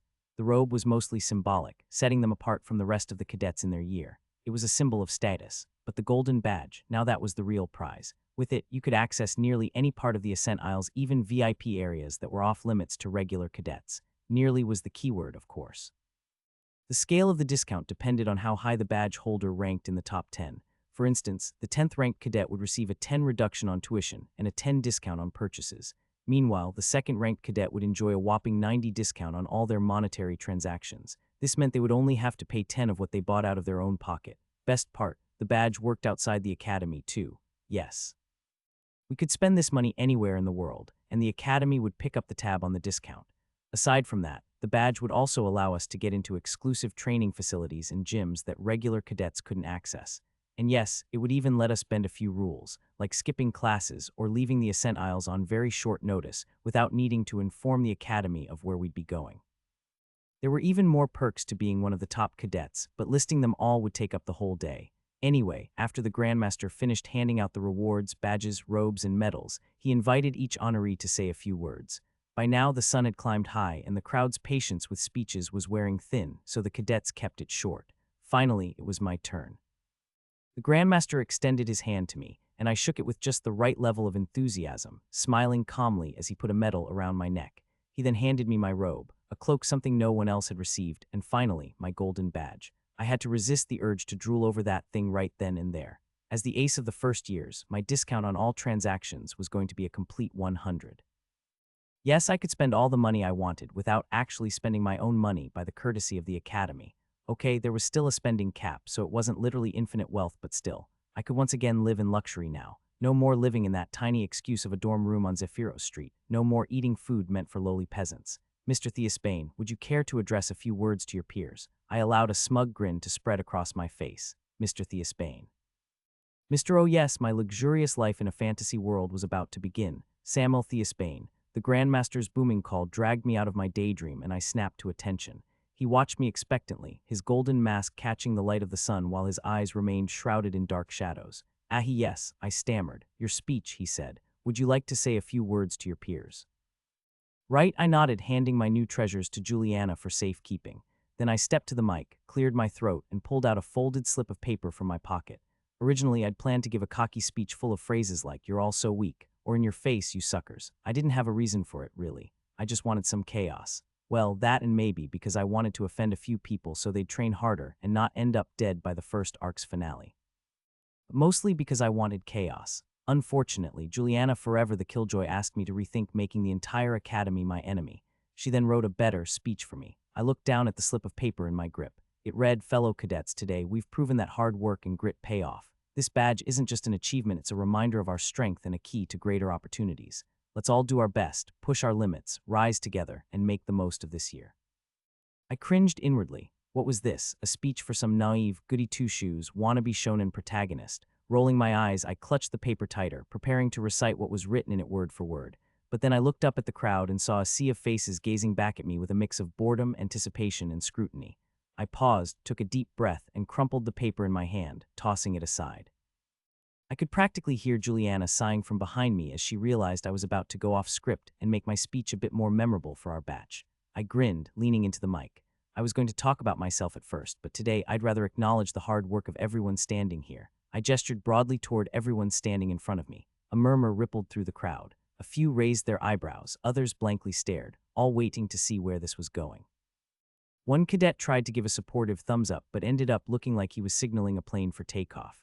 You've all done your best, really stumbling, struggling, and finally arriving here right below me. I smiled as sympathetically as possible, and that's no small feat. It takes true dedication to aim high and still end up landing well, somewhere underfoot. But you all kept going, and for that I respect you. A few cadets exchanged glances, uncertain whether they'd just been insulted or praised. One of them tried to clap, but awkwardly stopped midway when he realized no one else was joining him. I let out a soft chuckle, my voice smooth as silk. Now, I'm sure some of you are thinking, how can I get to where Samuel is? And that's really admirable. I mean, reaching my level takes something special. Some tilted their heads in confusion. Others were starting to catch up that I was trash-talking them, but more than half the cadets still weren't sure if they were being insulted. And while I can't say everyone here has that spark, I continued, letting the words hang in the air. I'm sure a few of you might someday become almost impressive. Silence thickened, punctuated by an awkward cough or two. It was clear now I was berating them. Not everyone had still fully caught on. Others, however, were staring at me with expressions that ranged from horrified disbelief to murderous wrath. I heard Juliana mutter something darkly under her breath. From the corner of my eye, I saw her pinch the bridge of her nose. Some cadets actually beamed back at me, pride swelling in their faces, blissfully unaware that they were the punchline of the joke. Everyone else looked ready to combust from anger but didn't know how to react because my tone sounded sweet like honey. Remember, I believe in you. I clasped my hands, wearing a smile as close to affectionate as I could muster. I believe in your ability to keep pushing to the brink, only to rise again, dust yourselves off, and fall back in line where you belong. A ripple of nervous chuckles spread, mixed with more than a few clenched jaws. One cadet whispered to his friend, is he insulting us? Or is this supposed to be some kind of pep talk? Silence. Dead silence. Unlike when the rest of the top 10 cadets delivered their speeches, there was not a single clap, not a single cheer when I was finished. I could practically hear the crickets chirping in the background, just pure unbroken stillness as I turned around and walked off the stage, smirking so smugly that my face was twisted out of proportion. The other top 10 cadets watched me dumbstruck, looking somewhere caught between aghast and stupefied. Only Alexia was giggling in her hands. Juliana trailed behind me wordlessly, her hand gently palming her face, as if she were trying to hide her association with me. There were a few more events after the award ceremony. After my concluding speech, the Grandmaster took his leave. He seemed a bit shaken, perhaps he was deeply moved by my words. Yes, that must have been it. Soon after, the Cadet Council appeared to escort us on a grand tour of the Apex Academy. To prevent overcrowding in the walkways, we were divided into small groups. Each group was led by a member of the council. My own group was under the guidance of none other than the council president herself, Varesia Morrigan. The boys around me couldn't peel their eyes off her, admiring her chilling beauty with such fervor that it bordered on worship. No, really, they stared at her like pilgrims gazing upon a goddess. I half expected one of them to drop to their knees before her and start praying. Meanwhile, the girls were also caught somewhere between envy and grudging awe.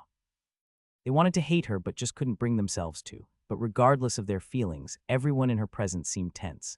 Vareshia's aura was magnetic yet indisputably unnerving, like a siren song laced with danger. Her presence wasn't as profound and influencing as some of the strong instructors, but it still held an edge like a blade pressed against your neck, like you were at her mercy. Every third-year cadet was strong. I've noticed that.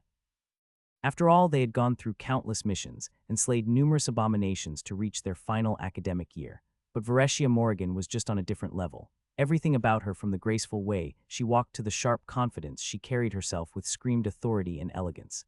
Anyway, she professionally ignored our venerated and cautious gazes and led us through the vast academy campus. As we walked, she narrated every detail of our surroundings with the precision of someone who knew the academy like the back of her hand. She then slowed down the tour and told us a bit about what was on some of the orbiting islands that was worth taking note of. Each orbiting island served a different purpose and housed unique facilities, specialized training grounds, secluded reading halls, combat zones for testing metal, and the archives. She described the archives as a library so massive that it could easily shadow a small town in scale. It was big enough to hold millions of books, records, and data drives. Some islands were restricted, reserved only for cadets in the top 10 ranking or members of some elite units and prestigious societies. But that didn't mean the top 10 cadets could go anywhere they wished. In fact, even the top 10 cadets were barred from entering certain places, like the uppermost floor of the Apex Tower, a sanctum exclusively for the Cadet Council. And then, the crowning island that floated directly atop the Apex Tower wasn't welcoming even to the Cadet Council. Only the Grandmasters and a chosen few were permitted to set foot in it, but since no one knew who those chosen few were, it might very well be a myth. Of course, I knew it wasn't. But I kept my mouth shut and kept walking while listening to Vareshia's explanation. The tour went on for 4, maybe 5 hours. By the time it concluded, every first-year cadet was drained. Why wouldn't we be? We'd been asked to come here sharply at 6 in the morning, and now the sun hung high above us in the middle of the sky, casting its merciless heat as the clock struck 1 in the afternoon. Yes, it was already 1 in the afternoon, and we were starving. At least I was. Thankfully, the Academy had thought of it beforehand and arranged a welcome banquet in our honor. It was an all-you-can-eat brunch. The main island of the Ascent Isles was a self-sustaining city designed with concentric rings of sleek, futuristic architecture. Between these rings lay patches of vibrant paradise known as the Sky Gardens. These gardens were not just simple parks. No, they were masterpieces. Imagine sprawling terraces filled with lush greenery, cascading waterfalls that seemed to pour from the heavens, and crystalline ponds reflecting light like liquid gemstones. Imagine fragrant flowers blooming vibrantly under towering trees that swayed gently in the breeze, and winding pathways made of beautifully polished stone. And amidst this greenery, lavish banquet stalls were set up for us. These stalls were decorated with the most exotic dishes from all around the world, crafted by some very highly renowned chefs. The air was filled with the enticing aromas of spices, roasted meats, freshly baked bread, and a variety of other delicacies. Vareshia guided us to one of these sky gardens, gestured toward the stalls, and invited us to indulge. And indulge we did. I ran up to the stalls, grabbed a plate, and began piling it with reckless abandon: roasted meats, flaky pastries, steaming soup. I took basically anything I could get my hands on. If it was edible, it was mine. Was I behaving like a starving barbarian who just discovered civilization? Sure. Was I behaving worse than a poor peasant? No doubt about it. But in my defense, I was hungry, and I become a bit feral when I get hungry. While others were making the most of this gathering by socializing, I was single-handedly declaring war on the buffet. I was wolfing down food with the urgency of someone who thought it might vanish at any second. By the time I polished off my first plate, I noticed a few cadets staring at me. Their expressions ranged from mild revulsion to outright horror, as if they'd just witnessed a crime against table manners. I gave them my most charming smile, one that would put even the most elegant nobles to shame, and then ran off to the dessert stalls. "Ah, that was good." I daintily patted the corner of my lips with a handkerchief as I moved away from the stalls, finally allowing the others to eat in peace. As I walked off, people frantically stepped back from me. Their faces were contorted with unease, as though they feared I might eat them as well if they got too close. "Ha," I chuckled softly, making everyone flinch around me. Then I looked back and sighed to myself. Juliana was silently trailing behind me. Actually, she had been silent ever since the conclusion of the evaluation exam. Her silence wasn't obviously out of respect or even resignation. No, it was sharp, cutting, and laced with simmering disdain. She spoke to me only when it was absolutely necessary. Even then, her words were clipped and curt, and her tone was colder than ice. Our longest conversation was when she told me that my speech was absurd and wrote me a new one without waiting for my approval. Aside from that, she'd been totally quiet. I knew the reason. It was because I had used her against Michael, not because I sacrificed her like a pawn on a chessboard, coldly and without hesitation. No, Juliana understood her role all too well. She wasn't foolish enough to think I wouldn't use her in battle, nor did she expect otherwise. What truly unsettled her was the reminder of the chains, the invisible, suffocating bindings that tied her life to my will, the bloodworm in her chest. Juliana was someone who cherished her freedom above all else, second only to her all-consuming desire for revenge against my father. Forcing a girl like that into servitude was bound to have consequences. I saw it in the tension of her movements and heard it in the brittle silence that clung to her. She loathed the fact that she was chained to me, perhaps even more than she loathed me. She wasn't just angry because I'd sacrificed her against Michael for my victory, though she certainly was, let there be no mistake. What truly disgusted her was the glaring reminder that her life was not her own. She hated the chains, and because I wielded them, she hated me too. I sighed again and looked ahead. Only to come face to face with none other than Varesia Morrigan. We were about to collide, but I managed to stop just in time. Shaking off the momentary awkwardness, I composed myself and gave a slight bow, as any nobleman would. Lady Varesia, I greeted. Lord Samuel, she responded with a warm smile, extending her hand. I took her hand with a gentle grip and kissed it, or rather, kissed the thumb I had pressed above her fingers. In my tradition, it wasn't customary to kiss a lady's hand directly. When I straightened, I saw Varesia's smile stiffen ever so slightly. Why? Well, because in her culture, it was in fact customary to kiss a lady's hand directly. Anything less was a mild slight. Of course, there was no way I wouldn't have known this, but I still put my own customs above hers. It wasn't something that should offend anyone, but we high nobles were notoriously easy to offend. Most of us would hang a peasant for simply breathing too loudly around us. However, if Varesia took offense, she didn't let it show on her face. Her smile brightened instead, and without a word, she turned and began walking. I hesitated for a moment before quickly catching up to walk beside her. It's so good seeing you, Lord Samuel, she started in a polite tone that's often used for small talk among colleagues. By the way, I don't believe we've met in person before. The pleasure is all mine, Lady Varesia, I replied with a nod. And no, we haven't, though I did see you from afar last year when I visited the southern safe zone for us something. Can't quite remember. She chuckled lightly. Was it for the Ravecrest wedding? I snapped my fingers. Oh right, the Ravecrest wedding. Gods, it was so awful that my mind just blocked it out. Then, realizing what I'd just said, I coughed awkwardly. No offense, of course. I'm sure if your family had been involved, it would have been spectacular. The Ravecrests were a count family under the Morrigans, one of the ducal clans in the south. Insulting their vassals wasn't technically insulting Varesia's family, but it wasn't very far from it either. To my relief, Varesia laughed a bit louder this time.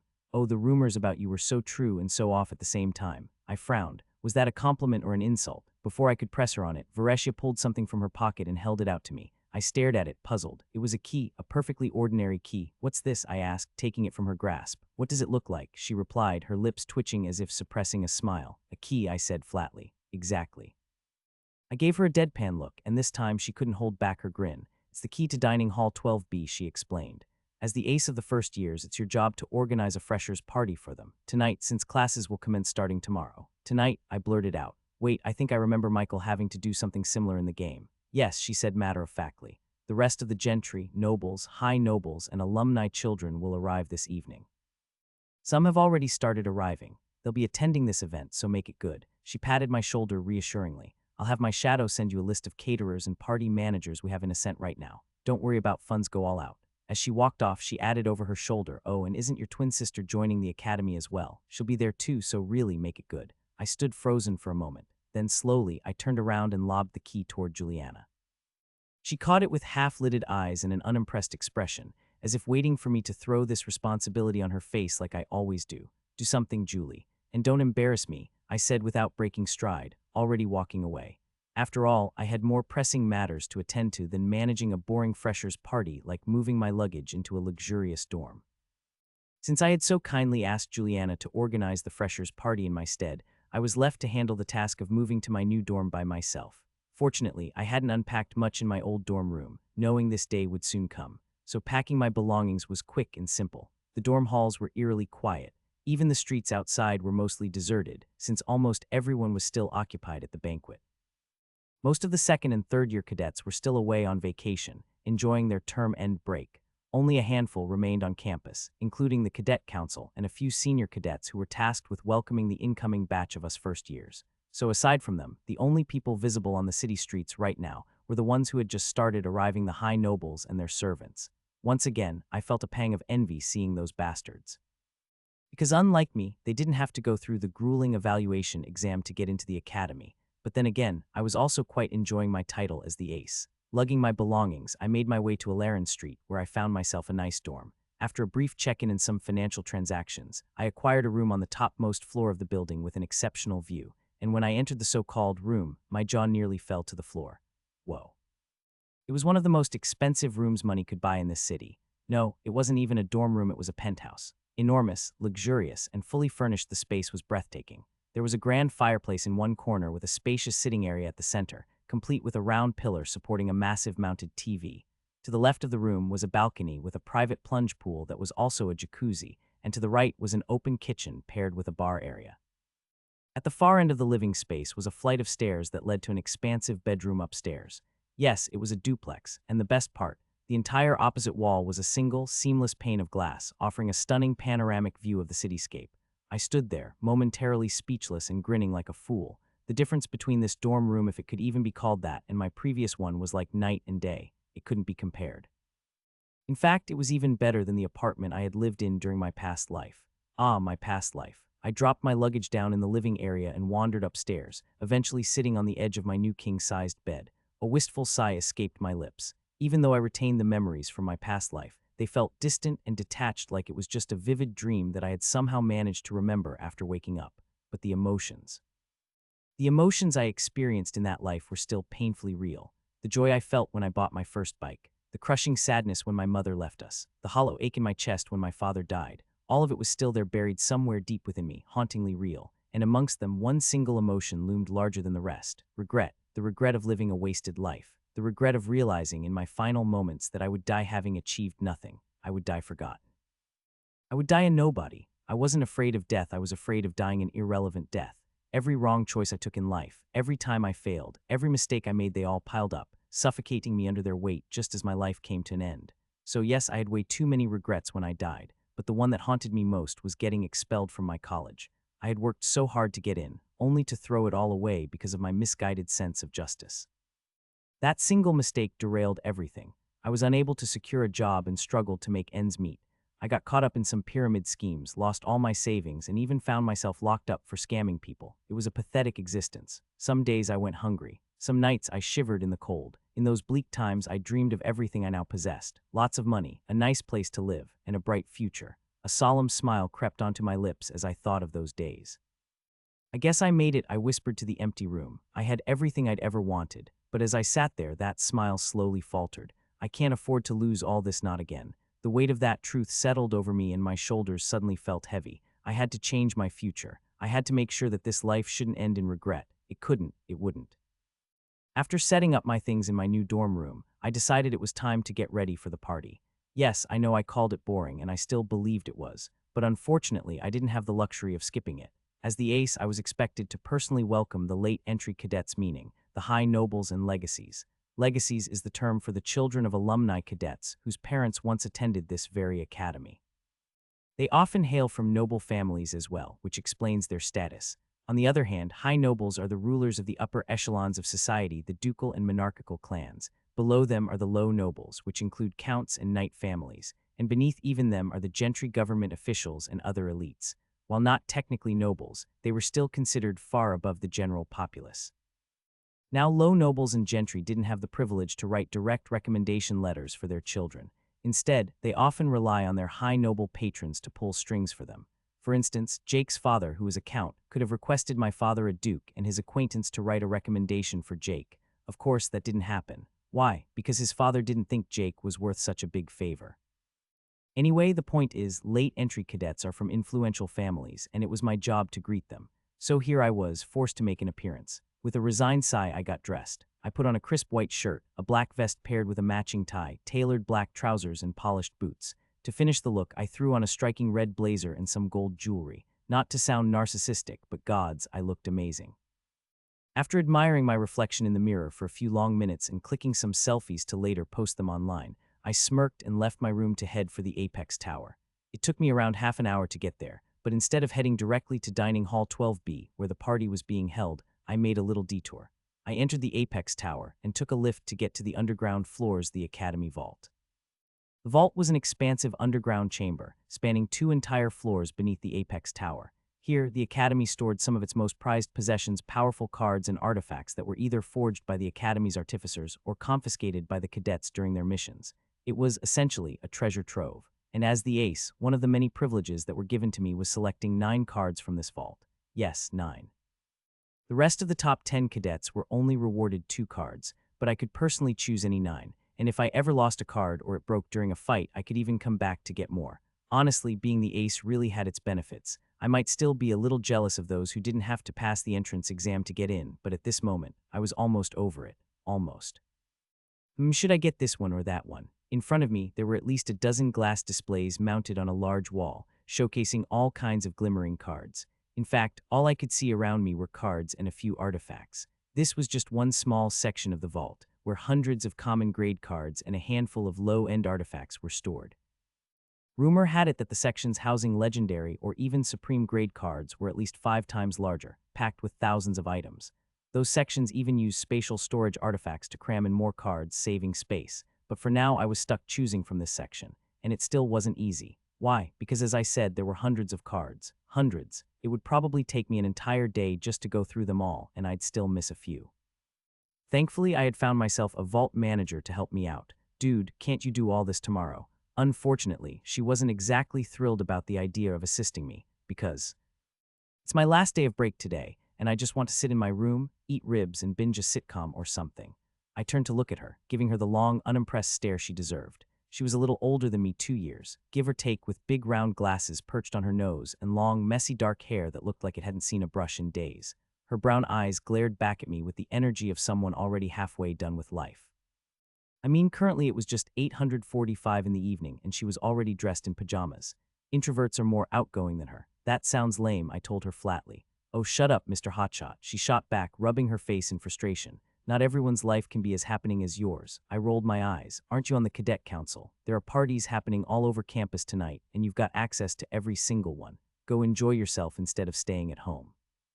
Oh, you sound just like my mom, she scoffed. And no, I'm not in the council. I frowned. Wait, you're not. I thought only council members were allowed to look after the vault. She shook her head. There are exceptions. I'm a teaching assistant for one of the instructors, so I kind of got forced into this job. I took the late shift because I thought no one would be crazy enough to come down here at this hour, she said, throwing her hands up in exasperation.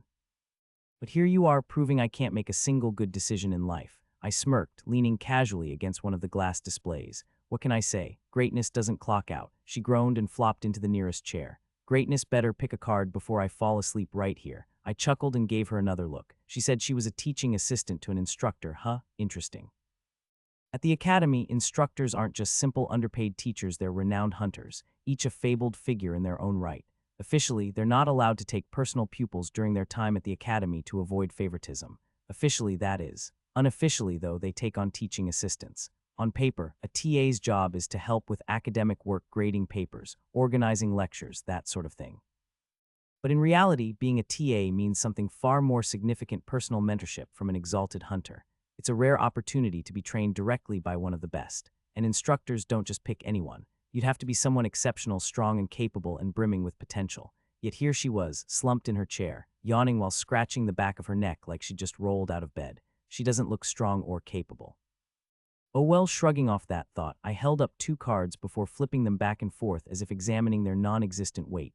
Okay, serious question, I said, breaking the silence. This one has a fire-based attack, but this one gives me enhanced agility for short bursts. Which one do you think is better? She barely spared them a glance, raising an eyebrow. The one that gets me out of here fastest. You should. It's all I've got left, she shot back. Now, unless you're planning to spend the night here, actually, scratch that. You're not just pick one already. Turning back to the display, I made a show of feigned contemplation.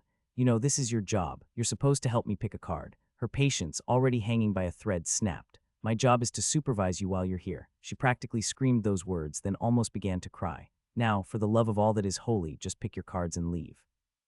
Or so help me, I'll lock this place with you in here and come back tomorrow. I rolled my eyes and decided to take both cards. That made 8. Now, for my final pick, I had an idea. Flashing her the most sincere smile I could muster, I asked, for my last card, can you point me in the direction where I could find something related to sensory enhancement? She frowned, tilting her head. Sensory enhancement. Not many people keep stuff like that in their arsenal. Well, unless they're blind.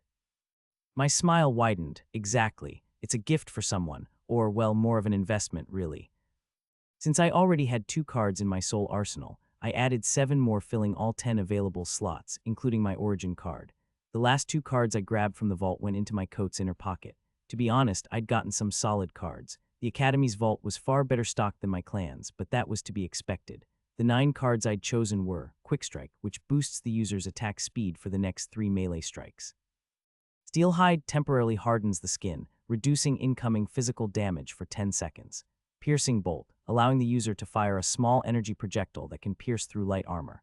Battle Reflex, which boosts reaction speed for 5 minutes, aiding in parries, dodges, or counters. Flame Lash, creating a whip of fire for 15 seconds that deals burn damage on contact. Bleeding Edge, temporarily coats the user's weapon with corrosive energy that festers bleeding wounds. Barrier Breaker massively increases attack power for a single strike, ideal for breaking through shields or barriers. Vortex Pull, creating a localized pull effect, drawing enemies or objects within a 5-meter radius closer. And lastly, Inhuman Senses, sharpening the user's 6 senses to their human limits. Yes, 6 senses instincts included. That, along with the 2 Flash Step and Fire Arrow cards I'd taken from Jake during the exam, completed my current soul arsenal. By the time I was done, it was already night, 9 o'clock to be exact, and I was an hour late to the freshers' party. Well, the main character always arrives late, I muttered to myself.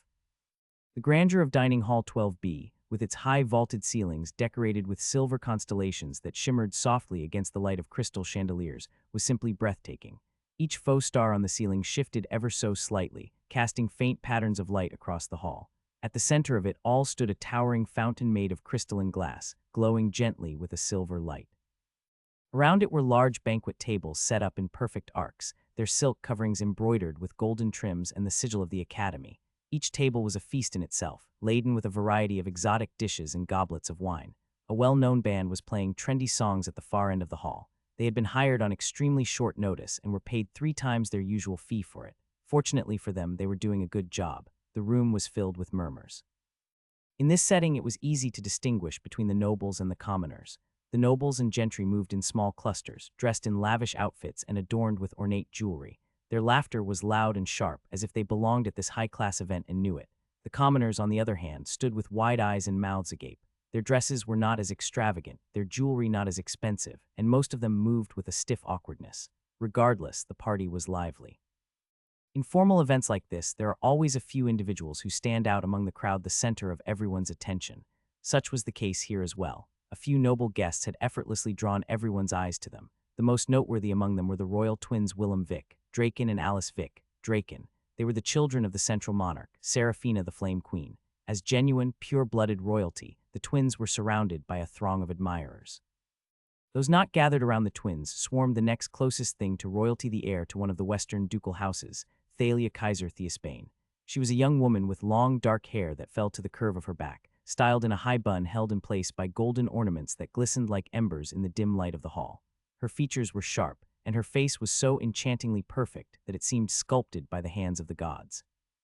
But it was her eyes, twin pools of molten gold, burning with a smoldering intensity that seemed almost otherworldly, that truly mesmerized all who laid eyes on her. Dressed in a silken black gown with red accents, she carried herself with regal elegance. Her gaze flickered like flames, seemingly burning away anything beneath her notice. Truly, she was just as striking as the rumors had made her out to be. Lady Thalia, it's a pleasure to meet you. Lady Thalia, would you like to join our collective? Now that we've officially met, Lady Thalia, can you give me a moment of your time, Lady Thalia? The future Duchess couldn't help but sigh inwardly. She appreciated her high status and every single perk that came with her title, but she loathed dealing with the pathetic noblemen and women who flocked around her every time she went out of her estate. However, unlike her younger twin brother, she was expected to maintain proper decorum. And so she did. There could be no flaws in her appearance. And so there were none. The world was a stage, and she was at its center. So she smiled and laughed and played her part to utmost perfection. It's a pleasure to meet you as well, she greeted. Send me an invite to your collective, and I'll check you guys out. She nodded amiably. I'm a little busy at the moment, as you can see. Haha, but let's talk soon. She beamed again. Most of these people wanted to form a connection with her or have her join their collectives. After all, she was a Theosbane. And Theosbanes, aside from being arguably the most powerful ducal family, were known to be very generous toward those they favored, but she couldn't care less about it. So, with a smile forced upon her face, Thalia groaned inwardly and continued to act as she was expected until the party calmed down a bit. When it finally did, she stepped away from the suffocating crowd and retreated to a relatively secluded corner of the hall. "Erg," she grunted, picking up a wine glass and finally losing her smile.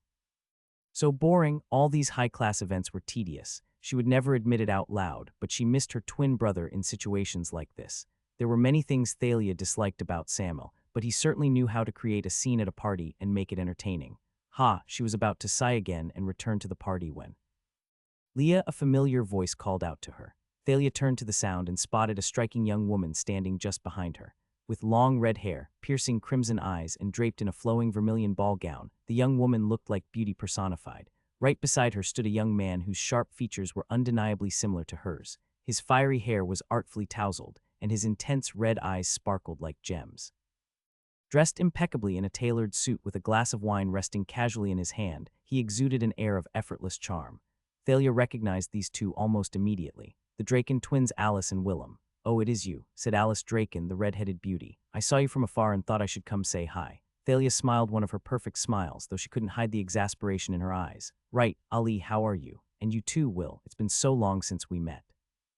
No one else, not even other high nobles, would ever dare address a prince and princess so casually. Except for Thalia. The three of them were close childhood friends after all. Formality among them would feel strange. Okay, maybe calling them friends was a bit of a stretch. She was their acquaintance, rival, future supporter for their claim to the central throne. Yeah, maybe the last one. "We've been good," Willem greeted with a smile next. "Well, at least we were until we had to attend this stupid party."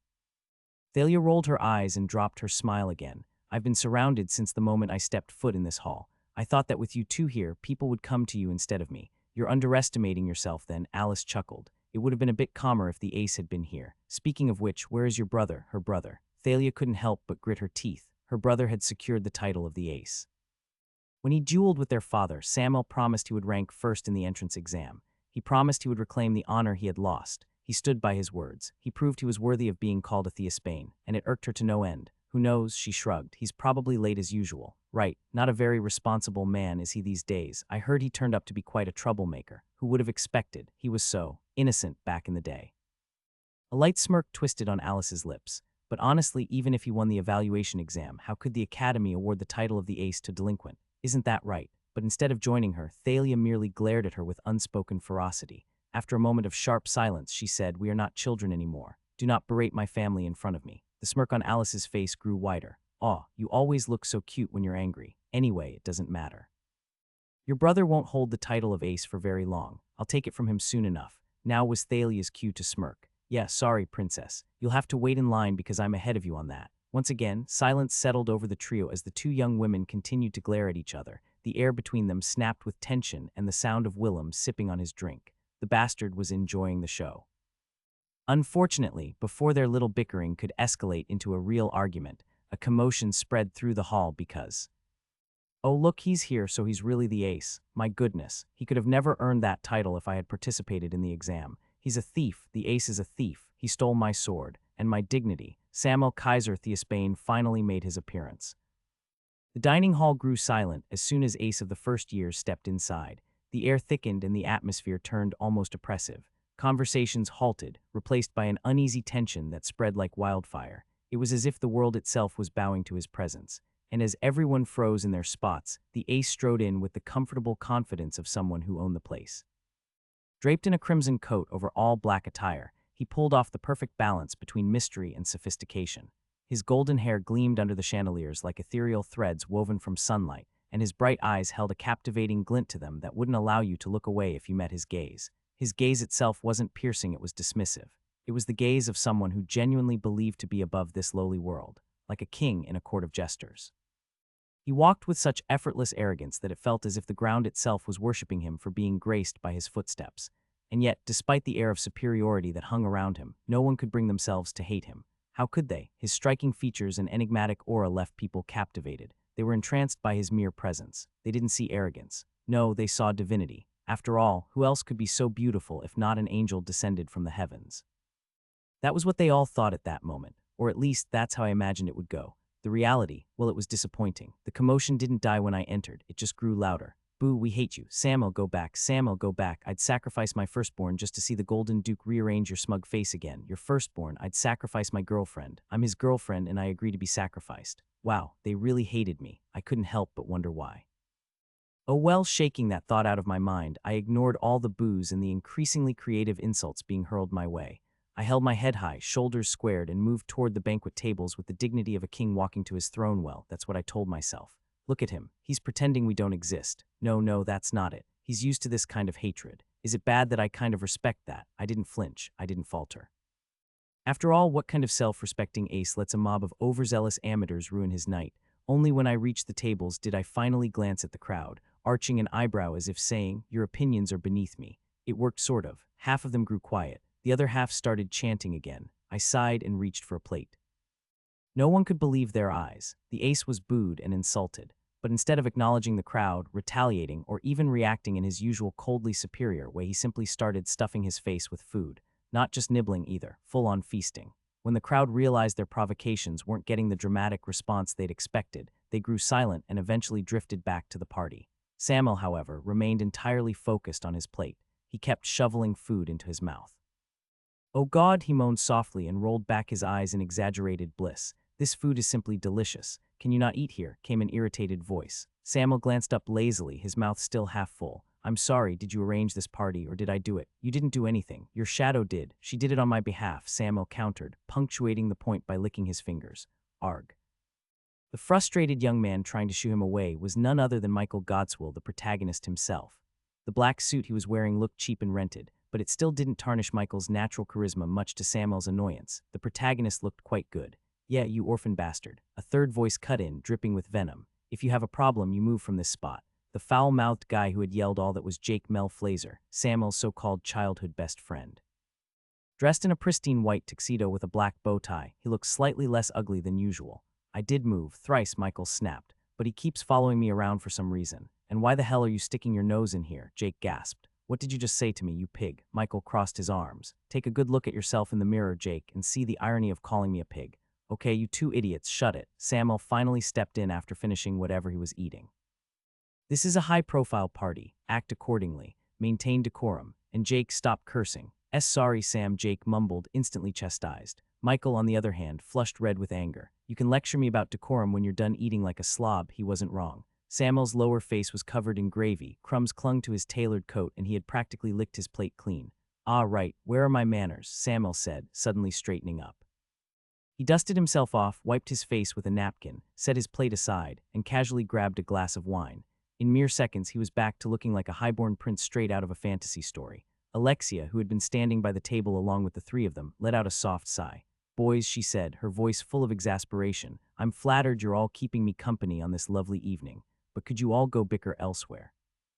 Michael shot one last glare at Samuel and turned his attention back to Alexia. She looked quite beautiful tonight. Her soft brown gown with frilly white accents framing her slender form made her look every bit of a young noblewoman she was. No one would guess that this elegant lady could fight like a ruthless, bloodthirsty savage. Michael, however, knew better, and that's why he had sworn to stay as far away from her as humanly possible. At least that had been his plan until the Grandmaster awarded her an interesting card during the ceremony this morning. It was called Visual Link. It allowed the user to create a link with a willing ally, effectively letting them see through that ally's eyes. Well, not quite. It wasn't like physically seeing through someone else's eyes. It was more like watching a vivid movie of their perspective whenever you closed your own eyes, as if you were spectating them in first person. It was a useful spell card, except Alexia couldn't make use of it at all, because she was blind. Michael, on the other hand, desperately needed it for reasons he couldn't quite disclose. That's why the moment Michael spotted Alexia at this party, he approached her. He had been trying to negotiate with her all evening, but progress was slow largely because Samuel had appeared out of nowhere and hadn't stopped hovering around them ever since. Taking a deep breath to steel his resolve, Michael ignored both Samuel and Jake. With every ounce of self-control, he refocused on Alexia. "Lady Zinks, as I was saying."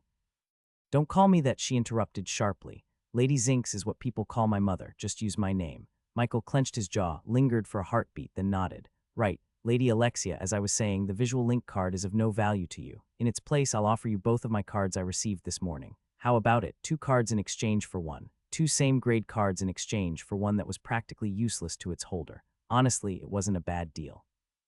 If it was Samuel in Alexia's position right now, he definitely would have taken that sketchy yet totally favorable trade without a second thought, which was probably why he was scammed more times than he cared to admit in his past life. Unfortunately for Michael, it wasn't Samuel in Alexia's place. "Yeah, okay, dear. I'm going to have to reject your offer." Again, Alexia said dismissively, waving a hand like she was swatting away an annoying fly as she took a casual sip from her glass of orange juice. At a party brimming with the finest wines and smoothest whiskey money could buy, she was drinking orange juice. Samuel blinked, seriously. Then it hit him it actually made sense. In the game, it had been revealed that, despite her brash and fearless demeanor, Alexia had almost no worldly experience. She'd been sheltered her entire life, locked up inside her family's estate by her overprotective parents. Her conceited boldness and narcissistic confidence made it easy to forget, but the truth was, she probably hadn't even been to a proper party until now. It was tragic, really. Samuel might have even felt a pang of pity for her if she wasn't a devil incarnate. Regardless, she was the devil he needed to strike a deal with tonight, preferably right now. He had already wasted enough time. He was starting to fear Michael might actually convince her if given enough time. Though right now it didn't look like it. But why are you rejecting my offer? Michael pressed, his tone a complicated mix of desperation and frustration.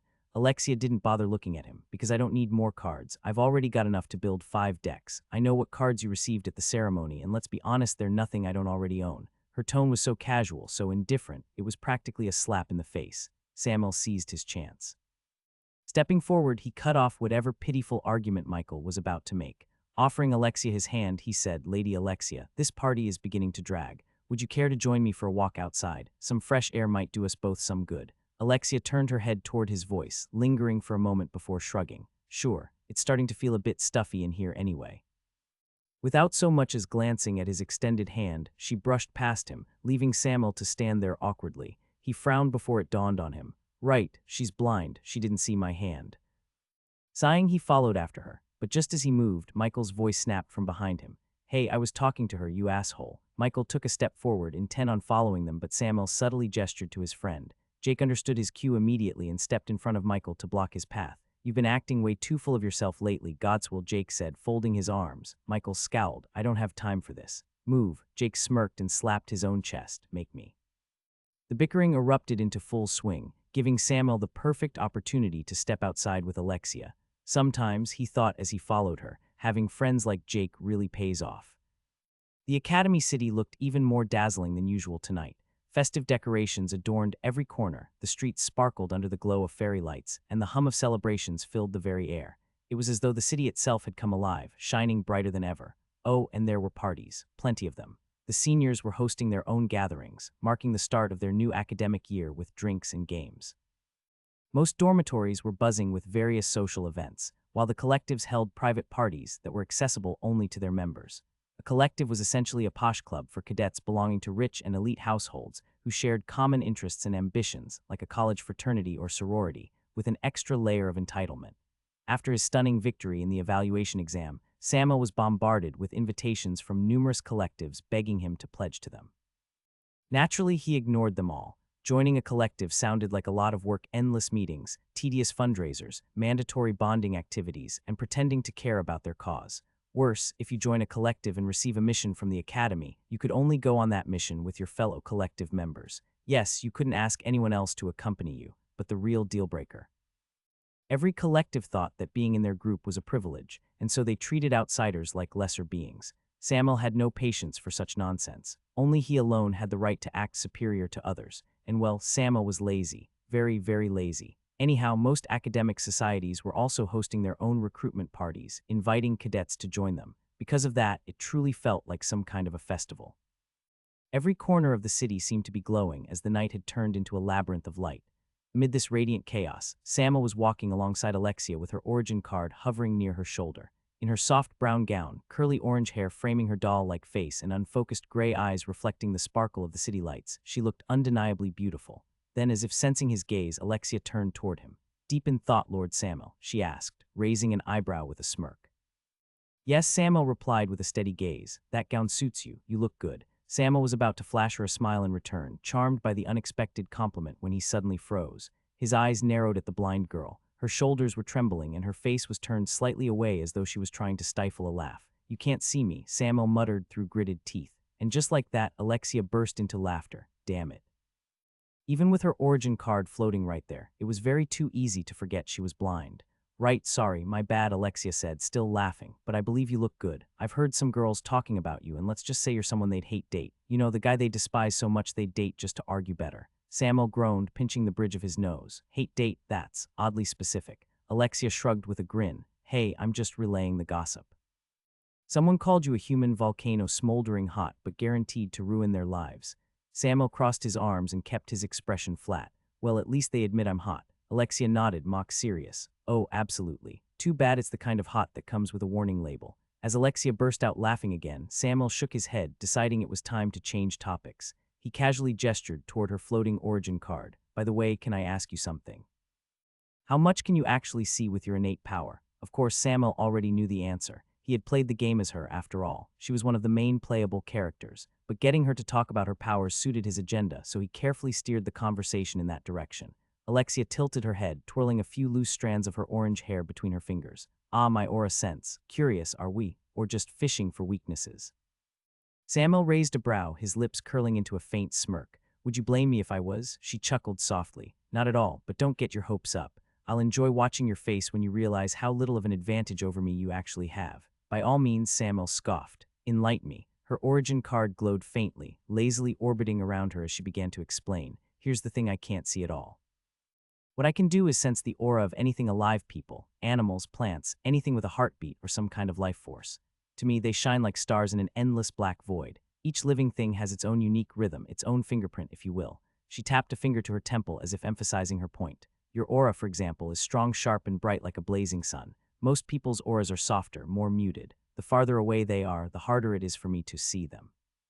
But yours, it's impossible to miss. Even in a crowd, it's like someone waving a torch in the dark. Samuel arched an eyebrow, flattered. But what about objects? They don't have a life force. During the evaluation exam, you dodged almost all of my and Michael's attacks. How? Alexia's grin widened with a touch of pride. Good catch. You're right, non-living things don't emit auras. But here's the trick I do. She raised her hand and continued in a confident tone. My aura extends outward like a field. When something enters it, I can feel the way it interacts with the space around me, whether it's a solid wall, a loose pebble, or even a stone lance flying at my face. It's like echolocation, except instead of sound, it's my energy bouncing back. Samuel's expression shifted to intrigue. Impressive, but that sounds limiting. Doesn't it take effort to project your aura constantly like that? It does, Alexia admitted with a shrug. And yeah, it's limiting. My power isn't perfect. I can't sense colors, for example, or read text. Paintings, photographs, screens, those are just empty spaces to me. And if someone suppresses their presence, as some advanced hunters can, I lose sight of them entirely. She paused, then added with a faint smile, on the plus side, I can sense emotions and the smallest changes in someone's body, which is why I'm unbeatable in close combat. Every twitch of muscle, every shift in intent, I feel it all before my opponent even moves. It's like reading a book where every action is written a second before it happens. Unbeatable. Samuel's smirk widened. The faint glint of amusement in his eyes was impossible to miss. What a bold claim. Am I not? Alexia shot back with her usual mix of arrogance and confidence. Samuel raised his hands in mock surrender. Okay, fine, sure. Fighting you was challenging, especially when you somehow paralyzed our limbs, but I still don't get one thing. If you're completely blind without your powers, you must have been using them nonstop during the exam. How did you not run out of essence? Alexia shook her head, the curls of her orange hair bouncing slightly. Nope, I didn't even activate my origin card until a few minutes before I fought you too. Before that, I was relying on my shadow to guide me. That reminds me, Samuel glanced around the brightly lit streets, but there was no sign of anyone following them. Where is your shadow, anyway? He wanted to check out the Marshall Society. Alexia replied with a casual shrug. He's at the recruitment party, listing his name. He was reluctant to leave my side, but he knows better than to treat me like a helpless damsel. Of course, Samuel said with a nod, his tone half teasing. So let me sum this up in a situation where you run out of essence and your shadow isn't around, you're pretty much done for. Alexia didn't respond immediately, which only gave Samuel a chance to press further. Why don't you just use some kind of sensory enhancement card? He asked in a curious tone. Alexia hesitated. I've tried the best my clan could find, but cards like that drain so much essence. My origin card is already very taxing, so adding more strain, not worth it. That's why I avoid using most cards altogether. Samuel's grin stretched wider as he reached into his pocket, pulling out a small item and waving it in front of her. That is a tragic predicament. Fortunately, I might have just the solution. Alexia frowned, sensing a rectangular object in his hand. Is that a card? Wait, were you seriously trying to sell me a card this entire time? What? No, Samuel chuckled awkwardly a few times. Well, okay, yes, but listen, this isn't just any sensory enhancement card. It can amplify all 6 of your senses, yes, even your 6th sense. Intuition, instinct, whatever you want to call it. Alexia's frown deepened, though her interest was undeniable. That does sound useful, but Samuel, like I said, these cards exhaust too much essence. That's the thing, Samuel interrupted, his voice brimming with excitement. This one won't. You can pick a single sense to amplify as a passive effect and it will cost you barely anything. It only starts draining when you activate all its enchantments and enhance all your senses simultaneously. So yeah, it's efficient. Alexia stared at the card in his hand, blinking as if weighing the proposition. After a moment, she finally reacted. Huh, okay, yeah, that is incredible. Who made it? It wasn't forged, Samuel replied, his grin almost smug. It's natural, that explains it. Cards could either be forged by artificers and enchanters or manifest naturally in the soul of a hunter after they slay a spirit beast. Natural cards are typically considered more powerful and efficient than the forged ones. And what do you want in return for it? Alexia asked, a skeptical look clouding her face. I doubt you're handing it over out of the goodness of your heart, Samuel scoffed. Yes, zero chance of that. I'm not that nice. In return, I want the same visual link card that Michael's after. Alexia narrowed her eyes. What is it with you two in that card? It's not even that special. It kind of is for a common grade card, Samuel nodded. But you're right, I don't need it. Then why? Alexia queried. Samuel shrugged. Because I want something that Michael has, but I have no leverage over him. He hates my guts, so he won't make a deal with me under normal circumstances. But he's desperate for that card. Alexia took a deep breath. Yeah, he did seem pretty desperate. Oh, you have no idea, Samuel said, grinning. He's hiding it, but he'll do anything to get his hands on it. How do you know? I just do. Alexia fell silent again, making Samuel feel a twinge of nervousness. The truth was, he was equally desperate. When she didn't respond after a few moments, Samuel stopped in his tracks and said, You know, I have partial access to the Academy's vault since I'm the ace, right? I'll throw in another deal for you. Every time you advance in soul rank, I'll find an upgrade for you. Higher grade cards that can help you rely less on your origin card. How does that sound? Alexia blinked, clearly surprised. Wow, you must really want me to make this deal. But you see the problem, don't you?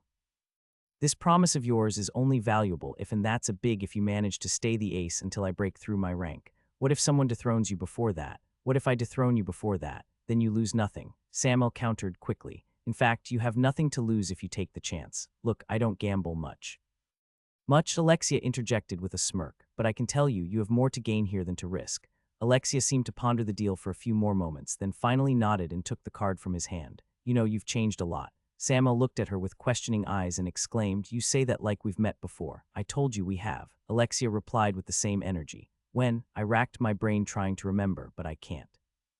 Alexia placed a hand on her chest and gasped dramatically. Your words hurt me, Lord Samuel, my poor maiden heart. I suppose I'll just have to take this card as compensation. Samuel rolled his eyes, unable to suppress a grin. Nice try. Now give me yours, Tusk. Alexia clicked her tongue, but with a grin of her own. Well, it didn't hurt to try. After finalizing my deal with Alexia, we parted ways. She wanted to continue strolling around the city for a bit longer, while I had to head back to the party. My job was to welcome the late entry cadets, the high nobles and legacies. I hadn't done so yet, having shown up late myself. But now that the party was nearing its end, I realized I couldn't put it off any longer. Like it or not, I had to go over there and socialize. It wasn't something I was particularly looking forward to, but it was unavoidable. As the ace of the first years, it was my responsibility to keep the peace among the cadets in my batch. Basically, I needed to keep everyone in check. Unfortunately, that was easier said than done. Nobles and commoners rarely saw eye to eye. It didn't take much for tensions to flare between them, sometimes escalating into outright hostility. This was especially true at the Academy, where noble cadets couldn't use their family's influence to oppress commoners. Here on the Ascent Isles, what mattered most wasn't the status of one's birth but their rank within the Academy. Naturally, this environment bred conflict, and as the ace, I was expected to keep those conflicts from spiraling out of control. I knew how important that role was, because in the game, Michael was the one who claimed the title of ace. And out of jealousy and his desire for revenge, Samuel challenged Michael to a duel during the freshman party in several story routes. To no one's surprise, Samuel lost. But that duel kicked off a chain of events that escalated into a full-blown feud between nobles and commoners. I had no interest in that kind of nonsense, so my plan was to avoid that scenario altogether. Oh, that reminded me I was going to have to deal with Michael very soon. As I'd once mentioned before, Michael and Alexia didn't interact at all in the game until they were put on the same team. But Michael had his eyes set on her long before that, since the award ceremony. Well, not on her specifically, but on an item that she received during the ceremony, the visual link card. But since they didn't know each other back then, Michael had to wait until she was familiar enough with him for a conversation. In this reality, though, things were different. They already knew each other, which encouraged Michael to go after her all evening at the party. But sadly for him, I managed to strike a deal with Alexia before he could do it. and now the card that he so desperately wanted was in my possession. Heh, I smirked to myself. I'm going to enjoy this. Oh, I absolutely was going to enjoy it. Whistling a carefree tune to appreciate my unusually good mood, I made my way back to dining hall 12b. The crisp night air felt refreshing. It took me a few minutes to reach the hall building, but just as I was about to step inside, a silhouette snagged my attention from the corner of my eye. Turning my head to the side, I spotted a tall young woman leaning casually against the wall. Her long hair, darker against the darkness, fell to her slender waist in gentle waves, and a lit cigarette rested between her fingers. Her cheeks were flushed, and her eyes burned a vivid gold like twin suns blazing in the night sky. When she focused her gaze on me, I felt its searing intensity. Her striking red lips curved up into a smirk as she parted them to utter two simple words, "Hello, brother." The silence that followed was heavy, pressing against my chest like a vice, but heavier still was the thrum of my heart. I made a show of keeping my expression flat and detached and my gaze neutral. I didn't return her greeting. Thalia arched an eyebrow, a spark of amusement dancing in her bright golden eyes. Beneath the glow of the city lights and the silvery radiance of the moon, she looked every bit as elegant as she was beautiful. But even her refined elegance couldn't hide the resentment simmering in her eyes as she looked at me, or perhaps she didn't bother to hide it at all. Either way, one thing was clear. She hated me with every ounce of her being. "You know," she began, flicking the cigarette to the ground and crushing it under her heel, "I saw your right of valor with father. Watching you finally stand up to him, I can't tell you how happy I was to see my brother finally grow a pair. It was about time." Her words were full of sarcasm, yet she spoke them with such calm grace that the venom in her tone was barely noticeable. She pushed off the wall and sauntered toward me, her heels clicking softly against the pavement. "And even though you lost, which was inevitable, let's be honest, maybe you're not quite the disgrace we all thought you were." She clasped her hands together with a mocking smile. I didn't flinch, not at her words or at her smirk. Years of enduring her barbs had turned them into little more than background noise. Instead, I tilted my head, studying her with the detached curiosity of someone observing a mildly interesting insect. "Finished?" I asked with a calm, almost bored tone. Thalia's smirk widened, and her eyes narrowed slightly in challenge. "Not quite," her voice took on a saccharine sweetness, like honey masking something far more bitter beneath. "After all, it's not every day I get to congratulate my dear brother. How often do you rise above mediocre?" I crossed my arms, leaning back slightly as if preparing for a show. "If you're here to waste my time with insults, don't bother. I've heard all your classics." "Oh my, you're talking back to me now." She laughed, though there was no real joy in it. "You really have grown a pair." "But no, dear brother, I'm not here to insult you. I'm here to warn you." I raised an eyebrow. "A warning? From you? I should feel honored." Her smirk faltered for just a heartbeat before she recovered and stepped closer. When she spoke again, her voice dropped to a low whisper. "You should feel honored," she murmured. "You see, while I couldn't be happier for you, Father is not so pleased with your little display of defiance. He has given me the task of dethroning you as ace." "Really?" I said dryly, turning away from her. "Then you're going to disappoint him. I'm finally happy in my life, and I'll be damned if I let you rip it away like you usually do." For the briefest moment, her eyes flickered and a crack appeared in her polished facade. There was something dark in her gaze. Anger, hurt, I couldn't have known. It was gone before I could make sense of it, not that I cared. I was already heading for the hall, done with her games, when her voice reached me light and amused and impossible to ignore. "Oh, right, your friend caused quite the scene inside. It was hilarious. Thank him for livening up that boring party for me, will you?" "Huh, my friend?" Wait, did she mean Jake? I'd asked Jake to stall Michael, to keep him away while I spoke with Alexia.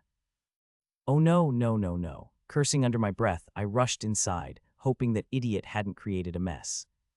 I prayed and prayed. I prayed to every god out there in the universe. I prayed for their mercy, for even the faintest possibility that Jake and Michael hadn't done the unthinkable. But my prayers went unanswered like always. It was my fault. I should have seen this coming. I should have predicted it. But I didn't. Bursting into the hall, I was greeted by a scene which could only have been the aftermath of a brutal fight. Chairs lay overturned, tables splintered beyond recognition, and the once grand silver chandelier dangled precariously by a single chain from the ceiling, creaking under its own weight. The fountain was in ruin, water spilling across the marble floor in a slow but inevitable flood. The acrid stench of charred wood and smoke filled the air, stinging my nose. And in front of me, a crowd of cadets was gathered, encircling the two most likely culprits of this disaster. I shoved my way through, elbowing cadets aside until I finally reached the front and saw the two of them. Jake was on his knees, gasping for air as if he'd just run a marathon uphill. His face was red like a ripe tomato, and his white tuxedo was now riddled with tears, scorch marks, and a grimy layer of ash. Michael, in stark contrast, stood tall and unbothered. His outfit was flawless, not a single scratch or blemish to prove he'd just been in a fight. His composed posture and calm demeanor made it hard to believe he was one of the perpetrators. All around them, the crowd cheered and chanted, enjoying the fight like bloodthirsty spectators at a gladiator match. Ignoring them, I bolted forward. I screamed as I ran, and my voice echoed through the hall like a war horn. The room fell silent in an instant. Chants faded, cheers died, and a hush settled over the cadets. Even Michael and Jake turned to look in my direction. The protagonist seemed a bit surprised by my entrance, but his expression quickly hardened into a steely glare. He looked ready to fight me if it came to that. Jake, on the other hand, lit up like a firework at my arrival. Relief flashed in his emerald eyes, and a wide, goofy grin stretched across his pig-like face. The crowd collectively held its breath. Everyone knew what was about to happen. As Jake's friend and the ace, it was only natural that I would use my authority to punish Michael for what he had done. Michael, of course, wouldn't go down without a fight. It could only mean one thing. Another duel was about to occur, but what happened next was something no one could have ever expected. I ran past Michael. Then I ran past Jake, whose hopeful smile froze mid-expression. Under everyone's confused gaze, I ran up to the banquet tables, or what had remained of them. It was all just wreckage now. Exotic food that I didn't even have the chance to taste yet lay trampled on the floor. The multi-tiered cake that was supposed to be the evening's crown jewel was splattered face first on the marble tiles, its sugary entrails spilling out in an unholy mess. It was a scene that would have made a grown man weep. No, a solemn whisper escaped me as a single tear slid down my cheek. You were so sweet and so young, WY. Why did you have to go like this? Why? I sank to my knees, staring at the desecrated remains of a once magnificent cake. Then I looked up at the heavens, of course. Above me was just a ceiling, not the sky, and screamed with the anguish of a man cursing the gods themselves. My life has been unfair since the day I was born. You've taken everything from me. Everything I ever held dear was stolen in both my lives. I never experienced parental love or romantic love or even platonic love. But I held on. I thought you were testing me, gods. But this is too much. I turned my tearful gaze back to the splattered cake. My voice broke as I sobbed, pointing an accusatory finger at its remains. This is just too cruel. The heavens are unfair, and so I deny them. Do you hear me, gods? I deny the heavens. I deny your divinity. I deny your superiority. I deny you. Determination flared in my eyes as I reached out and scooped up a handful of the ruined cake from the floor. I won't let you ruin my life, heavens. Not anymore. My voice rang with defiance as I held the crumbled dessert in my trembling hand. Your sacrifice will not be in vain, my love. And then I ate. I ate as everyone stared at me in stunned silence. Wide-eyed, slack-jawed, utterly baffled, they couldn't believe what they were witnessing. The ace of the first-year cadets was a lunatic. Okay, maybe I did seem a bit crazy there, but in my defense, I love sweets, and I'd been waiting all evening to taste that cake.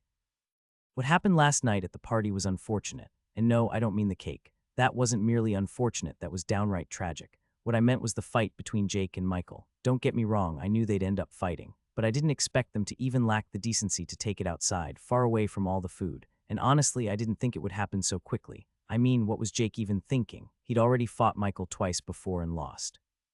He knew he couldn't take him, but maybe that was the problem. Jake wasn't thinking at all. Anyway, after I was finished mourning the tragic loss of that multi-tiered cake, some members of the cadet council showed up and dragged the two of them off to face the president. I was also politely asked to come along. Vereshia Morrigan, the cadet council president, was not happy about what happened. She reprimanded the two of them for violating the code of conduct, specifically the rule that prohibited unsupervised fights among cadets. Once Michael was dismissed and Jake was hauled off to the medical hall, it was my turn. Vereshia scolded me. Oh yes, she scolded me. She used words I didn't even recognize, though I was fairly certain they were curses from Sonli language. Then she reminded me that it was my responsibility to keep everyone in my batch, including those two, in line. She spoke slowly and dragged out her words, as though she was explaining something complex to a particularly dumb child. The lecture was so tedious that after a few minutes I stopped listening to her entirely. Hey, I have ADHD. Sue me. Anyway, the real problem was that the duel had already sparked some conflicts between the nobles and commoners. Yes, the very scenario I wanted to avoid was happening. Jake, bless his idiotic soul, had inadvertently stepped into original Samuel's role, igniting events similar to one of the game's story routes. But while I wanted to avoid this scenario entirely, deep down, I knew something like this was inevitable. That was why I had a backup plan prepared to stop this event from escalating into a full-blown feud should it ever happen. So I assured Vereshia I'd handle it and promised nothing like this would ever happen again under my watch. Then I took my leave, which brings us to today, the first official day of the academy. Yes, our classes were set to begin starting today. Yes, the academy arc was commencing. Right now it was 9 in the morning and I was fully dressed in my uniform, complete with my golden embroidered robe. Ah, my sweet, sweet robe. After styling my hair and grabbing my communicator, I exited my room, locked the door behind me and left the dormitory building. At the entrance, I spotted someone waiting for me. She was a white-haired young woman in the academy's uniform. Her icy blue eyes looked detached and her expression seemed as impassive as ever. Juliana was still living in her old dorm since I hadn't offered to buy her a room in my current building. She didn't show it, but she was definitely not very happy about it. "Oh, there's my wonderful shadow," I said as I approached her, my tone syrupy sweet until I dropped it and started spitting venom. "Where the hell were you last night?" Juliana turned to face me, though she must have sensed my presence long ago. "Good morning to you too, young master," she said, her tone as calm as ever. "Last night I was at the Alchemist Society's party. It was nice. Since there were many alchemists there, they concocted some stuff. Why do you ask? Did something happen in my absence?" She said those last words with the faintest hint of amusement in her voice. It made my blood boil. "You know exactly what happened," I snapped. "If you'd been at the party to de-escalate that situation, it wouldn't have spiraled out of control like it did. In truth, I'd planned to use her to stall Michael." Juliana's lips curled ever so slightly, the closest she ever came to a smirk. "I wouldn't have stopped it, actually. I'd rather stay as far away from Jake as possible." Then her face turned slightly green, as if just the memory of Jake's face was enough to sicken her to her stomach. "Fair," I conceded before narrowing my eyes. "But wait, what were you doing at the Alchemist Society? I didn't know you were interested in alchemy." She shrugged. When she spoke again, her tone was as composed as ever, though her words sounded suspiciously rehearsed, almost like she knew I'd ask something like that, so she prepared her answer in advance. "Someone handed me an invitation on my way over, and I thought it wouldn't hurt to check it out." "Why? Am I not allowed to study alchemy? I've already applied for the class." "But of course, if you forbid it, I'll respect your wishes, young master." Wow, she really knew how to butter someone up while slipping in her own requests. "I should take notes." "Do whatever you want. I don't care," I said, feigning disinterest. In reality, it was all I could do not to laugh in her face. She didn't know it yet, but she was already dancing in the palm of my hand. Before long, it would be too late for her to escape, and I'd be able to kill two birds with one stone. Academy's curriculum was fairly straightforward. First, there were mandatory classes, unavoidable courses that if missed or failed would result in point deductions at the end of the semester.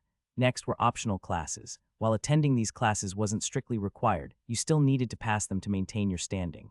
Finally, there were elective courses, which you chose to take on your own. Failing these classes would have no impact on your academic record, but passing them earned you bonus points. And as anyone who ever attended a college would know, bonus points were always welcomed. But I had yet to choose my electives. We were given a 3-day break and a day off on top of it for orientation. We were supposed to use that time to finish all our admission process and select an elective. But being the lazy slob that I had always been, I wasted all that time off and completely neglected to finalize my schedule. Which brought me to my current predicament, standing outside the Office of Academic Affairs, staring at the intricate bronze plaque engraved with its name, while mentally debating whether I could just wing it for the next few days without making a decision. Procrastination at its finest, I muttered under my breath. "Talking to yourself again, young master." I turned to find Juliana standing a few paces away, her arms crossed and her expression perfectly aloof. "Better than talking to you," I shot back, though my tone lacked any real bite. Juliana merely raised an eyebrow. "If you keep stalling, you'll miss the deadline. Or perhaps that's your plan, to wait until the very last second and then throw yourself at the mercy of the clerks inside." "I don't need mercy," I said, heading toward the door. "I need time to think. There's a difference." "Of course," she replied dryly in a barely audible voice while following behind me. "Because making last-minute decisions has always worked out so well for you." God, she was so annoying sometimes. Ignoring her, I pushed open the heavy oak door and stepped inside. The office was surprisingly quiet. Rows of filing cabinets lined the walls, and clerks bustled about with an efficiency that made me vaguely uncomfortable. Behind the main desk sat a bespectacled woman who looked as though she hadn't slept in 3 days, but was determined to survive on sheer willpower alone. "Name?" she asked without looking up from her papers. "Samuel Theospain," I replied smoothly. "I'm here to finalize my electives." "Aren't you late?" the clerk sighed, scribbling something on a form before handing it to me. "Fill this out. Electives must be chosen by the end of today. No exceptions." I nodded and took the form, retreating to a corner with Juliana close behind. I unfolded the form and scanned the list of available electives. The options were interesting to say the least: Introduction to Alchemy, an in-depth study of potions, transmutations, and other arcane concoctions. A study of ancient artifacts, a crash course in uncovering and hopefully not breaking the magical relics of old. Artificary 101, a class for those brave souls who don't mind a thing or two blowing up in their faces.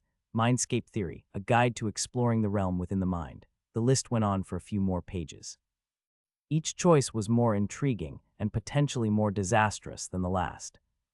In the end, I put off selecting an elective until the end of the day. Okay, I'm bad at decision-making, so what? Sue me. Besides, it was almost time for my first class. I walked through the halls of the Apex Tower with Juliana pacing behind me and reached the lecture hall where my first mandatory class of the day was going to be held.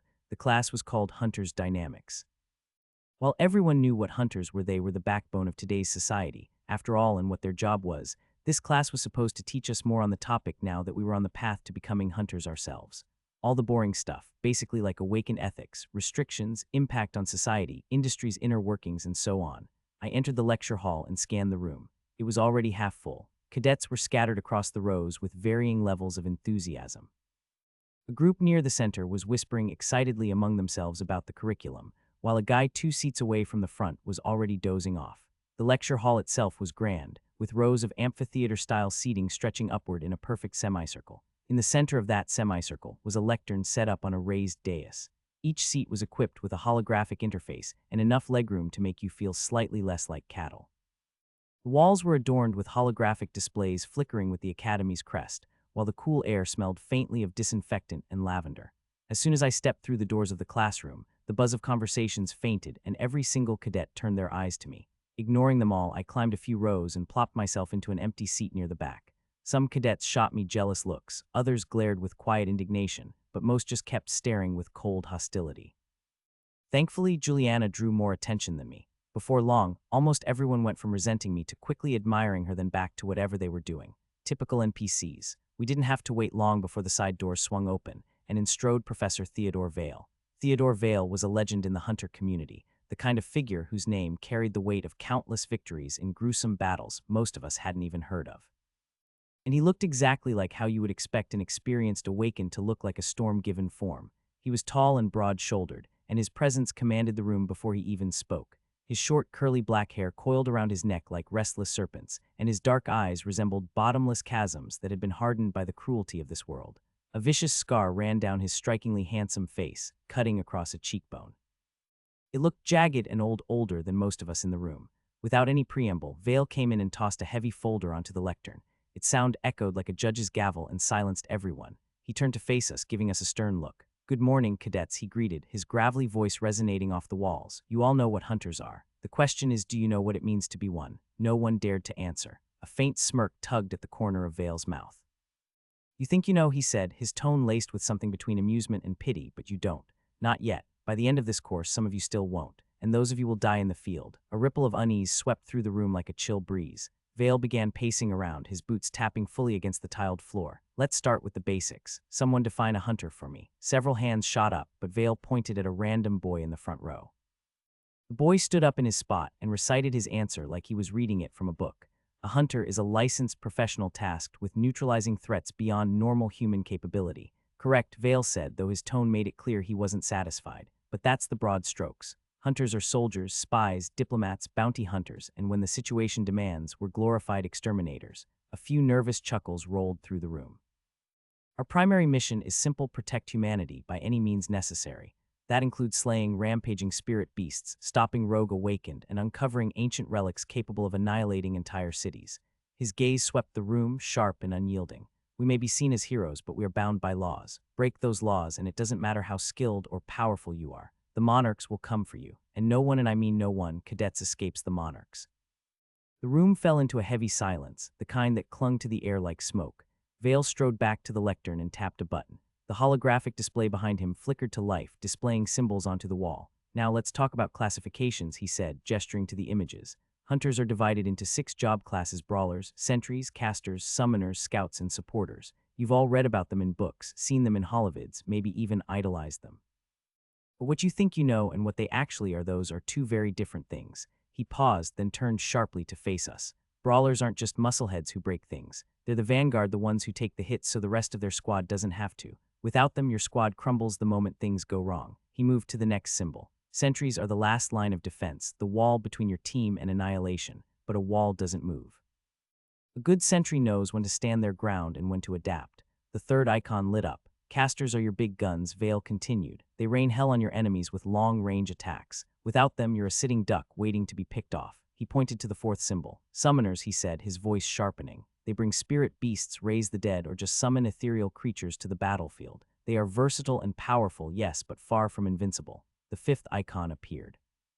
"Scouts," Vale said, his tone turning a little grim. They are fast, stealthy, and resourceful. They are the first to see danger and the first to die more often than not. They excel in assassination, espionage, and sabotage. Finally, the last symbol glowed on the screen. And then supporters, the glue that holds everything together. The most protected and the most targeted. Lose your supporter and the clock starts ticking for everyone else. Vale stepped back to the lectern and tapped the display again. He couldn't help but let out a deep sigh as a seventh symbol appeared on the screen. Of course, he began, there are exceptions. There are powers that don't fit neatly into any category. Tell me, where would you place someone who can summon mythical weapons and armor? He who can fight like a brawler with his swords, defend his squad with shields like a sentry, and attack from long range like a caster. The room was silent, save for the faint hum of the hologram. I lazily muttered the answer under my breath. An anomaly. Vale's head snapped toward me, his dark eyes locking onto mine with unsettling precision. Speak up next time, he said to me. But you're right. Such awakened are called anomalies. They are feared and sought after alike. Everyone wants to have an anomaly on their squad, but no one wants to face them in battle. Can anyone tell me why? A boy in the front raised his hand. Because they're extremely versatile, like you said just now. Sure, but that's only part of it, Vale said. A girl in the second row spoke next. It's because of their soul arsenal. They have more options to choose on how to build their deck than a typical awakened. Exactly, Vale said, clapping his hands once. An awakened can equip up to 9 additional cards to make up their soul arsenal, but their origin card is still their strongest weapon and the one they're most familiar with. Most hunters build their deck around their origin card. He let his words settle for a bit before continuing. For example, brawlers prioritize power and mobility. They pick cards that help them get up close and personal with their enemies. Scouts focus on stealth and escape tools like a smokescreen to cover their retreat if things go wrong. Supporters often go for cards that regenerate essence quickly so they can keep their team alive for longer. But anomalies, he chuckled darkly. They defy expectations. You can never predict what they'll do or what cards they'll have under their sleeves. Their unpredictability is their greatest weapon. The weight of his words pressed on us. Every cadet in the class held their breath. They all knew this, of course. They'd been taught about anomaly class hunters, about how dangerous they were. Most had even worshipped such hunters as their idols until now. Because right now, sitting here and hearing it from an experienced hunter, it felt all too real. After all, someday, they might have to face an anomaly themselves. As if sensing their thoughts, Theodore smiled faintly. Fortunately for you, anomalies are rare, extremely rare, he said. But before anyone could take a breath of relief, he continued, unfortunately for you, there are already 3 known anomalies in your batch. He was right. Any awakened who fit 3 or more job criteria was classified as an anomaly. One of them was Michael, the game's protagonist. Another was my sister, Thalia, and the third. Even more unfortunately for you all, Theodore said, pointing directly at me, your ace, Samuel Kaiser Theospain, is one of them. Given the sheer number of cadets in the first-year batch, cramming us all into a single class would have been a logistical nightmare. So to keep the chaos manageable, the Academy staggered class schedules, allowing us to choose the time slots for our mandatory and optional courses. But that didn't mean we were not going to have any joint classes at all. We had some, and we were all heading toward one of them right now.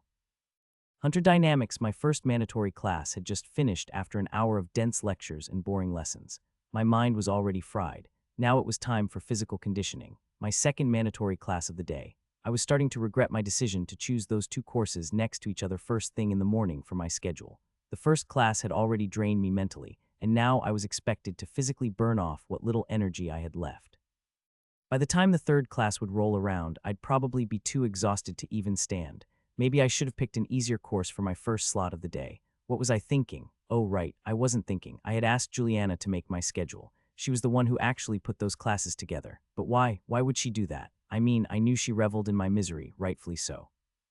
But she was going to be with me for all the mandatory and optional classes, so creating such a packed schedule would be just as taxing on her as it was on me. I turned to give her a furtive glance. She was wordlessly walking beside me, and while her expression might have come off as detached and indifferent to others, I caught the faintest hint of a smirk tugging at the corner of her lips. That wrench. She didn't mind suffering alongside me, as long as it meant I'd suffer too. Honestly, I kind of admired that. Michael stood in the courtyard, casually stretching his limbs alongside the rest of the first-year cadets. The morning sun was casting long shadows across the training grounds, and the hum of chatter had filled up the crisp air. He had started his day with an easy elective class. It gave him a chance to ease into the day, knowing full well that his second-class physical conditioning was going to be very straining. Not everyone had given so much thought into putting together their schedule, though. Some cadets, either out of overconfidence or sheer dumbness, had bunched all their mandatory classes together. It was an illogically stupid mistake, really. Michael glanced up at a group nearby and saw a few cadets, their faces already etched with regret. One of them, a lanky boy with a nervous tic, was furiously trying to stretch out his hamstrings while muttering something about barely surviving his first-class combat fundamentals. Should have thought that one through, Michael muttered under his breath, shaking his head with a wry smile.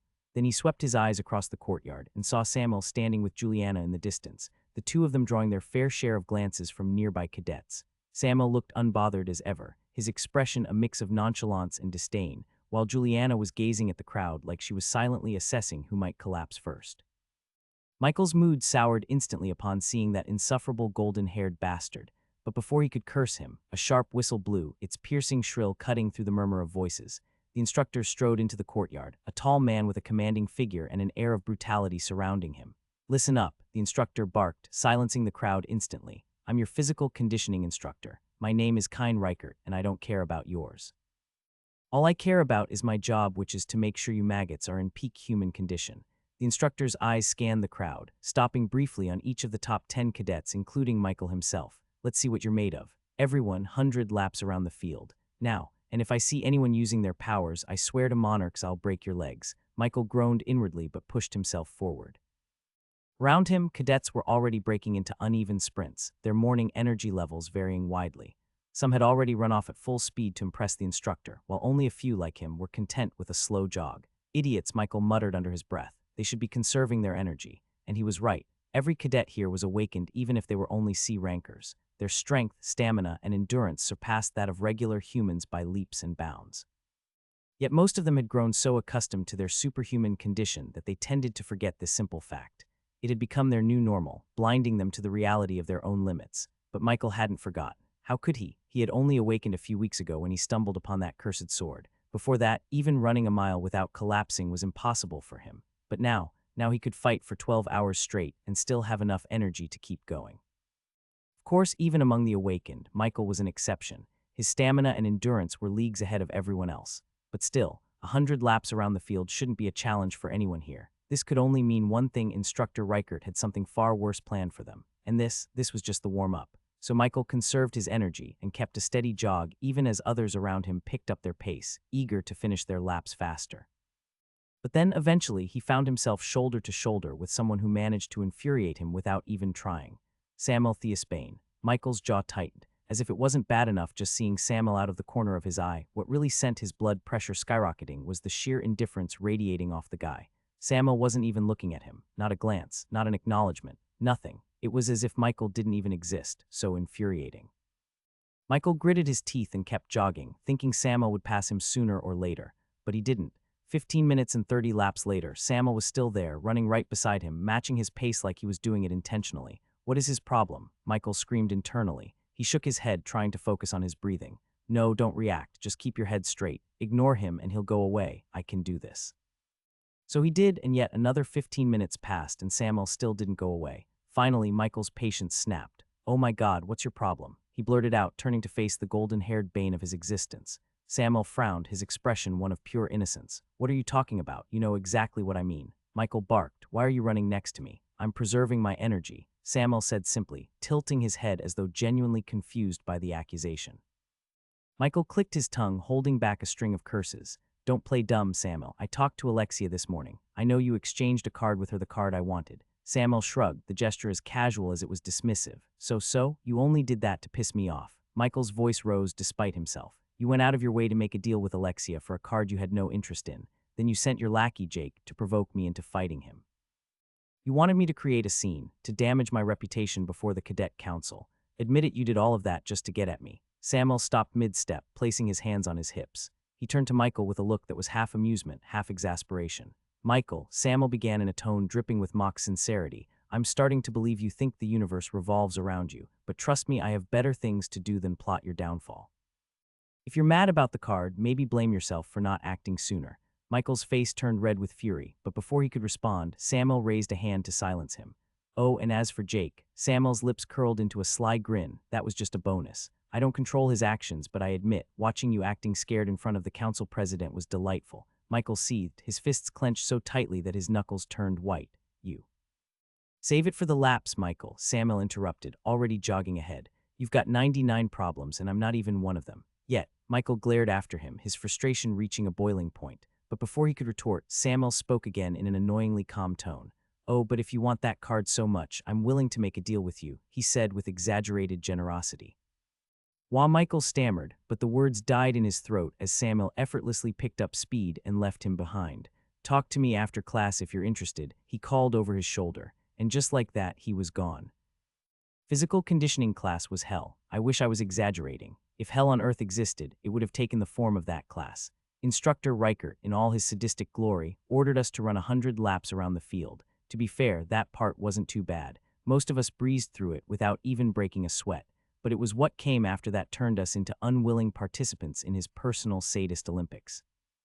Warm-ups over, Reichert barked, grinning like a man who just found new ways to ruin someone's day, specifically our day. Then, with a flourish, he summoned his origin card and revealed his ability moderate control over gravity and the density of objects. We didn't even get a moment to process the implications before he snapped his fingers, and the world suddenly changed. It wasn't just our bodies that felt heavy. Oh no, it was as if the very air was pressing us down against the ground.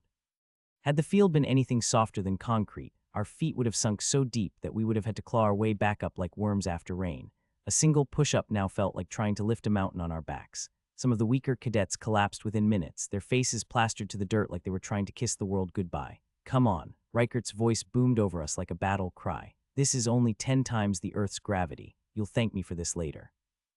I knew he was exaggerating about it being 10 times the normal gravity, but thank him. I could barely breathe. My arms trembled violently and my muscles screamed in rebellion as I tried to push against the merciless weight. Around me, the groans and curses of my fellow cadets formed a tragic symphony of shared suffering. One particularly brave, or let's say stupid boy, dared to mutter, "This isn't training, this is torture." Reichert's grin widened, his teeth glinting like a wolf's under the moonlight. "Good complaining burns calories, keep it up. But let me tell you one thing, every complaint adds 10 more push-ups. For everyone. Now give me 10 more. The field erupted into a chorus of muffled curses once again, but none of us complained after that. We all understood by now this man was truly out of his mind. Batshit crazy. After the push-ups, he ordered us to run more laps. Running under gravity so crushing felt like being shackled to a freight truck and trying to drag it. By the time he was finally done with us, we resembled puddles of flesh rather than people, scattered all across the field in defeat. I personally even saw the gates of heaven opening up for me. Thankfully, their suffering ended just in time for the lunch break. Leaving the training grounds, the first-year cadets dragged themselves to the cafeteria like zombies. The cafeteria was a symphony of clinking trays, chattering voices, and the occasional booming laughs. The mouth-watering aroma of roasted meat and freshly baked bread filled the air, almost mocking the weary first years slumped over their tables like wilted plants. Most of them didn't even have the energy to lift their forks, let alone eat. Some upperclassmen passing by or entering the food court couldn't help but chuckle at their state, reminiscing about their own first-year experiences. Samuel sat near the center of it all, looking as unbothered in life as ever. His tray of food was completely untouched except for a glass of water. Jake, however, was the complete opposite. He was a mess of frenetic energy, shoveling pasta into his mouth like it was his last meal. At the same time, he was drenched in sweat, panting so heavily it was a miracle he wasn't choking on his food. His cheeks were flushed, and his chest heaved as though he was having a heart attack. Samuel couldn't fathom how Jake was still alive. Back in school, Jake used to go to absurd lengths to skip PE classes, but he couldn't do that here at the academy. Watching him now, Samuel genuinely thought he would die at any moment now if not for the fact that he was snickering at the groaning cadets limping past their table between every mouthful of pasta. Yes, even in his half-dead state, Jake didn't forget bitching about others. "Did you see Parker collapse during class?" He made a gasping sound that could have been a chuckle. "Man, he hit the ground so hard I thought he cracked his skull. What a loser." Of course, Jake conveniently left out the part where he collapsed just moments later and was unconscious for the rest of the class. Samuel hummed noncommittally, his attention split between Jake and the bustling cafeteria. His sharp eyes took in every detail: the cadets who could barely move, the ones whispering conspiratorially in corners, and the wary glances thrown his way. Then there was Michael. He strode in like a brewing storm, his eyes scanning the room until they landed on Samuel. Even across the crowded cafeteria, Samuel could see the tension in Michael's jaw and the way his hands clenched and unclenched at his sides. "Here comes the trouble," Samuel muttered, finally taking a sip of his soft drink. Jake followed his gaze and snorted. "Oh, this is going to be fun." Michael's footsteps were steady and deliberate as he approached. When he reached their table, he wasted no time with pleasantries. "You," Michael said, his eyes locked on Samuel. "We need to talk." Jake leaned back in his chair, grinning like he'd been waiting for this. "Oh, we need to talk, do we? What's wrong, Michael? Couldn't find your way to the loser's lounge?" Michael didn't even glance at him. "This doesn't concern you, Jake." Jake's grin only grew. Oh, it concerns me now. See, you're standing at my table, talking to my friend and— Jake, Samuel interrupted in a calm but firm voice. Give us a minute. Jake blinked, looking genuinely offended. Wait, you actually want me to leave? Samuel also didn't look at him, keeping his eyes on Michael. Yes, that's what give us a minute means. For a moment, Jake seemed on the verge of arguing, but something in Samuel's tone stopped him. With a dramatic huff, he grabbed his tray and stormed off, or at least he tried. It took him several seconds to get out of his chair, and his legs shook like a newborn deer as he stumbled away. Once Jake had walked out of earshot, Michael sat down across from Samuel. Around them, cadets glanced over curiously, sensing something was about to happen, but no one dared to get too close to eavesdrop. Samuel leaned back in his chair, exuding a nonchalant air as he crossed his legs. So what's so urgent that you'd come here to ruin my lunch break, Michael? Michael leaned forward, his voice lowering as he spoke. You said we could negotiate for that card after class. I'm here to talk terms. Straight to business, no small talk. How utterly boring. Have you not seen any movies? It's always so dramatic when the hero and villain try to make a deal. Samuel arched an eyebrow. Michael gave him an exasperated look. Don't waste my time. Samuel's lips curled into a faint smile, his fingers lazily tapping the table. Fine, terms it is. But first, humor me with a question. Michael's brows furrowed. What question? Why don't you look as drained as everyone else? Samuel's tone was casual, almost disinterested, but his eyes gleamed with sharp curiosity. What? Michael barked out a forced laugh, leaning back in his chair. I'm just as exhausted as everyone else. Really? Samuel tilted his head as his smile widened a little. Because I've been watching you. During class, you weren't struggling like the others. Michael stiffened, but he quickly masked it. You are thinking too much. I'm just good at pacing myself. Samuel chuckled softly. Sure, let's pretend that it's true. But it's not, is it? During the evaluation exam, even after hours of fighting, you weren't tired at all. And let's not ignore how much you've progressed in such a short time after awakening. I've trained under the finest instructors since I could walk, been in more fights than you can count, and yet you matched me blow for blow when we fought. You outperformed me even. Care to explain how? Michael didn't answer right away, which only encouraged Samuel to keep speaking. Here's my theory. A toothy grin spread across Samuel's face. Someone is helping you. You found a mentor, perhaps. I don't care who it is. What I do care about is your secret. Michael lingered for a second, but immediately denied. What secret? I have no idea what you're going on about. Come now, don't insult my intelligence. Samuel laughed out loud. Look, I'll trade you the card you want if you teach me the secret behind your freakish endurance. Simple as that. Michael said nothing this time, but his silence was answer enough. The truth was, Michael did have a secret. He could circulate spirit essence through his body. Every awakened had the ability to absorb spirit essence naturally from the atmosphere. After all, it was what allowed them to use their cards and wield their innate powers. But there was more to it. If properly circulated throughout the body, essence could strengthen an awakened, enhancing their overall physical abilities and empowering their attacks. The catch, however, was that most awakened couldn't even sense the essence until their soul reached B or a rank. So yeah, while he did have a secret, he couldn't just give it away to anyone, especially not to this smug bastard. Just kill him. It was then Michael heard a voice in his head, deep and twisted, as though it belonged to something far more malevolent than what any human could ever be. He shook his head. No, we're not killing anyone. Why not? He's practically begging for it. You'd be doing the world a favor. Michael breathed in deeply and focused on the corner of his eye. In his peripheral vision, he saw a dark silhouette, an imposing figure of a demon shrouded in layers and layers of sinistrous darkness. That shadowy fiend was Zaldrith. A few months ago, when Michael was still being bullied by Samuel and his lackeys at school, he found an unusual sword among the belongings left behind by his parents. But it was no ordinary blade, it was cursed. It was a sword bound to a demon from the spirit realm. The demon introduced himself as Zaldrith. He claimed he wouldn't harm Michael and even went so far as to declare himself a good demon. Michael was skeptical. A good demon? The concept was laughable. No such thing existed. But Zaldrith delivered on his promises. He bestowed Michael with power and knowledge that no one in the world should know. He was the one who gave him the secret technique for cultivating spirit essence. He was the one who taught him how to fight. Zaldrith had given Michael everything he'd ever wanted. How could Michael throw away such a boon? And so he didn't. And yet Zaldrith was still a demon. He had the tendency to whisper some outrageous suggestions into his ears every now and then. Like, I don't see the issue. Just torture him until he hands over the card, then kill him. Clean, quick, problem solved. Michael gritted his teeth. No, shut up. I told you we're not killing anyone. Not even him, as much as I want to. You're too soft. Mercy is a weakness. Always remember that. Before Michael could continue arguing with the demon in his head like a madman, Samuel's voice cut sharply through the air, pulling him back to reality. I'll give you some time to think, Samuel said coolly. But don't take too long. 3 days. After that, I'll destroy the card. Michael's eyes shot wide. What? He blurted. Why would you destroy it? Samuel arched an eyebrow as if the answer was obvious. Why else? Because it's useless to me. Without another word, Samuel stood up and grabbed a walking stick from beside his chair.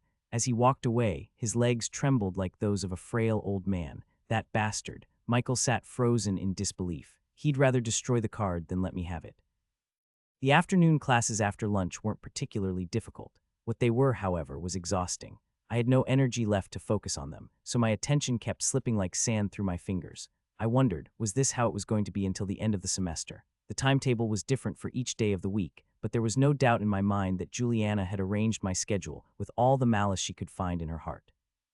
I knew she had dumped all my difficult mandatory classes together at the start of each day to torment me. I couldn't even blame her. It was my fault. I'd made the mistake of asking her to create my schedule despite being fully aware of how much she despised me. That one was on me. Still, I endured. Somehow, I got through most of my classes. Maybe in a few weeks I'd grow used to this exhausting timetable. At least, that's what I told myself. For now, it was time for my last mandatory class of the day, a guide to spirit realms ecology and geography. And it was one class I'd been looking forward to all day. After all, I was the only person who knew where the future of this world was headed. And so, I was extremely interested in any information related to the spirit realm. It is as they say, knowledge is a form of power. Anyway, when I entered the classroom, it was already half full.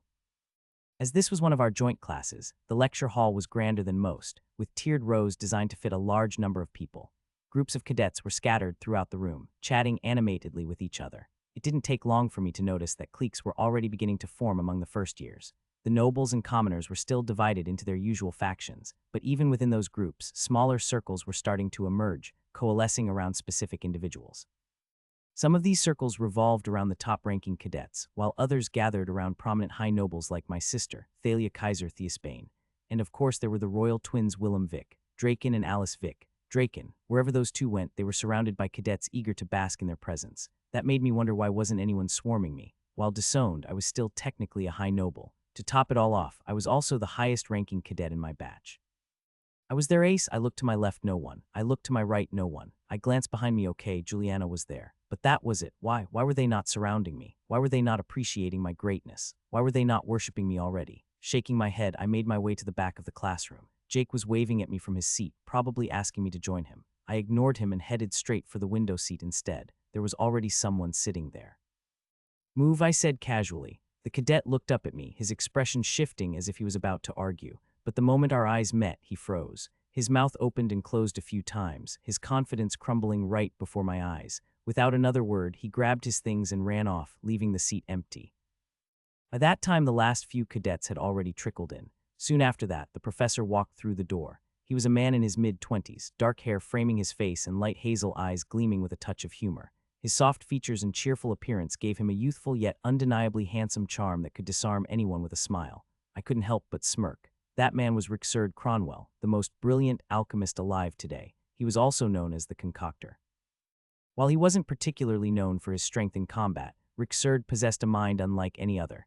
He had created the famous Rickserd's brew a pill that could temporarily heighten someone's focus to an almost unnatural level. He also perfected the formula for the Mindscape drug and developed countless essence refinement potions. He was a true prodigy in the field of alchemy, a once-in-a-century genius. And if that wasn't enough, he was also said to be the foremost expert on all things related to the spirit realm. There was no one else in the world who knew more about spirits than him. So as soon as he entered the classroom, a buzz of excitement rippled through the room. I wouldn't say everyone in the lecture hall knew who he was, but most of them did. Rickserd's fame rivaled that of some of the most renowned hunters, despite the fact that he was not a fighter. But most importantly, he was one of the major characters at the start of the game, at least, until Michael killed him. However, in this reality, he was someone who I needed to kill. "Good morning, class," Rickserd greeted, walking to the front of the room and standing behind the lectern. He sorted through some papers and flashed us an amicable grin. "Many of you must already know me. For those of you who don't, well, just look me up online. I'm sure you'll find something interesting, like how I single-handedly revolutionized the alchemy world, and how I almost accidentally blew up my own lab last month. But hey, that's a story for later." The class chuckled, and the tension in the room slightly eased. Rickserd had a way of making even the most serious subjects seem lighthearted. Even in the game, he was a very charismatic character. He adjusted his big round glasses and glanced around the room once. "I'm sure you're all here because you want to know about the spirit realm, or maybe because this is a mandatory class that you can't skip.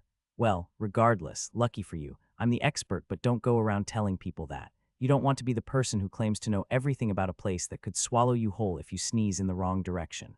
A few students exchanged amused looks, but no one dared to break the silence as Rixerd continued. Now I know some of you are hoping to learn some groundbreaking secrets today, he said, holding up a hand to calm any rising excitement. But don't get your hopes up. Spirit Realm's geography is not as predictable as tomorrow's weather. It's a lot more complicated. Think of it like trying to navigate a maze, except every wall is constantly shifting, and sometimes the walls have teeth. You know, the usual. The room was filled with muffled laughter, and the tension had completely dissipated. Rixerd now decided it was the right time to start teaching. Though on a more serious note, the spirit realm isn't just a place, it's alive, and it hates you. Everything, from the ground beneath your feet to the stars above, is your enemy. However, it's a realm that all of you will have to enter someday since you're trying to become hunters. A sense of tension once again blanketed the lecture hall, but Rixerd quickly worked to dispel it.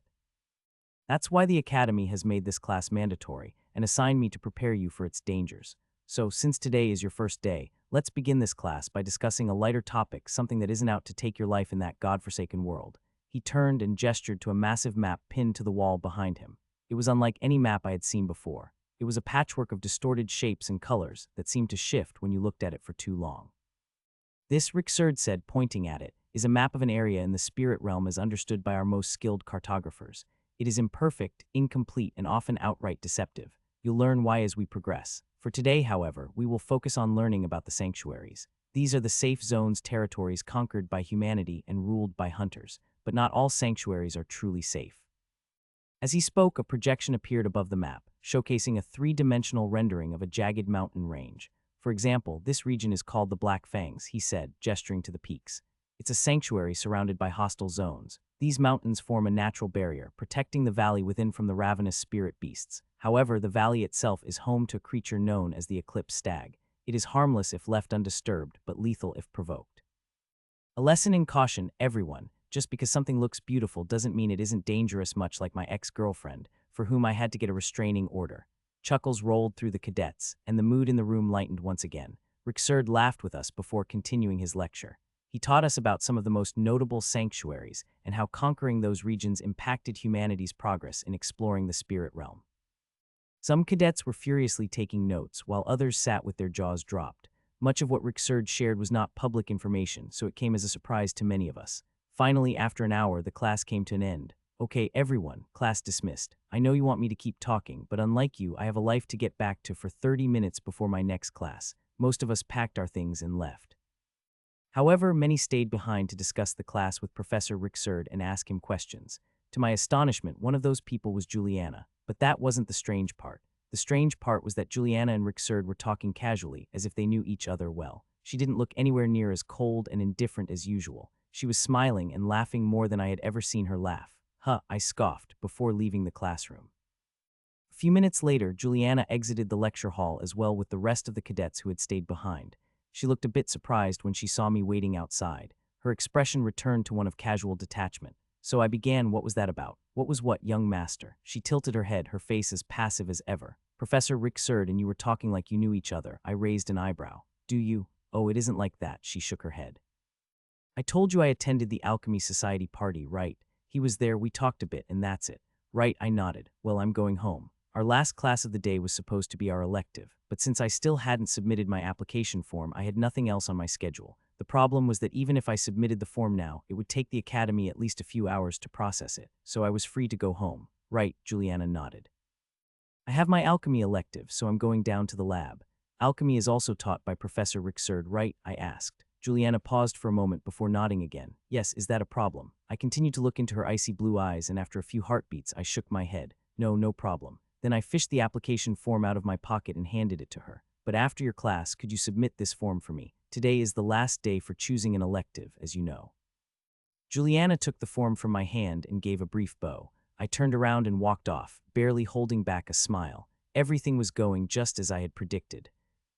How dare you lie to us? Do you know who my father is? Frobitna Helvete, Snurvolp, I would have had you executed for scamming us if we were in the north. In fact, I'll bury you in the snow and let my dogs piss on your frozen corpse. T. Isitan Rata. I frowned in utter confusion. What were they even saying? I had no idea what any of most of those last words meant, or the ones before them, for that matter. See, I was just heading back to my dorm when these three knuckleheads jumped in front of me and blocked my way. They didn't even bother introducing themselves, or what possible vendetta they had against me. Instead, they just started hurling obscenities in my face. They were spitting curses like they were on a timer, but half of their insults didn't even make sense to me since they kept switching back to their native tongue. From the looks of them, though, I had a pretty good guess that the language they were talking in was Firstvec. How did I know? Simple. All three of them were fair-skinned, dark-eyed, with the faintest trace of blue around the edges of their pupils. Those were the marks of the Frostborn, the people from the northern safe zone. Yeah, the world's a lot different than it was 500 years ago.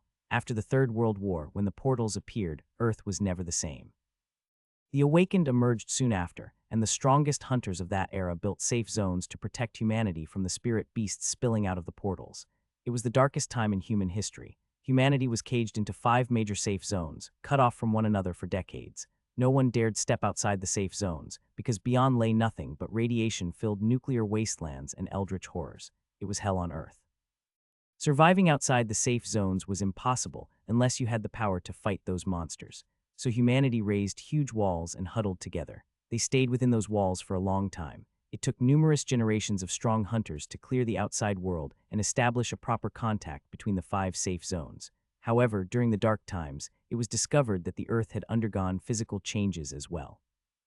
New landmasses had formed, while some of the old ones crumpled and collapsed into each other.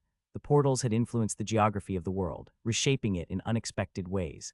The north was now covered in snow and had become an endless frozen expanse. The east became a place of constant rain and lush forests. The south turned into one vast desert, full of sandstorms and dunes, dry and unforgiving. The west remained a relatively serene, balanced, and peaceful region. And at the heart of it all, the central was a mix of all these climates, stitched together into one. But it wasn't just the Earth that had changed. Forced into isolation within these safe zones, humanity itself began to change as well. Languages, cultures, and traditions blended as people were pushed together, united by necessity and survival. Those who had once spoken entirely different languages or celebrated vastly distinct customs now found themselves unified under the same leaders, fighting the same battles to stay alive. As the decades passed, this fusion gave rise to something new. Languages combined, creating hybrid dialects that felt familiar yet different.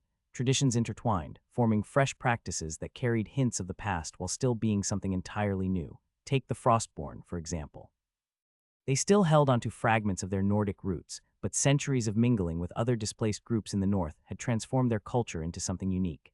And it wasn't just them. Each safe zone developed its own identity. The north became a place of stoicism and endurance, its people hardened by the relentless cold. The east thrived with vibrant traditions inspired by the endless rain and sprawling forests. The south learned discipline and resourcefulness to survive the harsh desert. And the west built a peaceful society, focusing on trade and development. It wasn't about where people came from anymore. It was about where they survived. While bits of the old world remained, generations of struggle forged something stronger, something new. Today, the languages of the old world have blended into 5 major ones. The northern safe zone speaks Firstvec, a mix of Scandinavian, mostly Swedish and Norwegian, with touches of Icelandic and Finnish. In the south, the people speak Sonli, a fusion of Arabic, Persian, and Turkish. The east developed Arkanis, inspired by Latin and a bit of Greek. In the west, where I'm from, people speak Merkant, a language formed from Germanic, Dutch, Swedish, and English. The central doesn't have its own language. As the hub where all safe zones meet, it uses the common tongue, which is heavily based on Merkant and is mostly English.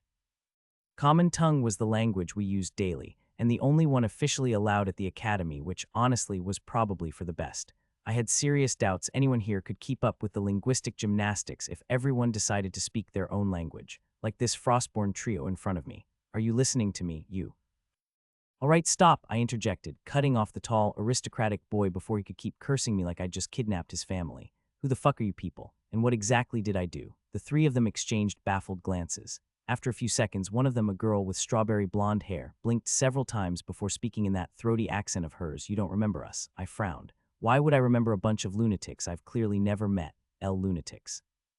The tallest of them, probably their unofficial leader, looked at me as if I'd just insulted the entirety of his noble lineage. Did you just call us lunatics? I waved a hand vaguely around us. Yeah, I did. You're blocking my way, yelling at me for the past 10 minutes and talking about pissing on my frozen corpse. Sounds pretty lunatic to me. The leader's face twisted in indignation. We come from some of the most powerful and respected noble families of the north. We are not lunatics, you. Then the quietest one amongst them, a shorter boy who'd been silent up until now, raised his hand to stop his foul-mouthed friend. Maybe we should just explain. The leader shot him a glare and the short boy trembled. He clicked his tongue and turned back to me. There's no need to explain anything. He knows what he did. I furrowed my brow. No, I don't." And then they started cursing me again. It went on for another 10 minutes before the shorter boy somehow managed to calm them down again. He turned to me with an almost apologetic expression and took a deep breath. "And my name's Ivan," he said, pointing to himself. He was small, thin, with dark brown hair, and wore glasses so large they practically covered all his face, giving him an owl-like appearance. He gestured to his taller friend, who looked exactly how an entitled brat was supposed to look: rusty red hair, sharp face, and that air of superiority. Ivan introduced him as Victor. Finally, Ivan pointed at the petite girl with strawberry blonde hair and a fairly pretty face. Her name was Irina. "And how exactly have I wronged you people?" I asked, not particularly invested in the answer. Ivan fidgeted nervously with his fingers. "UB borrowed some money from us." Before he could finish, Victor exploded again. "Borrowed? This scum outright scammed us. He told us he was the son of the Golden Duke when he was already been disowned by his family. Do you even know the position you're in?" Irina added angrily. "You have no political backing. What will you do if we sue you for fraud?" Oh, now I remembered them. These were the idiots I'd extorted on my first day at Ascent. They had come back for their money, it seemed. I raised an eyebrow, trying to follow their twisted logic. "You want to sue me over money that you gave me willingly? Sure, go ahead, but you're going to lose. We didn't willingly give you anything." Victor shouted, stepping closer to sound threatening. "You said you were the Golden Duke's son and forced us." I tilted my head, a faint small smile tugging at my lips. "But I am the Golden Duke's son. So what's your point?" They all froze for a moment, processing my words as if they couldn't quite understand what I just said. Victor stammered, eyes wide with confusion. "Why, but you're disowned, and I'm still his son." I shrugged. "I have his last name. You see how your case won't hold up in court now, right?" Irina looked even more confused than Victor. "But you still deceived us. We can take this to the Cadet Council." I laughed. "I doubt President Morrigan has time to deal with petty cases like this. Look, let's make it simple. Take the money and go." I pulled out my ace badge and flipped it over for them. At the back of my badge was a code linked to my online wallet. "Request whatever amount you want. I'll allow it." The three of them stared at the badge in dumbfounded silence. "You're giving it back so easily, even after we cursed you like that?" Victor asked, his voice still low and incredulous. "Sure," I shrugged again. "I told you, Theospanes always settle their debts." They remained frozen, unsure whether to accept or decline the money I was suspiciously willing to return so easily. Finally, Irina shot me a glare and scanned the code on my badge. "Fine, we'll take it." Victor muttered something under his breath, and with that, the trio turned and walked off. Our first academic day was over. It was brutal. "Agha," I groaned, collapsing onto my bed. "How am I supposed to survive a whole semester of this? Whose brilliant idea was it to mix an academic setting into a fantasy story anyway? For crying out loud, I was in a world with magic and monsters. I should be embarking on life-changing adventures and going on quests to save the world, not attending school. Fucking school. Arg," I whined again, teetering on the edge of tears. I hated school. Always had, even in my previous life. That didn't mean I wasn't good at academics, though. I was actually a fairly decent student, but just because you excel at something doesn't mean you enjoy it. I exhaled deeply. I had to move. There was no time to rest. Now that our academic year had started, the first big event was going to happen soon. In the game, every arc had some fixed events you couldn't escape, no matter which storyline you took. The scenarios leading up to those events were also unchangeable to a certain extent. For example, canonically, the first major fixed event in the game was Samuel who is me coming in contact with the summoning card of Asmodeus, one of the 9 demon princes. That card was a cursed treasure, just like the sword of Zaldrith that Michael possessed. Here's how it went down in the game. Samuel challenged Michael to a duel during the freshman party, and unsurprisingly, he lost. Word of his defeat spread like wildfire throughout the academy, and soon everyone, commoners and nobles alike, was laughing at him behind his back. Samuel, full of suppressed rage and seething with embarrassment, could do nothing but clench his teeth and bear the rumors. He wanted to snap Michael's neck, but he wasn't stupid. He knew he wasn't strong enough for that. So after continuously being mocked behind his back, one day Samuel went to the archives for a few hours, hoping to find some peace and quiet. The archives were the Academy's library, rumored to contain more books than a person could read in 3 lifetimes. At the beginning of the semester, not many cadets visited that place, so Samuel thought he'd be left alone there. But instead, he found a strange card in one of the reading room's hidden compartments. As soon as he touched it, a demon appeared in his vision, introducing himself as Asmodeus. Asmodeus corrupted Samuel's judgment with empty promises of power, manipulating him into committing a massacre during a class trip to the spirit realm, which was another fixed event that happened near the end of the first arc. Thankfully, I had avoided both of those scenarios. I hadn't challenged Michael to a duel, nor had I ventured into the archives to stumble upon a cursed treasure. Though I should probably go there, it would be reckless to leave the summoning card of a powerful demon like Asmodeus just lying around in the archives. I knew I should destroy it before someone else found it. but the odds of that happening were slim since cursed treasures were drawn to specific traits in people. Take Zaldrith, for example. He was drawn to Michael's wraith, his raw anger at a world he saw as unjust and cruel. No one possessed such clear, unbridled rage as him at that moment. So Zaldrith called to him. In the same way, Asmodeus was drawn to Samuel's insatiable lust for power, his burning desire to prove his father wrong for abandoning him and choosing his sister over him. Samuel wanted enough strength to crush the world in his grasp. He wanted to stand above all. But unlike Michael, he couldn't control his emotions and ended up succumbing to Asmodeus' corruption. Far too easily, I might add. So yeah, I doubted anyone in the academy had enough unchecked ambition to pique Asmodeus' interest. But still, leaving that cursed card there in the archives would just be reckless. I knew I should destroy it, but I couldn't, because I knew Asmodeus wasn't just any demon. He was a master of temptation, a whisperer of desires. His suggestions alone were enough to corrupt anyone, even those with the most resilient minds. And me, I didn't have any mental defenses against him. Not yet. Also, I didn't trust myself enough to resist his promises of power, strength, and revenge. I knew my weaknesses all too well. I knew I would cave in. So for now, I had no choice but to deal with this matter later when I had acquired some sort of proper mental protection. For now, my focus had to be elsewhere, like the actual first event coming up in a few days, a team-building mission assignment. Tomorrow, an instructor would divide all the first years into squads of 5. Then they would put us to the test. The team that was going to perform best according to their standards would be given their first mission as hunters in training. So what was the issue? The issue was named Michael. See, I'd played the game, so I knew exactly what the test was going to be. But I also knew that the only team that stood any chance of winning was Michael's. In the game, he single-handedly led his team to victory. No one, not even Thalia Kaiser Theasbane or Princess Alice Vick, Draken, had a. So I had to find a way to get into his squad. I already had a plan for that, so there wasn't going to be a problem. But after all that, there was Juliana. I also needed to deal with her. My plan was to use her to kill Rixerd and then tame her. But if I couldn't pull that off, I'd have to just kill her. I usually had more confidence in my plans and my ability to turn the odds in my favor, but this was Juliana we were talking about. She was as unpredictable as they come. I had no idea how that crazy wench would react when I'd confront her, so I had to be prepared to eliminate her if it came down to that. It would be unfortunate to lose a pawn as valuable as her, but it is, as they say, better to cut off a finger now than lose a whole hand later. Haya, I sighed again. There was a lot of work to do. Even though all I wanted was to sink into my soft bed and relax for the evening, I pushed myself to get up.